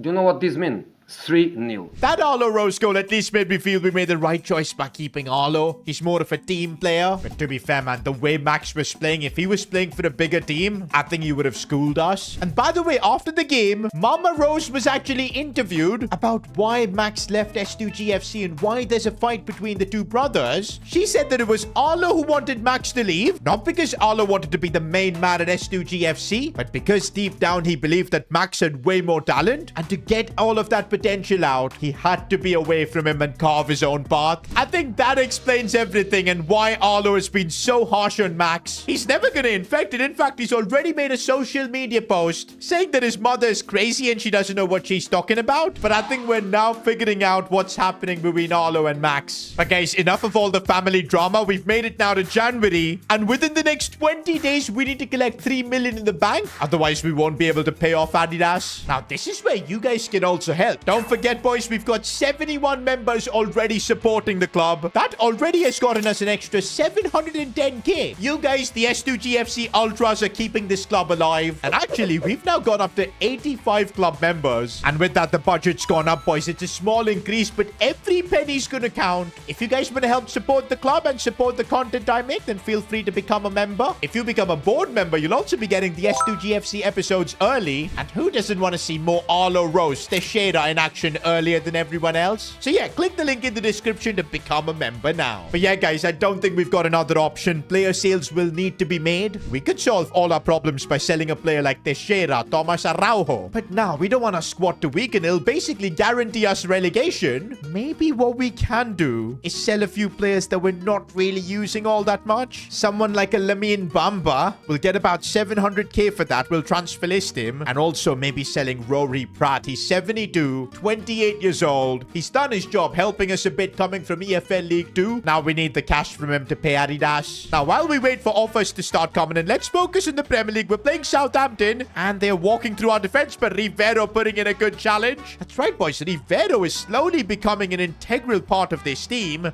He's our very own Pau Kubasi. A few moments later. Oh, this is bad, and we end up conceding. That's the thing, boys. In the Premier League, we've got just no consistency. The thing is, we don't have quality to compete against all these clubs who've been in the Premier League for so long. It's a big learning curve. Opened up once again, but Preston making a save. Couché, oh, what a lovely ball for Arlo Rose, but he couldn't win the header. He still has it. Lays it up and run, and he's in it straight at the keeper. Heading into the second half, boys, we can't waste chances like that in the Premier League. Oh, Couché, he's really showing that he can play at this level. Good couple of turns. Now it's Ethan Nwaneri. Finding a bit of space. Goes back for Arlo Rose. What a finish that is. Arlo Rose is seemingly getting better and better in the Premier League. Oh, this is looking dangerous. And fair enough. Southampton get the lead back again. Ranieri looking for Arlo Rose. Controls it well. Oh, what a goal. That finish was absolutely cold from Rose. Even our bench can't believe it. It's literally the 90th minute. Can we not concede? Preston saves us. Bro, referee, just end the game. It's literally the 97th minute. Are you joking? We cleared the ball away. No, we don't clear it away. Preston catches it, and finally it's done. We're sharing the spoils with Southampton. With recent results, we've actually managed to get out of the relegation zone. Still a long way to go. Meanwhile, though, we're not getting any offers for the players I want to sell. We've got one for Blanco, but he's literally our starting left back. An absolute prodigy. I mean, selling him, though, would solve our financial issues for now, but nah, I can't do it. We're going to reject these offers for now. We still have about 15 days to figure something out. For now, though, we've got the Carabao Cup semi-finals. Can you imagine, boys, in a season where we're in a relegation battle, dealing with financial issues, lawsuits and everything, we could still make a trip to Wembley. That's right, boys. We knock out Man City. We'll be in a Carabao Cup final. We also have a chance to get European football. This could literally change the trajectory of this club. And yo, I'm looking at this Man City team. We're gonna get cooked. I'm just hoping they rest a ton of players because it's the Carabao Cup. No. Oh, Pep, you are shameless. He's going for the strongest team by the looks of it. By the way, the Carabao Cup does have a second leg, so let's just not get embarrassed in this first leg. Brilliant. How did Haaland even squeeze that in? But yeah, we're still only 1-0 down. There's a second leg. Let's just stay in the fight. But guys, there just might not be any fight. We can't do anything against Man City. Foden makes it 2-0. And they've just made it 3-0. We can't compete. Well, guys, that's our Carabao Cup dream completely crushed. We end up losing 5-0. There's no point of that second leg. But you know what? I'm still going to take pride of the fact that we reached the semi-finals, played against so many big teams. It's going to help for sponsors next season, I feel. And the good news is finally offers are coming in, and one that could save this club, Rory Pratt. 2.8 million offer from Sheffield United. It makes sense, boys, to negotiate this, because if we can get this up to 3 million, I don't think we'll have to sell anyone else, but let's just do it. Transfer fee 3 million, and they're willing to pay that, boys. Let's go. And yes, guys, it's done. Rory Pratt has been sold. A player who was here from day one, all the way back from our EFL League 2 journey. Happy memories. But hey, his time here is over. We need the cash, and we have sold him for 3 mil. Now, we do have about 3.35 million, but I've just sent the check over to Adidas to clear all our dues. The settlement is done. Case closed. But yeah, we're back to being kind of broke. We right now don't even have money to hire more coaches. Because yeah, now that we're in the Premier League, we need better coaches at the club. But for that, we need cash. Call me crazy, but I'm actually thinking if we sell Lamine Bamba, 740k, it might help us hire a few coaches. We're not going to use Lamine Bamba now. He's only 65 rated. I think that's the play. Wait, hold up, guys. Our next game in the Premier League is against Manchester United. Oh man, I'm nervous for this game because in the press conference, I'm already being asked about Matthew Powell. Another mistake I made by letting him go. How could I have known he would end up being an incredible midfielder? He never really told us that, and he just kept missing sitters up top. Why didn't you tell me? We're visiting Old Trafford, and what I'm wondering is if Matthew Powell is actually a starter. Because so far, he's enjoying being a Man United supporter, watching the games from the bench. He didn't play against us the last time we faced them. I don't see him in the midfield as things stand. Is that Powell? No, I don't think he's playing. No. Ugarte is playing, so Powell is probably on the bench. Oh, United have a chance, and Heung-min Son scores. Even without Matthew Powell, Manchester United are just too good for us. I need to check, boys. Is Powell even on the bench? No, he isn't. I don't get it. Why did he even join Manchester United if he's not getting any game time? Same, but different. Ethan Nwaneri looking for Teixeira. We could get a goal back in this one. No. Teixeira has not been taking his chances today. Oh, Renato Teixeira. The flip-flap there was really nice as he looks for Arlo Rose. Nope. Come on! Against a team like Man United, when you don't take chances, you're gonna get punished. But yeah, unlike Man City, though, we do feel like on the same wavelength as Man United. We could get something out of this game if we're clinical, but we're not.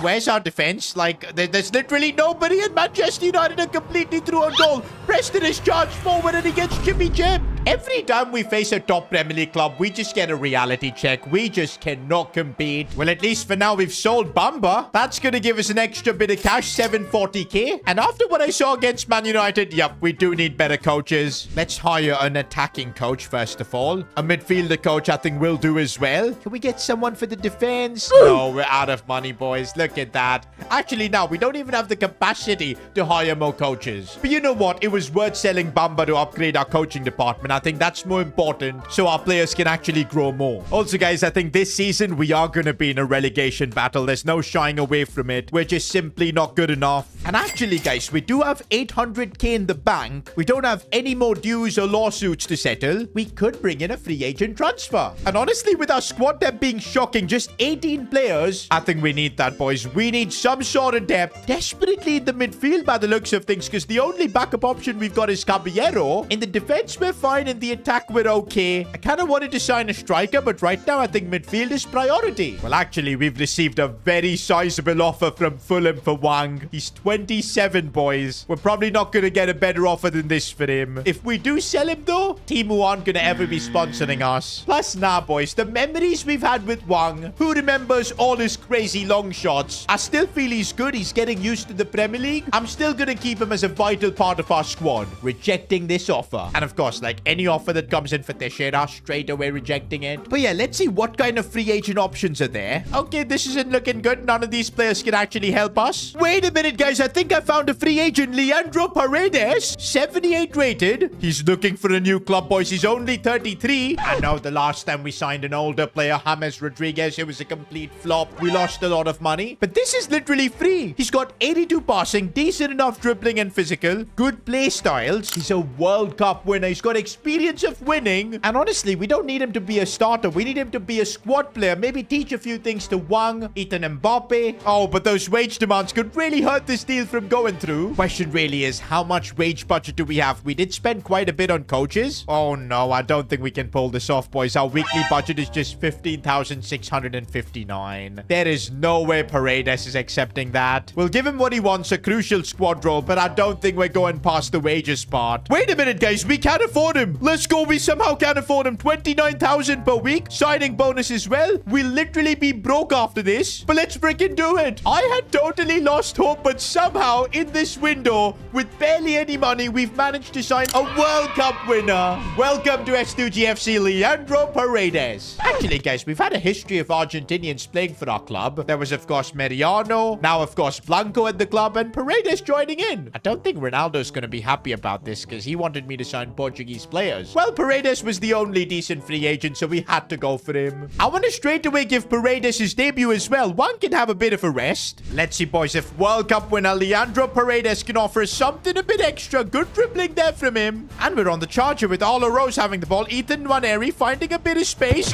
Goes for goal, but it gets blocked. Also, one thing I'll say about Ethan Nwaneri, that early hype has kind of died down. He's making a lot of mistakes lately. And Nottingham Forest trying to take advantage here, and fair enough. I told you, boys, we're going to be in a proper relegation battle. Games like these, though, are the ones where we really do need to win. Because, yeah, Nottingham Forest aren't that much better than us. And here's Ethan Nwaneri. What is he doing? On the attack, though, this time, Ben Doak with a lot of space. He's got to look for the cutback. And out comes Teixeira, who's put it wide. You don't expect that from him. Ethan Nwaneri, I've been criticizing him, but he's pulled off a really nice pass here for Arlo Rose. Keeps his composure, gets the finish. We need a result in this game. But if we concede straight away, it's not going to work, and that's what's happened here. Arlo Rose has again found a bit of space, gets it onto his left foot, makes it count. Arlo is probably the only one who's been clinical in this episode. Don't concede, please. Don't concede. Holden does well. Let's get the ball away. Come on. There is still hope for us to get the winner, boys. Renato Teixeira running with a lot of vengeance there.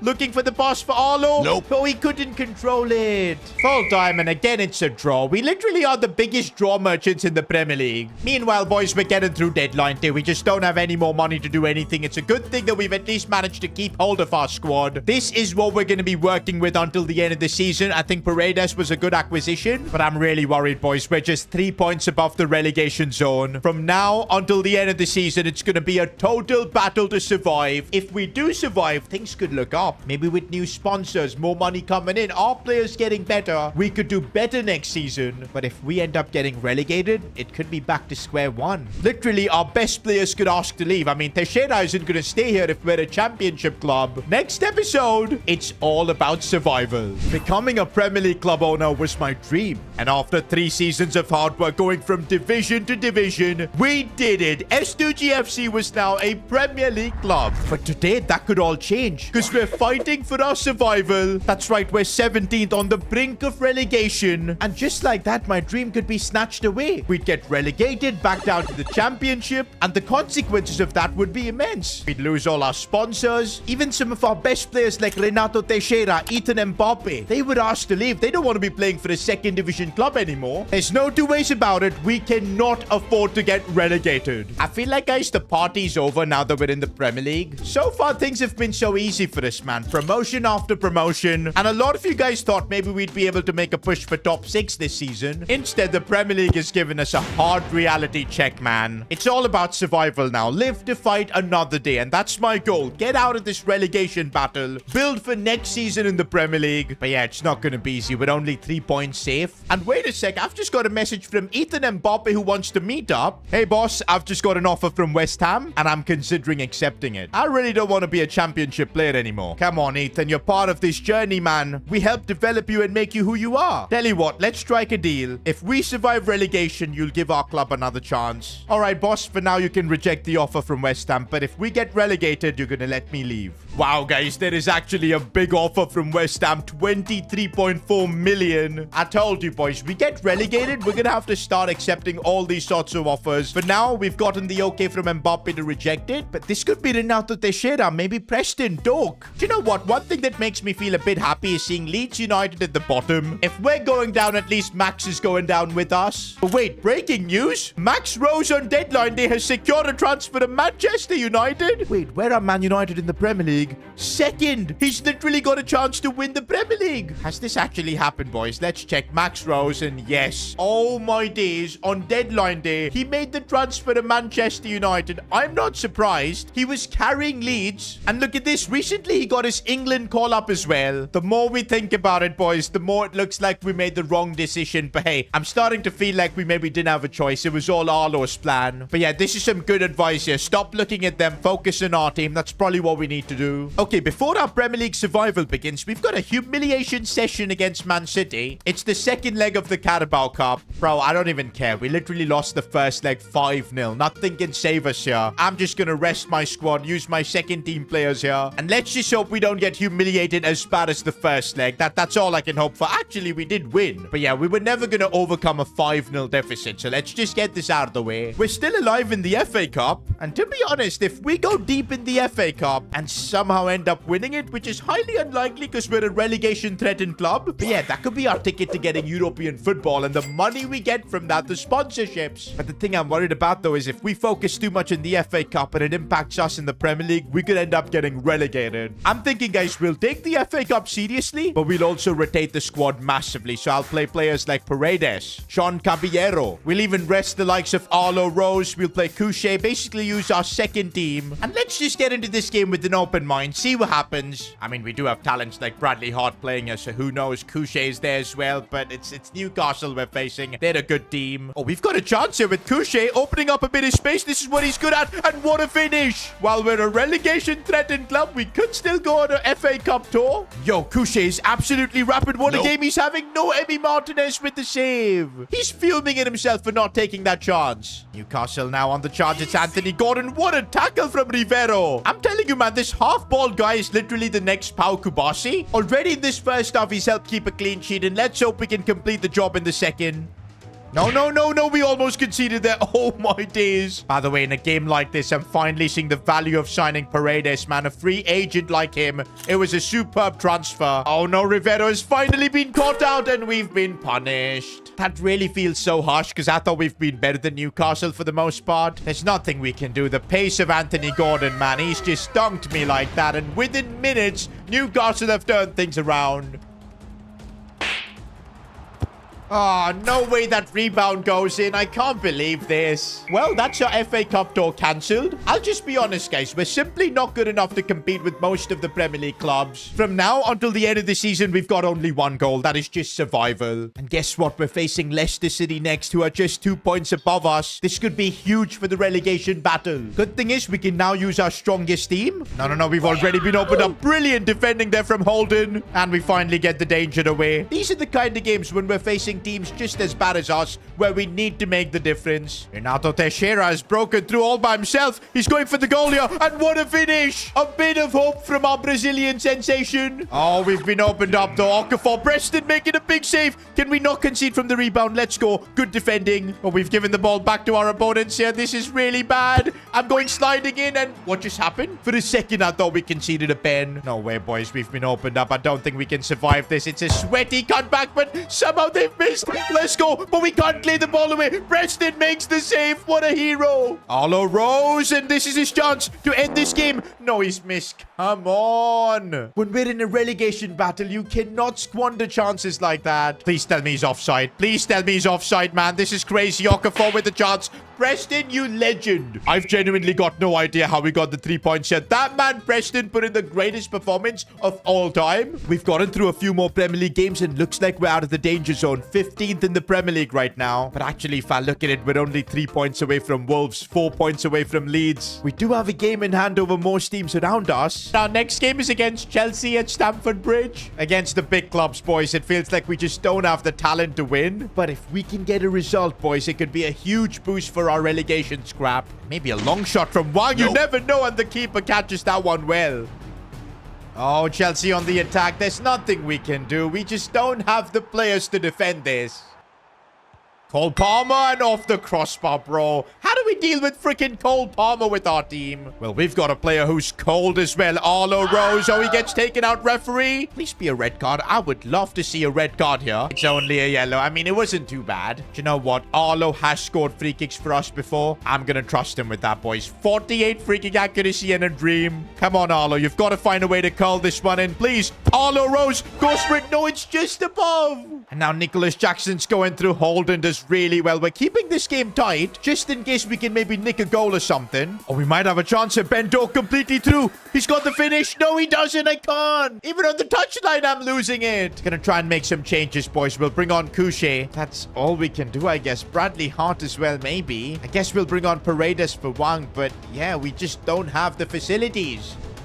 Oh, what a pass from Palmer. There was nothing we could do there. Chelsea are putting us closer to relegation with a performance like that. And is that their mascot coming and dancing on us? What a time to be alive. Guys, we've now dropped down to 16. 2 points above Southampton. We do have a game in hand. But our next 2 Premier League games are away fixtures against Liverpool and Man City. I think to survive, we somehow need a result in at least one of these games. Oh, we're up against Mo Salah, man. I don't like this. At least he's going to be hanging up his boots soon. Imagine the last thing he does is relegate S2G FC. That would be just so sad. Do you know what? Maybe we need a different approach where we don't care really about the win. Let's just try and get a point. Even that could be huge. Getting it back for Ethan Mbappe. Now Renato Teixeira with a chance here. He might have completely different plans. We are going for the win because Teixeira is keeping us alive. Oh, Liverpool have made a mistake and now Arlo Rose could be through on goal. He needs to take this chance. Arlo Rose. No, hits off the post. While Max Rose might win the Premier League, Arlo Rose is not taking his chances here. It's frustrating to see.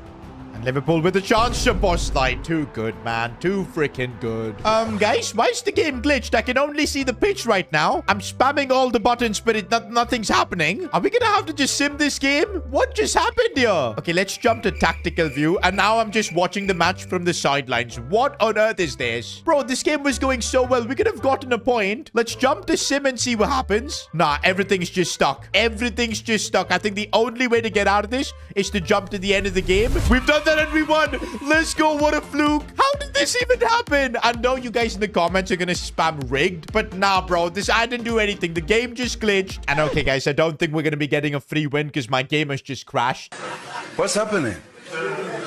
Okay, we've made it back to the Liverpool game again. But yeah, I think we're gonna have to play it again. But also, I just got gifted a win against Aston Villa. The last time when I simmed up to the Liverpool game, we lost to them. So yeah, we got bonus few points, which are keeping us out of relegation quite nicely for now. I don't think that's fair. So what I'm gonna do against Liverpool is, since we anyway played half the game, let's just sim it and just see what happens. And of course, we take the L. I think that's more fair. Probably this would have happened anyways if we played the full game. What a silly glitch. As if Anfield wasn't intimidating enough that now we're heading to the Etihad Stadium. Another must-win Prem game for us. Oh boy, to be fair, we did put up a fight in the first half against Liverpool, so I'm kind of hoping that we can do something against City. They did destroy us 5-0 though in the Carabao Cup. Arlo Rose finding a bit of space, and what a strike. I can't believe it. We've taken the lead against City. Is that going to be a goal of the season contender? I think it might. Outside the box, especially the situation we're in. Bro, Rose in this episode has barely scored any goals, but he's done that against Man City, and now I think we've got a bit of hope, boys. Okay, that hope might just be gone. Preston is keeping it alive. Not really. Man City are just too good. But I see that run being made by Arlo Rose on the volley. What a finish. That might be another goal of the season contender. Look at the way Arlo caught that on his weaker right foot. Perfect weight on the ball as well. Bro, Arlo is having the game of his life right when we need him to. Because if we win this game, I reckon a lot of our relegation problems will be gone. Man City, though, are relentless. They just don't stop. Isn't that offside? No, it isn't. Keeper saves it, and again a rebound. That's the second rebound we've conceded. Now, City are all over us, boys. We need to be the ones to score the next goal if we've got any chance, but it's going to be so difficult because they just get the ball from us every single time. No, man. Holland is through now. Preston, what a save. For the third time, they were going to score a rebound, boys. Somehow we avoid that. Phil Foden is through on goal. There's nothing we can do. This is depressing. We've put up such a good fight so far, but the quality they've got, it's simply unplayable. We're not giving up so easily, boys. We're going to keep trying to fight as Arlo Rose has found a bit of space. Can he get the shot off, though? It's a big deflection. Haven't scored from a corner in like ages. Maybe we could do something. No. Oh, it's a bicycle get cleared off the line. We needed that lock. And on the other end now, Haaland with a sniper finish. What can we even do? That is literally the second mascot that's dancing on us. We really needed to get something against Man City or Liverpool, but we didn't do that. We're still doing okay. 15th in the Premier League, 4 points clear of the drop. But our next game is against Leeds United, and if they beat us, they could be in a position of survival while we might be closer to the drop. As if being in a relegation scrap wasn't enough, we've got a lot of players whose contracts we need to renew. But of course, we're kind of broke. This is such a terrible situation to be in. Thankfully, you guys are coming in and helping out. S2G FC officially had 85 club members. Now we're up to 97. The support you guys are showing is awesome. And that does mean we get an additional 120k added onto our budget. It's nothing crazy, but probably should allow us to renew a few contracts. Let's see if we can maybe give Blanco a new deal. I'm not too sure about it. Okay, yes, we are. Also to maybe Rivero. We don't want to give him a crazy contract, but this is fine. What about Joseph Holden?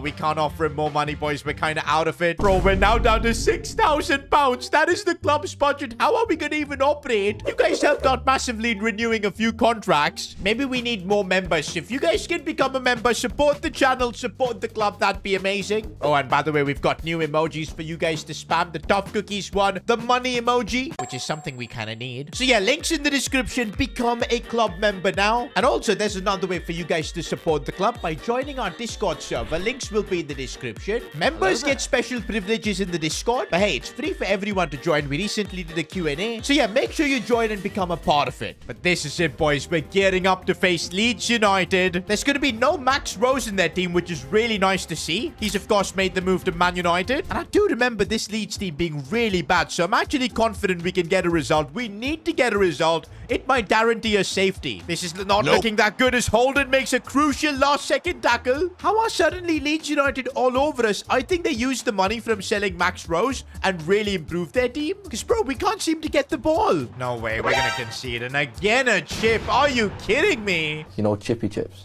This would have been the third or fourth time Preston's been chipped. It's his weakness, I feel. Oh, we've been opened up once again. Araujo's trying to cover a lot of ground here. and Holden is the one to make the challenge. So far, though, it's been all Leeds United. We're still pushing, though. All we need is one goal to get back into this game. Arlo Rose, he's getting defended so easily. Half-time. And as things stand, we're going to be closer than ever to the relegation zone. We really need Ben Doak spaces. He's going to fire this one inside. Arlo Rose with the snapshot. We needed something special, and it's the main man himself who's got it for us. And now I'm reinforcing the team with a couple of changes, boys. We're going for the win because I really do feel we win this game and we're going to avoid the drop zone.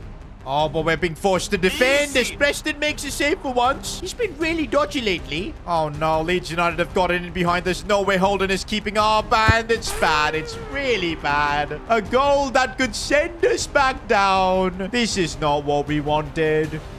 No, no, no. It's a third goal for Leeds United. It's over. We're actually going to get relegated this season, aren't we? As of now, we're 17th and safe, but only just. We're 3 points clear of Nottingham Forest. We've got 3 games left. One is against Bournemouth. Oh, Spurs is going to be a gone case. And then our final game is against Wolves. Okay, Wolves are on the relegation fight too, so we don't want this to go to the final game. The tension would be crazy. I think if we beat Bournemouth here, it could save us. Do you know what, boys? I think I'm going to change our tactical preset into something else, because the possession-based football I'm trying to play right now is just not working. We're not good enough in the Premier League. What if we try something like wing play? Or actually, even better, let's be completely shameless and play counter-attacking football, because I do think one of the things this team is really good at is soaking up pressure. But when we play like a Hansi Flick-esque high line, we just get completely rinsed. So let's try out these new tactics, boys. We need it to work. All we need is one win in our remaining 3 Premier League games, and I think it'll keep us safe. Wait, we're supposed to play counter-attacking football. Where's our defense? Yo, our defense was non-existent there. We somehow don't concede. I think the new tactics are working much better for this team. Already we're on the charge. Arlo Rose, no, he got pushed. Now let's see these counter-attacking tactics, boys. We need to get the ball forward really nicely. There you go. Ben Doak has gotten in behind. He could keep going, keeps going, but he can't get the finish. Oh, we've opened them up again. Waneri looking inside for Ethan Mbappe. That is his moment. Ethan Mbappe with the goal. He's the one who told us that if we get relegated, he will leave. But guess what? Mbappe Jr. is the one who's trying to keep us up with a goal like that. But okay, let's not get too excited, boys. We've bottled way too many leads so far in the Premier League this year. We need to get another goal to just be safe. Look at how deep our defense is now, man. And it's actually working. We're able to win the ball back a lot more easily. And then on the breakaway, there seem to be a lot more options. Look at Blanco making the run. Is he going to continue that run? Yes, he is. Here goes the Argentinian with a lot of pace. Can he get the ball back inside? Oh, he can't. Come on. It's taken us almost a season, but I think we've figured out how we need to play in the Premier League with this team. Ethan Mbappe again, looking for Renato Teixeira. Finds a bit of space. That goes in. Ref blows the whistle. What? We've been robbed. I'm here to tell you right now, we don't care. Let me tell you. We don't care. Okay, let's not let that get into our heads because we're still leading. We need to stay calm. But I still can't believe the ref robbed us like that. Meanwhile, the Chinese Xavi has just walked through. Still Wang finds a bit of space but couldn't get it on target. Oh, our defense has been caught out, but this time we do have a deep line, so players are back in their correct position. We're able to hold on here. It's Jared Bowen up against Holden, but brilliantly defended. There's still a lot of work to be done. Joseph Holden, no, he made a big mistake. Then we concede. Can somebody tell me what Holden was doing there, just standing like that? Unbelievable. Now, one thing we cannot afford to do is concede again. In fact, we're already on the breakaway here with Ben Doak running. A lot of pace on him. Could do something. I need some movement. It comes with the help of Nwaneri. He brings it back inside. Goes for goal, but he puts it wide. We need somebody to step up and finish. No, no, no, no, no. We've been opened up. Preston, big save. Boys, I hate relegation battles. It's too stressful. I can't endure this. But wait, we could actually win this. We could actually win this if Arlo Rose can do something. He releases it for Ethan Mbappe, who's being pressured. But we find a way to get to Ben Doak. Ben Doak's shot gets saved. And that's full time, boys. I can't believe we didn't win this game. And guess what, boys? It's going down to the wire. Final game of the season. We're 17, 31 points. But if we lose and Nottingham Forest win their game, they're staying up and we're going down. The only good thing is our final game is against Wolves. These guys are just as bad as us, or even worse. Man, Man, this has genuinely been such a tough season. A lot of learning as well. Actually, overall-wise, our team has grown so much. Players like Teixeira, Ethan Mbappe, and Nwaneri. But we just seemingly couldn't get results on the pitch. It's been a phenomenal year for the likes of Arlo, Rose, and Teixeira in terms of goals and everything. Nwaneri in terms of assists. But all those stats will be a complete waste if we cannot survive in our final Premier League game of the season. We're playing Wolves. This could be the club's final Premier League game for a long time if we don't win. If we win, we're going to be in the Premier League next season. We'll get to fight another day. We have to get the result here. I'm not entirely sure if a draw is going to be enough, but I don't think we should play for that because you know we're going to concede a silly goal and then just end up crying. Oh, this is bad. We could concede Holden doing really well, but now again, we've just given the ball away in the most silly manner, and now we could concede off the post. We're so lucky. Our Premier League future is literally hanging by a thread. I don't know why Wolves are tryharding so much. They've literally got nothing to play for. 73 minutes on the clock, boys. So far, the scores are level. If it's a draw, I think we might just survive, but I don't want to take a chance. If we can just find a way to score, maybe Arlo Rose can. He controls it, but that was the worst touch of all time. We're still pushing, though, as Ben Doak gets the ball. If he can play the pass inside for Nwaneri. Now Renato Teixeira. Finally, let's go. We get the breakthrough. The goal to keep us in the Premier League. It had to be Renato Teixeira. Okay, there's still 10 minutes to go, boys. We need to hold on to this like our lives depend on it. It could keep us up in the Premier League. And we might get another goal. Renato is through. We're keeping it smart. And Renato keeps it cool as we make it 2-0. Surely that's going to be enough to keep us in the Premier League. S2G FC lives to fight another day. End of the season, and my goodness, was this a grind. Somehow we survived. 16th in the Premier League. 5 points clear of the drop. Meanwhile, I'm feeling good about the fact that Max Rose didn't win the Premier League. But wait a minute, guys. I'm just getting an email from our sponsors. Both Puma and Ronaldo's YouTube channel are pulling out. Our brands don't want to be associated with a relegation-threatened club, and we don't believe in your chances next season either. Guys, we avoided relegation. We're still a Premier League club and our sponsors are pulling out. The season is over, but I'm already in the S2G FC offices because the club is close to bankruptcy. We need to find new sponsors next season, otherwise our dream, regardless of surviving relegation, will be gone. In our first season as a Premier League club, we barely survived. That's how difficult it was playing in the world's biggest league, competing against the likes of Man City, Liverpool. And of course, things were made worse when our most talented player, Max Rose, left the club. I can't believe we succumbed to beef between two brothers and let that affect our squad. But regardless, we did improve our team, signing talents like Ben Doak, Thomas Araujo, and even World Cup winner Leandro Paredes. But all of that was just about enough to keep us in the Premier League as we finished 17th. We just didn't have the talent to compete against the big clubs. And a stinker of a season like this has had consequences. You see, the reason we've had so many epic sponsors so far is because year after year, we keep getting promoted. The investors, the sponsors, they see growth in a club like us, and that's why they poured in so much money. Look at us now. We're the favorites to get relegated this season. And because of that, all our sponsors have pulled out. Of course, a winner like Ronaldo won't want to be associated with our club. Now, I've tried spamming him a lot of messages, but he's just been airing me, so it looks like Ronaldo is not going to be sponsoring our club. Even Puma have pulled out. They don't want to renew our deal, which is so frustrating because they literally cost us 3 million by copying Adidas. That copyright drama was another thing in itself. But yeah, now they're turning our backs on us when we need them the most. And so we're now starting season 5 with 0 money. And this isn't going to work because we've got a lot of key players as contracts to renew. Also, if we can't invest money, we're just going to get relegated. And you guys know the big players in our clubs, the likes of Teixeira, Ethan Mbappe, they've all come forward and said that if S2G FC gets relegated, they will accept big offers from other clubs. And truth be told, there's nothing we can do to stop them as well. We can't let their careers go to waste just because we keep getting relegated. Season 5, we need to find a solution to take S2G FC to the next level. We don't want to be in a relegation battle. We need to aim to finish mid-table and become a regular Premier League club so we can get the sponsors and everything else back. Okay, guys, I'm in the S2G FC offices, and I've been here making calls left, right, and center, but only getting rejections from brands. We need a kit manufacturer as well as a shirt sponsor at the bare minimum. Prime don't want anything to do with us. Mass Plus as well. Ronaldo's also airing us. But in such a difficult time, there's one brand who's actually stuck by us from day one. Not really because they appreciate S2G FC and they believe in us, but more so they believe in Wang.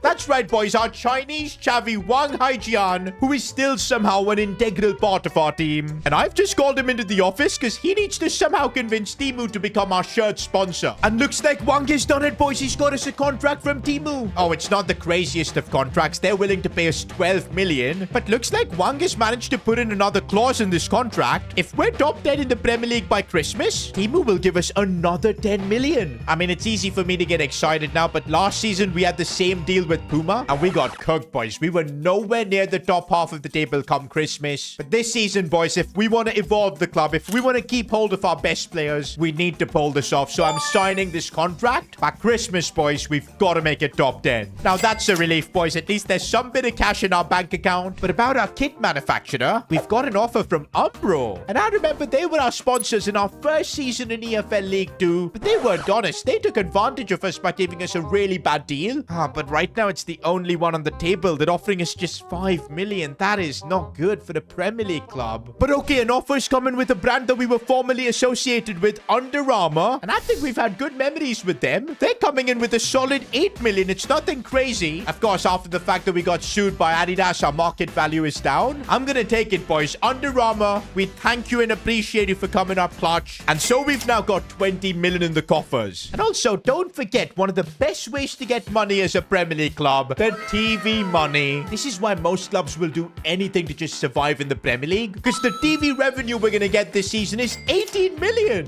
This is why I said last season that if we had gotten relegated, we would have lost our best players, no Premier League TV money. S2G FC would have been bankrupt, finished. But now, guys, with 38 million in the bank, there's a lot we can do. And actually, there's more. You guys know the club now officially has members. That's right, you guys supporting the club. And I'm still shocked whenever I see this, boys. We've got 109 channel members right now. Absolute legends helping S2G FC stay away from bankruptcy. Now, the way we do this is one member is equal to £10,000.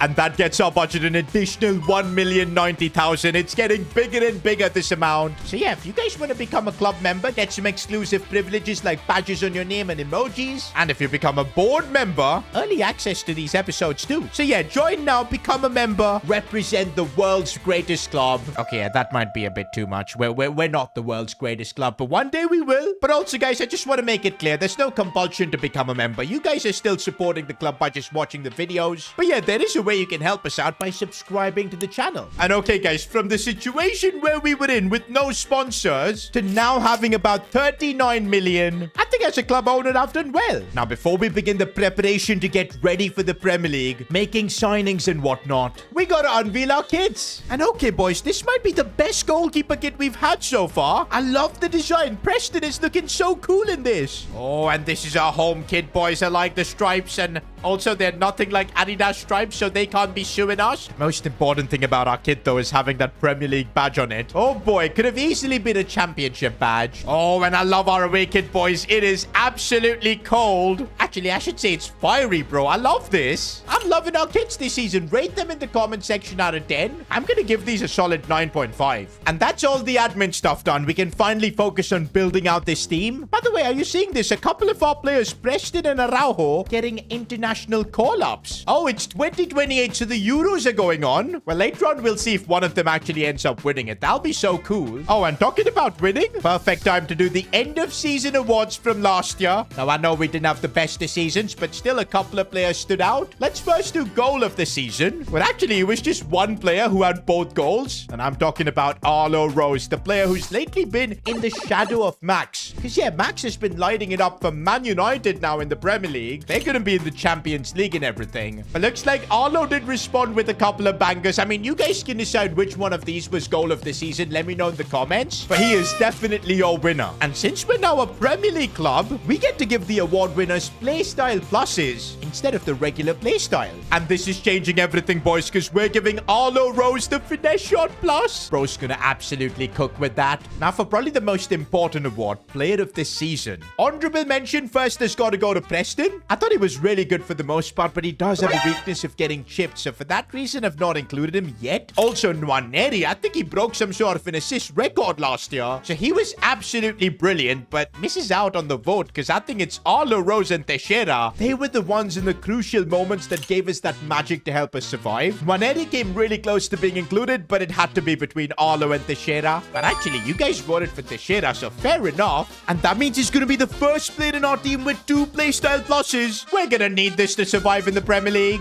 But now, guys, the main focus on improving this team, because, yeah, we still don't have the quality, I feel. Couple of things I definitely want to do this season. Get another striker. Maybe someone different to Arlo Rose. Maybe a physical striker who we can cross the ball into the box. Create chances that way. Because, yeah, Arlo at 5'9", he's not that kind of a player. As a super sub, we could do with a good striker like that. Also, midfield, boys. As good as Wang is, we need another option there. We've got Julio Caballero, but he's still growing. We need a big midfielder here. I'm not saying Wang is going to be completely benched. We'll rotate, which we will need to. But another midfielder is an absolute must. I'm kind of happy with our centre-back duo. Plus, we've got Rivero, who's really growing rapidly, so we're fine there. Maybe we could do with another fullback as well, but right now, that isn't priority. And guys, I'm about to make a controversial signing. You guys are going to go crazy in the comments saying that he's too old. He's not good enough. He's been banned from football. How can you trust him? Paul Pogba. That's right, boys.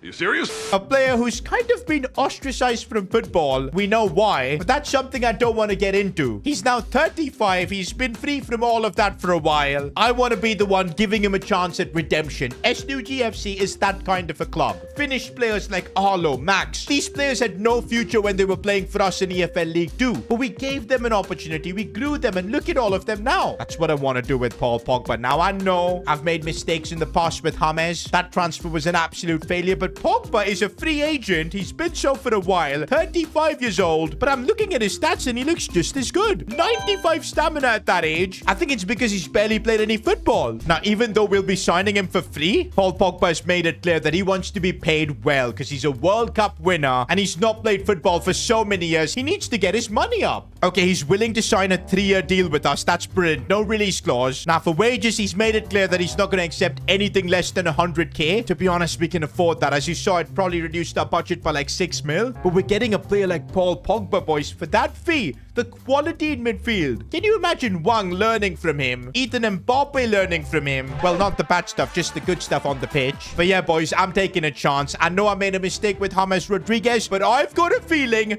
we could revive Paul Pogba, give him a redemption. And that's what S2G FC is all about. We've signed the contract. And welcome to S2G FC, Paul Pogba. The moment I signed Paul Pogba, there's now unrest at our club. I've just got a message from Captain Joseph Holden. Boss, I'm totally fine with the wages Pogba's getting paid, but a lot of the other players of the club aren't. They think for someone that hasn't played football for so long, getting paid twice as more than them, it's not fair. I think, boss, you need to renegotiate on their contracts and give them their fair share. Not gonna lie, boys, I think Holden is right. Look at the wages some of these players are on, especially Preston, Holden, Ethan Mbappe even. We gotta give them all new contracts, but that's gonna cost money. And I'm thinking maybe we can fund those contracts by just selling Paredes. He's had a short stint in the club, wasn't that successful. Now we've brought in Pogba. Boys, it's been a couple of weeks and not a single offer for Paredes. That's the risk of signing older players. When you want to offload them, it's really hard. I guess for now, we do have the funds to give new contracts to all our players, and let's just go ahead and do that. Players like Bradley Hart, too, I feel deserve to be paid more. 21k, almost 4 times his normal wages. Preston, too, deserves a big contract, boys. We'll offer him 33k. Even though Joseph Holden hasn't demanded a new contract, he's our captain, boys,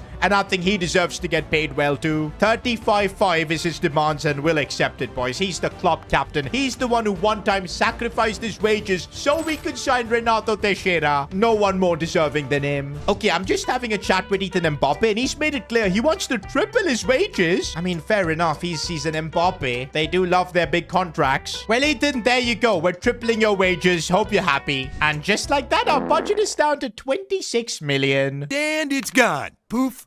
I think with that money, we can probably make like one more good signing. I'm not sure if that needs to go on a striker or maybe like a fullback, because we do still have a 71 rated Blanco in the team, but I'm really banking on him improving. I'm going to leave this decision, I think, to you guys. Let me know in the comments, where should we invest the rest of our money? But now, guys, it begins another Premier League season. I'm so glad that we're still a Premier League club, but we're going to need to do so much better this season if we want to continue being a Premier League club. If we want to continue going beyond that, that. And it all starts it against Bournemouth. Oh, man, the expectations I've got from Paul Pogba, boys. I'm straight away giving him his debut. If you look back at previous S2G FC series, we've always had that one veteran who's come in, completely changed the club. That's been kind of missing in this series, and I'm hoping Pogba can be that guy. But yeah, we got to remember, he's also 35, and straight away, look at that. He's being a bit, you know, iffy on the ball, as we might be in a bit of a problematic situation. We get out of it. Let's go. And now we've got a chance for Pogba, baby. He struck that one so well. Starting off our Premier League season with a win is, I think, something that we need. We need that kind of a morale boost after how poorly last season ended. Renato Teixeira with his dribbling. He's now got the technical plus play style as well. There's a lot of stuff he can do. Finds a bit of space off the bar and in. This is what S2G FC needs. 1-0 up. Oh, not like this. And there you go. We concede. Can't enjoy like one moment of happiness, boys. It's 1-1. But yeah, guys, this is the Premier League. It's not going to be easy getting 3 points. But okay, boys, I'm optimistic about this game. Paul Pogba trying one from distance there. We know he's got the audacity. But yeah, I don't think all of that's going to work in the Premier League right now, though. He beats one really nicely. Good pass for Nwaneri. Looks for Renato Teixeira. Beats one. Renato. Is it going to go in? No. What a chance that was. Wouldn't mind a set piece at all as Pogba's head is off the crossbar. He can't believe it either. Pass master Nwaneri. Looking for Ethan Mbappe, who's found a bit of space, but it gets saved. Not gonna lie, we are playing some good football. We keep this pressure up. Something can happen. We need to improve our ability on set pieces, man. No, no, no, not this way. I can't believe it, man. 95th minute. We start off the Premier League season in pain and agony. I thought we actually played good football. We created more chances. But this is the Premier League, boys. It's the most ruthless league in the world. But you know what, boys? I'm not gonna let my head drop here. We've got Burnley next. Thinking of making some changes, maybe getting Couché back in the team. Also, Wang instead of Ethan and Mbappe. Let's try both Wang and Pogba. Come on, boys. We need to get our first Premier League win of the season. Oh, and the long ball for Arlo Rose. He's controlled that really nicely. Strikes it well, but puts it wide. You waste chances like that in the Premier League, and it only comes back to haunt you. Linking up with Renato Teixeira. The dribbling there. Superb stuff, and what a finish. The Brazilian is taking his game now to the next level. Oh, look at Wang holding his own in the midfield there. Let's go. Nwaneri now looking for a pass inside for Arlo Rose. If he can find a bit of space. He's got that finesse shot now. Instead, he's just going to go for goal, and the deflection could have gone anywhere. I definitely feel like this season we are looking like a club that belongs in the Premier League. We just need to get the results. Oh, when Nwaneri's been given time and space, he can pick out a pass, but he can also dribble. Let's see what options he's got. Not many. He still keeps the ball. Looking at his options. Arlo Rose inside for Couché. And oh, come on. Wait, it's a pen? I didn't even realize it's a pen. And a yellow card. We'll take that. No wonder Couché missed. Yeah, bro got absolutely taken out there. Why do I want to give this penalty to Paul Pogba, boys? He's not going to do his silly run-up at least. He's keeping it serious, boys. And Pogba gets his first S2G FC goal. That is so awesome to see. He's doing his celebration as well. But the job's not done, boys. Last season, you saw so many games from 2-0 we've bottled. I think we need that extra goal. A few moments later. Well, actually, turns out the 2 goals were enough because it's full time. And we have secured our first Premier League win. And look at that, boys. This is exactly where we want to be. 10th in the Premier League. I know it's early days, but that kind of a confident win we've not had in the Premier League in so long. Meanwhile, guys, we've got Crystal Palace next in the Carabao Cup. Now, this may annoy some of you guys, but I'm not going to focus too much on the Carabao Cup. I'm going to completely rotate my team, use most of our second team players. Because last season, we made the mistake of going all in the Carabao Cup, reached the semi-finals. What happened? Man City just smoked us. Now, we can't waste our resources on this competition. Everything needs to go towards the Premier League. Let's quick sim and see what happens. Are we going to get knocked out? No, we actually go through on bench with our second team. I'll take that. I mean, hey, if we get lucky and reach to the later rounds of the Carabao Cup, of course I'll take it seriously then. Our next game, though, is absolutely massive for us against Newcastle United. These were the kind of games we were losing last year. Couldn't compete with super teams. I'm hoping now with the addition of Pogba and the more experience that we've got that we can compete. Because yeah, if we can't get results from these games, we're going to have another really long and tough season. Already we're making the right decisions here. Good passing and movement as Arlo Rose gets the ball. We know he can finesse it, and that's exactly what he's done. Arlo Rose's first Premier League goal of the season, and it's an absolute peach. Okay, now let's not make the mistake of literally conceding instantly after scoring. It's Julian Alvarez. says. Joe Linton, but Preston, good save. We're going to have to rely on him a lot this season. Oh, Anthony Gordon's been given space, and now that was cold. Not much I could do there to stop him. That's just Premier League quality. Oh, and we've been opened up again. Preston saving us. This is where we start struggling, boys. We cannot let up defensively. Holden wins that challenge. Let's go. Remember, guys, in games like this, if we can't win, we need to get the draw. We failed to do that against Bournemouth. Pogba, smart ball back for Nwaneri, who's got a bit of space to go for it, but that was just straight at the keeper. Oh, Blanco is absolutely exhausted, boys. I think I know that we desperately now need a left back, because that might legit end up costing us here. If not for Thomas Araujo, it would have. I'd say a striker and a left back are two priorities.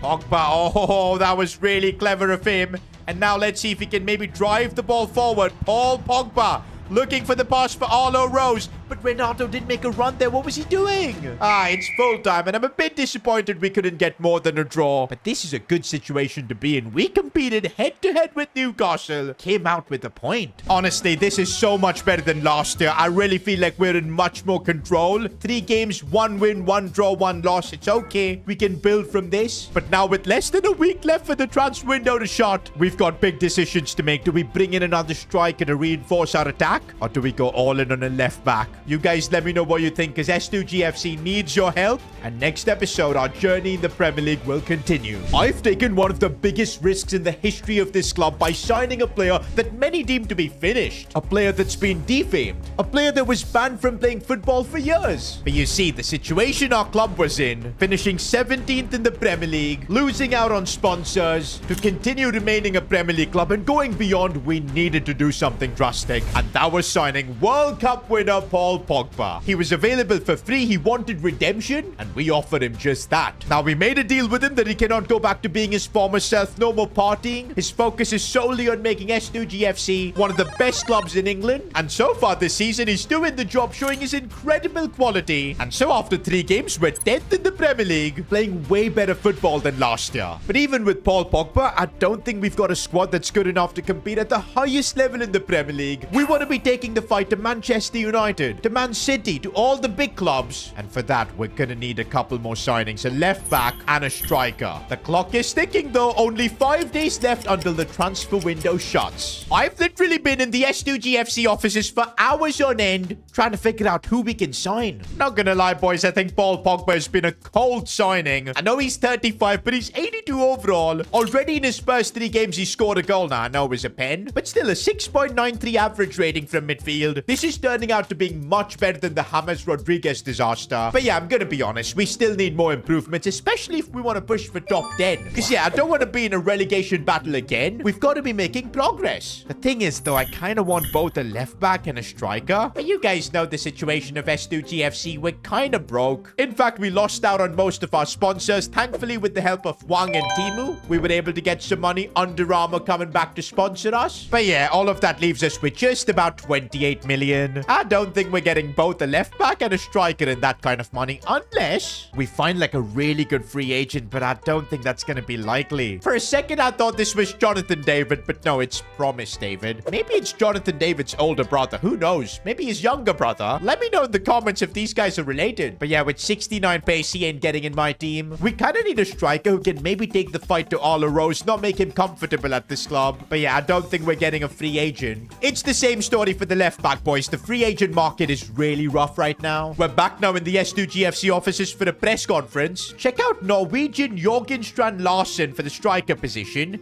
He's strong, got pace, finishing, underrated version of Erling Haaland. Yo, one of our club members is coming up clutch with a suggestion like that. Okay, he wasn't kidding when he said he's an underrated version of Haaland. Look at those stats. Shootings there, bit of pace, reasonable dribbling, 85 physical though. Bro, coming off the bench, this guy is going to be an absolute machine. 6'4", and I think we might just about be able to afford him. But then we won't be able to sign a left back. And you guys in the comments seem to be divided as well. You should buy a left back because your defense does leak from time to time. And Preston's getting chippy chipped. You don't have to mention that. You kind of need a pacey fullback. I think, yeah, guys, we're going to have to make a tough choice. Do we go for a striker? Do we reinforce the attack? Or do we go ahead and improve our defense? The thing is, Arlo Rose up top is dependable. But so far from what I've watched Blanco, plus the fullback position is super demanding, so Blanco can't play every single game. Maybe in the future, we look to sign this underrated version of Haaland, but for now, I don't think we can afford this. What we can afford, though, is Patrick Dorgu, who plays for West Ham. I've never used him before, but he's got 84 pace, and I think we can get him for a really good deal. I think this is the perfect signing, boys. Dorgu is going to compete with Blanco for that left-back spot. That's the kind of competition we need if we want to be a proper Premier League club, competing with Man City, Arsenal, and all the other big boys. For now, though, can we get this deal done? No, that's a lot of money. I ain't paying 17 million for a 77 rated player. Let's get this down to 13 million. Let's get it closer to his market value. And that's actually going to work. And there you go, boys. We're signing a young 23-year-old left back. I do think after signing Pogba, who's kind of a veteran, we do need some young blood coming into the team. And Dorgu is perfect. That does mean I don't think we'll be able to sign a new striker. I really wanted a tall striker to give us another option off the bench. But now I don't think we're going to do it. Arlo Rose, you better be clinical up top. We're going to trust you every single game. We're actually down to 12 million, but there is a way for us to get some more money. You guys. At the start of this season, we were on 109 members, but now the S2G FC family is growing. We're up to 120, and that means we're getting an additional 110,000 for our budget. It's not too crazy, but yo, every season this amount just keeps getting bigger and bigger. Now, if you guys want to support the club, help make S2G FC great again, become a member now. You'll get exclusive badges and emojis to use in the comments, and also exclusive channels in our Discord server. But if you become a board member, you'll be getting S2G FC episodes earlier than everyone else. So yeah, become a member now, support the club. Meanwhile, guys, we're now on deadline day. I don't think we're making any other signings, boys. We don't have the money. Let's keep this for January. But one really important thing you guys keep telling me to do is sorting out the kit numbers of our squad. I think you guys are fuming seeing Teixeira wear number 23. And I get that, boys. It's time we give him a number that he deserves. Number 10, boys. He's Brazilian. He deserves that number. He's been our best player in terms of talent, and he's going to get the number 10 jersey. I think the rest of the kit numbers look all right, so we don't have to change much. Paul Pogba's rocking the number 8. I think that's perfectly fine. We've actually got 4 offers on deadline day, but I don't want to be selling Blanco or Preston. Oh my days! 72 million for Patrick Preston. This is virtually life-changing money for the club. I've got to at least step back and think. I mean, with this money, we could sign a goalkeeper that's better than Preston. Probably have money to even sign a new striker. Oh my days, this has legit got me thinking. But nah, guys, I can't bring myself to do this. Preston's been here from day one, saving us in EFL League 2, EFL League 1, then the Championship, and now the Premier League. I know he's been getting chippy chip, but I think that's something he can work on. I don't want to rush in and just sell him for 72.8 million, especially on deadline day. Do you know what? If we get like 100 million, maybe I'll think about it. Disgrace. That's what it is, a disgrace. No, they're not willing to pay 100, boys. But we'll counter again with 100. If they pay 100 million, I think it would be silly not to take that kind of money. But yeah, I don't think they're going to accept it. I'm trying, boys. Hey, we're here to make deals and negotiate, but it's going to be at our fee. And looks like the deal is not going through, boys. Preston stays. I went into these negotiations without having any intent of selling him, boys. I knew they were going to reject it. But let me know in the comment section whether I made a foolish decision or not. Definitely an emotional one. But whether it makes sense, let me know in the comments what you think. In fact, we're getting through the transfer window. Since we didn't have much money, less sponsors and everything, we were only able to sign Paul Pogba and of course the left back Dorgu. It's been a bit of a slow window, but honestly guys, I think in January we might be able to sign the striker I want. Because don't forget, if we make it to Christmas top 10 in the Premier League, that's going to give us an additional 10 million. Well, we are heading to Ellen Road now to play against Leeds United. And guys, I don't like Leeds United. They're Max Rose's former club. I would love nothing more than to beat them, and plus we kind of do. These are the games where we can get the guaranteed 3 points and make a push for that top 10 finish. Here's Ethan and Mbappe linking up with Pogba. These two in midfield, they're really getting along well. And in fact, off the pitch too, apparently Pogba and Ethan and Mbappe hang out quite a bit. Bro, a free kick in this position is absolutely beautiful. I think Pogba's good with free kicks, boys. Let's give this a go. I mean, he's got the technique, but wait, 56 free kick accuracy? That is a lie. I guess it's not going to be Pogba taking this then. Our top assister from last year, Ethan Nwaneri's apparently really good with free kicks. If he can call this in, bro, that would just be iconic in a Premier League game too. Oh, he's done it. Ethan Nwaneri with a magical free kick. S2G FC continues to perform in the Premier League this year. If we keep producing moments like that, we're going to be far away from a relegation battle. Also, guys, our new signing, Dorgu, is playing in that left back position and he's looking solid. Oh, and here's Pogba deciding to go through. know what a pass that is, but Nwaneri couldn't get there. Bro, this season our team is completely different. I remember last season we struggled against Leeds in a few games. 1 year of Premier League experience, boys, is already doing wonders, but let's not settle at 1-0. You guys know how ruthless the Premier League can be. We need to get a second here. Oh, we've been opened up, though. This is where I wanted to go 2-0 up, but Preston making a big save. Makes me happy to see that, boys, because we could have accepted a 70 million offer for him. We didn't, and he's repaying that faith. But yeah, I'm not feeling comfortable, boys, at all at 1-0. We need that second goal, because you just know they're going to get an equalizer. Dogu does really well. No, and they've got an in behind. Holden can't keep up at all, and fair enough. It's still the Premier League, boys. No matter how much better we get, other teams are also going to keep improving. This is the world's biggest league. Of course, we're going to have to fight to get 3 points. Well, Nwaneri's got another free kick, and this is far out, though. This is, like, way too far. I don't think he's going to be able to curl this one in. But, hey, it would be crazy not to give this a go. So, Nwaneri's going to go for this, and, yeah, he just didn't have the power. Ethan Mbappe. Oh, that's a lovely ball for Ronaldo Teixeira, who slides this one in. We couldn't find the finish. But we still have a chance here with Nwaneri. Looking for Arlo Rose. He got bodied there. This is where maybe we're missing that extra striker that we couldn't sign because of lack of funds. But we've still got a chance to create something at Ethan Mbappe. Looking for Teixeira. Finding Ben Doku, who's kept himself onside. No, it's saved. But on the rebound, he's put it wide. That is contender for missing the season. Guys, I need answers. How do you miss from here? Like, I know it's a tough angle, but still, he's a professional footballer. He is a bloody joke. He is an absolute joke. Oh, but they've gifted us a goal. They've gifted us a goal. Arlo Rose in the 90th. My days, Leeds United. They deserve to get relegated for that. Guys, it feels like we've stolen a win here. I really don't know how that happened, but we'll gladly take the 3 points. And look at that, boys. Temporarily, we're above Man City in the Premier League. Who would have freaking thought? If we can just stay consistent, I think we're going to be top 10. Meanwhile, guys, we've got a Carabao Cup fixture against Wrexham. And I told you this, guys, in the last episode. I'm resting all my key players in the Carabao Cup. I don't even care. Couché's going to be playing here. This is a chance to put in the likes of Paredes, Caballero, Wang, of course. Our focus is going to be completely on the Premier League, and whatever happens in the Carabao Cup happens. Somehow, though, we keep progressing, which is awesome. We are playing West Ham next in the Premier League, and this is going to be a lot more of a challenging fixture, I feel. They're a good team. It's going to give us an idea of where our team stands. Are we truly a top half Premier League club, or are we just going through a purple patch of luck? Because, yeah, we've had plenty of luck so far this season. You know what? When I see the way we're moving the ball and playing, creating chances like that, Arlo Rose finding space. Ah, that was so close. But you get me. We're playing football like we've never played before. Oh, Ronaldo Teixeira. And he makes it look so easy. The finesse shot plus is too clutch. Donning the number 10 jersey, the Brazilian is carrying us.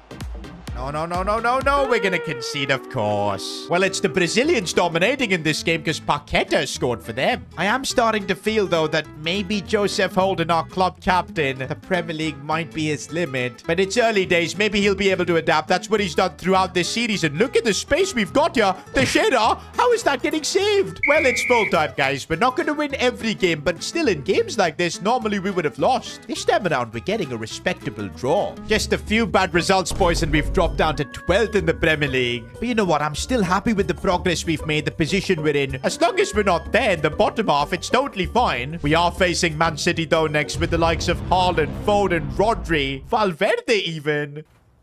We are screwed. This is pretty much going to be the ultimate test for our team. How much have we improved from last season? Can we take the fight to the big boys? About 30 minutes against Man City, and this game has been even Stevens, man. We are controlling a bit of the possession too with Pogba. Look at him control that midfield. And now we've got a bit of space to attack into. Arlo Rose. It's a big slip from the City player, but we couldn't beat Ramsdale from distance. We do something from a set piece. Pogba wins the header. Big save from Ramsdale again. We've got ourselves a free kick, and I don't think Nwaneri's got the power to take it from here. He's not the best free kick taker at the club for some reason. Why is Joseph Holden standing there? Let's see what Paul Pogba can do. Does he have the power to get this up and over?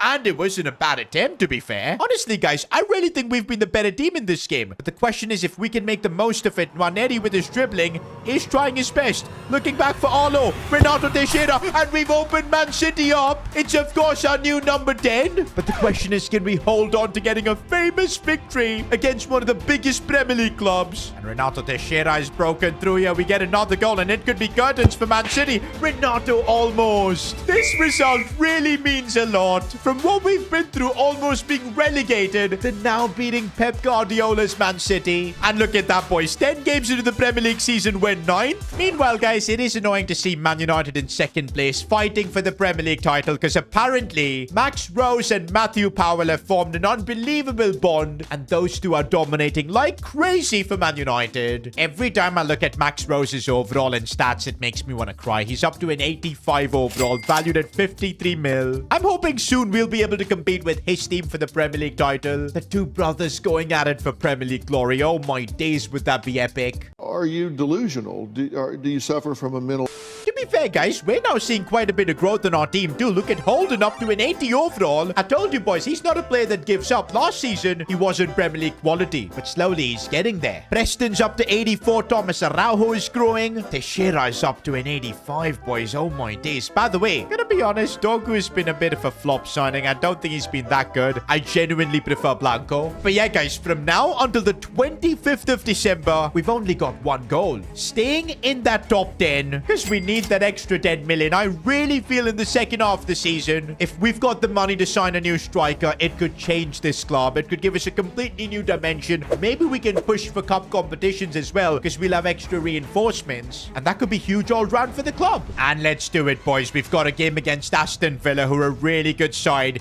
We keep winning games like this, it gives us a good chance of getting into that top 10. Oh, but we've been opened up. Preston again coming through. I think it was offside anyways. But guys, ever since we rejected that offer from Preston, he has just been unbelievable. And here's Renato Teixeira finding a bit of space, maybe going for that finesse shot. Oh, ho, ho. Contender for goal of the season right there. That legit just flew perfectly into the net. What a strike. And Teixeira again, and there's another one for him. He is just too good. We could get another goal here to wrap things up as Arlo Rose is completely through on goal. Finesse shot. He spit it wide. Okay, no, the keeper actually made a save there, but that should have been 3-0 match done. Arlo Rose looking for Teixeira. Hat-trick goal there for him. He is taking the match ball home tonight. Man, results like this is what we've missed since our championship and EFL League 1 days. Finally, we're able to do it in the Premier League. I can't believe this, boys. Renato Teixeira is the current Premier League top scorer. 12 goals in 14 games. And that has resulted in us being 8th in the Premier League. And it's the 1st of December right now. If in 25 days we're still in the top 10, we'll be getting some good cash money. But of course, guys, when everything's going great, something has to go wrong. Wait a minute, guys. What is this? Doctor's note. One of your players have tested positive for doping. They'll be suspended from football for the next, we don't know how many months or years. It's Pogba for sure. Bro, all of you guys are saying it's Pogba. I really hope it isn't him, because we put so much faith into him. He's one of our top earning players. I'm gonna be heartbroken if it's him. But whoever is gonna be banned for quite a while. That's gonna completely change up our plans. What if it's someone like Arlo or Teixeira? No way, I don't even want to imagine that. Next episode, we're gonna find out the truth behind this. The media are calling me the world's most stupid club owner. All this because I rejected a 72 million offer for our goalkeeper Preston. To be fair, even you guys are rinsing me in the comments. You should have sold him, in my opinion. You could have gotten a better goalkeeper for like half the price. One of Sid's biggest mistake, he could have signed a world-class keeper and a world-class striker. Why did you sell him, bro? In all caps. This is above foolishness. Okay. Hey, it's not disgrace!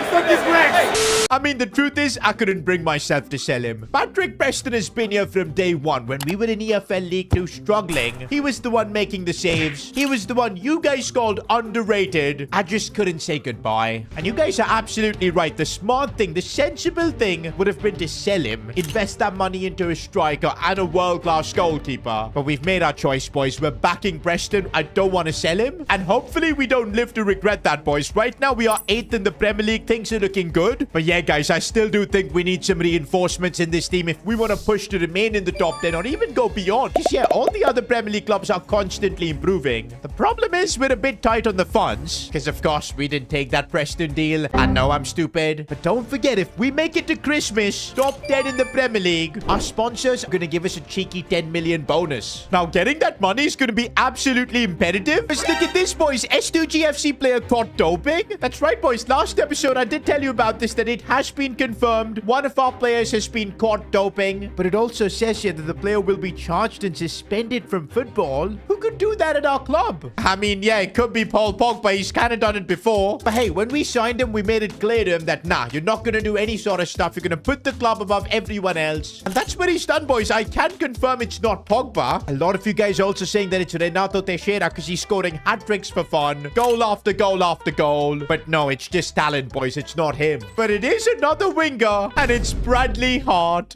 What? I refuse to believe this, boys. This kid had so much talent. Whenever we gave him the chance, he used to just glide and dribble around everyone. But apparently, guys, it wasn't Bradley Hart's fault. He recently met former teammate Richard Healy. Now, we've not heard that name in a long, long time. Of course, he was an OG S2G FC player, but he was really average and we shipped him out. Since then, he's been the #1 hater of S2G FC. But I cannot believe he stooped down to this level. Apparently, he met with Bradley Hart for a couple of drinks. And sneakily, Healy put in something in Bradley's drink, and the very next day, Bradley Hart got caught doping. That is some generational hating from Richard Healy, man. Good thing his football career is finished, but bad thing for us, though. Bradley Hart is getting a suspension for any first division football until the end of the season. That is so rough, man. We're going to be out of depth in the attack with that, but it's also such a talented player whose career is being slowed down. Now, guys, it's even more important that we make it to the 25th of December in the top 10 of the Premier League and secure the extra cash, because in January, we're going to need to bring in some improvements. A lot of you guys are probably wondering, what about Bradley Hart? What am I going to do with him after his ban? I'll be honest, I don't think he was at fault here. He got duped by Richard Healy. I will make him promise us to never meet that clown ever again. But yeah, once Bradley Hart serves his suspension, he'll be back playing with us and hopefully better than ever. He's going to have to train really hard while suspended. Meanwhile, guys, we're outside the transfer window, but we've got a couple of offers for Leandro Paredes. Since we've signed Pogba, we kind of don't need him. And I'll take the cash, boys. His contract's anyway expiring. An extra couple of million could go a long way. Now, while we wait for that transfer to go through, we've got a Premier League game against Leicester. Bradley Hart is not even allowed to be in the stands, boys. That is just brutal. I feel so bad for him because it wasn't his fault. He wasn't trying to,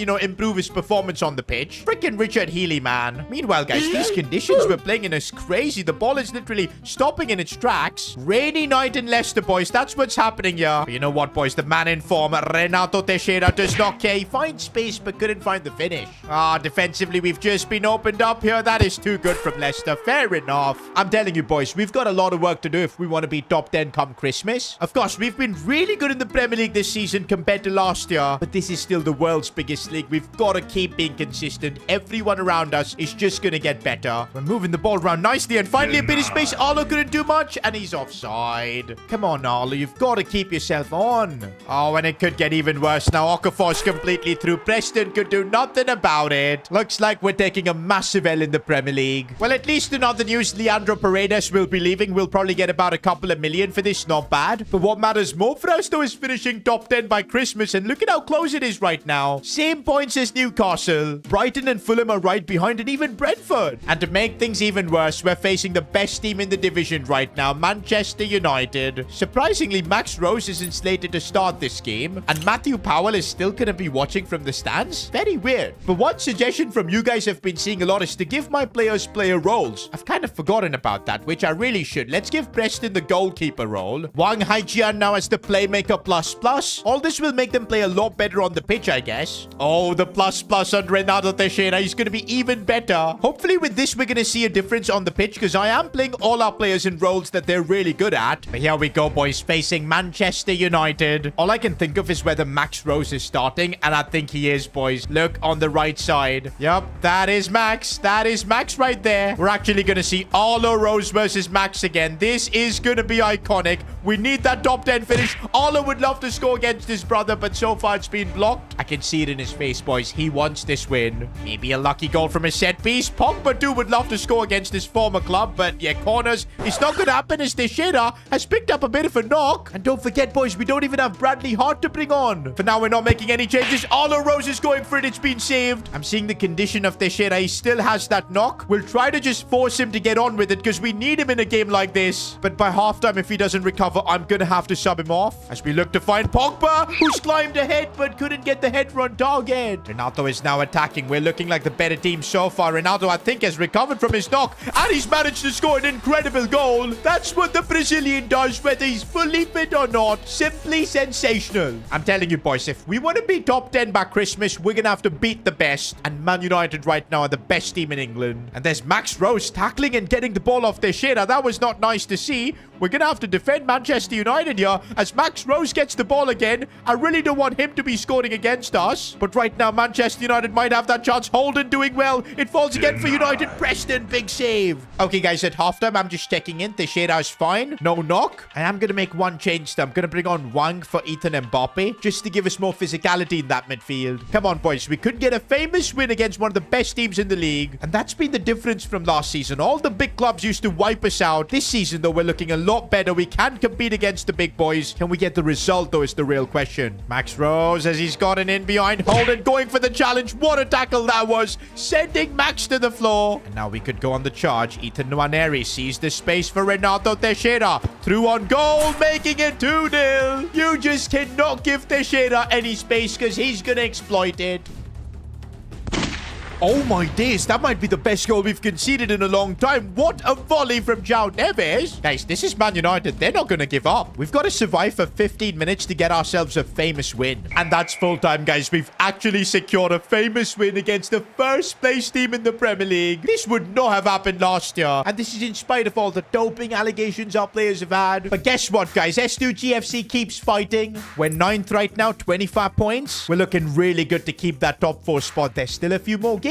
But meanwhile, we've got the Carabao Cup quarterfinals against Chelsea. Now, you guys know I would love to go on a cup run. Last season, we made it to the semi-finals of the Carabao Cup. And after this year, we lost most of our sponsorships. If we can really go deep in the Carabao Cup, maybe the semis, maybe even beyond that and make a final, maybe even winning the Carabao Cup, that could really bring a lot of our sponsors back. It could be huge. But guys, I'm not going to deviate away from our main focus. It's the Premier League. So in the cup, we are going to rotate the squad as much as possible. It just makes sense. Well, because of Bradley Hart's suspension, we don't really have much depth. So yeah, not many players are getting rotated. The likes of Wang, Rivero, Couché, they're all in the lineup. I'm seriously not expecting much against Chelsea here, but you never know. It does scare me to see this Chelsea team, boys, because don't forget, they've got the likes of Cole Palmer, but so far, Rivero looking solid. And Arlo Rose on the attack. I need Teixeira to continue his run, which he didn't do. What was that? And there's the coldest man on the planet, Palmer on the attack. What a pass that was. But we are defending so far. Here's Ethan Mbappe.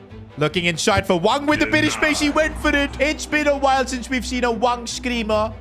Could be seeing one from Tony Wynn, our right back. I don't think he's ever scored a goal for us. Meanwhile, again with Renato Teixeira. He's too good at that. And he gets the shot off, but it's blocked. Meanwhile, Teixeira looking to try something with the rainbow flick, but he couldn't get his shot on target. Bro, even with a lot of changes, we're actually putting a ton of pressure on Chelsea. Maybe it's written in the stars that we make it to the semis. Okay, I said that too soon because now Nico Williams is running straight at us and we just cannot catch him. He is so fast. Plays it inside for Lautaro. Now it's Cole Palmer. Of course, the coldest footballer in the world had to score against us. Here goes Renato Teixeira. This is what he does. Goes backwards for Couché. And now Arlo Rose, if he can find a bit of space, straight at the keeper, though. Second half, we're still going to fight. I don't want to get knocked out. Oh, Renato Teixeira, I think he's done enough. No, it gets saved. Full time, guys. The truth is, we're not ready yet to win trophies. It's going to be a bit of a grind. But 2 seasons in the Carabao Cup, we've given a good fight, boys. Last season, semis. This season, quarters. Hopefully, soon we'll be able to make it in the finals. The focus now is back on the Premier League as we try to stay top 10. I really think if we get like one more win, because it's looking like we've got a game in hand over all the other teams. Yeah, guys, one more win, and I think we've got that top 10 finish sorted. Gotta say, guys, lately we've been in great form. We need to take advantage of that. As I said, 3 points here could give us top 10 by Christmas.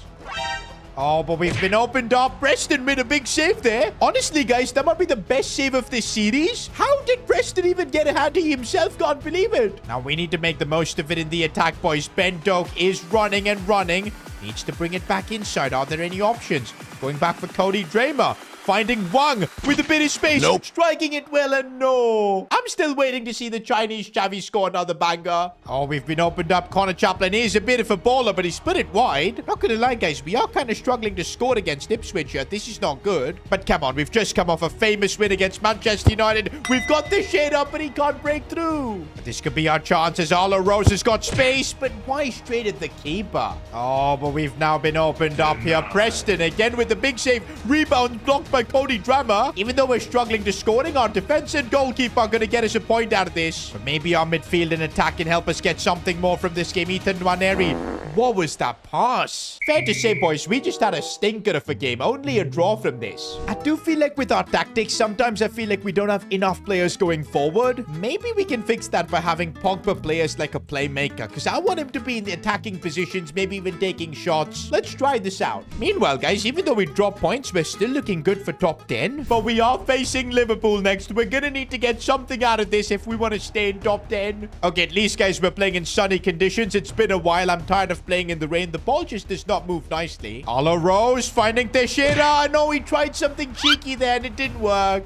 Oh, we've left too much space open then. Gyökeres. You give him that much space on a set piece, he is going to score. Gyökeres is coming at us again, and they're going to score again. And there you go. This is really going to hurt our standings in the Premier League. Bro, I legit can't believe this situation. We're literally on Christmas Day, 25th of December. We're 10th, but we do still have a game against Fulham, who are 11th. If we lose, we're going to be out of the top 10. No 10 million. It's going to really put us back. This is a game that's literally worth 10 million pounds, boys. We have to win this. And we're starting off strong already as Renato Teixeira picks out the net in beautiful fashion. That's what he does. Okay, this has given me a lot of confidence, boys. We can get the result here. Under Armour, prepare to check. Nwaneri looking for Arlo Rose. Controls it, but why did he shoot? This is why we kind of need the 10 million, boys, because sometimes I feel like Arlo Rose just does not know what to do in the box. We do need a striker, but right now what we do need is to defend, which we are doing. Ethan Nwaneri making a really nice run. Renato Teixeira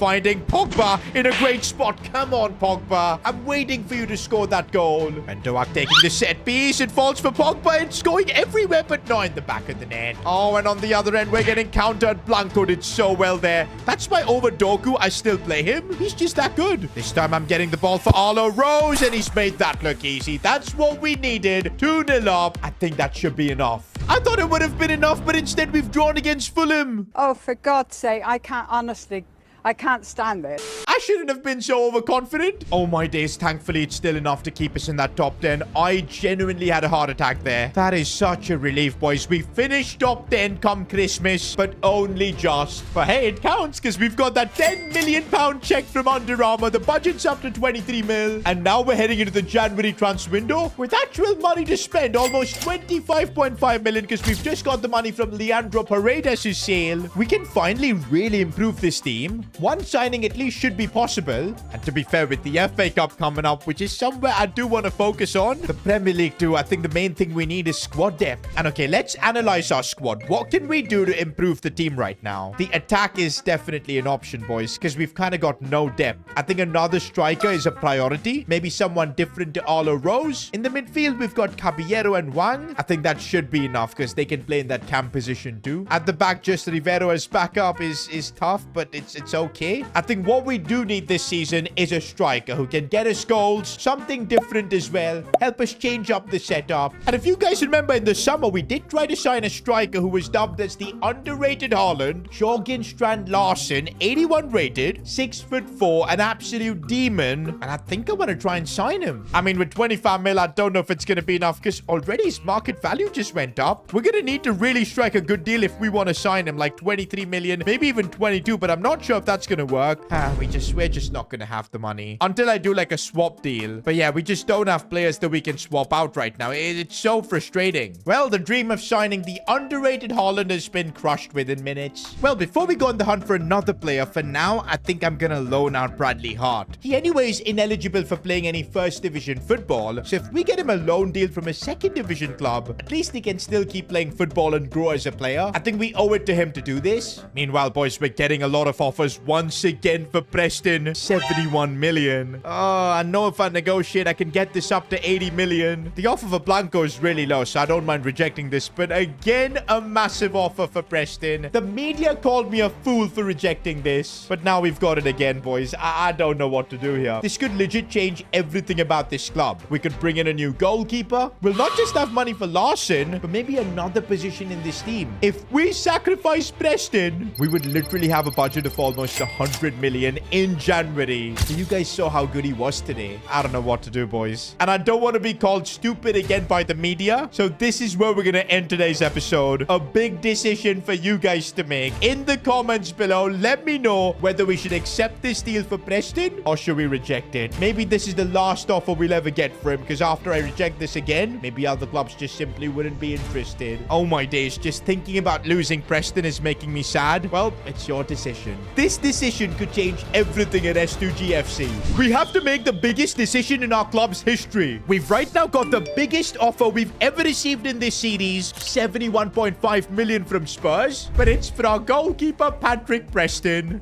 He's someone who's been here from day one, all the way back from our EFL League 2 days. He's got us promoted division after division. He's even been player of the season for us once. So yeah, it's really hard to say goodbye. I mean, logic says we should accept this offer. Use the money to bring in a goalkeeper, another striker. Because yeah, 70 million is no joke. Maybe some of this money could help us buy a new stadium for next year. Now, funnily enough, a few months ago, a similar offer did come, but I rejected it. The media called me stupid for doing so because this was life-changing money. And even you guys doubted my ability as a club owner. And that's why, guys, this time, I'm not going to be emotional about it. I'm going to let you guys make the call here. Whether we still trust Patrick Preston or do we cash in on him? The biggest decision in the history of S2G FC. Should we sell Preston for 70 mil? Oh my days. 70% of you guys think, yup, he needs to be sold. And I'm reading through your comments right now. He's a club legend, but legends never stay. That's kind of true. We need to learn how to say goodbye to some of our legends at the right time. The 70 mil will solve so many issues with the S2G FC squad.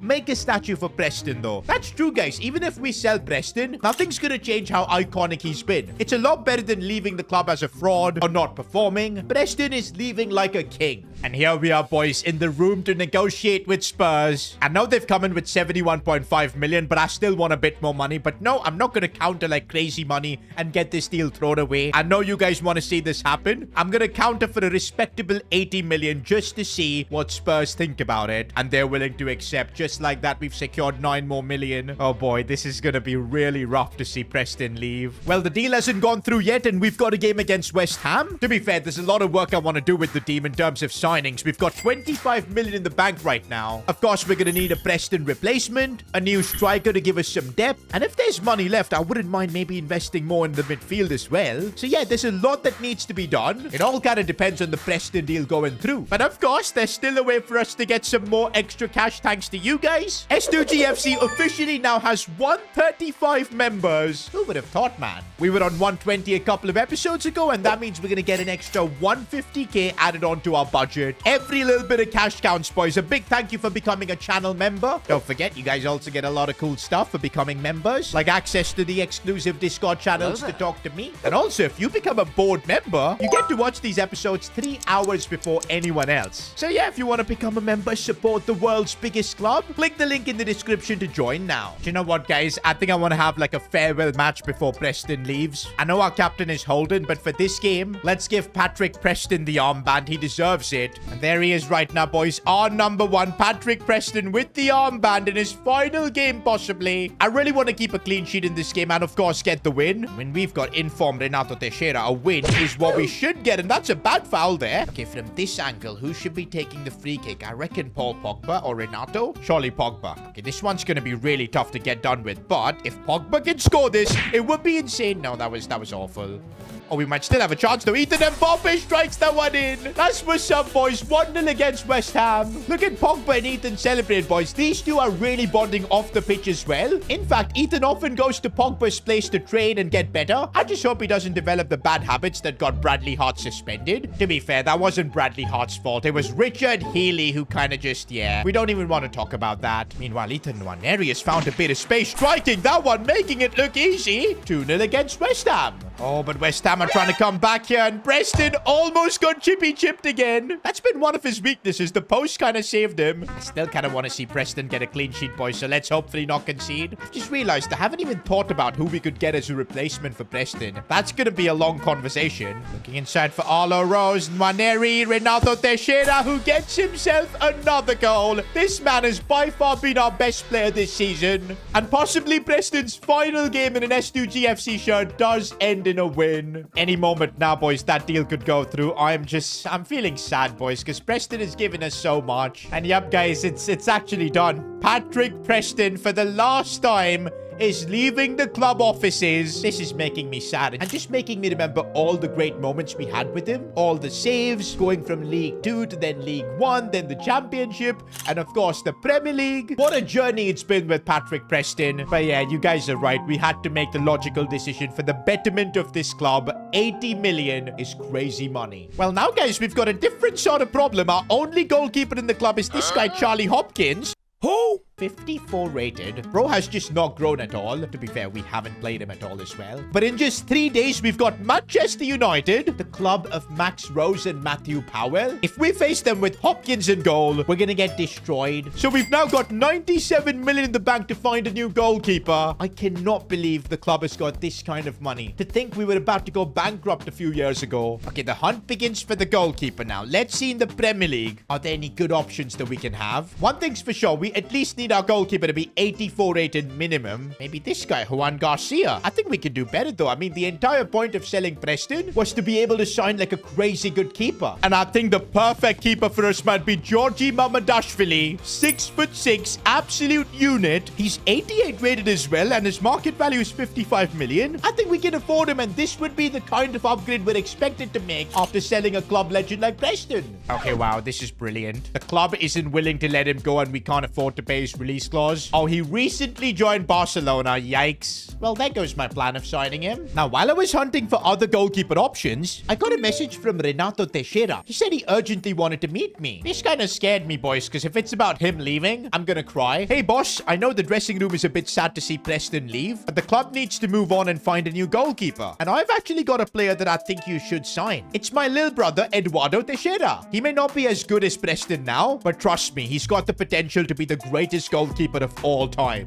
Now, of course, you're the boss, so it's your decision, but trust me on this. Wait, surely the Teixeira family can't produce another baller. Oh my days, Eduardo Teixeira, 84 rated at the age of 19. He's 6'5". Okay, he doesn't look all that much like Renato, but he said it's his brother, and I think there's something special about having the Teixeira family continue their legacy at S2G FC. I know I kind of said I wanted a high-rated keeper, someone like Mamadashvili, but if Renato is saying that this kid has got the potential to be the greatest goalkeeper of all time, I think we need to listen. Okay, yeah, even Atletico rate him very highly. They don't want to sell him, but if we pay his release clause, they're willing to negotiate. And to be honest, about 60 million for an 84 rated keeper, I don't think that's silly. We literally got more money for Preston, and he's, what, 8 years older to him? I'm paying the release clause, boys. Let's bring in the younger Teixeira. I know the last time we had a couple of brothers in the club, things didn't go well, but apparently relations between Renato and Eduardo are very good. I guess because they play in totally different positions. But let's do this, boys. We're right now straight away negotiating with Teixeira. Now, I don't want to pay him too much wages because we've still got more signings to make. Can we get away with about, say, 40k per week? Is that gonna work? It is. Let's go. He's not really looking to ask for crazy money. And who would have thought that we'd be replacing club legend Patrick Preston with the younger brother of Renato? And look at them meet together, boys. Look at the height difference as well. Are they really brothers? Hey, we'll not get into that. What we do know is that we've got an incredible goalkeeper, one for the present and the future. Now, we've still got about 36 million to make more signings, and I think the play might be to get another striker, boys, because we are lacking a bit of firepower in that department. But for now, let's just put Teixeira in the team. Eduardo is going to be leading our defense, and we're straight away playing Manchester United. Couldn't have been a bigger debut for Eduardo Teixeira. I'm just thinking, boys, with all the investments we're making into the club, selling Preston, bringing in a new keeper, soon a new striker, maybe qualify qualifying for Europe should be our goal this season. Because, yeah, we're already in the top 10. It looks like we're going to stay there. To take S2G FC to the next level, we need to be playing European football as soon as possible. And already we're looking to open up Manchester United here with, of course, Maneri looking for Ben Doak. Should have made it 1-0 there. We didn't take our chance in Man United trying to do something, but Eduardo with strong hands there. Oh, but now it's a big chance here for Manchester United, and they do score. Teixeira couldn't do much there. We let the team down. To be fair, man, to make your debut at Old Trafford, the nerves he must be going through. It's his big bro, Renato Teixeira, now trying to create something,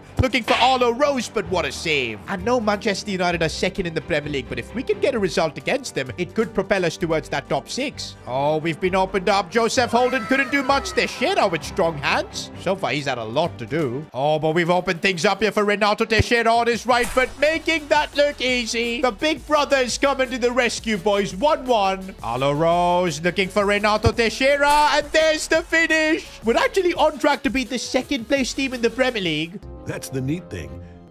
You don't. Oh, but Manchester United could get back into this one, and it's 2-all. Now they could actually make it 3-2, and that's come off the post. Ethan Mbappe finding a bit of space, but the save. I think there is still time, boys, to get a winner here. Come on. Maybe a set piece. It's not going to work. Oh, falls cleverly for Araujo, but he couldn't convert. We're still keeping the ball right now. Maybe a cross or something could work. Waiting for a bit of movement. It's come from Pogba. The header might go in. No, it's cleared off the line. Full time, boys. What a game this has been. The fact that we were able to compete toe-to-toe with Man United, I'll take that as an absolute win. By the way, you would notice one thing. Max Rose wasn't on the pitch for the entire game. No wonder we didn't notice him at all. And no wonder this game was a lot easier. They were playing Trincao instead of him. And okay, apparently there are media reports after this game. Max Rose had fallen ill. The same with Matthew Powell. Wonder what these guys were up to, but that's why they missed this game. Oh, by the way, right after this game, we've managed to loan out Bradley Hart to a second division club. You guys know he's suspended from first division football. He's only allowed to play second division football until the end of the season. This way, at least his growth will be decent. Meanwhile, guys, after that draw, we're in a respectable position, being 8th in the Premier League. And also, guys, not too far away from being in the top 6. It's 6 points. But I think we can cut that deficit down if we continue this good form. And of course, make new signings as well. Because I think it's about time we bring in some reinforcements. Okay, wait a minute. Ben Doak is injured? When did this happen?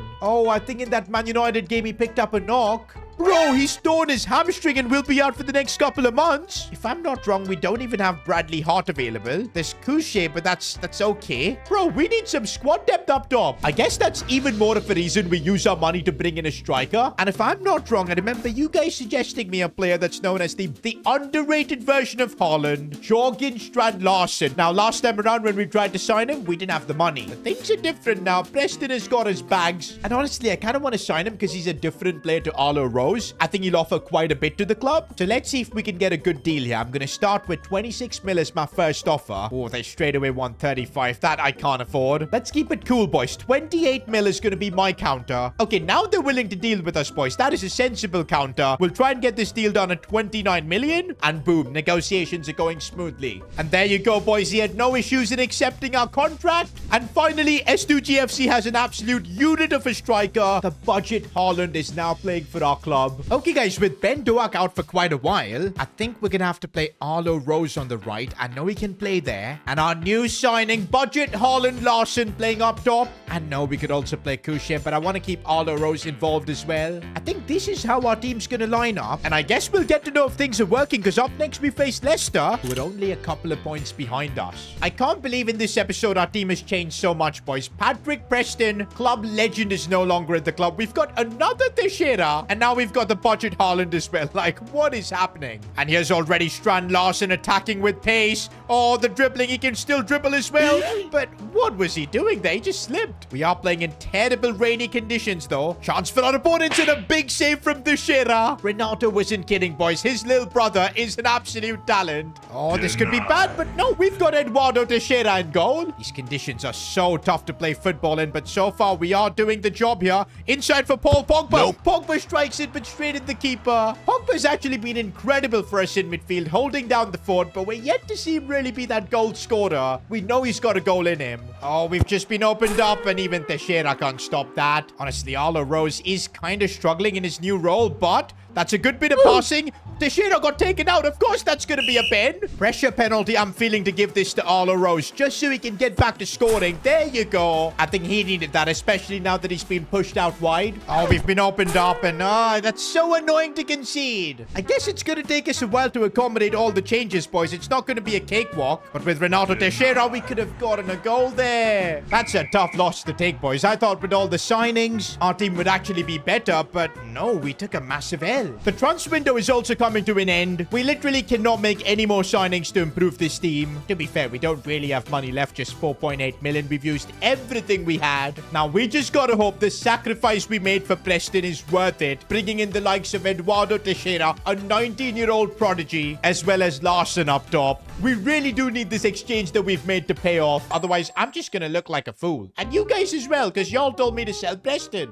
Meanwhile, we've got a cup game against Coventry City. Once again, boys, I'm gonna be honest. In the early rounds of the cup, I'm just gonna use as many of our youngsters, as many of our second team players, and we'll just hope for the best, boys. Let's see what happens in this game, and well, we take an L. That's our FA Cup journey done. To be honest, guys, this season, all I want to focus on is getting S2G FC to Europe. Oh, to be fair, we should have focused in the FA Cup then, because winning the cup would have gotten us European football. But hey, there's no guarantee we would win the cup, man. It's way too hard with the team we've got. On the other side, I think we can get into the top 6. All we need to do is string a few good results, get some momentum, and we especially need our new star striker Larson to step up. With Arlo Rose being forced wide, it's on him to really deliver. Guys, we took a massive L against Leicester. We can't lose this one against Crystal Palace. Hey, I doubt it. But we just got opened up, man. How do I defend all of this? Guys, without Preston, are we getting exposed at the back? I'm trying to find a long ball for Larson, but he's not able to get in behind. What is happening? Oh, and Larson's used his body really well.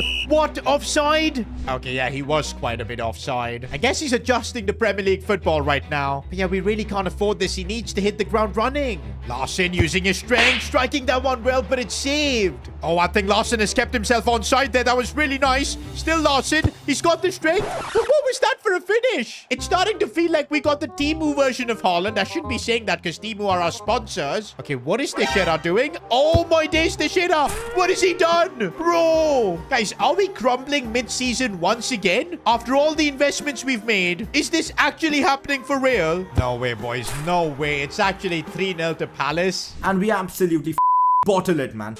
I think it's starting to feel like we've lost the leader in this club. And the dressing room, nothing's feeling right. We've now dropped down to 12th, boys. At this rate, we're going to be in the relegation battle. Okay, I think we're not going to be that bad. But there's no point finishing 13th, 14th, or even 12th. We need to push for a European spot. That's how we'll take S2G FC to the next level. Already a lot of our sponsors have ran away. And I think only getting European football is going to bring them back. And we can start taking this club to the next level. Otherwise, we're going to constantly have our best players leave. Already Preston is gone. We're gonna soon get an offer for Renato, which we really can't refuse. He would want to leave. And that's what'll happen if we don't make progress. Next episode, guys, we need to fight with everything we've got until the end of the season. We must secure European football. Otherwise, we might just forever be a mid-table club. We just had the craziest transfer window in the history of our club, but it was kind of painful. Preston, our goalkeeper who's been here from day one, the EFL League 2 days, he's now gone. We got an offer for 80 million. You guys said we needed to accept it, and yep, he's no longer at the club.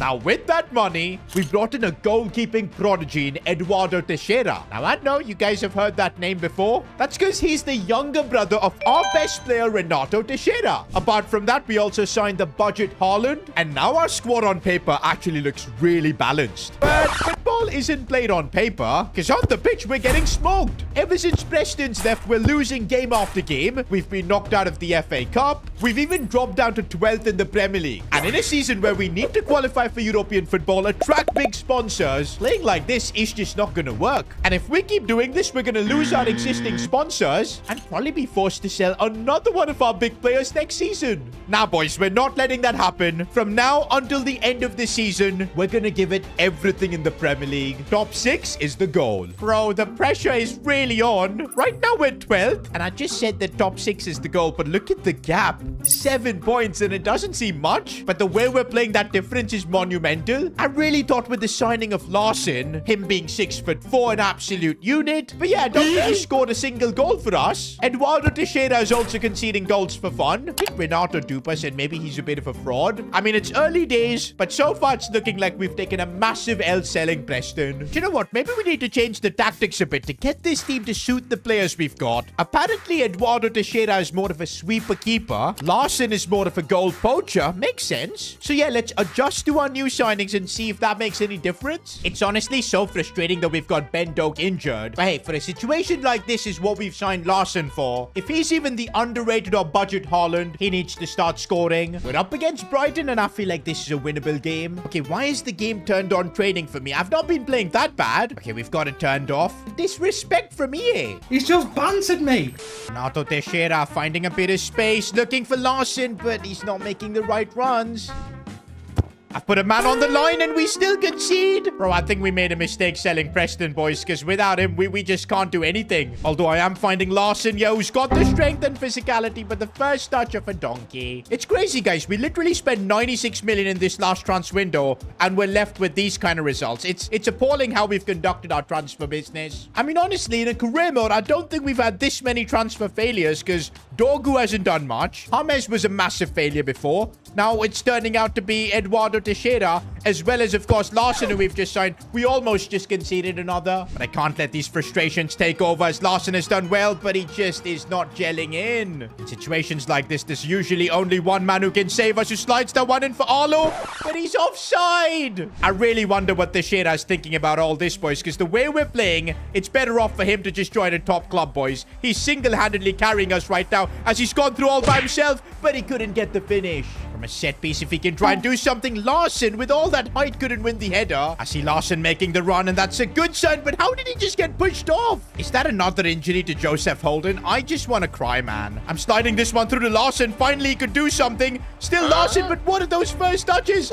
Oh my days, that was horrendous. We've just signed Haaland from Temu. Just awful, guys. Awful, awful result for the club. We keep doing this, boys. The existing sponsors that we've got, like Temu and Under Armour, they're gonna be gone. At least a bit of good news, boys. Holden is only out for 5 days. It could have been a lot more serious. He is still gonna miss this game against Leeds, though. Thankfully, we do have Rivero to come in his place, who's actually been a baller for us. You know what? Maybe this team just needs a bit of support. And would you believe it? We've got the first ever celebrity reaching out to us. This is Paul Anderson, also known as Arthur Shelby, from the Peaky Blinders. How random is that? He just messaged the club's official account, Let's Work. And guys, this is literally his official account. Look at this. Bang. It's literally Arthur Shelby. Sadly, though, I forgot to check the DMs on the club account, and we kind of aired him for like a week. If you're watching this, Mr. Paul, apologies for that. We still appreciate you reaching out to the world's greatest club. And you know what? Maybe a pep talk from Arthur Shelby is what this club needs. Okay, it might be what Strand Larson needs, because finally he's fighting, going through, and he's actually scored. Oh my days. The budget Haaland finally stepping up. Oh, and now Renato's through on goal. Should be an easy finish, and it is. This is the level of performance we're gonna need if we want to finish top 6 in the Premier League. Okay, we've secured a much needed win here, but guys, it's a really long road ahead. We're still only 12th in the Premier League. We need to be going on a bit of a streak. Also, guys, the club's fan base is growing. We now have officially 142 club members. That's 7 more members added since the last episode, and that means an extra £70,000. If you guys want to support the club, become a member now. Get access to emojis, badges beside your name. Represent the world's biggest club. Oh, and also, if you become a board member, you can get yourself 3 hours early access of these episodes. Watch them before anyone else. So yeah, become a member. I'd really appreciate it. But guys, we're back on the Premier League grind, and I'm glad that Joseph Holden is back. To be fair, whenever we play Rivero, we get clean sheets and wins. All right, boys, we're facing a serious Premier League club now. It's Newcastle. If we can go back-to-back in the Premier League, that's what we need if we want to be like a top 6 club. Oh, and what a ball that is for Larson, who attacks it well. But yeah, the header was straight at the keeper. Joseph Holden is looking a bit out of his depth, and Eduardo Teixeira finally coming alive. Oh, but Newcastle have got some serious ballers, man. Teixeira, though, is coming through for us now. It's Ethan Nwaneri, though, and look at the amount of space we've got. We could break away here, and it's Larson in a position he would love to be. But can he make it count, though he doesn't have the pace? Well, there's a reason he's the budget Haaland. Larson, back to goal. This is where he shines. Looking for the ball for Renato Teixeira, who's finding a bit of space. Inside for Arlo. Controls it well. Goes for goal, but it's saved. What I really don't get is why we aren't more effective with corners. Maybe I need to try some sort of a routine. All right, let's see if we can make this work. I've moved Larson around really nicely. Wins the header. That actually worked in a way. He just couldn't find the target. Oh, we've been opened up and Eduardo Teixeira, but he couldn't stop that. We're going to have to fight, boys. If we want to get back-to-back wins in the Premier League, it's going to be a grind. Trent Larson looking inside for Arlo Rose. If he can get on goal side, he tries his best. No way, that's off the crossbar. You know what, boys? Second half, I feel like we've got what it takes to win this game. But in the Premier League, it's very rare that we've been able to make comebacks, boys, because we've just not been good enough. Waneri looking for Renato Teixeira. Arlo Rose, but he's just not able to finish.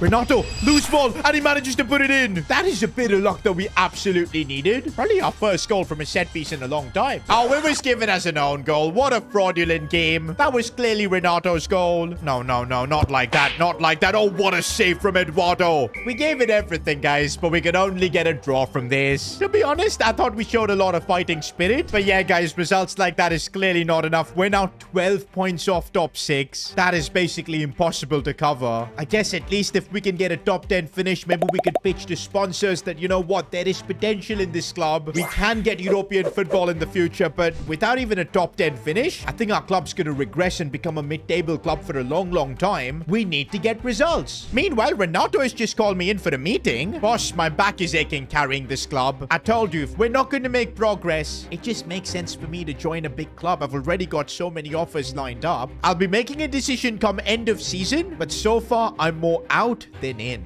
No way, guys. This is getting really painful. We already lost Preston, and now we might lose even Renato Teixeira. I mean, I don't blame him. Look at his stats. He's been carrying this club on his back. Look at the others, boys. Ben Doak, for all we've talked about, he's just like scored 2 goals. Arlo Rose, okay, 12, a bit better, but it's literally been a one-man army. I can see why he wants to leave, but if he leaves, we're mudded. All we can do now until the end of the season is show Renato Teixeira that we're worthy of his talent, and we can only do that by winning and at least finishing top 10. But wait, guys, our next game is against Spurs. That means we're up against Patrick Preston. Bro, we need to be winning these games, and for that, we're going to need to score against the man who's been guarding our goal for so many years. No, but we concede first. On what basis can I even request Teixeira to stay with us, boys? Like, the way we play, it's just sad. But he's trying his best to get us back into this game. Nwaneri for Larson. There you go. We just scored against Patrick Preston, boys, and I don't know how to feel about that. He was special. Arlo Rose really hasn't shined in this right-wing position, but he has done really well there to find drama, and now we might have a chance. Larson. Inside to Renato, cleared away last minute. Sliding the ball for Renato Teixeira. He knows what it needed to score against Preston, and that's exactly what he's done. Preston couldn't even move. I really can't fault other clubs wanting Teixeira, man, because he is one of the best players in the league right now. And with that, boys, we're finally moving up the table. We're above Spurs. Now, I think top 6 is out of question, but we might just be able to get 7th spot. Also, a bit of good news. Ben Doak is back, so we can have Arlo Rose play in the position he thrives in. Also, I'm seeing quite a bit of growth in our players, Ethan Mbappe especially. Oh, look at the play styles he's got, boys. I've been telling y'all that Ethan Mbappe has been hanging out a lot with Pogba. Pogba's kind of been mentoring him, and that's why Ethan Mbappe has learned all the play styles that Pogba has, except for the play style plus. Maybe Ethan Mbappe will take a bit of time to get that. But yeah, that's absolutely brilliant for us. Now let's focus on the pitch. We need that 7th spot in the Premier League. It might just sneak us into a European spot, and maybe then Renato will decide to stay. You can see Renato is just dancing through, man. He should have got the goal, though. Havertz striking it well, but Eduardo Teixeira. Finally, the little bro is coming through. And no, we've made a big mistake in the back. We need to defend this, please. Let's not concede. Thomas Araujo does well. Arlo Rose, he is enjoying playing again as a striker. And that's what's up, boys. Put him in the box. And that's what Arlo can do. No, we've been opened up. And Teixeira again. Bro, I'm telling you, Preston was good for us. But the level Eduardo is showing in this episode today, it's making me feel like we've made the right decision. And now we've got the big bro on the other end of the spectrum and launching an attack, finding Ben Doak. Brilliantly done, and that should be the game for us. Doak finally scoring after his injury. But oh no, guys, our next game is a trip to Anfield. Well, if we want to finish 7th in the Premier League, we're gonna need to beat Liverpool. You know what? We have been in good form lately, and if we can somehow make it work in this game, playing some good football here. Arlo Rose finding Bento, and he's just scored against his former club, showing a bit of respect too. Liverpool don't want to make a comeback, and well, they've just scored easily. These rainy conditions, though, is absolutely woeful, but it's also created a chance for Renato, but he's just shot the ball in the air. We might still have a chance. Doak, somebody just shoot. What a wasted chance. Oh, but we could now get the lead in this game, and Renato Teixeira. He missed that first chance, but you give him another opportunity. He is going to punish you. Oh, no, Joseph Holden. How did he not time that? Well, there goes our top 7 spot, boys. We're going to concede here. No, Teixeira has just saved that penalty. Unbelievable. Bro, even Preston couldn't save penalties for us. I think we've unearthed a hero, and we have pulled off the win here, boys. That was crazy. Eduardo Teixeira. Remember the name. Bro, how crazy is it that both Teixeira brothers are carrying this club so much? With that, boys, the season has come to an end. The moment of truth. Have we actually finished top 7 in the Premier League? And yes, we have. Yo, I was not expecting that. It's because of goal difference. That goal Ronaldo Teixeira scored has just got us top 7 in the Premier League. I'm still unsure whether that gets us European qualification, because I know 5th spot gets Europa League, 6th gets Conference League. Man United won the Carabao Cup. Crystal Palace won the FA Cup, so I'm not sure if we're going to get a Conference League spot. I'm hoping we do, because if that happens, we're going to get a big cash injection. But meanwhile, guys, look at this. Renato Teixeira won the Premier League Golden Boot with 32 goals. He was in the team of the season alongside Nwaneri and even Thomas Araujo. Not gonna lie, having 3 of our players in the team of the season is kind of epic. I mean, the season Teixeira's had, boys. 33 goals. Nwaneri as well came through with assists and goals. But most importantly, the team has grown really well. Even Dogu has kind of made a comeback and is now looking decent. If next season we get the correct funding, and now that we're possibly going to be in the Conference League, better sponsors might come in, we could really go big in the transfer window. I think from here, we need to aim to become a Champions League club soon. But hold up, guys. Breaking news. A world record-breaking offer has come in for Renato Teixeira, and he has accepted it. No way, guys. We've already lost Preston. How are we going to cope without Renato? He's made the decision to leave the club. I think it's final. I'm still hoping there's maybe a way to convince Teixeira, because if this deal goes through, I don't know what's going to happen to S2G FC. Next episode, season 6, the future of this club is on the line. The best player in the history of our club wants to leave. I've just received a record-breaking transfer offer from Barcelona for 223 million. This would even break Neymar's record when he moved from Barcelona to PSG. But man, if I accept this, how are we going to survive? For the last few years, Teixeira has been the man carrying this team on his back. He won the Premier League Golden Boot last year, was easily our best player, and without him, our project is just going to crumble. We've already been forced to sell the likes of Max Rose, Patrick Preston, and now if Renato Teixeira also leaves, where does that leave us? Now, since we hadn't put a release clause on Renato, we're not obligated to accept this offer, but I had made a promise to Teixeira that we would be a club competing in European football, but I failed. Last season, we could finish only 7th. That means we didn't even qualify for Conference League football. I'm still trying my best to convince Teixeira to stay, but in about a week's time, he's going to make his decision, and if he decides to leave, I really don't know what's going to happen to the future of this club. Here we go, boys. We're back again for season 7 with S2G FC, but I've never been this stressed to start a new season, because we kind of don't know what direction this team's going to go. We still need to wait about a week before Teixeira decides whether he's staying or leaving. If he's staying, then amazing. We can focus on building this squad out better, but if he leaves, we'll have a ton of money, but we need to spend it right and make a ton of improvements to this team. Oh boy, this is going to be the season where I'll be tested most as a club owner. For now, guys, I'm in the S2G FC offices, and we need to keep the Teixeira drama aside, because this club needs money. Now, if you remember last season, we had a ton of struggles getting sponsors, because nobody wanted to back a relegation-threatened club, but things are now different. We finished 7th in the Premier League last year, and although we didn't qualify for European football, it does mean that there's potential in us. A bit of a push, and maybe we can become a Champions League club. And because of that, look who's interested in signing a deal with us. It's Adidas. This is actually funny, because they had once sued us for copying their stripes. But hey, in the world of business, we let bygones be bygones. And if Adidas are bringing the money and a good contract, I reckon we should consider them. Okay, this is good, boys. They're offering us 25 million. But not only that, if this season we can qualify for Champions League, they will completely fund the signing of an Adidas-sponsored football footballer? Bro, this could be huge. Okay, the biggest Adidas athlete we know is Messi, but I'm pretty sure he's retired. But Adidas do have some serious ballers that we probably can't afford. But yep, guys, this is a big opportunity. 100% I'm signing this contract with Adidas. And that's 25 million going straight into our coffers. Of course, thanks to Wang, we're also getting a deal from Temu. But this time as a sleeve sponsor, they're going to pay us a cheeky 7 million for that. I'll take it. Gotta say, boys, the Chinese Xavi Wang has been one of our most profitable players. Bro has single-handedly saved this club from bankruptcy numerous times. We're up to 33 million now, and we're not done. The reason Temu have gone to become a sleeve sponsor is because we're doing a deal with Prime back again. Now, if you remember, Prime abandoned us because we separated Max and Arlo Rose. But now we've got another brother duo at the club, the Teixeira brothers. Of course, with Renato being the superstar attacker and Eduardo being the heroic goalkeeper. And looks like Prime loved that story. They're willing to sponsor us once again for 22 million. I mean, I'm glad to be associated with Prime again. We need all the money we can get.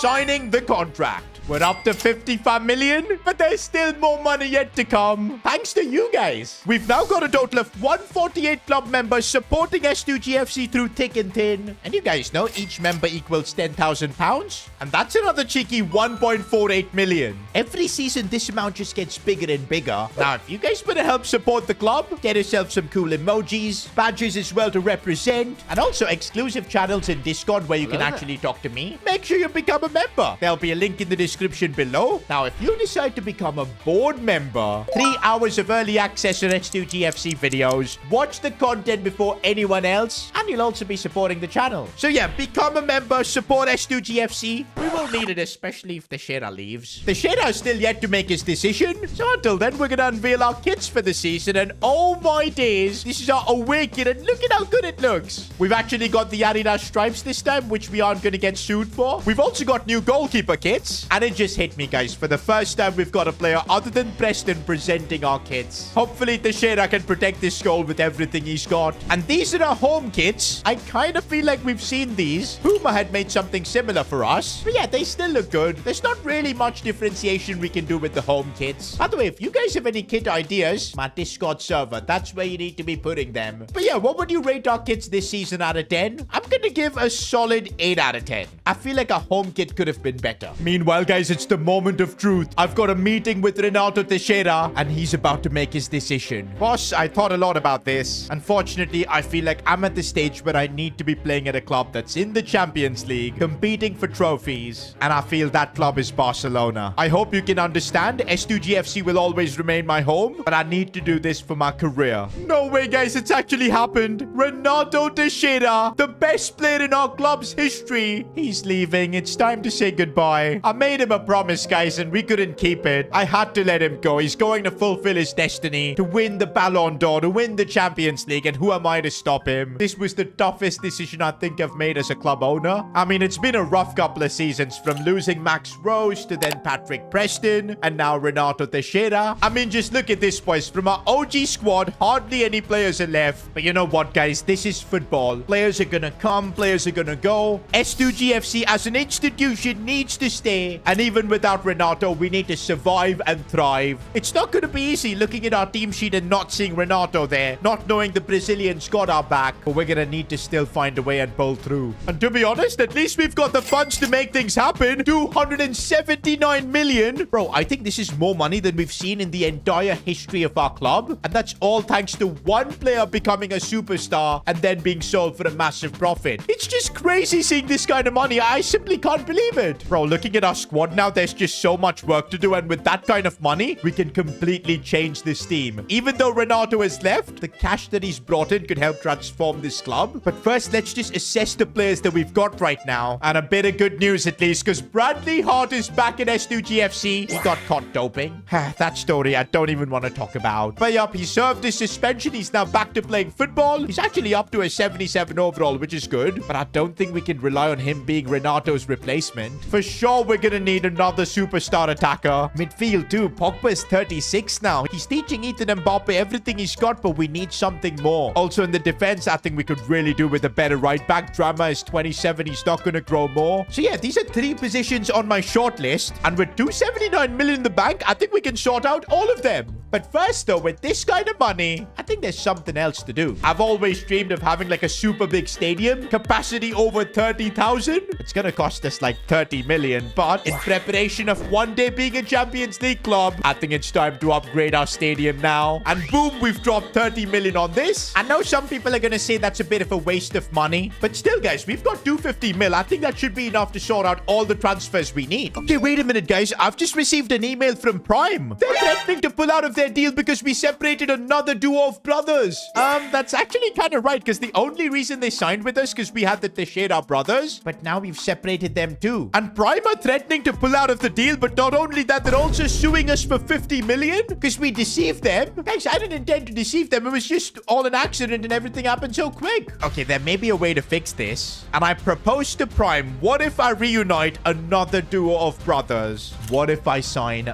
Max Rose and bring him back home? And they said they're willing to drop the lawsuit. They're going to continue funding us, but they still have their doubts whether we can pull this off. Guys, we do need a superstar attacker, and who better than Max Rose, who knows this club in and out. I know he's got a bit of beef with his elder brother Arlo, who is still at our club, but that doesn't change the fact how much Max Rose appreciates S2G FC. This is where he developed, and I think it's the perfect time to try and bring him back. It's going to cost us anywhere between 56 to 75 million, but we've got the funds to do this. If Max wants to come, we can make it happen. And you know what? I'm not going to even ask Arlo about this. I don't need his opinion. We need to make a decision for the club. Okay, wait a minute. Max Rose's market value just went up to 83 million? He's not going to be cheap, boys. He is not going to be cheap, but we're flush with cash from the Renato sale. Let's put a starting offer of 80 million just to see what's up. And they've countered with 111 million. I cannot believe the money we're having to pay to bring one of our own back. I've got to negotiate as much as possible for this, boys, because the cheaper we can get this, the more players we'll be able to sign. 90 mil is my counter. They're willing to do it at 95. I'm going to try and stick at 90. And let's go, boys. We've got a deal. Now, the only thing that's left is to convince Max Rose to sign. Without even asking about what's going to happen between him and his older brother, Arlo, he has accepted the contract. Max saw Teixeira leave and he knew this club needed him. And that's why he's made the decision to come home. And boy, does it feel good to see Max in an S2G FC shirt again.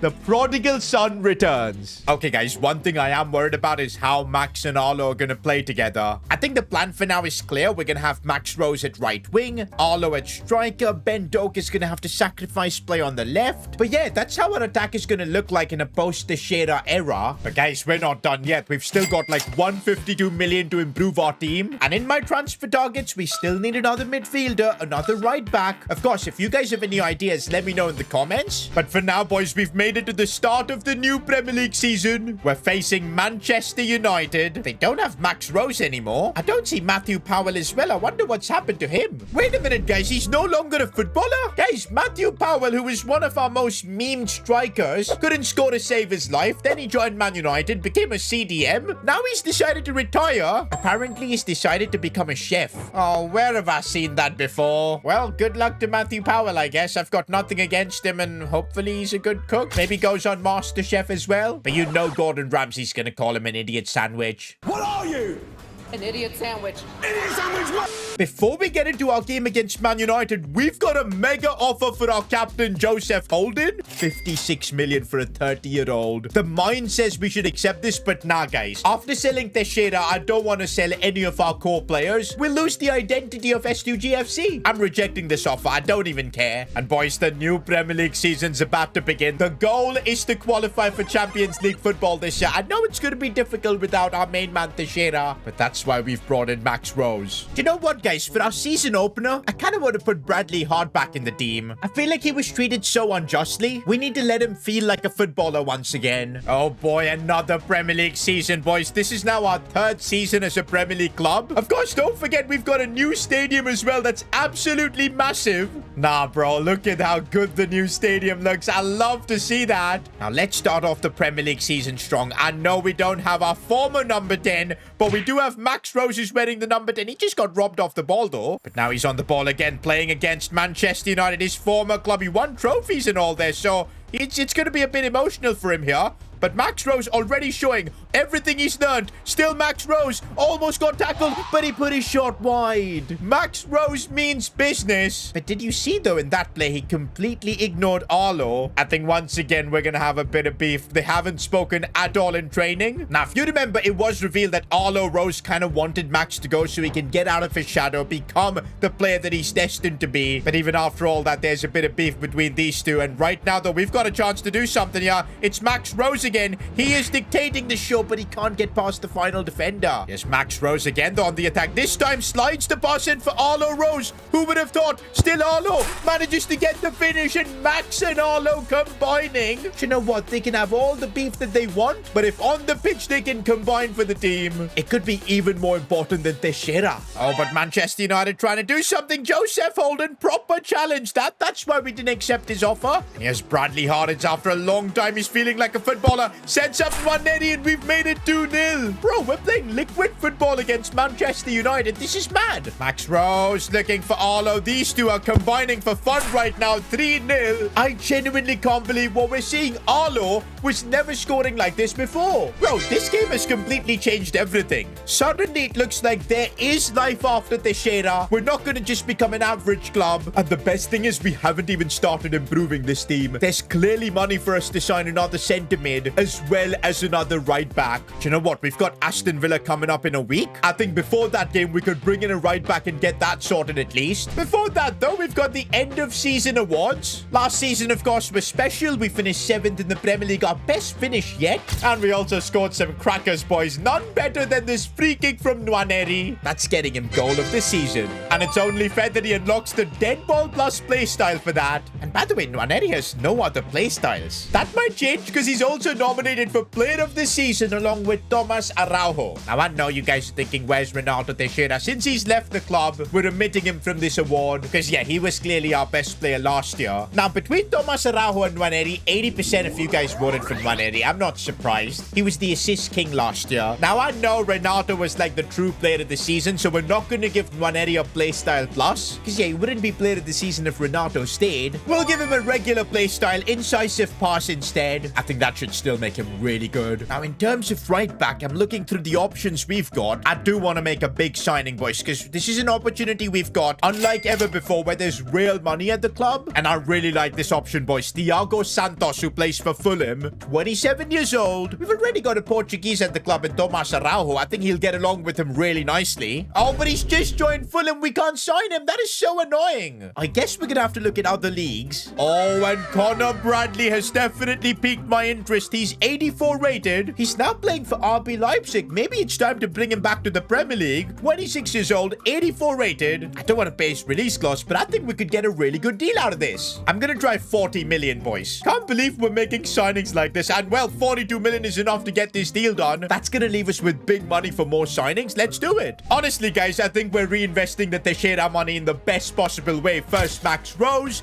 Now Connor Bradley. This is exactly what we needed to do. And oh boy, is it good to see Bradley back in the Premier League in an S2G FC shirt. Oh, apart from Dogu, every player in our team is officially 80 plus rated. I'm sure we can get Dogu to grow. He's young. But I feel we need to be investing more in Blanco, boys, because this guy's got 90 pace. And I think I feel more confident whenever Blanco's on the pitch. I think I'm going to treat him more as a starter this year. Oh, and by the way, our coaching department hasn't seen improvements in a while. Let's get ourselves a new midfield coach. Definitely need some defensive coaches, boys. Wait, what? We can't hire more coaches? I don't get this, boys. We're a Premier League club. We've been in this league for 3 years, and all we can hire is like 11 coaches. That is so stupid. And now, boys, we're heading into our next Premier League game. Wait, is that Ronald Araujo and Davies playing for Aston Villa and Frankie de Jong? Bro, these guys have got a super team. Well, I guess it's going to be a proper test for us, you know, life after Teixeira. We beat Man United. Can we beat this super Aston Villa team? Oh, and also we've got Connor Bradley making his debut. Right now, it's Max Rose in the attack. Look at Max Rose go. He wants to get a goal for himself and he gets one. First goal on his S2G FC return, bro. And look at him celebrate there with Arlo Rose. Are they finally putting the pass behind them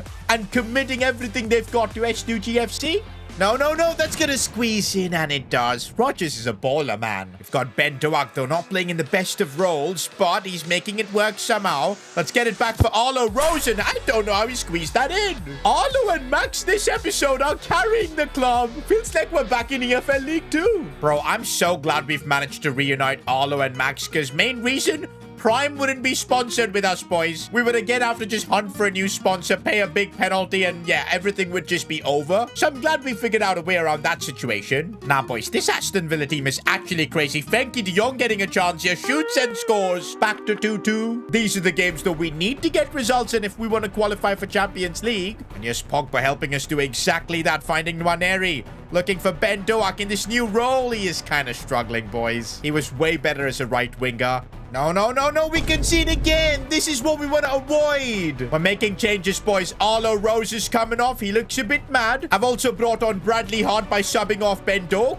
We need to make changes, boys. We need to win this game. Nwaneri looking for Paul Pogba. I see a run being made here by Max Rose. If he can get a shot off, that's the real difficulty, but he can't. Falls for Nwaneri. We need options here. Larson is there. Nope. Can't get the shot off too. On the charge we go with Larson making a run. The super sub. We need him to make things count here. Finds Nwaneri, but no, he got fouled there, I felt. Do you know what? Frenkie de Jong has been an absolute menace to deal with in this game. How does he intercept everything? We might have one last attack, boys. This is it. Nwaneri charging forward here with menace as he looks for Bradley Hart. Bradley Hart with the big moment. No, it takes a big deflection. Full time and Aston Villa get the result. This shows that even though we have improved, I guess, as a team, there's still so much work to be done. Bro, I think I know what's missing in this team, and it's a superstar midfielder. You guys saw the impact De Jong made. We've got Wang, who I think right now is better than Pogba, but we need someone way, way better. And next episode, we've got to make that signing, boys. If we want to qualify for Champions League, if we want to take S2G FC to the next level, this 108 million that we've got needs to be put on a world-class midfielder. The best player in the history of our club, Renato Teixeira, has made the transfer to Barcelona. And that makes me emotional because we scouted him from Brazil, gave him his debut in League 2. And of course, he returned the favor by carrying us to League 1, then the Championship, and then the Premier League 2. Scoring hat-tricks for fun along the way, and also winning the Premier League Golden Boot. And so no surprises, his ambitions were bigger than that. Renato dreamed of being the next Brazilian to win a Ballon d'Or. And since S2G FC weren't even in European football, there was nothing I could do to convince him from leaving. Renato had to join Barcelona to continue his story. But that doesn't mean our story has got to end. Players will come and go, but S2G FC must remain strong. And thankfully, even in Renato's departure, he secured the financial future of this club by being the world record transfer. We got an additional 223 million, and already we've started to put that to good use. First of all, by signing the prodigal son, Max Rose. That's right, the Rose brothers are finally reunited in S2G FC. We also signed Connor Bradley to reinforce our defense. But now that we've lost some firepower in the attack with Renato's departure, what we need to do is reinforce that midfield. Last season, we were losing control of way too many Premier League games. This season, I don't want that happening. We have 108 million in the bank account, but we're already on deadline day. We need to act quick and sign a new midfielder. We're back with another S2G FC episode, boys, and it just makes me sad looking at this team without Renato. I mean, yeah, we signed Max Rose. I know he's incredible, but the way Renato played for us, man, I don't know how Ben Doak is going to replace him. He's got a monumental task. But hey, at least Renato has helped us reinforce the rest of our squad. I mean, we can't afford to have another mediocre season. You saw what happened last time around. We didn't qualify for Europe, and we lost Renato Teixeira. S2G FC now needs to be a club that plays in European competitions. That's how we'll attract talent, and that's how we'll get our star players to stay. But looks like before we can make the midfielder signing, we've got a Premier League game against Leeds. I guess we're gonna have to play Wang in the midfield, the Chinese Xavi. Until we do sign a new midfielder, he's gonna be the one, I guess. Meanwhile, I'm not too confident about Ben Doak. On the left, he doesn't feel the same. I want to give a chance to Bradley Hart. This season is all about his redemption. After 6 months of being banned playing football, Hart is back. Now, if you remember our last Premier League game, we got cooked by Aston Villa. And that kind of filled me with doubts again that are we good enough this season?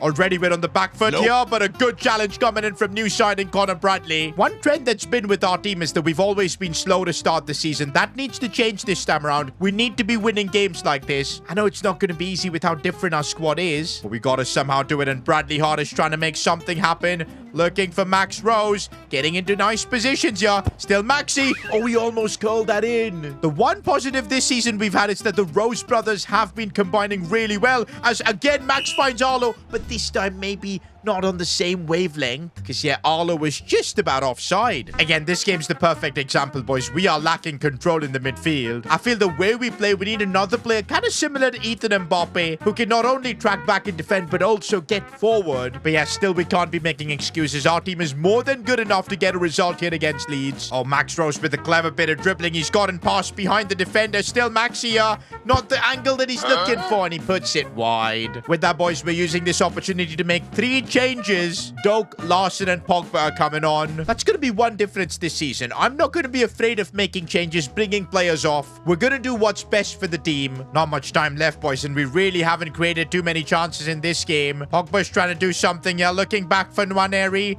This could lead to something. Ethan Mbappe, he's going to take this one out wide. We need to get it back inside, but come on. Maybe this is not over yet, as we've managed to find Larson. I think he's onside. Still Larson. No, he's lost the attack completely. He's holding on to the ball. Plays it back inside for Ben Doak, who has come off the bench. Still Ben. Oh, what a finish in the 93rd minute. Let's go, boys. Sometimes you need a stroke of luck, and that's exactly what we've been given here. Do you know what? Maybe we need to be trusting Ben Doak more. Even if he can live up to half of what Renato Teixeira did for us, it could be huge. That result was massive for us, boys, because it puts us in the top 4. I know only temporarily, but it just eases the pressure. Now it's deadline day, and we can focus on making signings. As I said, I want to bring in a midfielder, and I think I've got the perfect plan. You know how Barcelona stole Renato Teixeira from us? Maybe we can steal one of their most talented midfielders. Now, you might be thinking I'm talking about Pedri. Guys, let's be real. We're not affording him. The same for Gavi. These two are completely out of our budget. But there's another Barcelona midfielder that I think could be just perfect for the way we play, the mentality our team has. And I'm talking about 26-year-old Fermin Lopez. He's 87 rated, incredible stats, and also extremely versatile. If somehow we need him to play left wing, he can do that. He wants to play cam,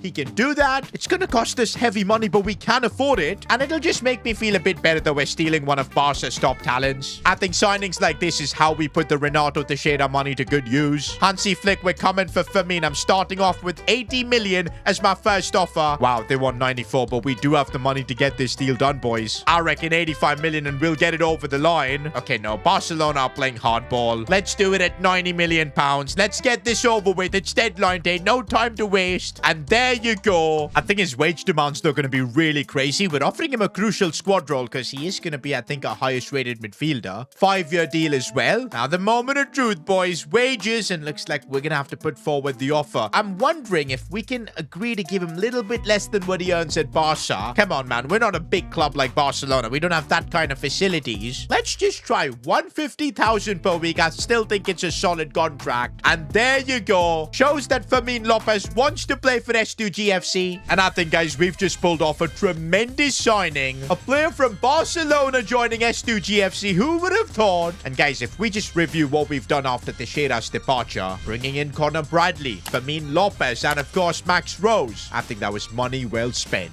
With now just 2 hours left on deadline day, I thought we were completely done with transfers. You know, Fermin Lopez improved the midfield, Max Rose improved our attack, Bradley improved our defense, and we're down to 11.8 million. We're not making any more signings with this kind of money. But I'm in the S2G FC offices right now, and there's a question from one of our club members. Why don't you sign a backup goalkeeper? No way, guys. It just hit me. The only goalkeeper we've got at the club right now is Eduardo Teixeira. I thought we had a backup keeper called Hopkins at the club, but seemingly he's left. Bro, you guys really came through with the advice. Because if we would have proceeded throughout the season without a backup goalkeeper, can you imagine what would have happened happen to us if Teixeira was injured. Now the thing is, we don't need to go for any crazy signing for the goalkeeper position. A free agent should do the job. All we need to do is find anyone that's remotely decent, bit of experience. Okay guys, I did find a goalkeeper, Daniel Grimshaw. Nothing too crazy, 71 overall. But hey, this is the plan. We don't need anyone fancy, and we've got ourselves a backup goalkeeper. At least that's sorted. All right, boys, we can now safely get through deadline day. We've done our job. It was a brutal transfer window, though, losing Teixeira, but I think we've done a good job bringing in some solid players. Rate our transfer window out of 10 in the comments. Oh, and while you're down there, subscribe to the channel, because, bro, this S2G FC series is going to continue to only get more insane. And by the way, guys, if you want to support S2G FC yourself, become a member. I'm now starting to see some of you guys with silver badges in the comment section, and that is so cool. Also, if you become a member, you get access to the emojis, exclusive channels in the Discord server, and of course, if you become a board member, you're gonna get yourself these episodes early. It helps support me, it helps support the content. I'd appreciate if you become a member. And no, after Ronaldo Teixeira, the times are tough. I'm gonna need your help. And by the way, guys, from now on, we're gonna only add the members' money at the start of every season, because I feel like doing it every episode doesn't make sense. Clubs usually take their season ticket money at the start of the season, and that's what we're gonna do. Now, guys, with all the madness of the window done, it's all about focusing on the Premier League. We're right now 7th after 3 games. It's a much better start than we've had previously, but we need to be pushing for the top 6, even top 4 this season. It's time to get serious with S2G FC.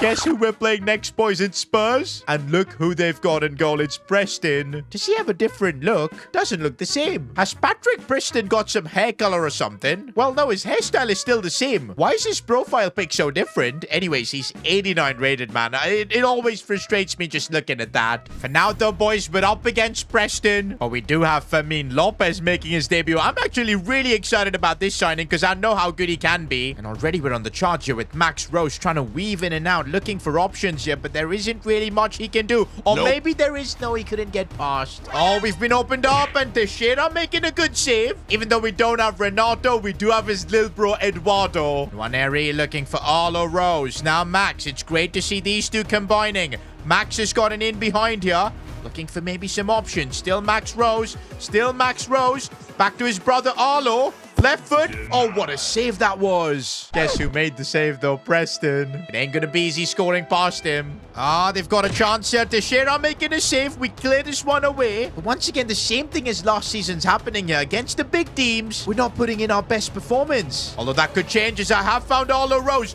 He might be onside here. Arlo, how are you not scoring that? We could still have a chance to Arlo again. Nope. But no, the shot's blocked. But Max Rose, his shot saved too by Preston. Second half, boys, we need to win this game. I think we can do it. We've got the firepower. We just need to take our chances. Oh, we've managed to send Max Rose in behind. I think he's onside, and he gets the finish. Max Rose is him. Did you see that pick out by Nwaneri? That's why we call him the assist king of S2G FC. Fermin Lopez driving the ball forward, looking for options, sliding that one through for Arlo Rose. He doubles up our lead. I told you we needed a player like Fermin in the midfield.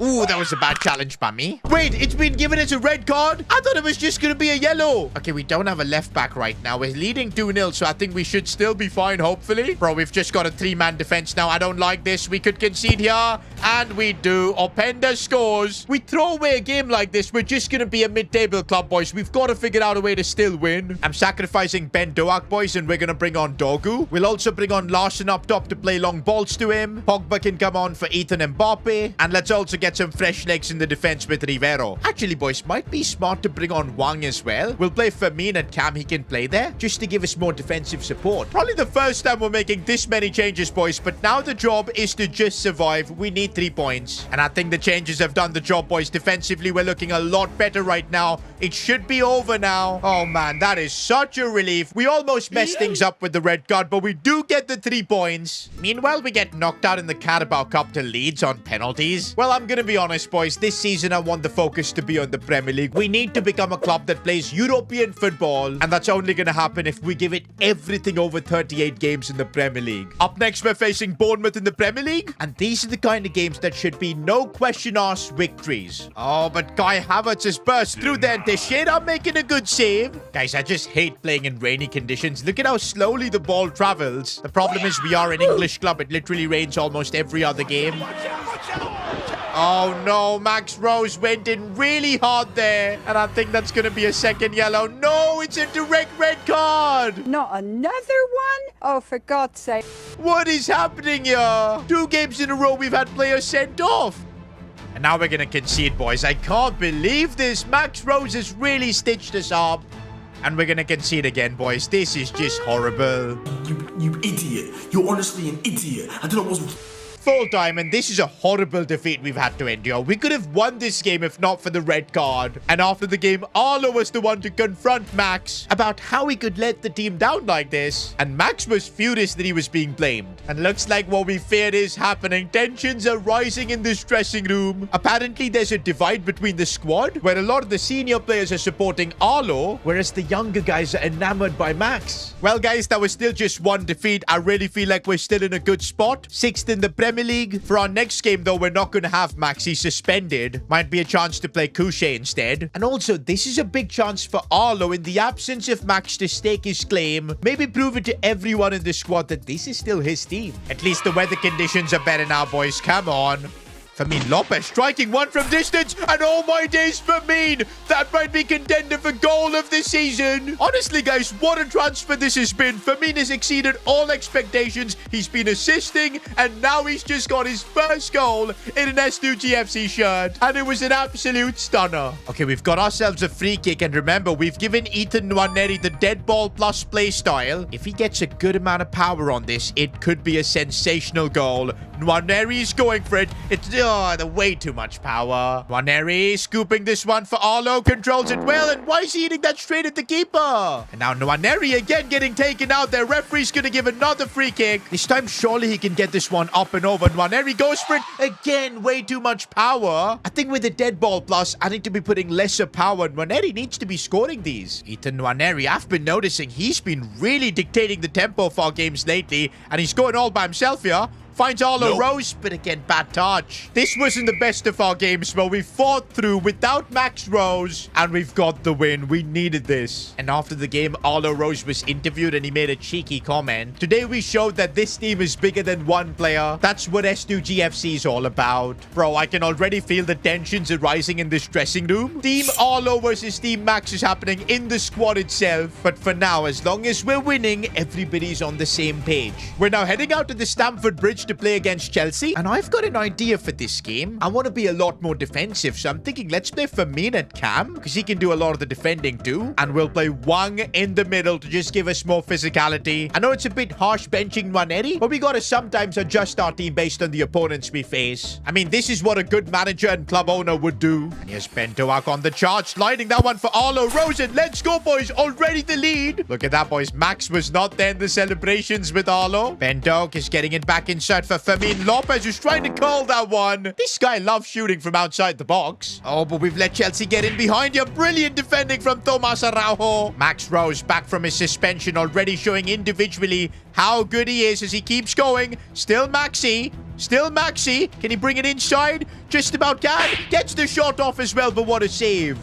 And Doak, and there you go, 2-0. I know I criticized him for not being like Teixeira, but the truth is nobody can replace Teixeira. Doak is doing the best he can. And there's the result against Chelsea. Look at the Premier League table now. Like, can you actually believe this? We're second in the league. And this is also a season where a lot of the big clubs are flustering. Liverpool 10th, Man City 7th. I don't want to say this because it's so early, but have we built a team that's finally ready to challenge for the league? Do you know what? Let's just take things game by game. We've got a great team, but things are finally looking up for S2G FC. Meanwhile, guys, it's the Ballon d'Or ceremony. I'm very curious because I'm sure Renato Teixeira is, of course, in contention for it. Has he won it, though, is the real question. And no, instead, it's still going to be Manchester City's Erling Haaland. Fair enough. But look at Renato Teixeira. He's grown to a 94 overall at Barca. Bro, he's going to be winning Ballon d'Ors for fun with them. Now I'm starting to feel like that we sold him too cheap because his value has gone up to 235 million. million. But anyways, guys, if we're going to be in a title fight too, you guys think we need to be improving the squad a little bit more? Maybe we can have a left winger that's more in tune to playing in that position, because Bendo clearly isn't. Maybe we can improve our defense as well. There is a lot we can do. You might be thinking, with 10 million, how are we going to do all of this? But actually, guys, we've just received a check of 40 million pounds. The Premier League TV money has come through. You guys in the comments reminded me that we forgot to add that, so there you go. Maybe next episode, when we're going to be in the January transfer window to continue our Premier League fight, it might be time to make more signings. Let me know in the comments if you guys have got any idea. But yeah, this could be the season S2G FC can win the Premier League, or at least fight for it. At the start of the season, we sold our best player to Barcelona. The media were predicted we were going to get relegated, but S2G FC never gives up. We reinvested all that money from the Teixeira sale, brought in players like Max Rose, Fermin Lopez, Connor Bradley, and look where we are now for the first time in a Premier League title fight. It's early days, but we've never been in a position like this, just 3 points off the top. And also, we've just had a massive check of 40 million come in, the Premier League TV money. If we play our cards right for the next couple of months, get good results, and then once the January transfer window opens, we maybe improve our team, this could be the season where S2G FC becomes the best club in England. But hold up, guys. I think we're getting way too ahead of ourselves. We need to just tone down the excitement. I know it's super hype being in the top 4, considering every season previously we've started being like a mid-table club, or even sometimes in the relegation zone. But yeah, this season does feel different. I feel like our team is better than ever. Even without Renato Teixeira, we're more balanced. And for the first time, we're in a position where in January, we have the money to make serious improvements. But not everything is going perfect at the club, because I've just got a message from Joseph Holden, our club captain. Boss, I think it's high time the club kitchens get an upgrade. The entire team is dissatisfied with the kitchen and the quality of food, the chefs as well. We're no longer an EFL League 2 club. There's no excuses for not investing more in the club's kitchens. Well, okay, Joseph Holden, I hear you. And apparently it's going to cost us £1 million to completely revamp the entire club's kitchen. I think it's worth it, man. If it's going to get the people at the club happy, from the staff to the players, and just like that, we're down to 49 million. But hey, at least everybody can eat good now. One more thing though, I think the club needs to hire a professional chef. Now, I know Gordon Ramsay is out of S2G FC's budget, but we do have a former player who's recently retired and just become a chef. I wonder why this always happens with us. And yo, guys, apparently Matthew Powell has just been fired from Manchester United because he overcooked Harry Maguire's toast. Bro made one mistake and got sacked. I want to give him a chance, boys. We're hiring Matthew Powell to be the official club chef. He's back, but not to miss sitters. Instead, we're sending him straight to the kitchen. I can see what they're doing. He's cooking. Meanwhile, we're heading to the Etihad Stadium to play against Pep Guardiola's City. Now, this isn't the same Man City. They're not even in the top 4 right now. And I think if we can show that, yes, we can get results in games like this, it's going to make us a proper contender. And we're already on the attack here with Fermin Lopez. He's been a superstar signing so far.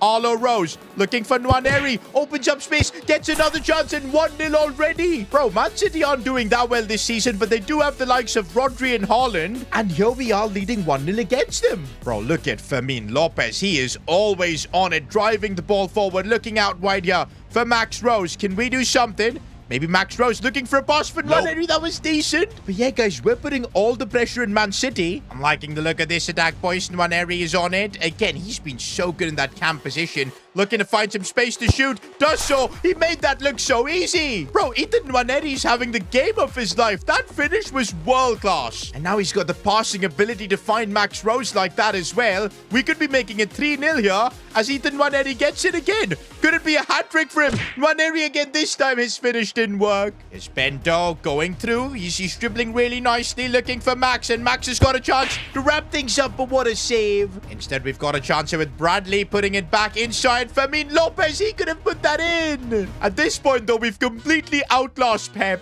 But yo, guys, we actually get a win at the Etihad over Man City. I feel like when we joined the Premier League initially, this was virtually impossible. But over these 3 seasons in the Premier League, we've come so far. And I'm starting to believe, maybe, just maybe, we can win the league. We've got to be consistent, though. And maybe with a bit of help from you guys, we will be able to become Premier League champions. If you guys want to support the club, become a member. You get the badges, the emojis, and also exclusive channels in Discord to talk to me. But if you become a board member, that's where things get interesting, boys. Early access to these S2G FC episodes. It's really awesome to see that we've built a member community of almost 150 people. And if you guys were to join in, help S2G FC, click the link in the description to become a member now. Yo, as things stand, we're just 1 point off being top of the league. One thing that's helping us this season is that the usual top teams in the Premier League are nowhere to be seen. Arsenal, Man United 6th and 7th, City are 8th, Liverpool 12th, Spurs are 14th, Chelsea in the relegation battle. If we can stay consistent, keep getting results in the Premier League, I think this has to be our year. Oh, Blanco's been caught out there. It's not looking good. He needs to defend, but he's been beat. Needs a bit of help, but well, they've missed. That's one area in this team I'm realizing maybe we do need a bit of improvements. Blanco, he's not growing as much. He's still really quick, but defensively sometimes makes a few mistakes. And I'm not a big fan of Dorgu. Maybe in January, improving the left back could be on the agenda. We've given Brighton a free kick from a really good position, and fair enough. That was an absolute beauty. But come on, boys. We can't be losing games like this. This is a challenge for us. We need to thrive. And it's Bradley Hart taking a shot from distance, forcing a save. Oh, Arlo Rose in open space. What a first touch and what a finish. That's what Arlo can do. Oh, Fermin Lopez, brilliantly done. Finding space. No, he put it wide. 9 times out of 10, Fermin Lopez puts that in.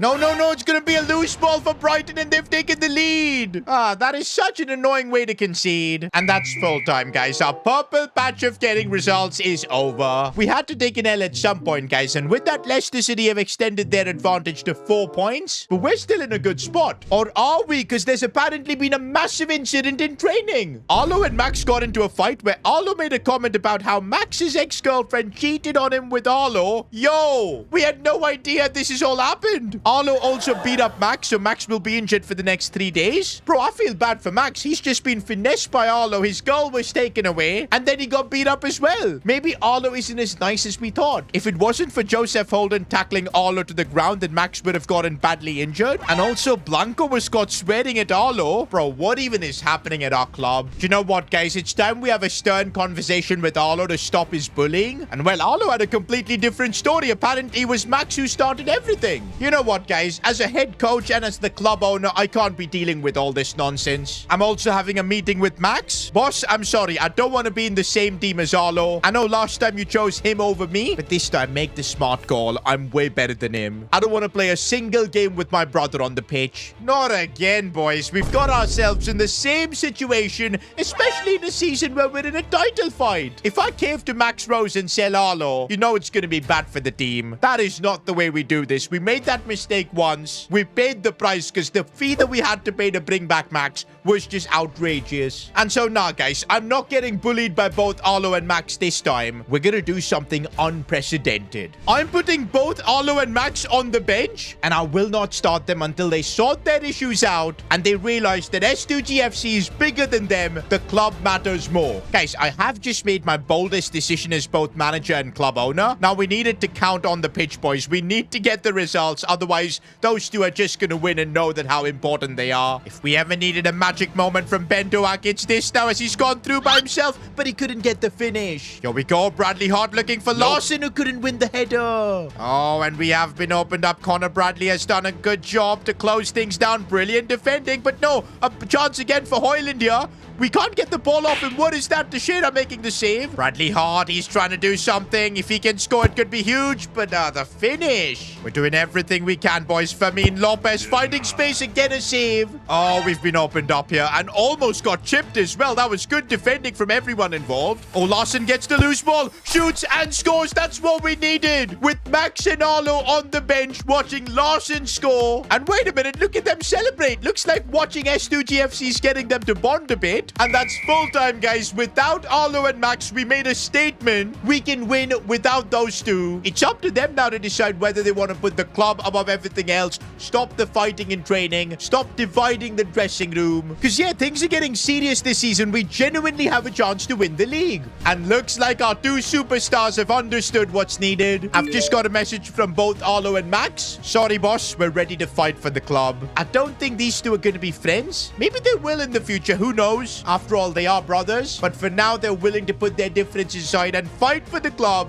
And this definitely has come at the right time because we're heading to Anfield to play Liverpool. Liverpool. Oh, and look at the fitness issues, boys. To win the Premier League, we're going to have to fight through all of this. We'll play Dogu, also Rivero. Wang will also be getting some game time today. But the important thing is that I'm putting both Arlo and Max back in the squad. And come on, guys. Let's try and get a result here at Anfield and push towards that Premier League trophy. Oh, Liverpool have opened us up, and Teixeira got a hand to it, but we still concede. Bro, this Liverpool team is actually good. We are getting outplayed for the first time, I feel, this season. Like, we can't even get the ball to attack. That is just crazy. Finally, though, it looks like we've got a chance as Max Rose has gotten in behind. He's up against Theo Hernandez, though, and that is never a good battle, and we just completely make a mess of it. Oh, and now we could concede as well. Theo Hernandez, I'm so glad it was him there and not a proper left winger. We could have lost the game entirely there. To be fair, it's not looking likely we're getting anything out of this. We need a magic moment from someone. And yeah, boys, full time, and that is a painful defeat to take. With every defeat we take, Leicester City just seem to get better and better. I don't know how they're doing this, but they're 7 points clear. And now even Man United are getting back in the title fight. All my days before Christmas, we actually face Leicester. That could be a potential title decider. The crazy thing is that before that, we've got Arsenal to play. I mean, this is the Premier League, guys. If we want to be champions, we're going to have to keep playing games like this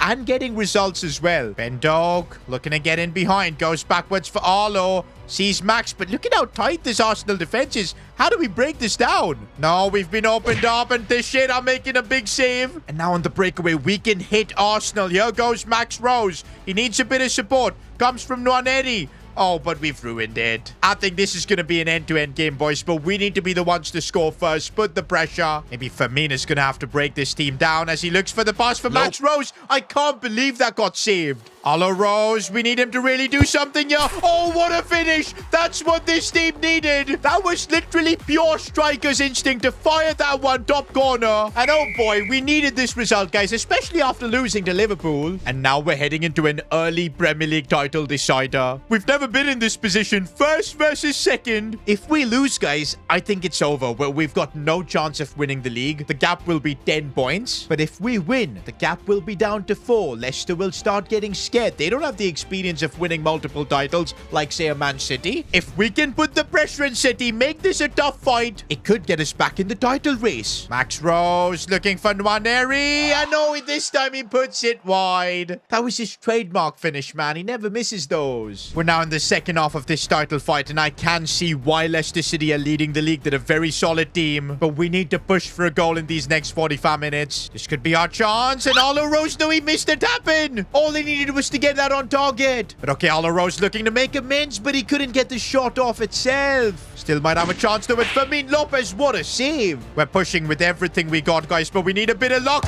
Max, no, it's off the post. And we could still have one more chance. Max Rose, he's been blocked off by most opportunities. No, Nwaneri, how do you not convert that? It's the 86th minute, guys. I don't know how many more chances are we gonna get. Full time, guys, and we couldn't get the win here.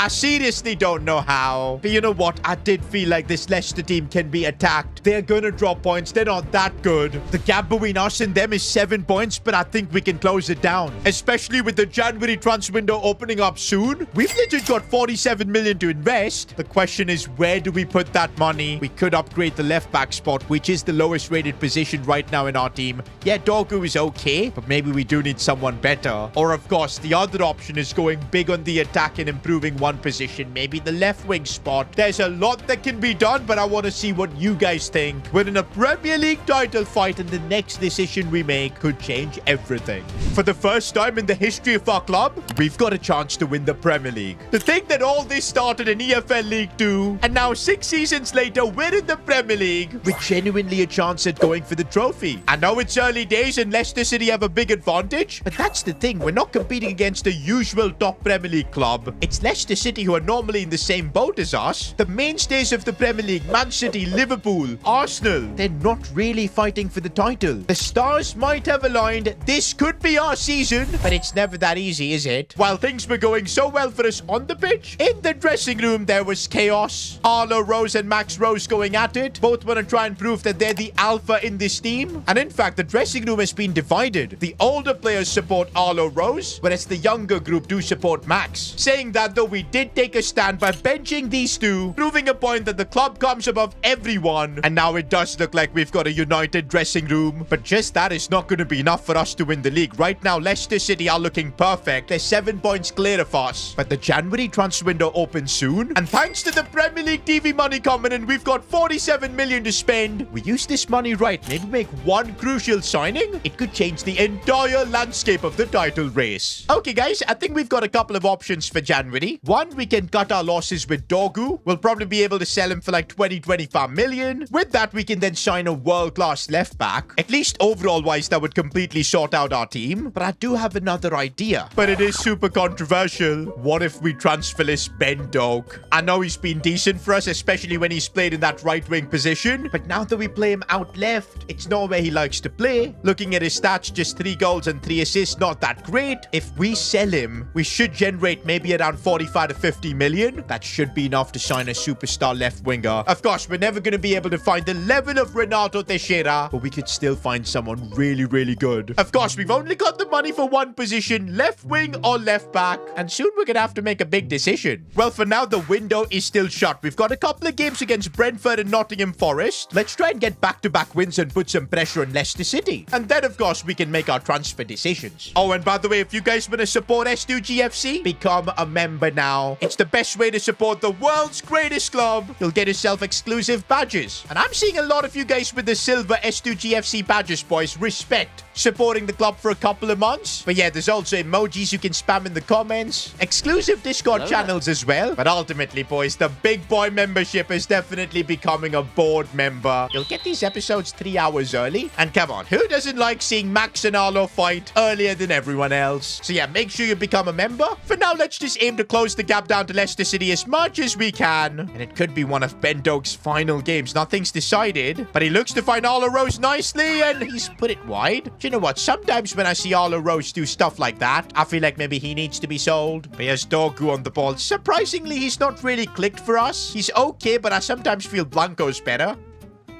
Like, I mean, come on. What was that pass? Ethan Nwaneri sliding this one for Arlo. He gets there this time, though. He again messes up the finish. I'll give him credit for getting into these positions, but Arlo, you got to be finishing those. And oh, no chance here for Brentford. Thankfully, they wasted it completely. But yeah, guys, to put pressure on Leicester, these are the games where we absolutely need wins. Arlo Rose looking for Max. That was lovely stuff, and we get the opener. It's good to see Arlo and Max combining, boys, because we need that, and I guess we've sorted things out. I'm glad we made the decision to bench them to teach them a lesson instead. Otherwise, imagine letting one of them go again. We're also making a triple substitution, boys, getting some young players on. In a season where we want to fight for the title, we've got to make the full use of our squad. And there's the result, boys. A no-nonsense victory. But guys, the real battle is staying consistent, getting back-to-back wins. Oh, and Arlo Rose. Oh, the flick there. He just didn't have the talent to flick it properly. Just realized after this game, we're going to have to make the big decision. Do we sell Doak or do we sell Dogu? I don't know which side I'm leaning towards right now, man, but if Doak can put in a good performance here,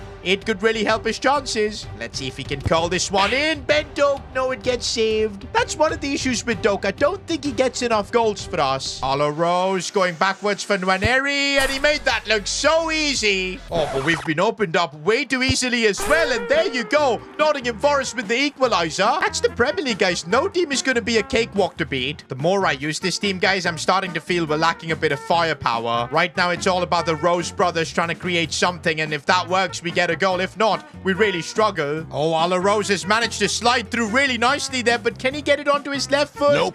And that's where the problem arises. Oh, Max Rose has won that nicely, but how is that getting saved? This is bad, boys. Rivero just got sent there, and oh my days, off both posts and in. Nottingham Forest are schooling us. Oh, what a lovely ball that was, boys. Telepathic connection from both the brothers. Max Rose, though, trying to do something. Back for Arlo. How did we not convert that? Full time, guys. I can't believe we've dropped points like this in a title race as well. This hurts even more because Leicester City dropped points as well. The gap now stays 7 points. It could have been just 4. What an opportunity that we've squandered. But we've now made it to the January transfer window, and that result kind of makes me realize we simply just need more firepower. I think defensively we're doing okay for the most part. Yeah, we could get a better left back than Dogu, value, but I think more of an impact would happen if we get a goal-scoring left winger. The thing with Ben Doak is he's a good playmaker down the wings. That's what he was doing down the right side. We had Renato getting the goals, but now Max Rose is that kind of a playmaker, so it leaves us with not much firepower in the attack. I want to bring in another attacker, but yes, the sad part about that is that Ben Doak will be transfer listed. We need the funds from his sale. I know this is controversial. You guys are probably going to rinse me in the comments, but I think this is the way. While we wait for offers to come in, we're heading to the Emirates, but thankfully Arsenal aren't as daunting as before because they're 15th in the league. This is the perfect chance for us to get back to winning ways. Also, I'm not sure about my decision of playing Ben Doak in a game like this because we're looking to sell him. The thing is, I don't think he's done anything wrong. It's just that we want a different kind of a player,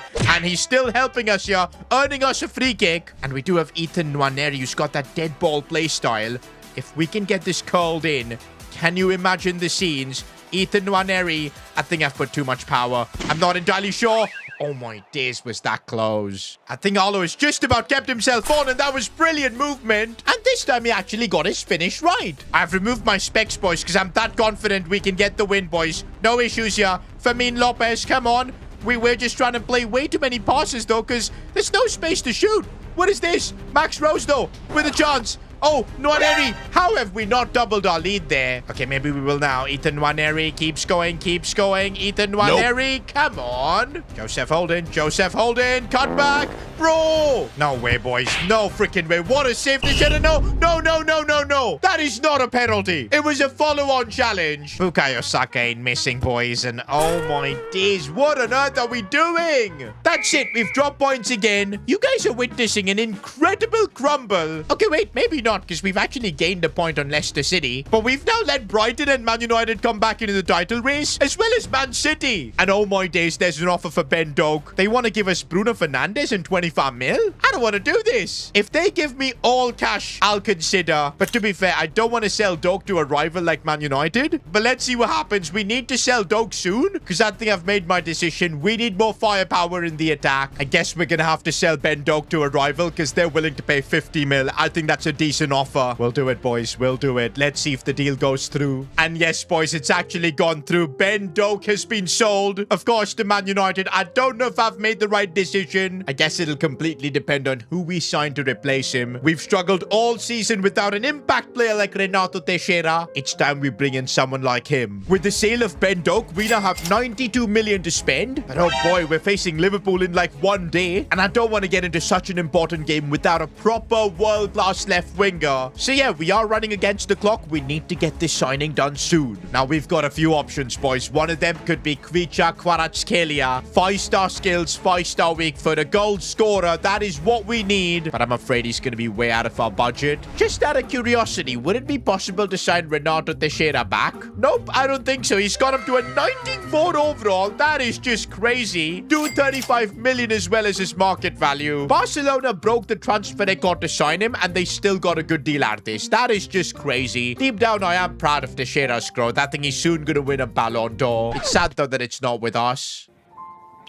He was special. But I think I found the perfect player that can fit our team, and that might be Rafael Leao. Now, I know he's 30, but he's still super high rated. He will give us a solid 2 or 3 seasons. The pace is there, the shooting is well. He is a goal scorer, and I think he'll be available for a really good price. The more I think about it, a player like Rafael Leao is exactly what S2G FC needs to win the league. But again, is he going to be out of our budget? By the looks of it, he is. We're going to start with a low ball offer of 79 mil. And what? That worked? That's lower than his market value.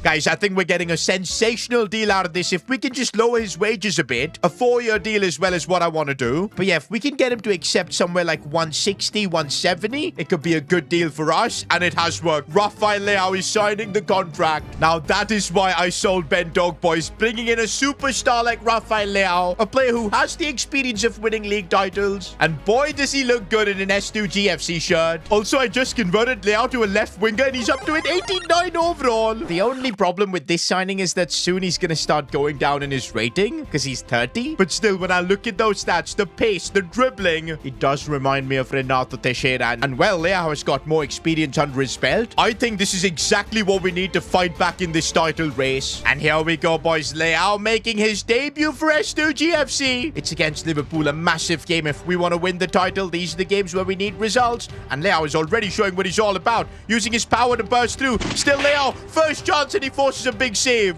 Oh, but we've been opened up. Good defending from Holden there. One thing, though, with Leao, I do feel like we're so much more of a direct team as Leao can just push, use his strength, break through, link up well with teammates. What a ball that is, but good defending from Liverpool. On the breakaway now, we've got multiple options. I'm looking for Max Rose, but he forces another save from the keeper. Leao once again on the charge. He needs a bit of support, and that comes from Dorgu. We're going to try and find this one for Max Rose. That was brilliant build-up play. Guys, why is our defense so deep, man? I don't like this. We need to be pressing forward, winning the ball back. It is us who need the win more than Liverpool. Waneri looking for Ethan Mbappe. If he can find space, it's not looking likely, and we give the ball away cheaply. This way, we're not going to compete for anything, but if Leao can get there, no, he's lacking stamina. He's just arrived from Italy, boys. It's going to take him a while to adapt. This is so frustrating, man. I thought we were really the better team. I can't believe this, guys. From being in the title race, we've now dropped down to 4th. Leicester City are also having a bad run of form. They're losing games, but now we've allowed Man City to get back in the title race. The thing is, guys, we now have no money left. We can't improve this team. We've got to work with what we have. And I'm just looking at the tactics we've got and seeing maybe is there something we're doing wrong. Okay, Arlo Rose is on a poacher role, and that's clearly not something he is. He is definitely more of an advanced forward. We'll try having Nwaneri as a playmaker. I know it hasn't worked before. But also, one more thing, I'm going to have a crazy high line. We're going to use Hansi Flick tactics, boys. Our entire backline's going to be on the halfway line. Oh, for God's sake, I can't honestly...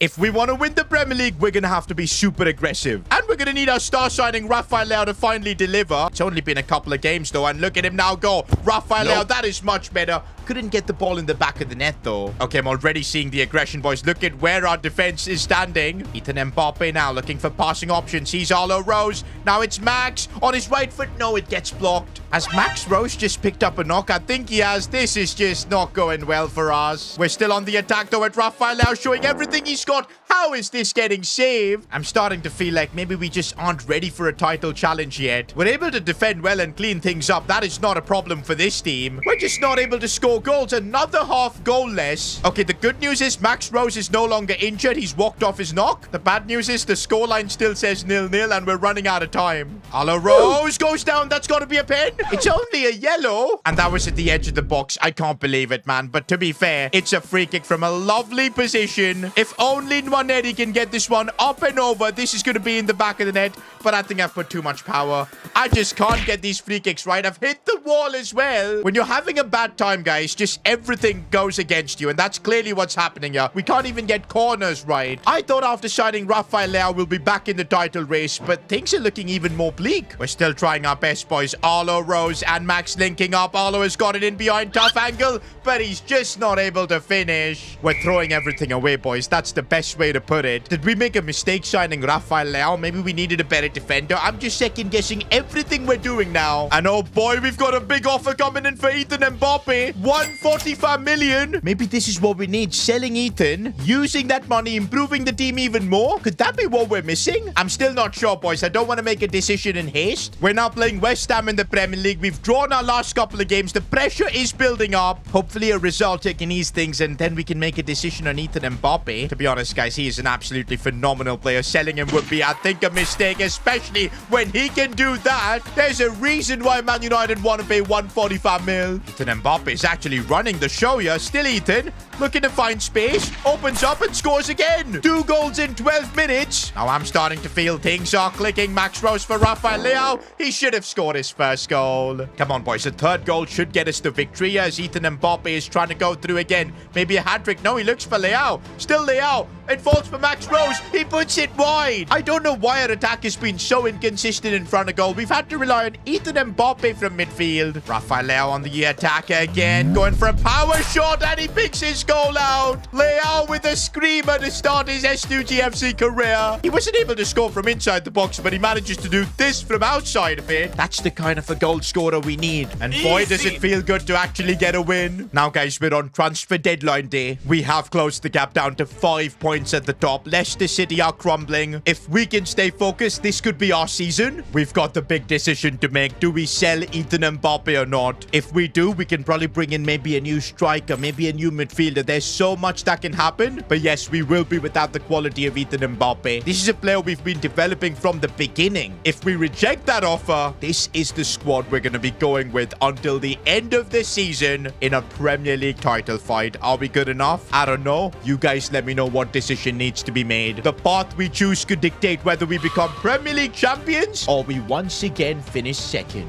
I've just received a transfer offer worth £145 million and it's from Manchester United. They want Ethan Mbappe. Now, if we accept this, we'll have the money to transform our team, bring in maybe a couple of world-class players, but also we'll be letting go of a talent who's been here at the club for the last 5 years through all the tough times. He was literally 63 overall when he joined us. We've grown him to an 86 and he's still 23. There's more room for him to grow. But saying that, the money could be life-changing for this club. And this is literally going to be one of the biggest decisions in this club's history because we're also in a Premier League title race. Making a big change like this could massively affect the title race. Good or bad, we don't know. I really don't know what to do, guys. This is a brutal situation to be in. Our Premier League dream could literally rest on this decision. All right, guys, I'll be honest. I've got no clue what needs to be done. Ethan Mbappe fits so nicely in this midfield with Fermin Lopez, Nwaneri attacking as well. It just works. I feel like it's a bit of a stupid decision to change all of that. But then when you put like £145 million into the mix, we could get ourselves maybe a world-class left-back as well as another centre-mid. And honestly, on paper, it would make us the strongest squad in the Premier League. But the titles are never won on paper. We can't account for how this team would play without Ethan Mbappe. We're already reeling from the fact that we don't have Renato Teixeira. We don't have Preston. I'm not sure if selling another one of our superstars is the play. Do you know what? Maybe I don't need to make this decision. Maybe we need to speak to a veteran at the club who's taken Ethan Mbappe under his wing, has been training him to get better, and I'm talking about Paul Pogba. Boss, you need to listen to me. Ethan Mbappe cannot join Manchester United. I made the same mistake and it nearly ruined my career. I can't see my protege making the same error. But Paul, it's crazy money. It'll completely transform our team. I get it, but you're not accounting for the fact how good Ethan Mbappe is. So what happened with Renato leaving? That's gonna happen to the midfield too. Ethan Mbappe, I feel, is irreplaceable. I've been training him, and this is just the start. He's only gonna get better. This is my advice, boss. Don't sell him. The rest is your decision. Well, if that's the advice from Pogba, I think I'm gonna listen to it, boys. We're rejecting the offer for Ethan Mbappe. It's crazy money, but I don't think we want to be labeled as a selling club. We've sold Renato. We've sold Preston. We're not doing the same thing with Ethan Mbappe. And I think we made the right decision because Ethan Mbappe has developed the incisive pass plus play style. It's the same one as Paul Pogba. The mentorship has worked. And now I'm even more glad that Pogba convinced us to keep Ethan. Hopefully this will turn out being the right decision. Because yes, we are now done with the transfer window. This is the team we've got. And now we've only got one goal to fulfill my dream of winning the Premier League. We're 5 points off Leicester City, but with 15 Premier League games to go, I think we can do it. And there he is, boys. Ethan Mbappe, the decision we made to keep him. Hopefully it's going to pay off as he's going through everyone here.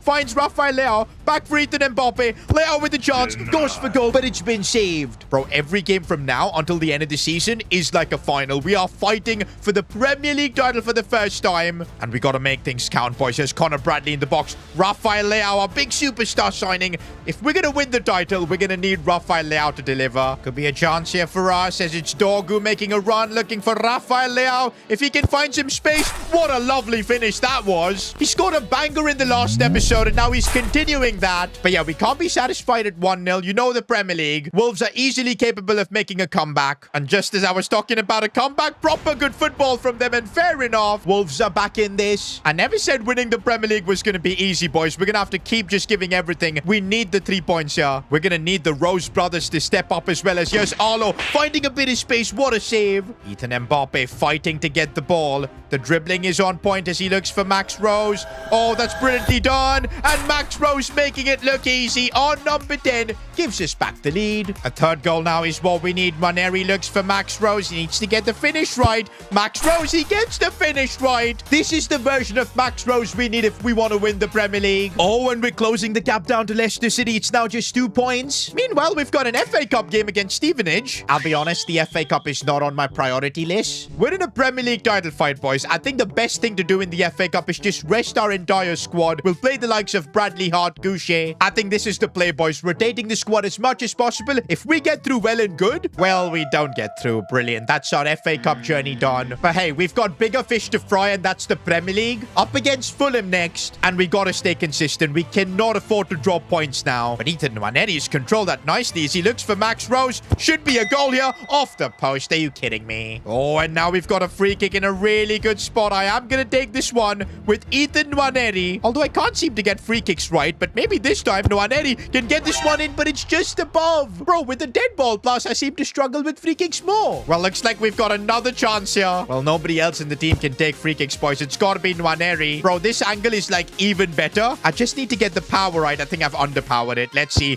Nwaneri, it's perfect, but it's off the crossbar. No way. And now Fulham are on the counter with Rasmus Højlund. No freaking way. Please, Teixeira, and what a save. At least we've still got the younger Teixeira defending our jersey. Meanwhile, we've got Max Rose on the charge looking for Nwaneri. I think he's kept himself on. There's the lead. Finally. He bottled 2 free kicks, but at least he got the goal. And now Max Rose looking for space to do damage as he gets tricked again. And come on, that's got to be a free kick. This is probably the most free kicks I've got in a single game, with, of course, a 0% conversion rate, because I just don't know how to get this one up and over. Maybe this time, Nwaneri, it hits the wall. Okay, Rasmus Højlund is really annoying as Holden gets completely done. Teixeira is there to save us. Oh, no, I think Dorgu's kept himself on. What was that defending from Dorgu? Rasmus is coming at us. I cannot believe how good Eduardo Teixeira is. I don't think he can save us this time, man. That was crazy bad defending from us. Eduardo Teixeira can't keep everything out. We've got to be playing better. Rafael Leao, directness is what he's known for as he bursts through and gets the goal. That is exactly why we've shined. Rafael Leao, and he's dropping a gritty. Set piece chance for Fulham as the ball comes in, and no, what was that defending? What are we doing here? Oh, but we could still get the lead back, and Max Rose has done it. What even are these Premier League games, boys? If we're gonna have to go through this kind of drama every single game, it's gonna really take a toll on me. Can we please not concede, man? That is crazy. What a save from Eduardo. Referee, I would really appreciate if you could blow the final whistle. There you go. What a grind this was, but we do get the 3 points. And wait a minute, guys. That win was huge for us, because finally we've taken the lead in the title race. For the first time ever, we're leading the Premier League. 52 points, 3 over Brighton. I think the main reason we're in this position is that the usual top 6 in the Premier League, they've completely fallen off, and we're here to take their spot. This is a golden chance for us, but we're gonna have to keep delivering on the pitch. We're facing Spurs now, and I know they're not having the best of seasons, but they are part of the traditional top 6. They've got talent. These are the games where we need to keep winning, and we might keep doing that. Arlo Rose, what a finish! This is exactly what we need. Arlo, Max, Rafael Leao, everybody's giving everything. Oh, this is bad, but we concede. I told you, boys, getting a result against the traditional top 6 is always going to be tricky, no matter their situation. But saying that, we do have the quality to respond with kind, as here is Max Rose on the ball, looking to open up some space. Does so beautifully, but what a save from Patrick Preston. Who can forget that Spurs' goalkeeper is one of our own? And now Spurs are looking to double up their lead, and that's exactly what they've done. It's 2-1. To win the Premier League, we're gonna have to get past Patrick Preston. We're gonna have to go through his defense. And Rafael Leao is the one who's taking the responsibility. What a goal! Patrick Preston couldn't do anything to stop him there. Nwaneri.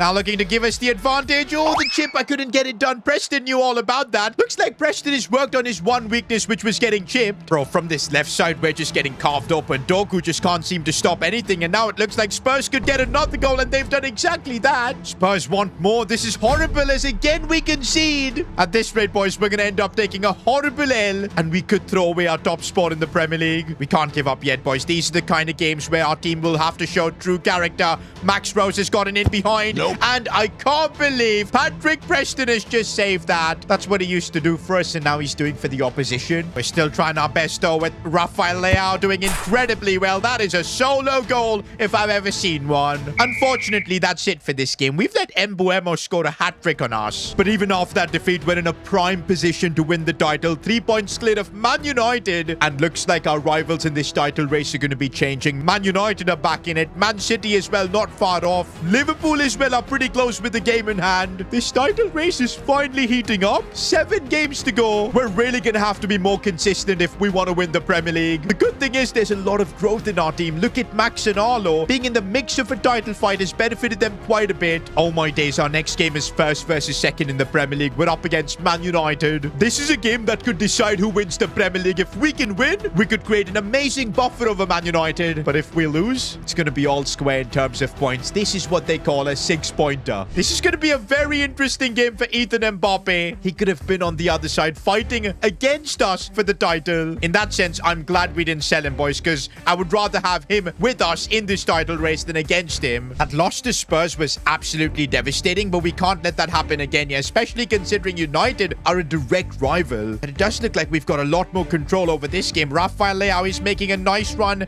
down the left side, and here goes Rafael Leao, proper chance, and oh, that goes in. No, it doesn't. I thought we had taken the lead there. Ethan Nwaneri driving the ball forward. This is where he's good at. Lovely ball for Max Rose. Controls that so well, but the finish. Missed opportunities like that in a battle for the title could be really costly. Rafael Leao, he's gone through again. We need him to score. Rafael Leao. No, it gets saved. I think I didn't time that shot as well. Oh, and now Manchester United once again through on goal. Eduardo de Sheeran. No, that is the silliest goal ever. It's halftime, and I feel like we're throwing away this title race. We need to make the comeback, boys. In the second half here at Old Trafford, Theatre of Dreams, to fulfill our dream, we need a result. Nwaneri looking for Max Rose, and this is where he can really shine. Getting it back inside for Arlo. We need to find space to shoot. It's Fermin Lopez. Man, we just can't find space to shoot. Maybe Arlo can. There you go. We were so patient in the build-up here, and we've got our reward. And now Arlo Rose back at it again. Brilliantly done. Still Arlo, and he gets himself another goal. No, no, no, no, no. Oh, my days. We've not conceded. No, we have. No, we haven't. What just happened there? Me and Paul Pogba can't believe it on the touchline. By the way, Paul Pogba has kind of become like my assistant on the sidelines. What a guy to honestly have. He doesn't complain about his game time. He's helping build the team up. He's, of course, been mentoring Ethan Mbappe. Pogba is a club legend now. Full time, guys, and what a big result this is for the title. You can see the disappointment in the Man United players, and our players are looking elated. But this is unbelievable, guys. We just lost our next 2 Premier League games against Brighton as well as Brentford. And wait, what? We've dropped down to 7th in the Premier League? How? Bro, Liverpool, Man United, all of them are above us. Okay, wait a minute. We've played the least amount of games. We've got a game in hand. If we win that, we do go top of the league. But my God, this might be the craziest title race I've ever seen. Only 6 points separate the top 8. Anybody can win the league. I'm still struggling to understand how we've gone from top of the league to freaking 8th position. But hey, our game in hand could still send us back to the top. We need to beat Leicester, though. They're one of the clubs, though, competing with us for the title. If I remember, we did play them earlier on in the season and it was a draw. So, yep, this time we're gonna have to get a result. Oh, and this is looking really nice as Arlo Rose gets some space but couldn't get the finish. Oh, but Arlo Rose this time looking really nicely. Avoided passing to his brother there. He wants to go all by himself. No, he looks for Fermin Lopez and off the post. Maybe Arlo should have passed to Max there. Are we starting to see a bit of a rift between the brothers? Because recently it's been Arlo that's been the main man. I thought after benching them we've sorted everything out, but looks like there is still a mini rivalry rivalry going on between them, but it might hurt the team, boys. And right now, Leicester City have broken through, and they've actually scored. If we end up dropping points here, we could end up crashing out of the title race. Max Rose, we need him to pass to Arlo, and that's what he's done, but Arlo couldn't finish. Max Rose getting it onto his left foot. Brilliantly done, but the finish was lacking. Still might have a chance, though. Max Rose has done well, and he gets the finish this time. We're not bottling this title race. A few moments later. Uh-oh, this is bad. This is bad. We can't concede, and that's exactly what we've done. Bro, last couple of games, Eduardo Teixeira has not delivered, and now we're on the back foot again with 30 minutes to go. And here's Ethan Mbappe, though, with his dribbling could help create something. Max Rose, what was that for a shot? Oh, this could be our chance here on the breakaway. Arlo Rose, has he got the pace, though, is the real question. I don't think he has, but it's still Arlo looking for Max Rose. They've put their beef aside, and Max Rose has done it. We needed the goal there. It's not going to win us the Premier League, but it keeps us alive in the title race. All we need, though, is one more goal here. Oh, and Rafael Leao has fought through. He's managed to break through. Does he have the pace? He gets the shot off, but it was a bad effort. But with 1 minute to go, we are still pushing, boys. Nwaneri looking for Arlo. Max combining as well. Now Nwaneri, we need some support, and it comes in the name of Rafael Leao, and he gets the finish in the 92nd. That could be the goal that wins us the Premier League. Oh my days. That was the last kick in the game as well. It's full time. This match is going to be remembered in S2G FC folklore. And we have been pushed back up to third spot in the Premier League, but still we're 3 points off Brighton, 2 points off Liverpool. If we win our game in hand, though, I think we've got a better goal difference to go above Brighton. We can't afford to lose a single game. Meanwhile, guys, there's concerning reports coming out of Barcelona. They've been knocked out in the quarterfinals of the Champions League, and this matters to us because all the blame is falling on Renato Teixeira, our former superstar. Apparently, just like Ronaldinho all those years ago, Renato Teixeira has got into the habit of partying. After every game, he's going on night outs, parties, going absolutely wild. And no way, guys, it's affected his overall as well. He's down to a 90. Bro, he's nearing his prime. He shouldn't be getting into these kind of habits, but there's nothing we can do. He left our club. It just makes me sad, boys, because he was destined to win the Ballon d'Or. And now that Barca are out, I don't think he's going to win it. I guess the grass is not always greener on the other side. Meanwhile, we need to just focus on us because our next game is massive. But look at that. Joseph Holden's got no stamina. Gonna have to use Rivero for this game. To be fair, his clean sheet record with us is impeccable. Also, Ethan's exhausted. We're gonna need to rotate the squad. Not gonna lie, boys, I am nervous. We're up against Man City, who've been one of our rivals throughout our stint in the Premier League. And now to win the title, we're gonna have to get a result against them. Fermin Lopez looking for Max Rose. He needs to get it on his left foot. Back for Fermin Lopez. What a strike! This is what Fermin Lopez does when he gets in the box. Now we gotta defend like champions, boys, and not let Man City get an easy way back into this game. Thomas Araujo doing the job. And now we're on the charge. I see that run being made by Connor Bradley. He's gonna square this for Arlo. No, he was just offside. It's still Man City we're facing, and they're putting us under quite a bit of pressure. Johnson, no! Eduardo Teixeira, one of those soft hands. If you're getting your hand to it, you've got to save it. I'll be honest, guys. In this title race, at least towards the end, Eduardo Teixeira has disappointed me. But hey, it's not a time to be blaming anyone, boys. We need to focus on getting the result. There's still a lot of football to be played. Arlo Rose, those touches were not good, but it's with Leao. He can't get the shot. Oh, he can. Rafael Leao beating the keeper there. 2-1 up. No, that is a ruthless cross. Eduardo Teixeira, he's finally come good in this title race. Oh no, Erling Haaland, and again Teixeira has made the save. Bro, I was being too harsh on him. That's the thing with goalkeepers, man.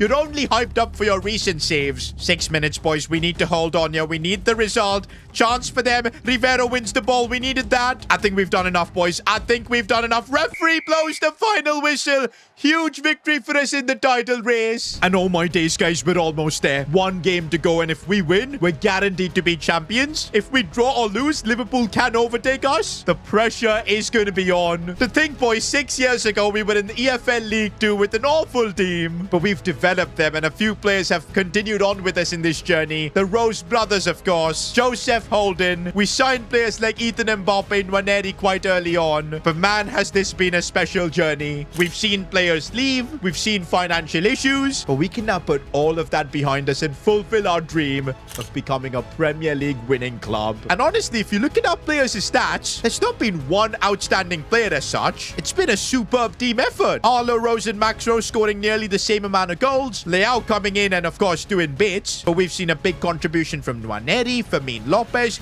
even Bradley Hart from the bench. But it now comes all down to this as we play Bournemouth. We've never won a league title, by the way, and even the lower divisions, we could only get promotion by playoffs, I think. So this would be huge, boys. Our first major trophy. And by the way, guess who's in the stands? Richard Healy, our biggest hater. And he's out here wearing a Liverpool jersey. That's even more motivation for me to win the league title now, boys. Rafael Leao looking to scoop this one for Max Rose on the volley first time, but his right foot isn't the best. We can't get complacent in a game like this, boys. We need to get the result soon. Rafael Leao getting taken out, though. Oh, Rafael Leao, that's a foul. Referee! This could be the moment, boys. Max Rose. I'm waiting to see Arlo's run. It's a beautiful ball. Nope. Arlo went diving for it, but he couldn't connect. We just need that first goal, boys. I'm sure it would ease so much pressure in this team. We're awful with set pieces, but you never know in a game like this. It could work in its chaos, but not chaotic enough. Max Rose's dribbling is looking good, but how is the referee not calling for any of these fouls? Bro, it's halftime, and there's confirmation from the Liverpool game that they're leading. If we don't score soon, we're going to lose the title. Rafael Leao sliding in for Arlo Rose. No, Arlo, it got blocked. This kind of tension is absolutely brutal. We just need that one goal. But again, they just keep defending. We keep trying. Rafael Leao breaks through. That is so lucky. But no, Leao, you bottled it. Who's going to be the hero, boys? Is it going to be Arlo as he looks for Max? He gets taken out. Referee, call a penalty for God's sake. And now Joseph Holden's going to have to hold off Gyökeres. He can't do it. And we concede. It could be all over. What? Oh, Firmino Lopez, that's a gift. That's a total gift. We'll take that, boys. We'll take that. Even a point could be huge in this race. But at this very moment, I've got no idea if a point is going to be enough. Brighton are dropping points by the looks of it. One thing's for sure, we cannot afford to concede now. Joseph Holden does well. One attack. That's all we need. One attack. And no, the ref calls for the final whistle. I don't know if we've won the league or not. Okay, the celebrations look crazy, but I'm looking disappointed. I don't think we've won the league. No. No, no, no, no, no. No! Oh, we have won the league. What is happening here? Why was nobody celebrating? That's the most craziest thing I've seen. The fact that a silly goal from Firmino Lopez has scored us the title. I'm losing my voice, boys, because I genuinely can't believe what just happened. That's the most undramatic, dramatic thing that's ever happened to this club. We've won the Premier League, though. Oh, my days. 6 years of hard work. Finally, it's done. And looks like Liverpool did end up dropping points. That's the only reason we won the title. 69 points. Nice.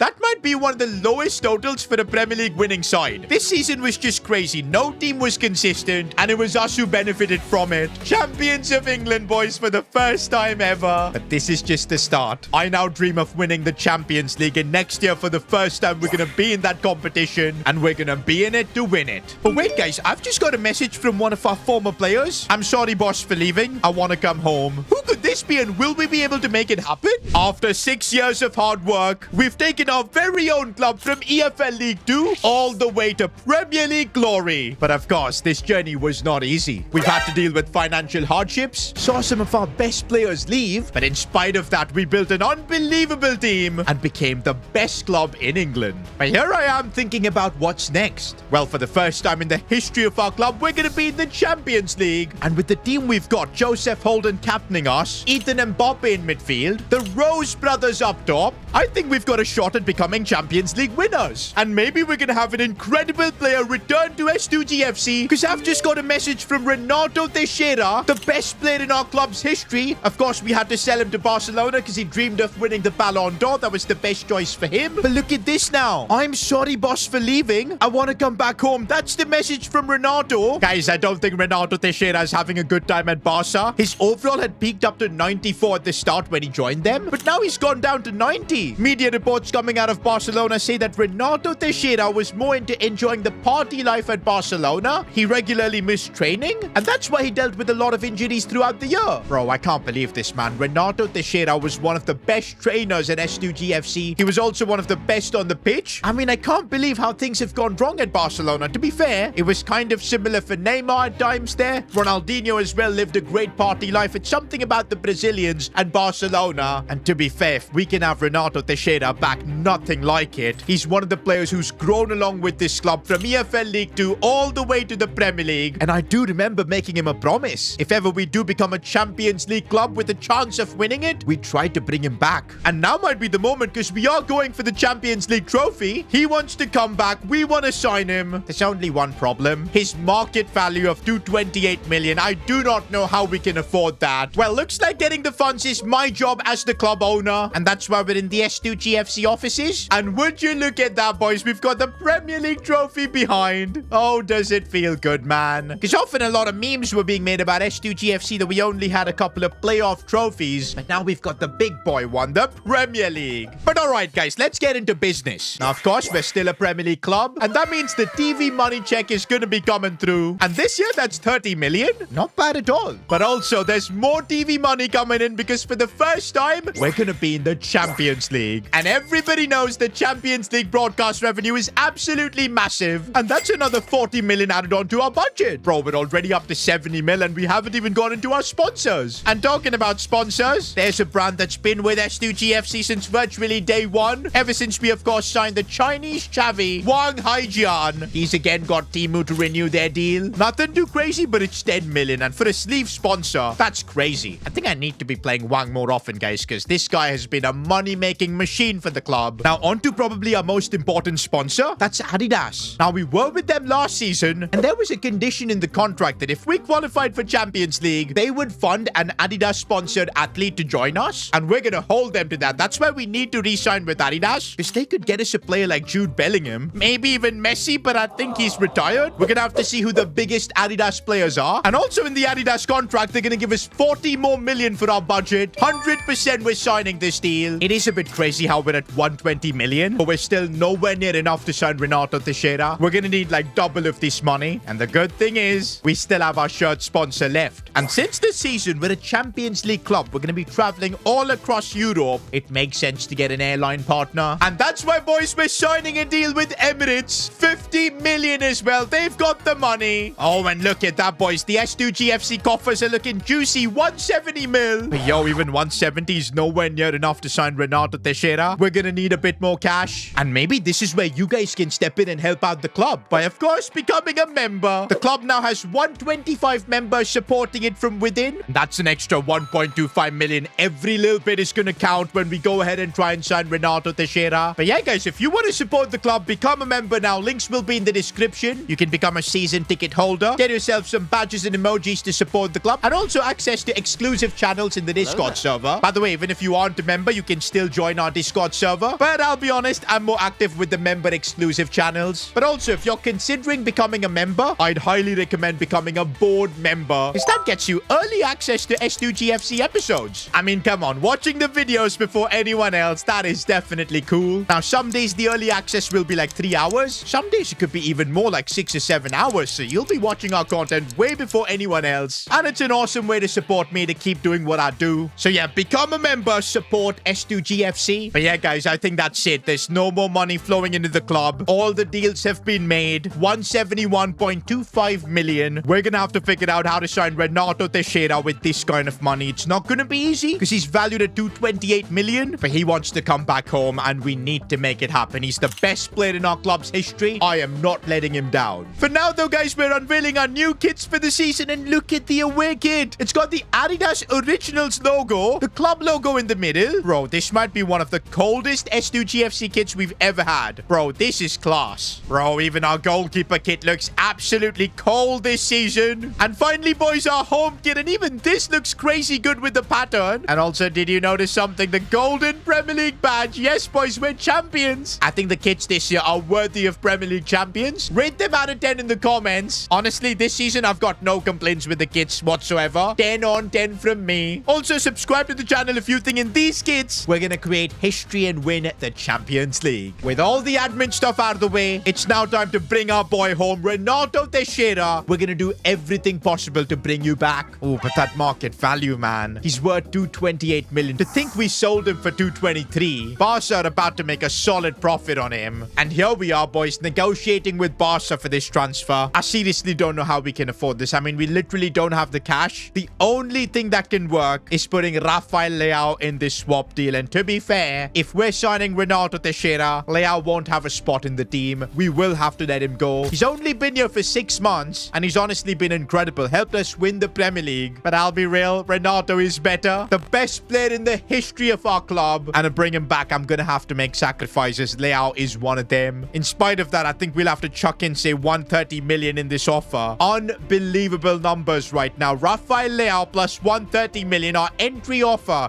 for Renato Teixeira. And they don't want Leao. They just want 300 million cash. How do we pull this off? It's virtually impossible. For now, we're going to have to end negotiations because we just don't have the money. Guys, I don't know how to figure this out, boys. It seems like we just do not have the cash, the facilities to sign a player like Renato. One thing we can maybe try is putting Leao on the transfer list and seeing if we can get a big deal out of this. He's worth about 84 million, but we're going to need a 100 million plus deal to actually still have the money to sign Teixeira. Oh, and we have got an offer for Rafael Leao. It's a good one from Spurs. 107 million. I think that should get us the cash to sign Renato Teixeira. But to be fair, if I can negotiate and get a bit more cash for him, I think it could really work in our favor. Let's counter with 115, and that's going to work perfect. I don't know if we've done the right thing, boys, because Rafael Leao was so crucial in us winning the Premier League last year. But the thing is, it's the only way we can bring back Renato Teixeira home. It's a sacrifice I was willing to make. With that sale winner up to 296 million. If this won't be enough to sign Renato Teixeira, I think nothing will. Okay, let's start with 245 million. I think that's a good starting offer. What do Barcelona want? That's the real question. Oh my days, 329. What even is that counter offer? We just don't have the money. Let's just slowly keep increasing our offer and see if Barcelona will be ready to flinch. 255 is going to be my next offer, and they're at least willing to bring it down, boys. Now we're at least getting this offer into affordable territory. Crazy, I'm calling a 273 million pound deal affordable. Let's see if we can meet at 260 million. This would be the biggest transfer offer in the history of football, and they've accepted it. We're gonna make history, boys. A world record transfer. It now all depends whether we can convince Renato to come home, and actually this is gonna be a cakewalk, boys. 5-year contract. Renato's got no problem, no release clause, and he's willing to take a slight pay cut to join us. I told you, boys, Renato wants to come home, and that is exactly what's happening. The prodigal son, the man who we scouted from the favelas in Brazil, is back at S2G FC. Yo, man, this is getting me emotional. Seeing Renato in an S2G FC shirt. The king is back. Not gonna lie, guys, there's something special about seeing a front three of Teixeira, Arlo Rose, and Max Rose. It's almost like we've traveled back in time. I know there was a lot of other improvements I wanted to make to this team, like bringing in a new left back. But guys, we had to go all in to bring our boy home, and that's what we've done. I don't know if we're gonna have the money to sign a left back, boys. We're down to 21 million. We could sell Dorgu, but we'll only get about 20 million for him, maybe 25 if we're lucky. That's not going to be enough to sign a world-class left back. Wait a minute, we do have a signing that can be funded through Adidas. But I can't seem to find any good left back that's sponsored by Adidas. Players like Alphonso Davies, he's with Nike. Theo Hernandez is with Puma. I think signing a left back is going to be virtually impossible. We do have an offer here for Dorgu, 27.7 million. This should give us a decent amount of money to upgrade the left back position. But if I can delegate this and maybe get some more money, maybe then we'll have enough money to sign a new left back. Meanwhile, guys, I've just got a massive offer for Eduardo Teixeira. It's from Chelsea. I just want to first delegate and see the maximum money we can get from this. No reason to sell Teixeira. We've already just signed his brother, but I've got an idea. But let's first see how much money they'll pay for him. Okay, for Dorgu, we'll get about 30 million. I don't think that's going to be enough. Getting a new left back for 50 million, I don't think we'll be able to get much of an upgrade over him. We'll reject this for now. But oh my days, Chelsea are willing to pay 92 million for Eduardo Teixeira. That is crazy money for a goalkeeper who I still think has got a lot of room to improve. Last season in the Premier League title race, he did make a few mistakes. He was outstanding as well. But I've just got an idea. Remember the goalkeeper that was with us in this journey from day one? And look at this, boys. His contract is expiring in 10 months. We could bring back one of our own if we sell Eduardo Teixeira. It'll also probably leave us with a bit of cash and profit, which we could then use to maybe sign a left back as well. Bro, I know Preston is 30 years old, but he's 90 rated, one of the best keepers in the world. We developed him. And since we brought back Renato Teixeira, I kind of want to get the whole band back together. I don't know if I'm making the right choice here, boys, but I'm accepting the offer from Chelsea. 92 million. Has it already gone through? I think it has. Eduardo Teixeira is leaving S2G FC. I'll always have a soft spot for him because he was there when we won the Premier League. And honestly, he's brought in massive money to the club. But I really want Patrick Preston to be there when we're going for the Champions League. He deserves it, boys. He deserves to be back at S2G FC. And honestly, with his contract expiring at Spurs, we could get a really good deal on this. I'm going to start with a £60 million offer. Is this going to work? Are Spurs going to be willing to let go of Patrick? They are. Oh my days. He's coming home, boys. It's the season of reunions, boys. Patrick Preston is back. Look at him greet Renato Teixeira. Two of the greatest players in this club's history are now back here. This season's going to be hella emotional, boys. Patrick Preston, welcome back to S2G FC. He's going to be donning that #1 jersey and leading us from the back. I think so far we've made the right calls, boys, because look at how good this team looks. Preston being 90 rated is a big upgrade. Plus now we've got Renato back. One upgrade this team does need is that left back position. And now we've actually got about 37 million, so we can make it happen. For that, we will need to sacrifice Dogu. I will put him on the transfer list, and hopefully we can get a good 30-35 million offer for him. But before we can upgrade our team any further, we've got a chance to win another trophy, the Community Shield. We're facing Bournemouth, so we should be the favourites. Before we play this Community Shield final, I think it's really important to honour our best players from last year, especially considering it was a title-winning season. And we're starting off with goal of the season, and we did score some bangers last year. But I don't think anything was better than Fermin Lopez's crazy strike from outside the box. That's going to get him goal of the season. And also a play style plus. We've given him the ping pass plus, so his passing can be really awesome. Now it's time for the big award, the player of the season. Now, initially on the club pages, we had both Arlo and Max as the nominees. But you guys in the comments went crazy about Ethan and Mbappe. And y'all were right, boys. Last season, we saw both Arlo and Max miss easy chances, not come through. Of course, they did score a lot of goals. But in that midfield, it was Ethan and Mbappe who upped his game to the next level, learning from Paul Pogba as well. I think I'm going to give player of the season to Ethan. He also was so good that Manchester United were willing to pay 145 million for him. I think, yeah, boys, Mbappe is your player of the season. And I'm giving him the tiki-taka plus, boys, to make his passing absolutely juicy. Wait a minute, guys. Right before the final, Pogba is giving a press conference.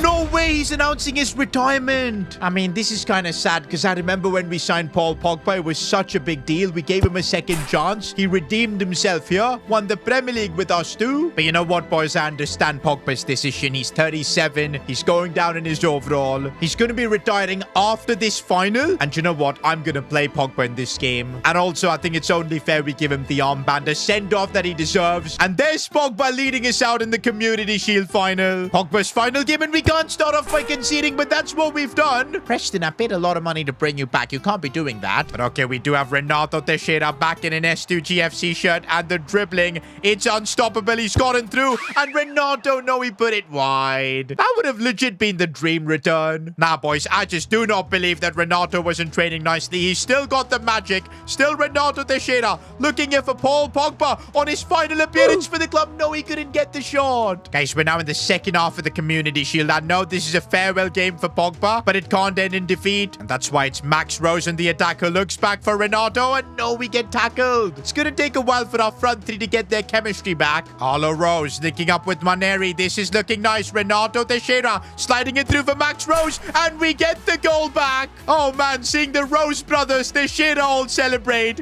it has definitely got me emotional. Uh-oh, this isn't good. We've just scored and got the equalizer, but now they've got themselves a goal. Gyökeres at Bournemouth. What even is happening in this universe? Okay, but we definitely have what it takes to make a comeback. I do not want to lose. Max Rose with his clever dribbling. No, the tackle came in. There is no way we're losing with all the superstars we've got. And Renato Teixeira, no space whatsoever. We're still trying, but look at the way Bournemouth are defending. They know they've got the lead here. Renato's trying to wriggle through. He finds Paul Pogba. It can't be. It can't be. He missed. Pogba! That was the fairy tale ending for him. I don't think we're getting back into this game now. My goodness. But we might still get back into the game. Max Rose, let's go. Renato picked him out beautifully. The equalizer is here. No, no, not this way. Not this way. Patrick Preston! I thought you learned how to not get chipped. First game back for us and he's getting chippy chipped. I actually can't believe this, man. Like, I thought he'd improved his game. Well, it's not over yet. It's not over yet. No, Arlo Rose. That was a tackle from behind. And bro, Gyökeres has just cooked us and Preston's getting chippy chipped twice. Bro, Gyökeres just scored a hat-trick against us and we've just gotten cooked in the Community Shield. All right, guys, the Community Shield doesn't matter anyway. It's a Mickey Mouse trophy. Oh, man. Preston, what on earth have you done today? Well, that is one sad way to retire for Paul Pogba, but hey, it's not going to change all the good times he gave us, all the mentoring for Ethan Mbappe. So yeah, I still think he was really successful here. But now, guys, before the Premier League season begins, I kind of want to try and sign a left back. Oh, we've got offers for Fermin Lopez, but I don't want to sell him. I need offers for Dorgu. Oh, we do have an offer for Dorgu. It's from Manchester United, 26 mil. I mean, if I want to bring in a really good left back, we need this offer to be like, say, 31, 32 mil. Let's counter with 32 and see if we can get a deal. And no, they're willing to pay only 26. Let's move it up to 30 million and see if we can get those extra bucks. We can. Let's go. Now, while we wait for that deal to go through, the Premier League season begins. And so does our title defense. Now, we lost the Community Shield. I don't want to lose the first game of the Premier League season. We need to see our attack really cook. We sacrificed a lot to bring back the Shearer. What just happened? We're literally conceding from every shot coming at us. Bro, is something wrong with Patrick Preston? Because I don't get how he's performing this bad. Bro, why is Nwaneri getting pushed off like that? Oh, he still won the ball. Fair enough. Cutting it back for Arlo Rose. How did we not score there? Do you know what, boys? Why do I sense a bit of weakness in our midfield? Maybe the Adidas signing we need to make later on is, of course, a midfielder. I don't know. But right now, let's deal with what we have as Renato Teixeira is driving the ball forward. That's not the best of passes. Oh, we've still managed to get a chance, and Nwaneri fires that one home. Let's go. Ooh, that was a bad foul. Oh, it's his second yellow. Let's go. Now that these guys are down to 10 men, this should be an easy way to get the result. Max is going to square this one. I can't believe it. Our attack is not on the same wavelength, man. What is happening? For once, Max made the unselfish decision and it didn't pay off. Bro, we still haven't found the second goal. Renato's trying, but he gets taken out. Look at him get up and back going. Renato Teixeira looking for space, but there isn't any. We need a bit of movement. Fermin is making the run, and Fermin Lopez gets the finish right. Why was this so difficult, boys? But we finally got in the lead. What a ball that was for Renato Teixeira as he looks to scoop this one for Arlo Rose, squaring it for Max Rose. That was one of our best work goals. If we can see that on a regular basis from Renato, Arlo, and Max, we're gonna cook this season. That red card really helped, but at least we got our first win in the season. Meanwhile, that Dorgu deal is just not going through. I think it has finally. And there you go, boys. Patrick Dorgu has been sold. Bit of a flop signing, I'd say, because I preferred Blanco over him. We're getting about 30 mil as well. That means we've got 68 million to bring in a world-class left back. I mean, that's like one of the only positions where we're lacking raw quality. Rest everywhere, this team looks outrageous. Well, before we can make that signing, we're facing Everton. Now, the only reason we won that game against Wolves easily was because of the red card. So this will give us a more accurate representation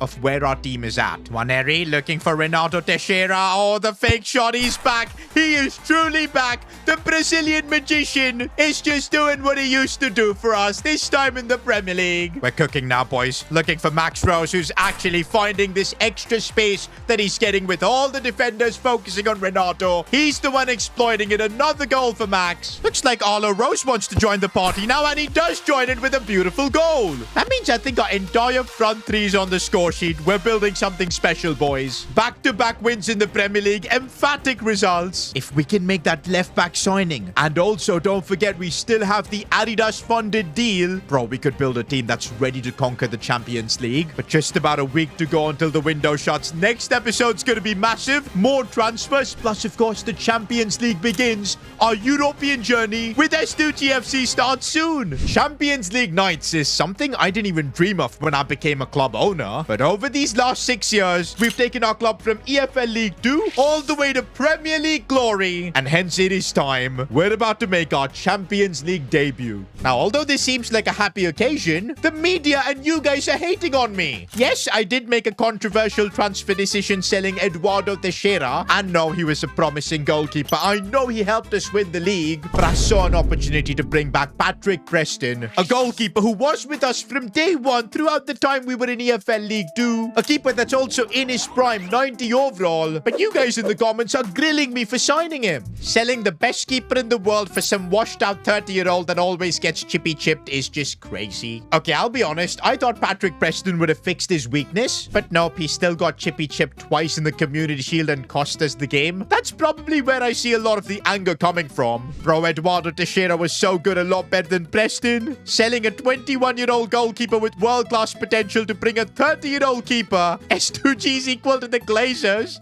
Okay, that might be the worst insult I could have gotten. But you know what, guys? I'm not going to shy away from the decision I made. Maybe in time it'll be proven wrong, but I genuinely think Patrick Preston, 90 overall, is what we need to win the Champions League. I also think it's a bit special getting the band back together. We've now got 5 players in this team who were there when our story started, and winning the Champions League with all of them in this lineup is what I dream of. But yeah, the way Preston got chippy chipped, that might be a bit challenging. Maybe I have made mistakes in this transfer window so far, but we've still got 1 week left to improve this team. And of course, we need to sign a left back because we have sold Dogu. But also, don't forget, we still have the Adidas funded signing. That could be one of the biggest transfers in the history of this club. But first, guys, I want to sort out that left back position. I don't want to be getting into the season with Blanco being first choice. Okay, with 68.6 million, who can we get for the left back spot? Of course, I'm first going to see what are our options in the Premier League. Okay, guys, Alphonso Davies is literally worth exactly the money we have. 68.5 million plus his contract's expiring. We could weaken Man City. That could help us in the Premier League title defense by signing Josko Guardiol, but he's not the kind of left back I want to sign. Honestly, Kirkes would be really good too. He's a bit younger than Alphonso Davies, but come on, guys, with Davies' contract expiring, that 95 pace, the crazy good stats, I think he's the perfect left back for our club, especially if we can get the right price on this, because I'm going to really lowball this because I know his contract's expiring.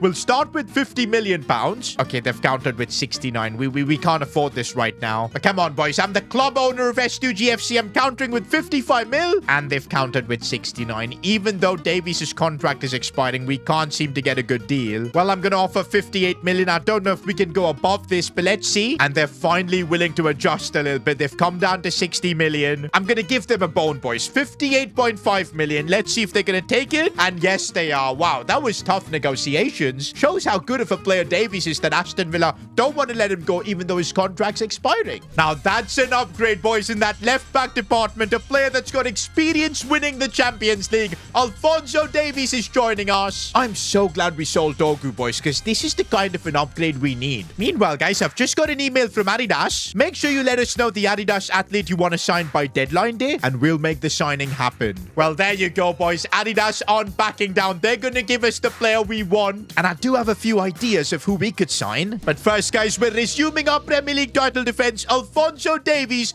making his debut. I know this season is going to be heavily focused on the Champions League because that's what we're after. It doesn't mean I want to throw away the Premier League. We're going to try and get as many points as possible in these kind of games. So far, we have won both our games too. But yeah, guys, I do intend to retain the Premier League title. First, we got to avoid conceding, and we don't. Talking about conceding, I do not want to see Preston getting chipped anymore. Waneri linking up with Renato Teixeira. We do have the team that can just carve through defenses, and Renato can just do that. He's back at the club, and he's balling out. It's honestly emotional to have the greatest player in our club's history back representing us. Arlo Rose. A lot of you guys have been doubting him whether he's good enough these days to play for us, and oh my days, when Arlo can pull that off, yes, indeed, he's good enough. One more goal should wrap things up, and it's Max Rose trying to get it. No, he couldn't get the finish. The rebound, come on. Look at Alphonso Davies, man. He is so quick and physically so strong in that left-back position. He can run for days as well. Arlo Rose looking for Renato Teixeira. Too easy, boys. 3-0. And that does keep us unbeaten in the Premier League at the very top. Nobody's even close. I genuinely think the way we're playing, we're ready to take on the Champions League. But guess what, boys? We're on transfer deadline day, and this team is about to get even crazier because we've got one more signing to make, a gift from Adidas, and there's a couple of players I've got in mind. The first one is Lamine Yamal. He is sponsored by Adidas. He's their new poster boy. But then again, if we sign Lamine Yamal, we'll have to maybe get rid of Max Rose or even Arlo Rose. I don't know how we'll fit him in because you got to play Lamine on the wing. That's where he's the best. Oh, and he is 93 rated as well. One of the best players in the world already. That is crazy. But nah, guys, I think we got to make a signing that fits the team well. And so my second option, Jude Bellingham. Bro, this makes so much sense because he's 94 rated. One of the best players in the game, if not the best. He's in his prime as well. 27 years years old. Just look at those stats. He's so well balanced. He can play center mid, cam, CDM, wherever you want him to. And I think this would be an upgrade that would instantly make us Champions League favorites. Adidas, it's time to bring the briefcase because we're choosing Bellingham. Carlo Ancelotti has no choice but to accept the offer because, hey, the money's coming from Adidas. And okay, guys, if Adidas weren't funding this deal, I probably wouldn't have signed Bellingham because look at the wages we're going to have to offer him. 730,000 per week. He will be the highest paid player at the club and he has accepted the contract. To think we'd sign Jude Bellingham for S2G FC. At the start, I did think we'd be signing a Bellingham, but I thought it would be his younger brother Job. But instead, we've gone for the bigger one, the better one. One of the best midfielders in the world, if not the best. Jude Bellingham's going to be representing our club. Nah, this feels unbelievable to have a player of Bellingham's quality in that cam position. This is now our team, guys. We are, I think, ready to conquer the Champions League. We're also getting through transfer deadline day. Let me know in the comments, how would you rate this transfer window? I'd give it a solid 9 out of 10. I know you guys are criticizing me for the Preston decision, but I think it's the experience that's going to get us really far in the Champions League. I know I made a really controversial choice letting go of Eduardo Teixeira, but now that decision has been made, let's just keep trusting Preston and hope that he can deliver. And this is what we've been waiting for, boys. Champions League nights with S2G FC. 7 years, boys. That's how long it's taken us for us to get here. Okay, let's see which fixtures we're going to have. This Roma, PSG, Real Madrid. Are you kidding me? Wolfsburg's there, and then a couple of easy games, I guess, with Galatasaray too. And okay, towards the end, we're fine. Bro, this PSG and Real Madrid games back-to-back is going to be brutal. I think the goal for us in the league phases is to definitely get that top 8. That'll allow us to skip the playoff start from the round of 16, and that's what we want. First Champions League game for us, and it's also time for Bellingham's debut. Nwaneri, unfortunately, will get sacrificed, but hey, that's the level right now at our club. It's time to see what Bellingham can offer this team. I want to win our first ever Champions League game. Okay, Roma have got the first chance in this game from a set piece, and Holden can't clear it, and what? Well, that's not the Champions League introduction I was after. Well, this is Europe's most elite club competition, boys. It's not going to be a cakewalk getting wins, but I didn't expect it to be this difficult. We are legit getting cooked. Madueke on the ball here. I'm putting in challenges, but I'm only able to commit fouls. That's another free kick now for Roma in a really good position. Preston, you got to keep this one out, man, and thankfully it just goes wide. Come on, Alphonso Davies firing this one for Jude Bellingham, who looks for a bit of space, but completely gets crowded out. It's not been an easy debut for him. Yeah, we've got Renato Teixeira. He's got experience in playing in games like this from his time at Barcelona. Looking back for Arlo Rose. We should have done something. Fermin Lopez, it gets cleared away. That was a disappointing first half from us in the Champions League. We got to fix up in the second half, boys, because if we were to be contenders for this competition, can't be losing like this. Oh, that might be the goal to get us back into this one. Arlo, you had to score that. We might still have a chance. Ethan Mbappe with the finish. I don't know how we managed to beat the offside there, but yes, indeed, we've got our first ever Champions League goal, but let's not stop here. I want to get the win. Madueke has opened us up, and it's Bruno, and no, Preston can't save that either. I hate to say this, boys, but Patrick Preston, since he's joined us, and I have a feeling all of you guys in the comments are collectively saying, I told you so. But hey, right now, there isn't much we can do. Let's focus on trying and getting a goal back. Max Rose trying his best as he looks for Renato, opening up space, and that's what he does. Renato Teixeira, he wasn't going to miss a chance to get a Champions League goal. Oh, but we've been opened up once again. Preston thought about coming forward, but he didn't. He doesn't want to get chippy chipped. And now we've got a chance to get that third goal. Here's Max Rose.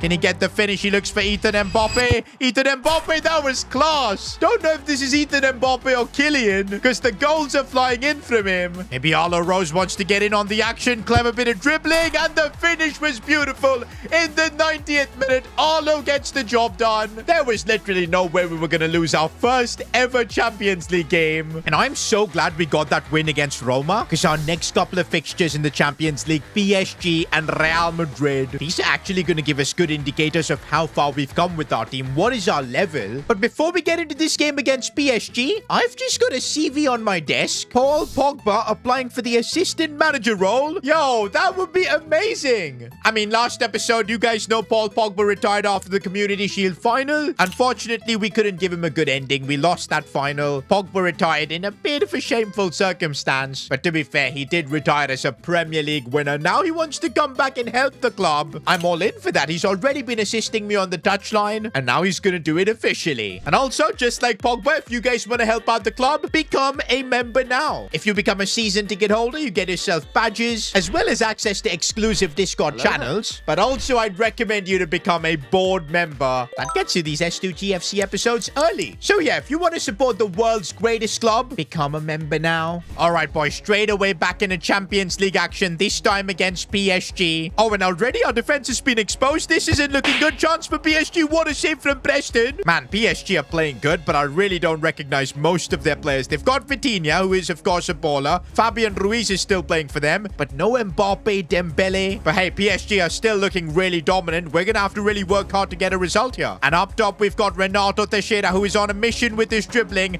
Linking up nicely as here's Arlo Rose with a chance. Going back for Max. Back for Renato, who's trying to carve through the spaces here. Does so, goes for goal and bang. How do you stop Renato Teixeira? Well, you can't. Oh, and Renato, maybe that's how you stop him, by taking him out. It does give us a free kick. And oh, PSG got a red card. Well, that's even better for us. Who takes this free kick now? I guess it's going to have to be Bellingham, because we don't have Nwaneri on the pitch. He's normally our free kick taker. Well, let's see what Bellingham's got. I don't think he's the best of free kick takers, but he's got that one up and over. But what a save. Now that PSG are a man down, boys, this game should be a cakewalk. Let's get the second goal. Fermin Lopez, bang. Donnarumma didn't even see that coming. Oh, but PSG even a man down, and Patrick Preston. How do you get chipped all the time? This is inexplainable. Well, that has suddenly brought PSG back into the fold. We need to score another goal. Davies, oh, what a ball. That was for Arlo Rose, who snipes that one in. That should be the goal that settles this game. And that's why we paid the big bucks to sign Davies, boys, because that pass was pinpoint.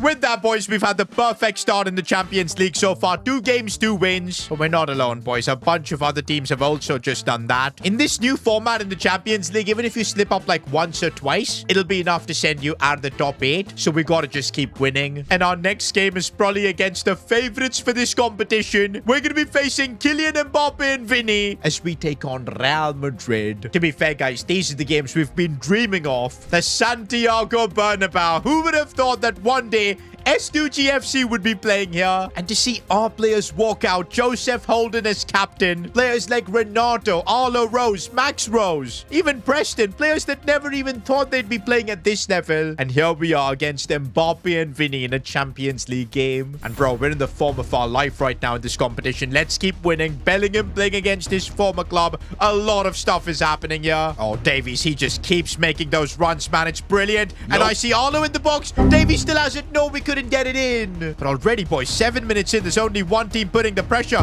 Fermin Lopez trying to curl one in off target. But hey, so far we've been giving Carlo a headache. Oh, Jude Bellingham against his former club. It had to be him. That is literally his first goal for S2G FC. And of course, it's come against Real Madrid. The way he dribbled past everyone. Is bro really a midfielder? Because sometimes I feel like he's actually born to be a striker. And now we are really just crushing Real Madrid. Fermin Lopez goes for the chip. How is Courtois stopping that? Maybe Preston needs to learn something from that. Now it's Real Madrid's turn to come forward, and they got through somehow. Preston making a big save. As long as we can deal with the chippy chips, Preston actually makes the saves. That's a good ball in, and Conde's header. No problem for Preston again. And here's Bellingham, and look at us on the counter. It's proper counter-attacking football from us, Max Rose. Is he going to square this for Arlo? He is, unselfishly, and Arlo Rose gets the job done. The Rose brothers combine to sink Real Madrid.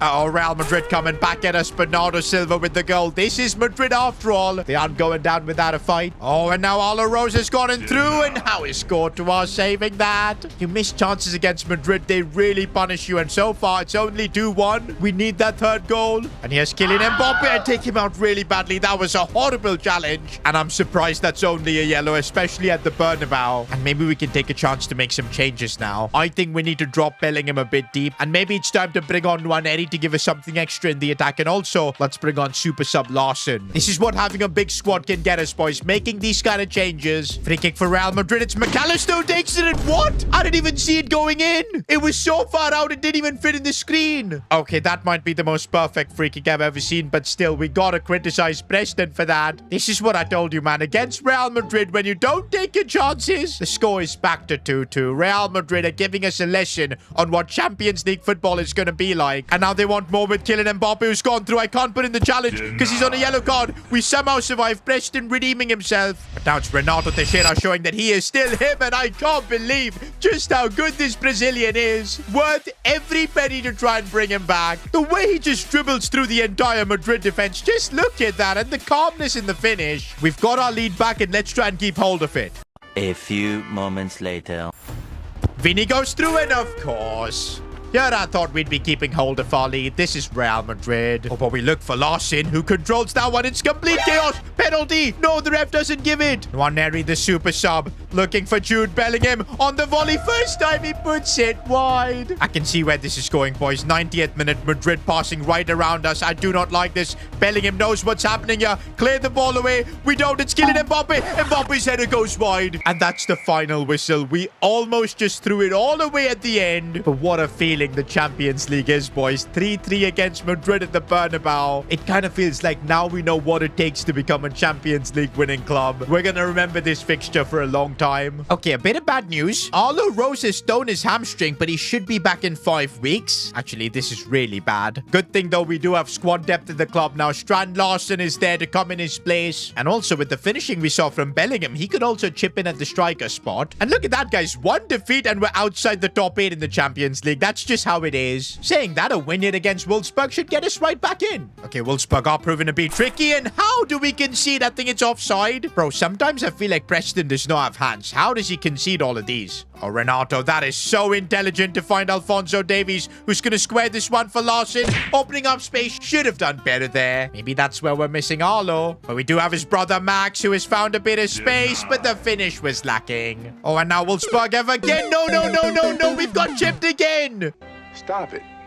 Get some help. I need to stop charging forward with Preston, man, because it just does not work. Bro, you guys are going to rinse me in the comments, man. Every chipped goal, I can see the comments just enjoying it. Haha, I told you so. Let's get that equalizer in the Champions League. Larson! Why is his finishing like this, man? He's a striker. He needs to be putting those chances away. Without Arlo Rose, are we about to take our first ever Champions League L? Bellingham, scooping this one for Renato. Does really well this time with a left-footed finish. The link up there with Bellingham was just perfect. All right, guys, I do not want another draw after the Madrid one, so let's get the win here. And here's Larson, who's gone through. Can he make his big moment count? He can't, but the rebound falls for Max Rose, who looks to put it back in the box. Larson's header, that was atrocious. If that was Arlo Rose, it would have been in the back of the net. You just know. Well, if it's not going to be Arlo, then we do have Max in the team who's gone through, and he gets his finish right. That too in the 80th minute. What a clutch moment. And that is indeed enough to get us the win. Oh, boy, we're going toe-to-toe with Bayern Munich for that top spot. But wait, guys, it's November, and I'm pretty sure the Ballon d'Or ceremony should have been at some point here. You'd think maybe one of our players would get an invite, like, say, Bellingham or Teixeira, but seemingly we didn't. Well, that's because it's Vinicius who won the Ballon d'Or. Fair enough, I guess. To see one of our players win, I guess we're gonna have to just win the Champions League. The run in the Champions League continues as we beat Slavia Praha. Even in the Premier League, by the way, things are going absolutely perfect. We're top of the league by 6 points. We are gonna defend this title. And I think now is the time that Arlo Rose is back from his injury as well. But wait, guys, instead of coming into training, Arlo has decided to host a press conference. Could he be leaving? But no, why would he do that? We've got him on a long-term contract. What could this be about? Arlo Rose has been our main striker for the last 7 years. He's been defending our club's badge with everything he's got back from our EFL League 2 days, and also now that we're in the Champions League. But recently he got injured for a couple of months with a hamstring issue, but he was scheduled to return on the 10th of December, but instead he's announced a press conference. With just 21 days to go for the transfer window to open, could he actually end up leaving our club? But wait, guys, it's worse. Arlo Rose is announcing his retirement. No! With a heavy heart today, I'm announcing that I'm retiring from football. The medical team recently let me know that my hamstring has taken too much damage, and if I get back into playing football again, I might never walk. I know I'm retiring at an early age of 27, but I have no choice. I'm glad that I was able to lift the Premier League with S2G FC, but now my time has come to an end. I genuinely can't believe this, guys. This is shocking. When Arlo picked up that hamstring injury, I thought it was nothing, but now he's actually gonna be gone. Our main striker for the last 7 7 years, and we're no longer going to have him to defend our club. Now, as the manager and club owner, I was really shocked by this news. Arlo is like a son to me, and the fact that he's going to no longer play for us, it's brutal. But there was one more player in the squad who was absolutely devastated by this news, and that's Arlo's little bro, Max. He's always been in the shadow of Arlo. They never really got along too well, but even though they had all the beef, this was never what Max wanted. He wanted to be on the same pitch as Arlo and prove to him that he's the better player, but now he won't get the chance. But you know the strange thing about football? It moves on regardless. Today we're gonna feel sad about Arlo, but tomorrow we've got to get back on the pitch, continue our Champions League run, because that's probably what Arlo would have wanted. No matter who comes and goes, S2G FC always survives, and we're continuing our quest for the Champions League trophy. Guys, it's actually happened, boys. We don't have Arlo Rose in the squad. That is absolutely brutal. I actually can't believe we're in this situation. This is so sad. It's come out of nowhere as well. I'm really wondering how Max is feeling right now, because his brother's career has just ended. He's the one now that's carrying the Rose family name. We're gonna need him to step up along with Renato and everyone else. In a few weeks, we're gonna be in the January transfer window, and I guess all we can do is move on from Arlo Rose and try and bring in a new striker, because I think we're gonna need some firepower. For now, I think we've got Larson being the main man up top, and let's see how he can cope. Just one day ago, we lost a loyal servant to this club who's been here for 7 years, and the very next day, we're back on the pitch trying to win in the Champions League. Football stops for no one. We're gonna have to keep doing our job and trying to win. Alphonso Davies is doing just that. What a goal. We're gonna need everybody from every position to step up to replace Arlo. It's not gonna be easy though. Preston making a big save. He's one of the OG teammates of Arlo Rose as well. And now on the other end of the pitch, we're sending this one through for Larson, who was caught offside. This is one area where I'm thinking I don't know if Larson is good enough to be the main striker of S2G FC. He's great as a super sub, but as the main man, especially when we're in a season where we've got a chance to win the Champions League, I am not sure. Oh, but Galatasaray coming with an attack, and well, Zaniolo gets them back into it. Our mental strength is really going to get tested in this game, boys. And here's Ethan Mbappe carving through the defenses, looking back inside for Max Rose. Can he get a goal? He can. Max Rose scores. He looks okay, but not the most emphatic of celebrations. Oh, but again, defensively, we're under pressure. What a ball that was, and that was unstoppable. Great build-up play from Galatasaray. Feels like our players are lacking a bit of concentration in this game. That's why we've conceded twice. And now again, I'm trying to find Larson. He's again caught offside. I'm telling you, boys, there's something about Larson where he's not able to be the main man up top. We're going to have to be on the hunt for a new striker. And right now, we're looking for Alphonso Davies. I do see Larson making a good run. And how does he not score that? Larson controls this one well. And again, he just can't seem to finish. No way, man. Galatasaray have completely broken through, and Preston gets chippy-chipped. Looks like this is going to keep haunting me for the rest of this series. The fact that I sold Eduardo Teixeira to get Preston back, who is just a chippy chip merchant. You guys are probably enjoying life in the comments when you see that. We are trying to make a comeback though with Renato Teixeira. He needs to bring it back in, but it's too much for one man. Maybe it isn't. Renato almost conjured something out of nothing. And that's full time, guys, and we've actually lost the Champions League game. I don't think we've suffered a defeat so far in the Champions League. This is our first, and there's no coincidence here that it's without Arlo Rose. Now, I don't think it's because our squad doesn't have talent without him. It's just the mental shock that everyone's received after his retirement announcement. It was so sudden and so random. It really is affecting everyone. We're still in a really good spot, though, in the Champions League, looking good for that top 8 position, which is what we need to straight away get into the round of 16. We've now made it to January, which means the transfer window is now open. And before our remaining 2 Champions League games, I think we can sign a new striker. But wait a minute, we're kind of broke. Just 12 million left? I mean, I'm not surprised. We did have a big transfer window, signing the likes of Alphonso Davies, getting that Adidas signing for Bellingham. Of course, we also spent a big chunk on bringing back Patrick Preston and Renato Teixeira. Unless we sell a few players from this squad, I don't think we're going to have enough money to sign a new striker. And right now, looking at our team, it doesn't look like we've got anyone to sell. We need Nwaneri for backup, or even becoming a first team player. He's got what it takes. Blanco Rivero, they didn't even know could generate much money. Same with Wang. If I sell a first team player, there, that's going to be a problem. I think we're going to have to deal with the absence of Arlo Rose with a tactical solution. Either Larson or somebody else is going to have to play in that striker role and deliver for us. One option we have is playing Renato Teixeira at striker. I know he's done that before. And then maybe we can have Bradley Hart play down the left. But yeah, guys, Bradley Hart's stats, he hasn't really grown all that well, especially since that suspension he served. All we can do right now, though, is test it out on the pitch. We're playing Frankfurt in the Champions League. And after that defeat to Galatasaray, we need to win this game if we want to get top 8. Renato Teixeira as a striker. I know he's done it before, and I'm sure he can do it again. And right now, it's Max Rose opening up a bit of space. How is that saved? Renato, right place, right time. And he kept himself onside as well. The thing with Renato is, wherever we play him, he's going to deliver. He's just that good. But what I want to see how good Bradley Hart is, and he's getting pushed off way too easily. It's not going to work in the Champions League. Oh, and they've opened us up beautifully there. Preston couldn't stop it. Maybe instead of blaming Preston for every goal we concede, our defense also needs to be held accountable. How do we let them through so easily? We do have Renato Teixeira, though, to open up solutions. Yeah, he is on the ball, looking for space, but that one gets blocked. Once again, our defense just getting opened up so easily, and that goes in as well. Sometimes I do feel like Preston has got no hands. How does he not save anything? Here we go, though, with Max Rose, and he somehow gets the shot off, but not on target. Do you know what? When Bellingham drives the ball forward, it's always with danger. He looks for Bradley Hart.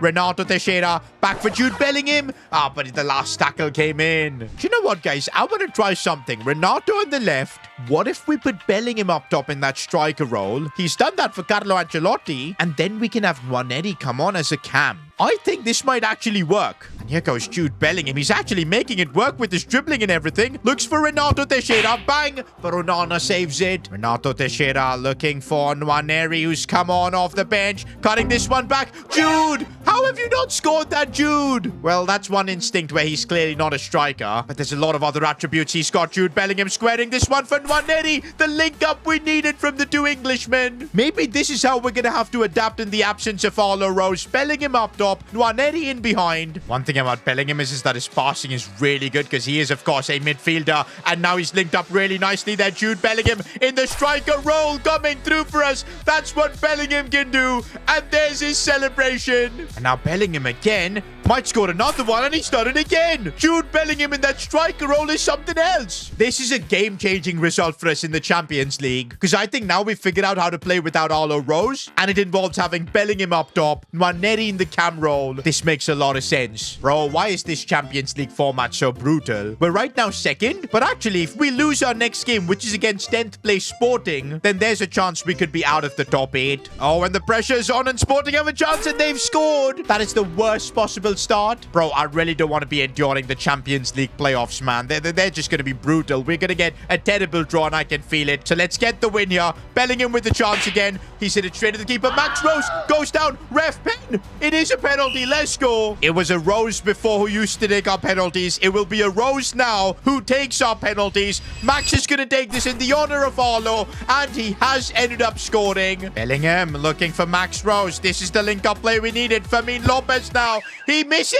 What? Okay, enough of the fun and games, boys. Let's get our lead back in this one. Renato Teixeira finding a bit of space. Renato, how are we not leading this game? Is he onside? I think he is. I think Renato is onside, but we've completely squandered it. Okay, this time we're getting the goal, boys. We're not messing it up here. Jude Bellingham cleverly done to find Max Rose, and this time at least, we do not miss. We get our lead in this crucial game. Oh, and Bellingham again. He's going to play this one for Max. That is so sweaty, but having a midfielder like Bellingham playing that striker role is enabling us to do that. And is that a hat-trick for Max Rose? I think it is. We needed this win, boys. We absolutely did. And with that, we've topped the UCL's league phase. 19 points more than anyone else. It should get us a favorable draw when it comes to the round of 16. But the good thing for now is we don't have to worry about the playoffs, while clubs like Barca and Real Madrid will be involved in that. Bro, I really feel like we're one of the favorites for the Champions League. Without Arlo Rose, we figured out the tactics and everything. I think Bellingham up top is the play. But for now, we're just making it through transfer deadline day. There's nothing much we can do. This is hopefully going to be our squad that wins us the Champions League. We've got to do it in honor of Arlo. Carlo. I'm so glad that we didn't have to play the playoffs, man. But well, it does look like all the favorites have gone through. Man City, Olympique Lyon, Real Sociedad winning 11-10 on penalties. Juventus are through. Barcelona as well, but Real Madrid knocked out. Oh my days, Sporting knocked out Real Madrid. This is why we're lucky to escape the playoffs. But it's now time to find out who we've drawn in the round of 16. And are you joking?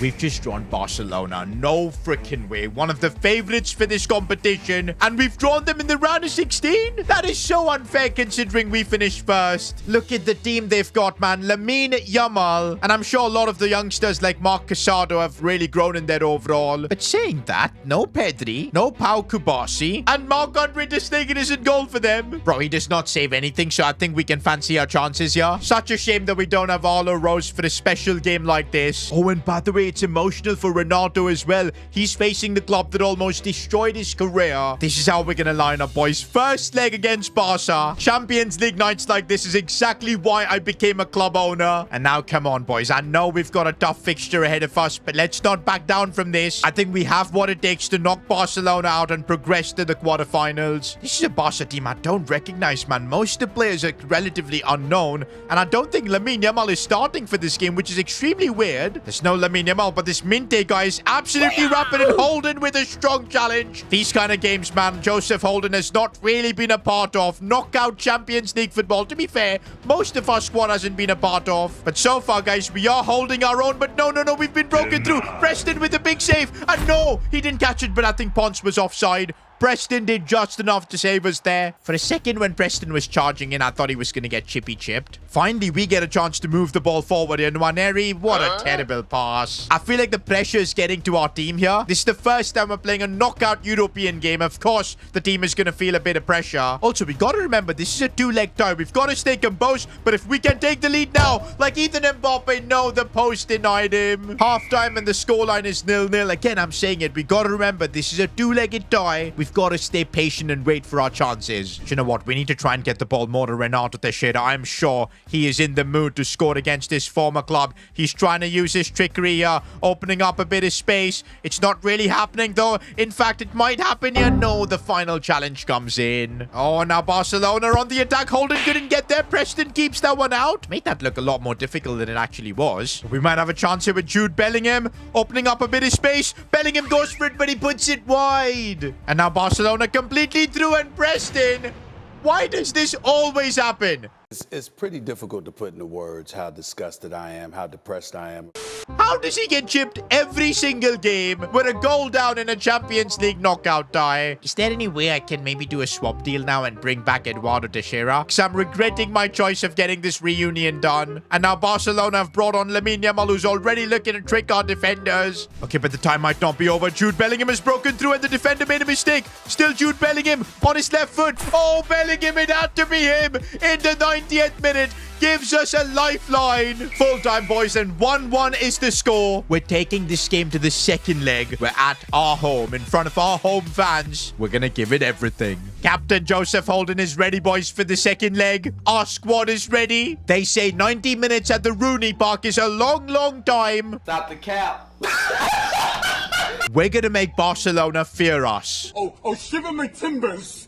Okay, I may have gotten a bit carried away. Barcelona probably don't fear playing us. But maybe they will after the game is done. Oh, I don't like rainy conditions, though. The ball just moves so slowly. We're still gonna have to make it work, boys. By the way, don't forget the Champions League does not have the away goal rule anymore, which means as things stand, this game would go to extra time. And Barcelona with the chance, but Dani almost gotten through. I'm not bringing the keeper out, and this time Preston makes a good save. Maybe that's the trick of avoiding him getting chippy chipped. Just do not bring the keeper out. But man, Barcelona have had all of the ball. It feels like it's a home game for them because they're just carving through our defense. So far in this game, it feels like we've barely touched the ball. It's all Barcelona. They're in complete control. We need to do something to break this dominance. And finally, we win the ball back with Connor Bradley. But look at the pressure from Barca. Bradley makes a huge error there. And now Barca on the attack with Gomez. We need to stop them from getting a shot. Holden does really well. Who is this Gomez guy? He just breaks through our defense. Thomas Araujo does well to hold him off. But Barca still have a chance here. Preston making a strong save there. We're heading into this second half, and so far we've been an embarrassment. It's been all Barca. We need to find a way to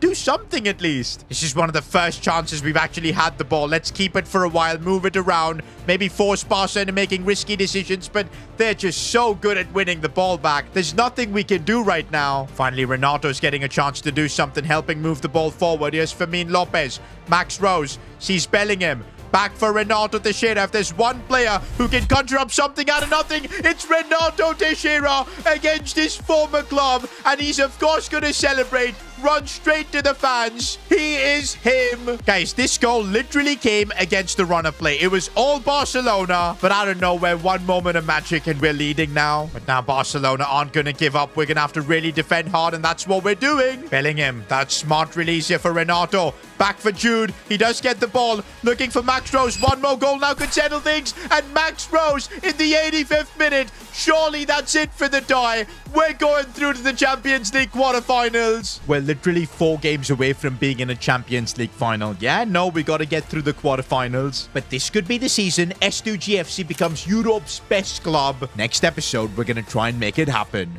Nobody believed that one day S2G FC would compete for the Champions League trophy. But here we are, knocking Barcelona out, making it to the quarterfinals and ready to face Man City. I know this is going to be a spicy tie, but we're the Premier League champions. We're ready for this. This is our season to make S2G FC European champions, and we're going to do everything possible to finish the story. Now, this has only been possible because we've assembled the best squad in our club's history. We've got Renato Teixeira back in his prime, Max Rose in the club, Bellingham. Of course, Preston's back too, but yeah, his return has been riddled with controversy. Bro just keeps getting chippy-chipped. But still, overall, this is the best squad we've ever had. But of course, there's one player that's missing. Arlo Rose, who announced his retirement because of a hamstring injury. It seemed like a normal injury, but then he announced that he's retiring from the sport. It was a sad day at the club because Arlo has been here from day one, and I thought he'd be here to help us finish the story, become Champions League winners. We made an Insta post to just honor Arlo Rose, and I can see even a lot of you guys are pretty sad. And look at that, boys. Even Max had some good words to say about Arlo. Even though we didn't get along, I'll miss having my brother around. Don't tell him I said that, though, of course. He still wants to maintain a bit of beef with his brother. But wait a minute. Why is Arlo Rose still in the game? He should have retired. Oh my days, what? He's joined PSG? What? What's happening? Huh?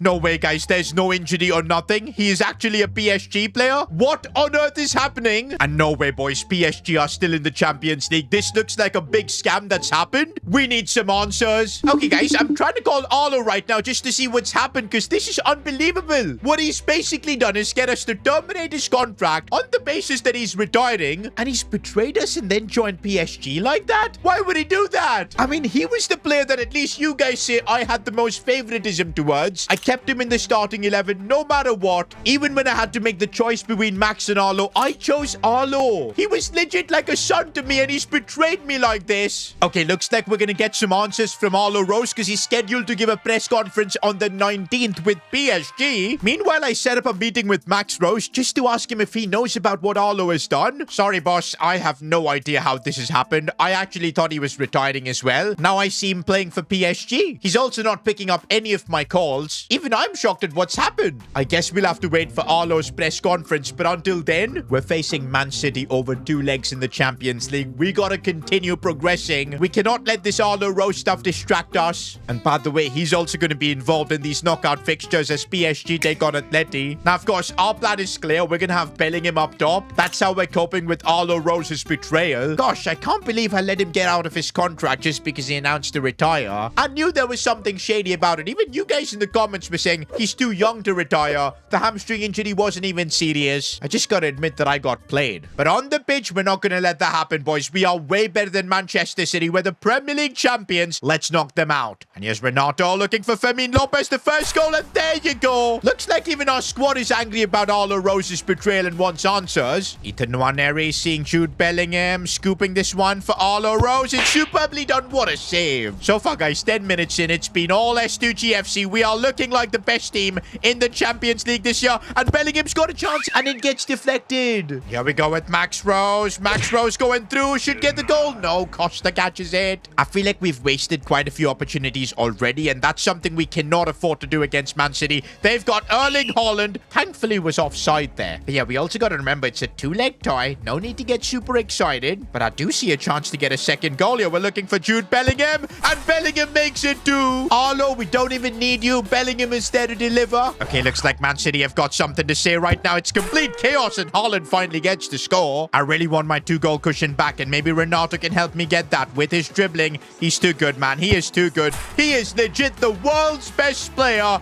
3-1 against Man City. Oh, man. Haaland is so annoying to deal with, and of course he scores. We're still leading. We've got the advantage, but, man, the second leg's going to be at the Etihad. I don't want to give City any sort of hope. No way, man. Our defense has just gotten exposed. Preston is staying on his line, but you can't stop Erling Haaland. That's a hat-trick. It feels like these are two teams who can't defend facing up against each other, because we're about to get ourselves a goal. And, yup, the rebound, Renato was there. No way, no way. How has Phil Foden done that? Are you actually joking?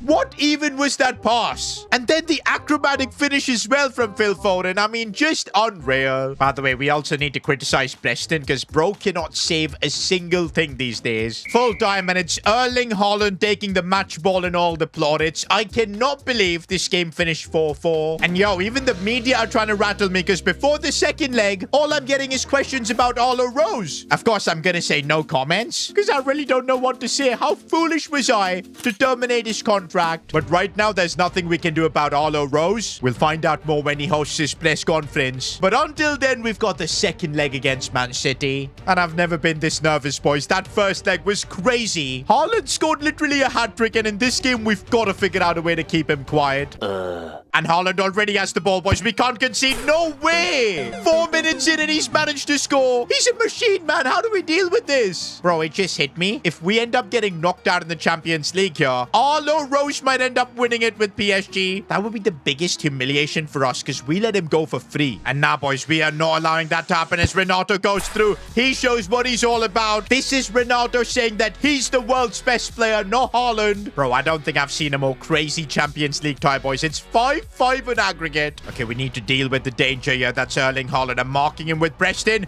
Go and collect it, Preston. That's more like it. And now on the breakaway, we can really hit Manchester City as Fermin Lopez has gone through. Bellingham keeps making the run, but he couldn't get the shot. Max Rose gets the loose ball. 6-5 now on aggregate. Oh, but we've let Erling Haaland back through again. Preston, good save. This time we get away. Get the ball away. Get the ball away. Holden clears it. We're in the second half now, and I do feel City have another goal in them. We need to be the ones to score the next goal and try and kill this tie. Renato seeing Max Rose. That should be it. And yes, Max Rose was never going to miss from there. We've got the lead now. As long as we don't bottle it, I think we're making it to the Champions League semis. Well, talk about bottling it. We have been exposed, but Preston did well. Okay, just got to mark Erling Haaland. Just got to mark Erling Haaland. But no, we've given this guy space. Preston again, big save. Has Patrick Preston finally woken up? He's actually making saves. A few moments later.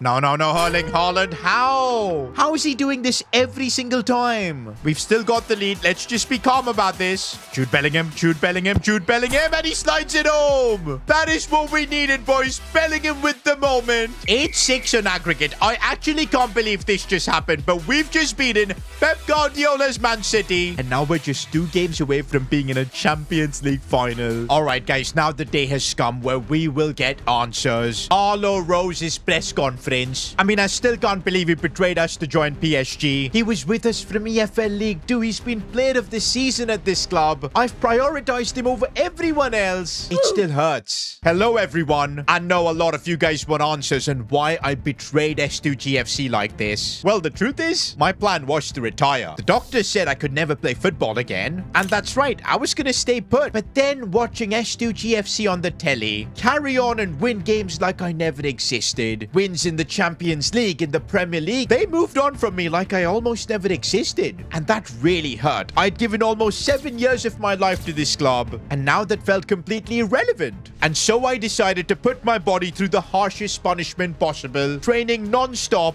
and eventually I got the medical clearance from the doctor. I felt better than ever, and yes, I could be back playing football. Even after all this, I was actually going to approach the gaffer and get back into playing for S2G FC, because truth be told, that is still my home. But it seemed like the club had forgotten me. With Jude Bellingham playing in my position, they look better than ever, and no way was I going to accept being on the bench. And so when PSG came calling, I signed for them. Maybe this is a way I can prove to the world that I'm the better Rose brother, because I intend to win the Champions League, even if it means crushing my former club. This is a different Arlo Rose now. Wow, guys, that is a lot to take in. One thing I'm at least okay about is that Arlo Rose didn't fake his retirement. He did plan to retire. It's just that watching us move on from him drove him to a path like this. I honestly don't know what to say, but I do kind of understand where he's coming from. Because if he would have come back to us after we had, of course, found our new setup with Bellingham up top, it would be a really difficult decision to get him back into the team. Maybe we would have to ease him in, but he wasn't ready for all of that. He wants to go for gold. He wants to be the main man. And looks like, boys, we're going to have a promise to keep with Arlo Rose. I want to meet him in the Champions League final. That's the only way we'll settle all the differences. He'll get a chance to prove himself. We'll get a chance to become the best in the world. But for that, we're going to have to knock out AC Milan first. I'm still in shock with how the Arlo Rose situation has panned out. The only good thing is at least he doesn't hate us or hate me. It's nothing really personal. He's trying to go on a journey to find himself, it feels like. And all we can do for now is just focus on ourselves. And by the way, we've got an FA Cup semi-final game against Arsenal. And I kind of want to take the FA Cup seriously, because look at the Premier League. We've kind of fallen off. I guess focusing completely on the Champions League has paid its price. I want to try and win at least 2 trophies this season. We're doing okay in the Champions League, but let's keep it going in the FA Cup too. And actually, in the FA Cup, I want to use this competition to honor the bench players that we've got, the squad depth players, the likes of Bradley Hart, Couché, Larson up top, the GOAT himself, Wang. Feels like ages since we've used the likes of Couché and all, but for good reason, boys. Already the first half is done and we couldn't create any chances. I don't know if our second team is still good enough to play FA Cup games like this. Is Couché still good enough? I mean, he's trying to pick out Larson there. Didn't work. Couché, he's trying his best as he plays a phenomenal pass for Cody Drammer. This is his chance. No, he hits it straight at the keeper. What a joke. The fact that our second team is still able to go toe-to-toe with Arsenal is commendable, but I really want to get the job done here. Can Nwaneri do something maybe? Still Nwaneri looking for space. Oh man, the final challenge came in. Nwaneri again, looking for Caballero. Now sees Couché. Does he have space to do something? It doesn't look like it, but he could find this one for Bradley Hart. Proper chance, that Bradley Hart in the 90th. That is literally what we needed. Oh, man, what a story for Bradley Hart as well. He was wrongly suspended for 6 months. That completely derailed his career. But now we're giving him a chance to be the hero in the FA Cup, and that's what he's done. We're marching on to the finals. We've booked our spot in the FA Cup final. Of course, it's against Man City, but we'll let the likes of Bradley Hart and Wang take care of this. For now, we've got bigger fish to fry. AC Milan in the Champions League. By the way, PSG have drawn their game 1-1 with Dortmund, so there's no guarantee that Arlo Rose is going to make the final. But we got to assume that he will. And that means we got to do everything possible to make the final as well. Oh, Renato's dribbling, looking for Jude Bellingham. He's opened things up. How is he hitting that straight at the keeper? But we've still got a chance here. Jude Bellingham again. He's turned his man. This time he gets his finish right. AC Milan aren't going to be stopping us. Okay, maybe AC Milan will try and stop us here, but we're defending really well. I don't want this to be like the Manchester City game. We can't have goals galore. We need to be controlling this, but right now, it's Milan with the chance to get back into it. What a save from Preston. I'm telling you guys, he's getting better and better.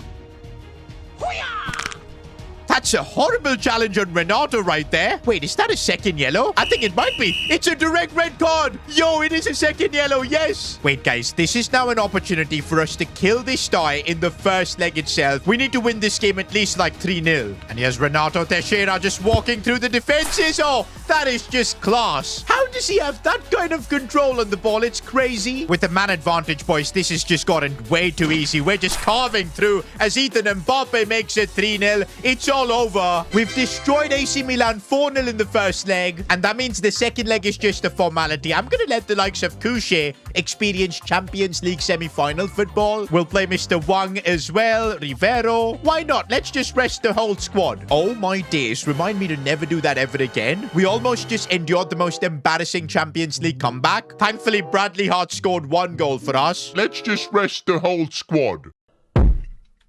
Stupid. But yeah, we are through to the Champions League final, and the only thing I want to know is if Arlo Rose is through as well. And was there ever any doubt? PSG are through to the Champions League final. It's gonna be Max Rose versus Arlo Rose in the final. This is Arlo's opportunity to prove to the world that he's the main guy, while we're out here chasing our club's dream of becoming European champions. This is gonna be crazy. Unfortunately, though, this season it doesn't look like we're gonna be lifting the Premier League trophy. But hey, we won it last year. But we can try and win a trophy we've never won, and that's the FA Cup. I remember a few times when we were in lower divisions, we actually went through on really good FA Cup runs, but we could never get the job done. Now is the chance against Man City. This is a cup final, and yes, I'm going to be benching the likes of Renato Teixeira. We're going to have Couché play. I'm still going to keep the likes of Fermin Lopez and Nwaneri in the team. We need quality to beat City, but for the most part, it is our second team. We're giving them a chance to be heroes at Wembley. This is actually going to be good practice before we play our first ever Champions League final.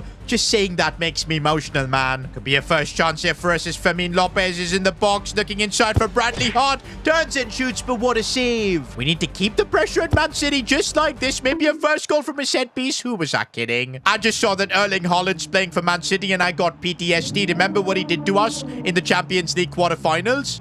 And now Man City might take the lead. Preston making the save. Oh, and Bradley Hart has somehow broken through. I don't even know how he's onside, but he's just scored an FA Cup final goal. Redemption from being suspended. And look who's in the crowd wearing a Man City shirt. It's Richard Healey. Oh, man. Bradley Hart dunking on Richard Healey live is absolutely what I've wanted to see. No. Erling Haaland has gone through. Preston making another big save. I'm telling you, boys, 78 minutes and we've kept Man City completely quiet. Wang has been brilliant in the middle of the park. Look at him, man. It's fearless football from Wang, the Chinese Xavi, as he gets through the entire City defense, drives the ball forward. And that's it, boys. Full time. S2G FC are FA Cup winners. I'm so happy for the likes of Bradley Hart, Couché, Wang as well. They've got a chance to play at the highest level and win a trophy like this year. I know it's not our most important trophy of the season, but it's awesome to be lifting it. Wait a minute. We've got another trophy to celebrate. The Premier League season has come to an end and we've somehow leapfrogged Man City. I don't know how do we do this. We'll take it though. We've defended the Premier League title. Wait a minute, guys. That means if we do win the Champions League here, S2G FC will be treble winners. Oh my days. Before we play that Champions League final and things get emotional with the Rose brothers colliding, let's just take a moment to appreciate the team we've built. Over 7 seasons, man. The storylines, the drama, finding Teixeira from Brazil, developing Mbappe's little bro, and of course, trusting Holden. I think if I was to give an MVP of the series award, it would be between Joseph Holden and Teixeira. Let me know in the comments who you think was the MVP. But the fun thing is, if you remember, Holden sacrificed his wages, and that was what enabled us to sign Teixeira. And because of that, maybe it is Joseph Holden, the MVP. He's caused us no dramas whatsoever. Our captain, our leader. Talking about dramas, well, Max and Arlo, they're gonna go at it. But yeah, stats-wise, what a season for Renato. Look at that, 46 goals. Max Rose as well with 29. Bellingham doing a makeshift job in that striker role. Can't complain. But this is it, guys. Our chance to create history. Nobody expected us to be here. But here we are, walking out to the Champions League anthem in the final. That is what we're playing for. And of course, guys, he is indeed starting for PSG. I cannot believe that he's wearing those colors. And here we go. The biggest match in this club's history. Arlo Rose has made the challenge on Ethan Mbappe, and he's robbed him off the ball here. Arlo is on it. What a pass that is. No way. Preston making a save. Can't allow Arlo to pick up an assist like that. But Arlo is again on the ball. He looks like a different player, man. It's actually scary. Arlo going for it. Preston knows everything about him. Makes another save. Now it's our turn to get on the attack. Alphonso Davies going back for Ethan Nwaneri. Inside for Bellingham. Fermin Lopez. Now it is Nwaneri again. Renato Teixeira. We're moving the ball around nicely as Renato finds space but couldn't get the shot. Now it's PSG again coming at us, and they've got a proper chance here. Preston again with the save. In the biggest of nights, he's coming through. Oh, Rafinha with a proper chance, but Preston can't save everything, and PSG have taken the lead in this final. Oh man, the smile and celebration of Arlo Rose after that goal went in. Frustrating to see. Renato has been awfully quiet in this game. We can't have the biggest game of his career being a stinker, and that's why he's going through now. Gets the shot off, but it's saved. We are giving it everything, boys. We just need that one moment. Somebody to step up. Who is it going to be is the question. Holden's on the ball right now. Looks for Bellingham. And no Bellingham. What are you doing there? No, not this way. Not this way. Preston makes a huge save. Keeps us in this game. And now on the counter-attack, we've got a chance to do something. Fermin Lopez looking for Jude Bellingham. What a chance. And Bellingham scores. That's what we needed. If Preston hadn't made that save before, we wouldn't have equalized. And now it's all square in this Champions League final. This game could go literally anywhere. But we are 80 minutes on the clock. So far, it's going to go to extra time. And yes, guys, this game is going to extra time. 90 minutes and nothing can separate the two teams. To be fair, both the Rose brothers have kind of been quiet in this one. I'm wondering if one of them is going to step up, and I'm really hoping it's Max. But let's see what happens. Yes, it's Nwaneri on the ball, scooping it for Max Rose, but he's offside. Rookie errors here from Max. And we could do something here. Renato Teixeira through on goal. Renato off the post and in extra time. We've taken the lead. The only question is if it's going to be enough. No. Arlo Rose is through. He choked. He choked, boys. Arlo Rose had the opportunity of a lifetime there, but he choked. And now we've got a chance to seal this game. Renato Teixeira, we get another goal. Oh, my days. What just happened there? Arlo Rose had the chance to equalize. Take this game to pens. Preston knew everything about him, saved it, and it's Renato who scored the winner. But that's full time, and S2G FC have won the Champions League. We came up against our very own player, but we beat him. But looks like after the game there were no hard feelings, because I saw Arlo and Max embrace each other. Maybe facing each other as rivals in the game of their life kind of put some perspective into them, and maybe this is going to improve their relationship. And personally, I'm not mad at Arlo as well. The doctor said he couldn't play football. He tried his best to come back, and he did. And I still value him as a club legend. But ultimately, boys, we have fulfilled our dream, winning the treble. We've just made S2G FC the world's greatest club.